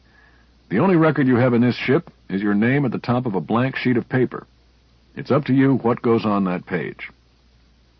Now about our job. We didn't get one of the easy repair and recondition jobs on the moon with weekends at Luna City and all the comforts of home. Nor did we draw a high-gravity planet where a man can eat a full meal and expect to keep it down. Instead, we've got to go out to asteroid HS-5388 and turn it into space station EM3. She has no atmosphere at all, and only about 2% Earth surface gravity. We've got to play human fly on her for at least 6 months. No girls to date, no television, no recreation that you don't devise yourselves, and hard work every day.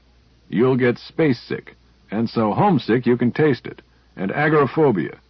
If you aren't careful, you'll get ray burnt. Your stomach will act up, and you'll wish to God you'd never enrolled. But if you behave yourself and listen to the advice of the old spaceman, you'll come out of it strong and healthy, with a little credit stored up in the bank and a lot of knowledge and experience that you wouldn't get in 40 years on Earth. You'll be men, and you'll know it. One last word. It will be pretty uncomfortable to those that aren't used to it. Just give the other fellow a little consideration, and you'll get along all right. If you have any complaint and can't get satisfaction any other way, come see me. Otherwise, that's all. Any questions? One of the boys put up his hand. "Captain?" he inquired timidly. "Speak up, lad, and give your name." "Rogers, sir. Will we be able to get letters from home?" "Yes, but not very often. Maybe every month or so. The chaplain will carry mail and any inspection and supply ships." The ship's loudspeaker blatted out, "All hands, free flight in 10 minutes. Stand by to lose weight." The master-at-arms supervised the rigging of grab lines. All loose gear was made fast, and little cellulose bags were issued to each man. Hardly was this done when Libby felt himself get light on his feet, a sensation exactly like that experienced when an express elevator makes a quick stop on an upward trip, except that the sensation continued and became more intense. At first it was a pleasant novelty, then it rapidly became distressing. The blood pounded in his ears, and his feet were clammy and cold. His saliva secreted at an abnormal rate. He tried to swallow, choked, and coughed. Then his stomach shuddered and contracted with a violent, painful, convulsive reflex, and he was suddenly, disastrously nauseated. After the first excruciating spasm, he heard McCoy's voice shouting, "Hey! Use your sick kits like I told you. Don't let that stuff get in the blowers." Dimly, Libby realized that the admonishment included him. He fumbled for his cellulose bag, just as a second Tim blower shook him, but he managed to fit the bag over his mouth before the eruption occurred. When it subsided, he became aware that he was floating near the overhead and facing the door. The chief master-at-arms slithered in the door and spoke to McCoy. "How are you making out?" "Well enough. Some of the boys missed their kits." "Okay, mop it up. You can use the starboard lock." He swam out. McCoy touched Libby's arm. "Here, Pinky, start catching them butterflies." He handed him a handful of cotton waste, then took another handful himself and neatly dabbed up a globule of the slimy filth that floated about the compartment. "Be sure your sick kit is on tight. When you get sick, just stop and wait until it's over." Libby imitated him as best he could. In a few minutes the room was free of the worst of the sickening debris. McCoy looked it over and spoke. "Now peel off them dirty duds and change your kits. 3 or 4 of you bring everything along to the starboard lock." At the starboard space lock, the kits were put in first. The inner door closed and the outer opened. When the inner door was opened again, the kits were gone, blown out into space by the escaping air. Pinky addressed McCoy. "Do we have to throw away our dirty clothes, too?" We'll just give them a dose of vacuum. Take them into the lock and stop them to those hooks on the bulkheads. Tie them tight." This time the lock was left closed for about 5 minutes. When the lock was opened, the garments were bone dry. All the moisture boiled out by the vacuum of space. All that remained of the unpleasant rejecta was a sterile, powdery residue. McCoy viewed them with approval. "They'll do. Take them back to the compartment, then brush them hard in front of the exhaust blowers." The next few days were an eternity of misery. Homesickness was forgotten in the all-engrossing wretchedness of space sickness. The captain granted 15 minutes of mild acceleration for each of the 9 meal periods, but the respite accentuated the agony. Libby would go to a meal weak and ravenously hungry. The meal would stay down until free flight was resumed. Then the sickness would hit him all over again. On the 4th day he was seated against a bulkhead, enjoying the luxury of a few remaining minutes of wait while the last shift ate, when McCoy walked in and sat down beside him. The gunner's mate fitted a smoke filter over his face and lit a cigarette. He inhaled deeply and started to chat. "How's it going, Bud?" "All right, I guess. This space sickness. Say, McCoy, how do you ever get used to it?" "You get over it in time. Your body acquires new reflexes, so they tell me. Once you learn to swallow without choking, you'll be all right. You even get so you like it. It's restful and relaxing. 4 hours sleep is as good as 10. Libby shook his head dolefully. "I don't think I'll ever get used to it." "Yes, you will. You'd better, anyway. This here asteroid won't have any surface gravity to speak of. The chief quartermaster says it won't run over 2% Earth normal. That ain't enough to cure space sickness, and there won't be any way to accelerate for meals either." Libby shivered and held his head between his hands. Locating one asteroid among a couple of thousand is not as easy as finding Trafalgar Square in London, especially against the star-crowded backdrop of the galaxy. You take off from Terra with its orbital speed of about 19 miles per second. You attempt to settle into a composite conoid curve that will not only intersect the orbit of the tiny, fast-moving body, but also accomplish an exact rendezvous. Asteroid HS 5388 lay about 2 2/10 astronomical units out from the Sun, a little more than 200 million miles. When the transport took off, it lay beyond the Sun better than 300 million miles. Captain Doyle instructed the navigator to plot the basic ellipsoid to tack in free flight around the Sun through an elapsed distance of some 340 million miles. The principle involved is the same as used by a hunter to wing a duck in flight by leading the bird in flight. But suppose that you face directly into the sun as you shoot. Suppose the bird cannot be seen from where you stand, and you have nothing to aim by but some old reports as to how it was flying when last seen. On the 9th day of the passage, Captain Doyle betook himself to the chart room and commenced punching keys on the ponderous integral calculator. Then he sent his orderly to present his compliments to the navigator and to ask him to come to the chart room. A few minutes later, a tall, heavy-set form swam through the door, steadied himself with a grab line, and greeted the captain. "Good morning, Skipper." "Hello, Blackie." The old man looked up from where he was strapped into the integrator's saddle. "I've been checking your corrections for the mealtime accelerations." "It's a nuisance to have a bunch of ground lubbers on board, sir." "Yes, it is. But we have to give those boys a chance to eat, or they couldn't work when we got there. Now, I want to decelerate, starting about 10 o'clock ship's time. What's our 8 o'clock speed and coordinates?" The navigator slipped a notebook out of his tunic. 358 miles per second. Course is right ascension 15 hours, 8 minutes, 27 seconds. Declination minus 7 degrees, 3 minutes. Solar distance 192,480,000 miles. Our radial position is 12 degrees above course and almost dead on course in RA. Do you want Sol's coordinates? No, not now. The captain bent over the calculator, frowned, and chewed the tip of his tongue as he worked the controls. I want you to kill the acceleration about 1 million miles inside 88's orbit. I hate to waste the fuel, but the belt is full of junk, and this damned rock is so small that we will probably have to run a search curve. Use 20 hours on deceleration, and commence changing course to port after 8 hours. Use normal asymptotic approach. You should have her in a circular trajectory abreast of 88, and paralleling her orbit by 6 o'clock tomorrow morning. I shall want to be called at 3. Aye, aye, sir. Let me see your figures when you get them. I'll send up the order book later. The transport accelerated on schedule. Shortly after 3, the captain entered the control room and blinked his eyes at the darkness. The sun was still concealed by the hull of the transport, and the midnight blackness was broken only by the dim blue glow of the instrument dials and the crack of light from under the chart hood. The navigator turned at the familiar tread. "Good morning, Captain." "Morning, Blackie.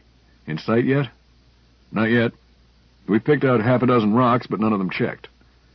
"Any of them close?" "Not uncomfortably. We've overtaken a little sand from time to time." "That can't hurt us. Not on a stern chase like this. If pilots would only realize that the asteroids flow in fixed directions at computable speeds, nobody would come to grief out here." He stopped to light a cigarette. "People talk about space being dangerous. Sure, it used to be. But I don't know of a case in the past 20 years that couldn't be charged up to some fool's recklessness." "You're right, Skipper. By the way, there's coffee under the chart hood." "Thanks, I had a cup down below." He walked over by the lookouts at stereoscopes and radar tanks and peered up at the star-flecked blackness. 3 cigarettes later, the lookout nearest him called out, "Light ho!" "Where away?" His mate read the exterior dials of the stereoscope. "Plus 0.2, abaft 1.3, slight drift astern." He shifted to radar and added, "Range 79043. "Does that check?" "Could be, Captain." "What is her disk?" came the navigator's muffled voice from under the hood. The first lookout hurriedly twisted the knobs of his instrument, but the captain nudged him aside. "I'll do this, son." He fitted his face to the double eye guards and surveyed a little silvery sphere, a tiny moon. Carefully he brought 2 illuminated crosshairs up until they were exactly tangent to the upper and lower limbs of the disk. "Mark!" The reading was noted and passed to the navigator, who shortly ducked out from under the hood. "That's our baby, Captain." "Good. Shall I make a visual triangulation?" "Let the watch officer do that. You go down and get some sleep. I'll ease her over until we get close enough to use the optical rangefinder." "Thanks. I will." Within a few minutes, the word had spread around the ship that 88 had been sighted. Libby crowded into the starboard troop deck with a throng of excited messmates and attempted to make out their future home from the viewport. McCoy poured cold water on their excitement. "By the time that rock shows up big enough to tell anything about it with your naked eye, we'll all be at our grounding stations. She's only about 100 miles thick, you know." And so it was. Many hours later, the ship's announcer shouted, "All hands, Man your grounding stations. Close all airtight doors. Stand by to cut blowers on signal. McCoy forced them to lie down throughout the ensuing 2 hours. Short shocks of rocket blasts alternated with nauseating weightlessness. Then the blowers stopped, and check valves clicked into their seats. The ship dropped free for a few moments, a final quick blast, 5 seconds of falling, and a short, light, grinding bump. A single bugle note came over the announcer, and the blowers took up their hum. McCoy floated lightly to his feet and poised, swaying on his toes. "All out, troops. This is the end of the line." A short, chunky lad, a little younger than most of them, awkwardly emulated him and bounded toward the door, shouting as he went, "Come on, fellows, let's go outside and explore." The master-at-arms squelched him. "Not so fast, kid. Aside from the fact that there is no air out there, go right ahead. You'll freeze to death, burn to death, and explode like a ripe tomato.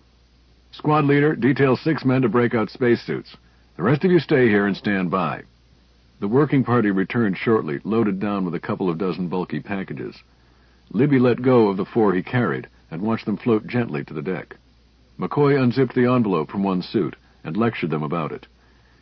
"This is a standard service-type general issue Mark IV Modification 2. He grasped the suit by the shoulders and shook it out so that it hung like a suit of long winter underwear, with the helmet lolling helplessly between the shoulders of the garment. "It's self-sustaining for 8 hours, having an oxygen supply for that period. It also has a nitrogen trim tank and a carbon dioxide water vapor cartridge filter." He droned on, repeating practically verbatim the description and instructions given in training regulations. McCoy knew these suits like his tongue knew the roof of his mouth.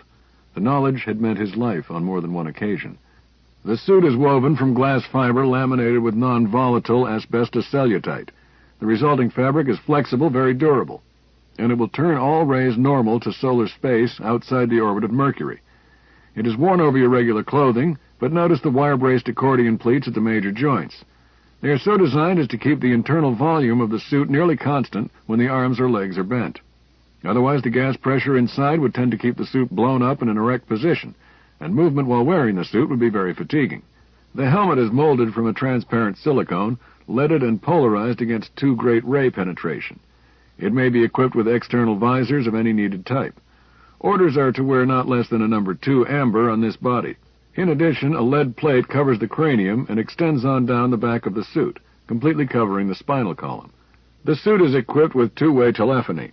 If your radio quits, as these have a habit of doing, you can talk by putting your helmets in contact. Any questions?" "How do you eat and drink during the 8 hours?" "You don't stay in them any 8 hours. You can carry sugar balls and a gadget in the helmet, but you boys will always eat at the base. As for water, there's a nipple in the helmet near your mouth, which you can reach by turning your head to the left. It's hooked to a built-in canteen. But don't drink any more water when you're wearing a suit than you have to. These suits ain't got any plumbing." Suits were passed out to each lad, and McCoy illustrated how to don one. A suit was spread supine on the deck. The front zipper that stretched from neck to crotch was spread wide, and one sat down inside this opening, whereupon the lower part was drawn on like long stockings. Then a wiggle into each sleeve, and the heavy flexible gauntlets were smoothed and patted into place. Finally, an awkward backward stretch of the neck, with shoulders hunched, enabled the helmet to be placed over the head. Libby followed the motions of McCoy and stood up in his suit. He examined the zipper which controlled the suit's only opening. It was backed by 2 soft gaskets, which would be pressed together by the zipper and sealed by internal air pressure. Inside the helmet, a composition mouthpiece for exhalation led to the filter. McCoy bustled around, inspecting them, tightening a belt here and there, instructing them in the use of the external controls. Satisfied, he reported to the conning room that his section had received basic instruction and was ready to disembark. Permission was received to take them out for 30 minutes acclimatization. 6 at a time, he escorted them through the airlock and out on the surface of the planetoid. Libby blinked his eyes at the unaccustomed luster of sunshine on rock. Although the sun lay more than 200 million miles away and bathed the little planet with radiation only 1/5 as strong as that lavished on Mother Earth, nevertheless the lack of atmosphere resulted in a glare that made him squint. He was glad to have the protection of his amber visor. Overhead, the sun, shrunk to penny size, shone down from a dead black sky, in which unwinking stars crowded each other and the very sun itself. The voice of a messmate sounded in Libby's earphones. Jeepers, that horizon looks close. I'll bet it ain't more'n a mile away. Libby looked out over the flat, bare plain and subconsciously considered the matter. It's less, he commented, than a third of a mile away. What the hell do you know about it, Pinky? And who asked you anyhow? Libby answered defensively, As a matter of fact, it's 1,670 feet, figuring that my eyes are 5 feet 3 inches above ground level. Nuts. Pinky, you are always trying to show off how much you think you know. Why, I am not, Libby protested. If this body is 100 miles thick and as round as it looks, why, naturally, the horizon has to be just that far away. Says who? McCoy interrupted. Pipe down. Libby is a lot nearer right than you were. He is exactly right, put in a strange voice. I had to look it up from the navigator before I left control. Is that so? McCoy's voice again. If the chief quartermaster says you're right, Libby, you're right. How did you know? Libby flushed miserably. I don't know. That's the only way it could be. The gunner's mate and the quartermaster stared at him but dropped the subject. By the end of the day, ship's time, for 88 had a period of 8 hours and 13 minutes, work was well underway. The transport had grounded close by a low range of hills. The captain selected a little bowl-shaped depression in the hills, some 1,000 feet long and half as broad, in which to establish a permanent camp. This was to be roofed over, sealed, and an atmosphere provided. In the hill between the ship and the valley, quarters were to be excavated. Dormitories, mess hall, officers' quarters, sick bay, recreation room, offices, storerooms, and so forth. A tunnel must be bored through the hill, connecting the sites of these rooms, and connecting with a 10-foot airtight metal tube sealed to the ship's portside airlock. Both the tube and tunnel were to be equipped with a continuous conveyor belt for passengers and freight. Libby found himself assigned to the roofing detail. He helped a metalsmith struggle over the hill with a portable atomic heater, difficult to handle because of a mass of 800 pounds, but weighing here only 16 pounds. The rest of the roofing detail were breaking out and preparing to move by hand the enormous translucent tent which was to be the sky of the little valley. The metalsmith located a landmark on the inner slope of the valley, set up his heater, and commenced cutting a deep horizontal groove or step in the rock. He kept it always at the same level by following a chalk mark drawn along the rock wall. Libby inquired how the job had been surveyed so quickly. Easy, he was answered. 2 of the quartermasters went ahead with a transit, leveled it just 50 feet above the valley floor, and clamped a searchlight to it. Then one of them ran like hell around the rim, making chalk marks at the height at which the beam struck. Is this roof going to be just 50 feet high? No, it will average maybe 100. It bellies up in the middle from the air pressure. Earth normal? Half Earth normal. Libby concentrated for an instant, then looked puzzled. But look, this valley is 1,000 feet long and better than 500 wide. At half of 15 pounds per square inch, and allowing for the arch of the roof, that's a load of 1.8 billion pounds. What fabric can take that kind of a load? Cobwebs. Cobwebs? Yeah, cobwebs. Strongest stuff in the world. Stronger than the best steel. Synthetic spider silk. This gauge we're using for the roof has a tensile strength of 4,000 pounds a running inch. Libby hesitated a second, then replied, I see. With a rim about 1,800,000 inches around, the maximum pull at the point of anchoring would be about 625 pounds per inch. Plenty safe margin. Side 6. Revolt in 2100, continuing with Misfit on page 181. The metalsmith leaned on his tool and nodded. Something like that. You're pretty quick at arithmetic, aren't you, Bud? Libby looked startled. I just like to get things straight. They worked rapidly around the slope, cutting a clean, smooth groove to which the cobweb could be anchored and sealed. The white-hot lava spewed out of the discharge vent and ran slowly down the hillside. A brown vapor boiled off the surface of the molten rock, arose a few feet, and sublimed almost at once in the vacuum to white powder, which settled to the ground. The metalsmith pointed to the powder. That stuff would cause silicosis if we let it stay there and breathed it later. What do you do about it? Just clean it out with the blowers of the air-conditioning plant. Libby took this opening to ask another question. Mr. Johnson's my name. No Mr. necessary. Well, Johnson, where do we get the air for this whole valley, not to mention the tunnels? I figure we must need 25 million cubic feet or more. Do we manufacture it? Nah, that's too much trouble. We brought it with us. On the transport? Uh-huh. At 50 atmospheres. Libby considered this. I see. That way it would go into a space 80 feet on a side. Matter of fact, it's in 3 specially constructed holds. Giant air bottles. This transport carried air to Ganymede. I was in her then. A recruit, but in the air gang even then. In 3 weeks, the permanent camp was ready for occupancy, and the transport cleared of its cargo. The storerooms bulged with tools and supplies. Captain Doyle had moved his administrative offices underground, signed over his command to his first officer, and given him permission to proceed on duty assigned, in this case, return to Terra with a skeleton crew. Libby watched them take off from a vantage point on the hillside. An overpowering homesickness took possession of him. Would he ever go home? He honestly believed at the time that he would swap the rest of his life for 30 minutes each with his mother and with Betty. He started down the hill toward the tunnel lock. At least the transport carried letters to them, and with any luck the chaplain would be by soon with letters from Earth. But tomorrow and the days after that would be no fun. He had enjoyed being in the air gang, but tomorrow he went back to his squad. He did not relish that. The boys in his squad were all right, he guessed, but he just could not seem to fit in. The company of the CCC started on its bigger job, to pockmark 88 with rocket tubes so that Captain Doyle could push this 100-mile marble out of her orbit and herd her into a new orbit between Earth and Mars, to be used as a space station, a refuge for ships in distress, a haven for lifeboats, a fueling stop, a naval outpost. Libby was assigned to a heater in pit H-16. It was his business to carve out carefully calculated emplacements in which the blasting crew then set off the minute charges which accomplished the major part of the excavating. 2 squads were assigned to H-16, under the general supervision of an elderly Marine gunner. The gunner sat on the edge of the pit, handling the plans, and occasionally making calculations on a circular slide rule which hung from a lanyard around his neck. Libby had just completed a tricky piece of cutting for a 3-stage blast, and was waiting for the blasters, when his phones picked up the gunner's instructions concerning the size of the charge. He pressed his transmitter button. "Mr. Larson, you've made a mistake." "Who said that?" "This is Libby.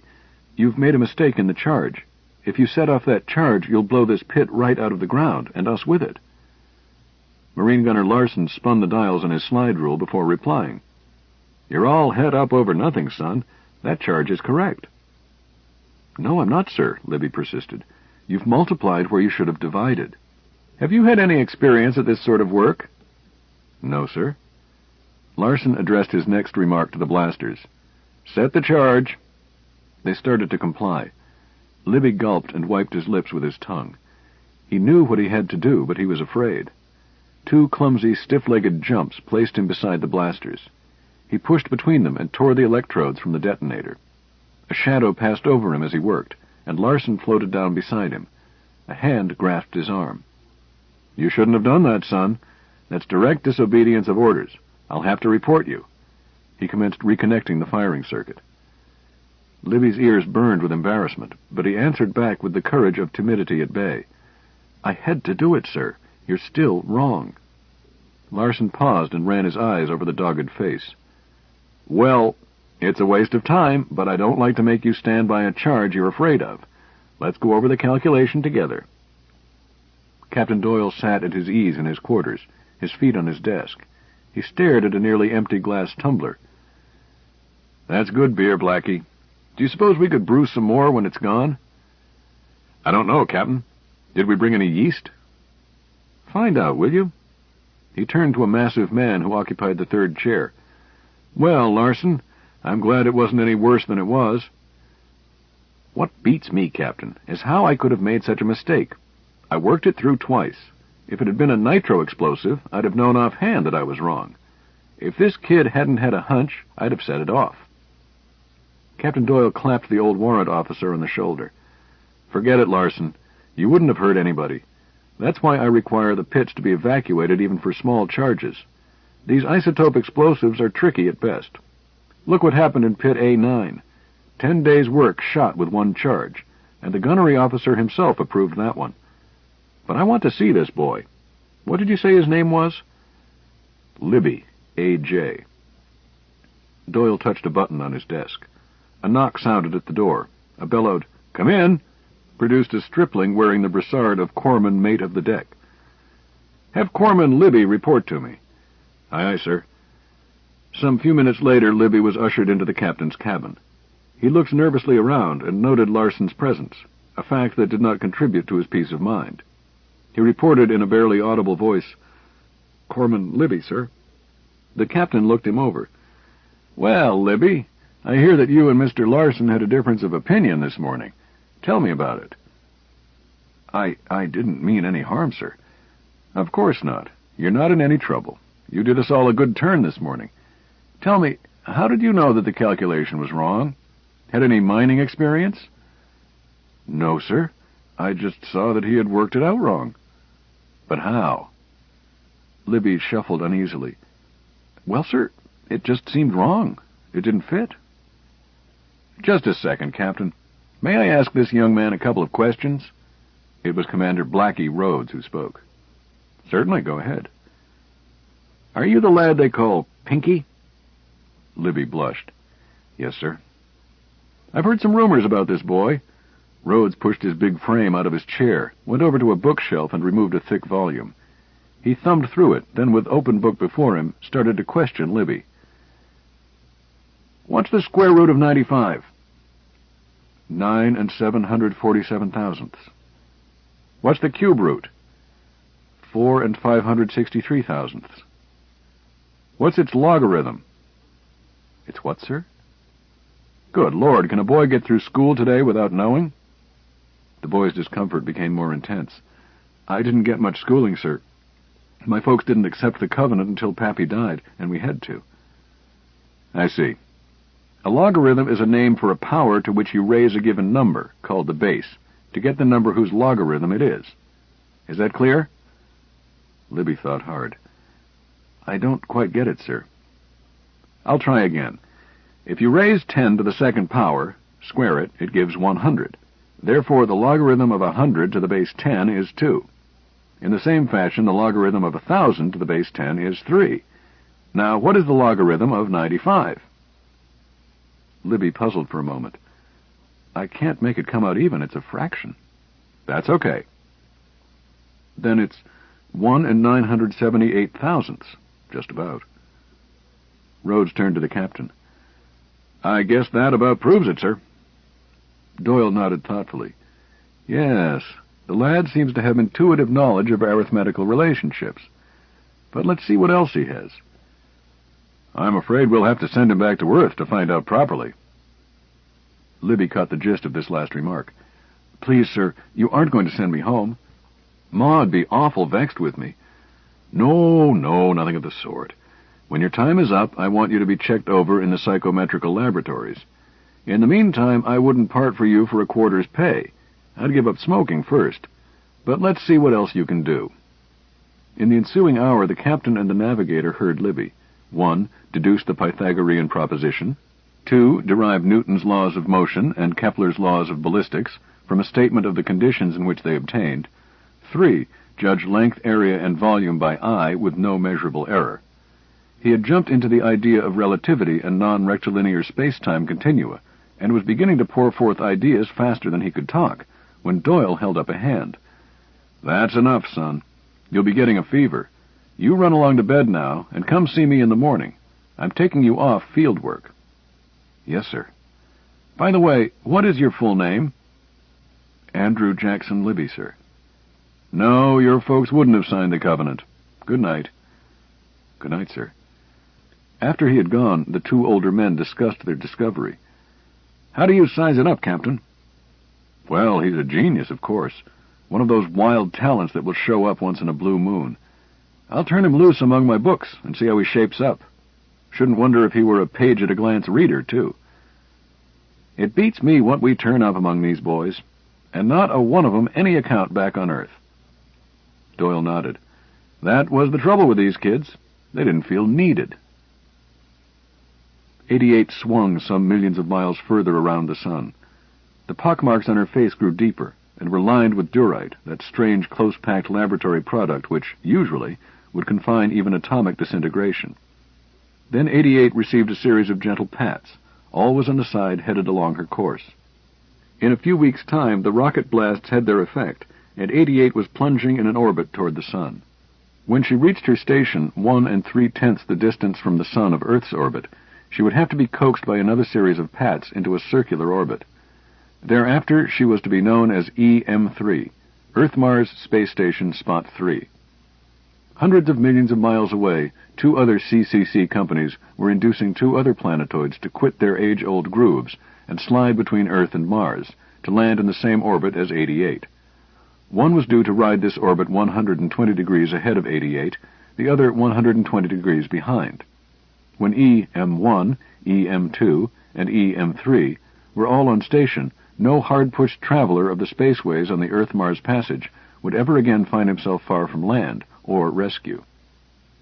During the months that 88 fell free toward the Sun, Captain Doyle reduced the working hours of his crew and turned them to the comparatively light labor of building a hotel and converting the little roofed-in valley into a garden spot. The rock was broken down into soil, fertilizers applied, and cultures of anaerobic bacteria planted. Then plants, conditioned by 30-odd generations of low gravity at Luna City, were set out and tenderly cared for.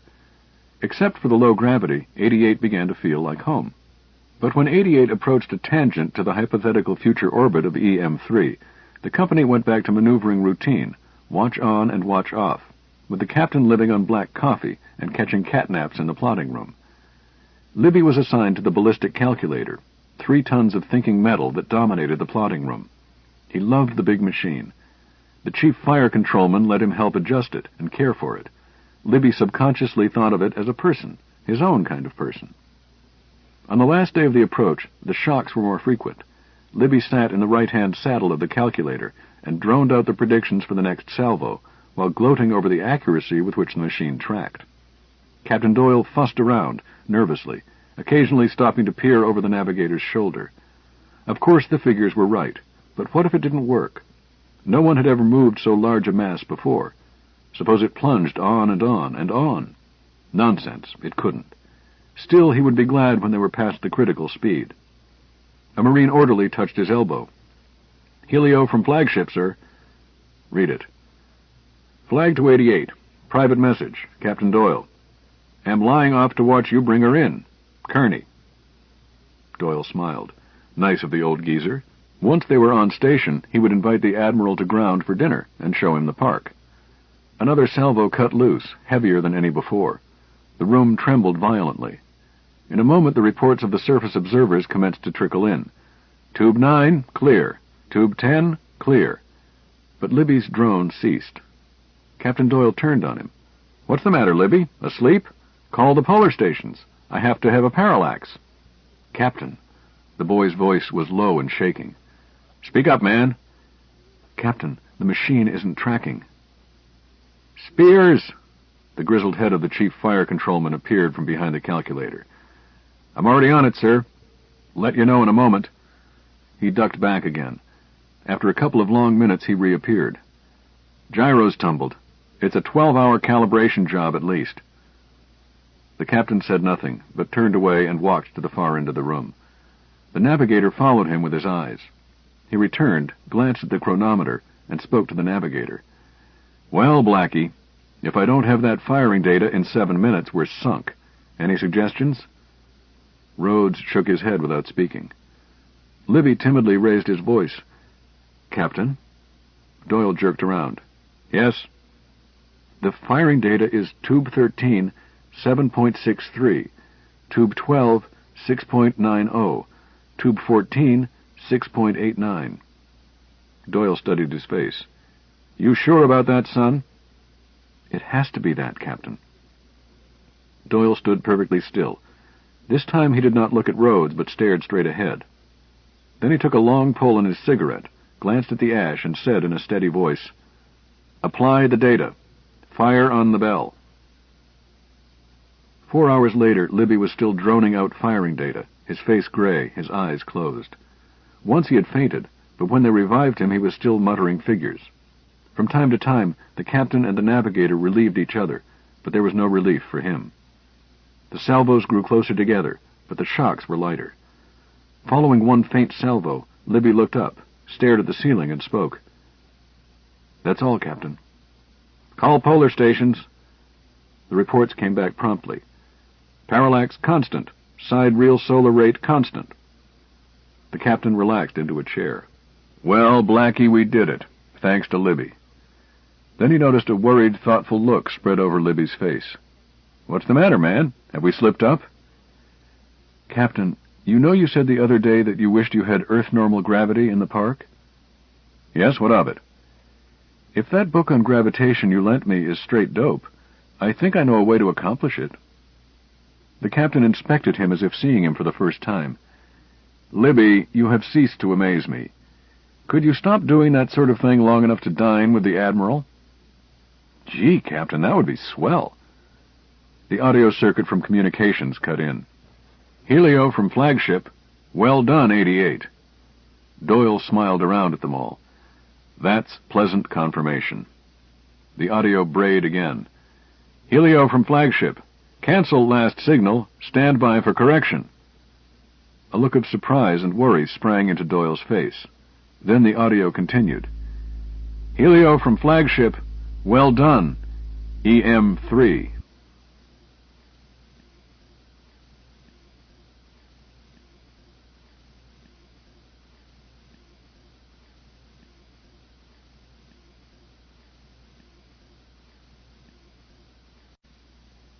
Concerning stories never written. Postscript. This aside is addressed primarily to you who have read the first 2 volumes of this series, rather grandly titled Future History. Volume 1, The Man Who Sold the Moon, is laid from right now until the closing years of this century, and ends with mankind's first faltering steps toward space. Footnote. The Man Who Sold the Moon, Shasta Publishers, Chicago, 1950. New American Library, 1951.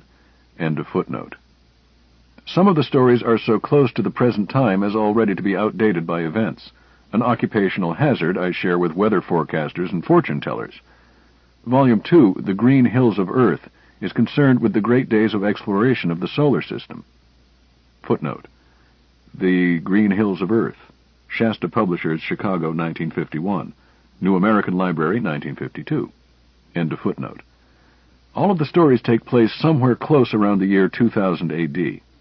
If you refer to the chart in the flyleaf of this volume, you will see that this second group of stories appears to cover about 25 years, but this appearance is a deceptive shortcoming of typography. Printing the titles on the chart requires a certain minimum of space. Nor does the order matter materially. Some of the stories overlap in time, but concern different characters in differing scenes.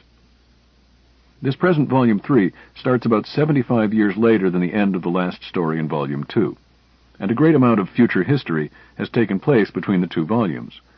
Green Hills ended with the United States a leading power in a system-wide imperialism embracing all the habitable planets. But the very first page of the first story in this book finds the United States plunged in a new dark ages, no longer space-minded, isolationist even with respect to this planet, and under a theocracy as absolute as that of communism. The effect on the reader could be a little like that which sometimes results from unskillful editing of magazine serials, the sort of thing in which one installment ends with the hero hanging by his heels over the snake pit, while the sinister villain leers at him from above, only to have the next installment start with our hero walking up Fifth Avenue, debonair and undamaged. I could plead the excuse that these stories were never meant to be a definitive history of the future, concerning which I know no more than you do, nor are they installments of a long serial, since each is intended to be entirely independent of all the others. They are just stories, meant to amuse and written to buy groceries. Nevertheless, I think that you who are kind enough to buy this volume are entitled to more explanation as to the great hiatus between the second and the third volume. On the chart, you will see 3 titles in parentheses between the last story in Green Hills and the first story in this book. These 3 stories, had they ever been written, would have covered the intervening 3/4 of a century, and might well have been an additional volume in this series. The first of these unwritten stories, The Sound of His Wings, starts shortly before Logic of Empire, and continues for several years beyond the ending of Logic. It would have recounted the early life, rise as a television evangelist, and subsequent political career of the Reverend Nehemiah Scudder, the first prophet, President of the United States and destroyer of its Constitution, founder of the theocracy. The second story, Eclipse, parallels somewhat both the American Revolution and the breakup of colonialism taking place on this planet today, for it is concerned with the colonies on Mars and on Venus becoming self-sufficient and politically mature and breaking away from Mother Earth, followed by almost complete cessation of interplanetary travel. Logic of Empire suggests some of the forces that led to the breakdown. Interplanetary travel will be tremendously expensive at first. If the home planet is no longer in a position to exploit the colonies, trade and communication might dwindle almost to zero for a long period. Indeed, the infant nations might pass non-intercourse acts. The stone pillow was intended to fill the gap between the establishment of the theocracy and its overthrow in the Second American Revolution. It was to have been concerned with the slow build-up of a counter-revolutionary underground. It gets its name from the martyrs of the underground, those who rested their heads on pillows of stone, in or out of prison. These revolutionaries would be in much the same nearly hopeless position that anti-communists have found themselves in these 30 years past in the USSR. But the story would have concerned itself with the superiority of the knife to the atom bomb under some circumstances, and with the inadvisability of swatting mosquitoes with an axe. These three stories will probably never be written. In the case of Eclipse, I have dealt with the themes involved at greater length in two novels, which were not bound by the Procrustean bed of a fictional chart. It would be tedious for both you and me to deal with the same themes again. As for the other two stories, they both have the disadvantage of being downbeat stories. Their outcomes are necessarily not pleasant. I am not opposed to tragedy and have written quite a bit of it, but today we can find more than enough of it in the headlines. I don't want to write tragedy just now, and I doubt if you want to read it. Perhaps in another and sunnier year we will both feel differently.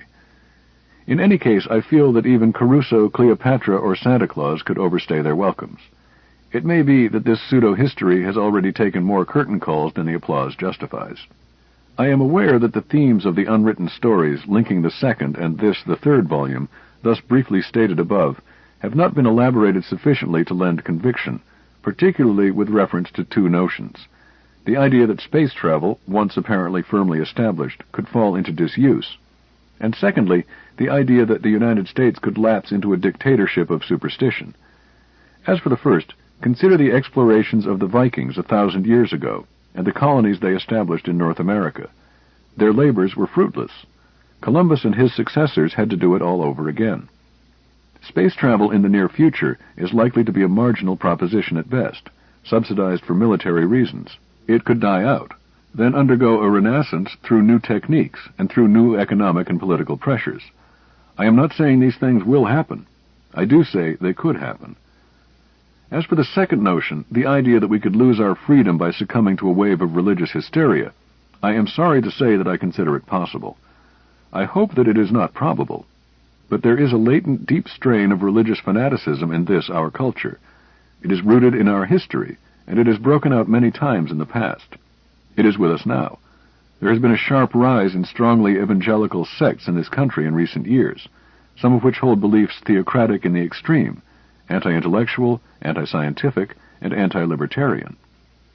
It is a truism that almost any sect, cult, or religion will legislate its creed into law if it acquires the political power to do so, and will follow it by suppressing opposition, subverting all education to seize early the minds of the young, and by killing, locking up, or driving underground all heretics. This is equally true whether the faith is communism or holy rollerism. Indeed, it is the bounden duty of the faithful to do so. The custodians of the true faith cannot logically admit tolerance of heresy to be a virtue. Nevertheless, this business of legislating religious beliefs into law has never been more than sporadically successful in this country. Sunday closing laws here and there, birth control legislation in spots, the prohibition experiment, temporary enclaves of theocracy such as Voliva's Zion, Smith's Nauvoo, a few others. The country is split up into such a variety of faiths and sects that a degree of uneasy tolerance now exists from expedient compromise. The minorities constitute a majority of opposition against each other. Could it be otherwise here? Could any one sect obtain a working majority at the polls and take over the country? Perhaps not, but a combination of a dynamic evangelist, television, enough money, and modern techniques of advertising and propaganda might make Billy Sunday's efforts look like a corner store compared to Sears Roebuck. Throw in a depression for good measure. Promise a material heaven here on earth. Add a dash of anti-Semitism, anti-Catholicism, anti-Negroism, and a good large dose of anti-foreigners in general, and anti-intellectuals here at home, and the result might be something quite frightening, particularly when one recalls that our voting system is such that a minority distributed as pluralities in enough states can constitute a working majority in Washington. I imagined Nehemiah Scudder as a backwoods evangelist who combined some of the features of John Calvin, Savonarola, Judge Rutherford, and Huey Long. His influence was not national until after the death of Mrs. Rachel Biggs, an early convert who had the single virtue of being the widow of an extremely wealthy man who shared none of her religious myopia. She left Brother Scudder several millions of dollars, with which to establish a television station. Shortly thereafter, he teamed up with an ex-senator from his home state. They placed their affairs in the hands of a major advertising agency and were on their way to fame and fortune. Presently, they needed stormtroopers. They revived the Ku Klux Klan in everything but the name. Sheets, passwords, grips, and all. It was a good gimmick, once, and still served. Blood at the polls and blood in the streets, but Scudder won the election. The next election was never held. Impossible? Remember the Klan in the 20s, and how far it got without even a dynamic leader. Remember Karl Marx, and note how close that unscientific piece of nonsense called Das Kapital has come to smothering out all freedom of thought on half a planet, without, mind you, the emotional advantage of calling it a religion. The capacity of the human mind for swallowing nonsense and spewing it forth in violent and repressive action has never yet been plumbed. No, I probably never will write the story of Nehemiah Scudder. I dislike him too thoroughly. But I hope that you will go along with me in the idea that he could happen, for the sake of the stories which follow. Whether you believe in the possibility of the postulates of these stories or not, I hope that you will enjoy them. At my age, it would be very inconvenient to have to go back to working for a living. Robert A. Heinlein, Colorado Springs, Colorado. End of Revolt in 2100. Revolt in 2100. Revolt in 2100.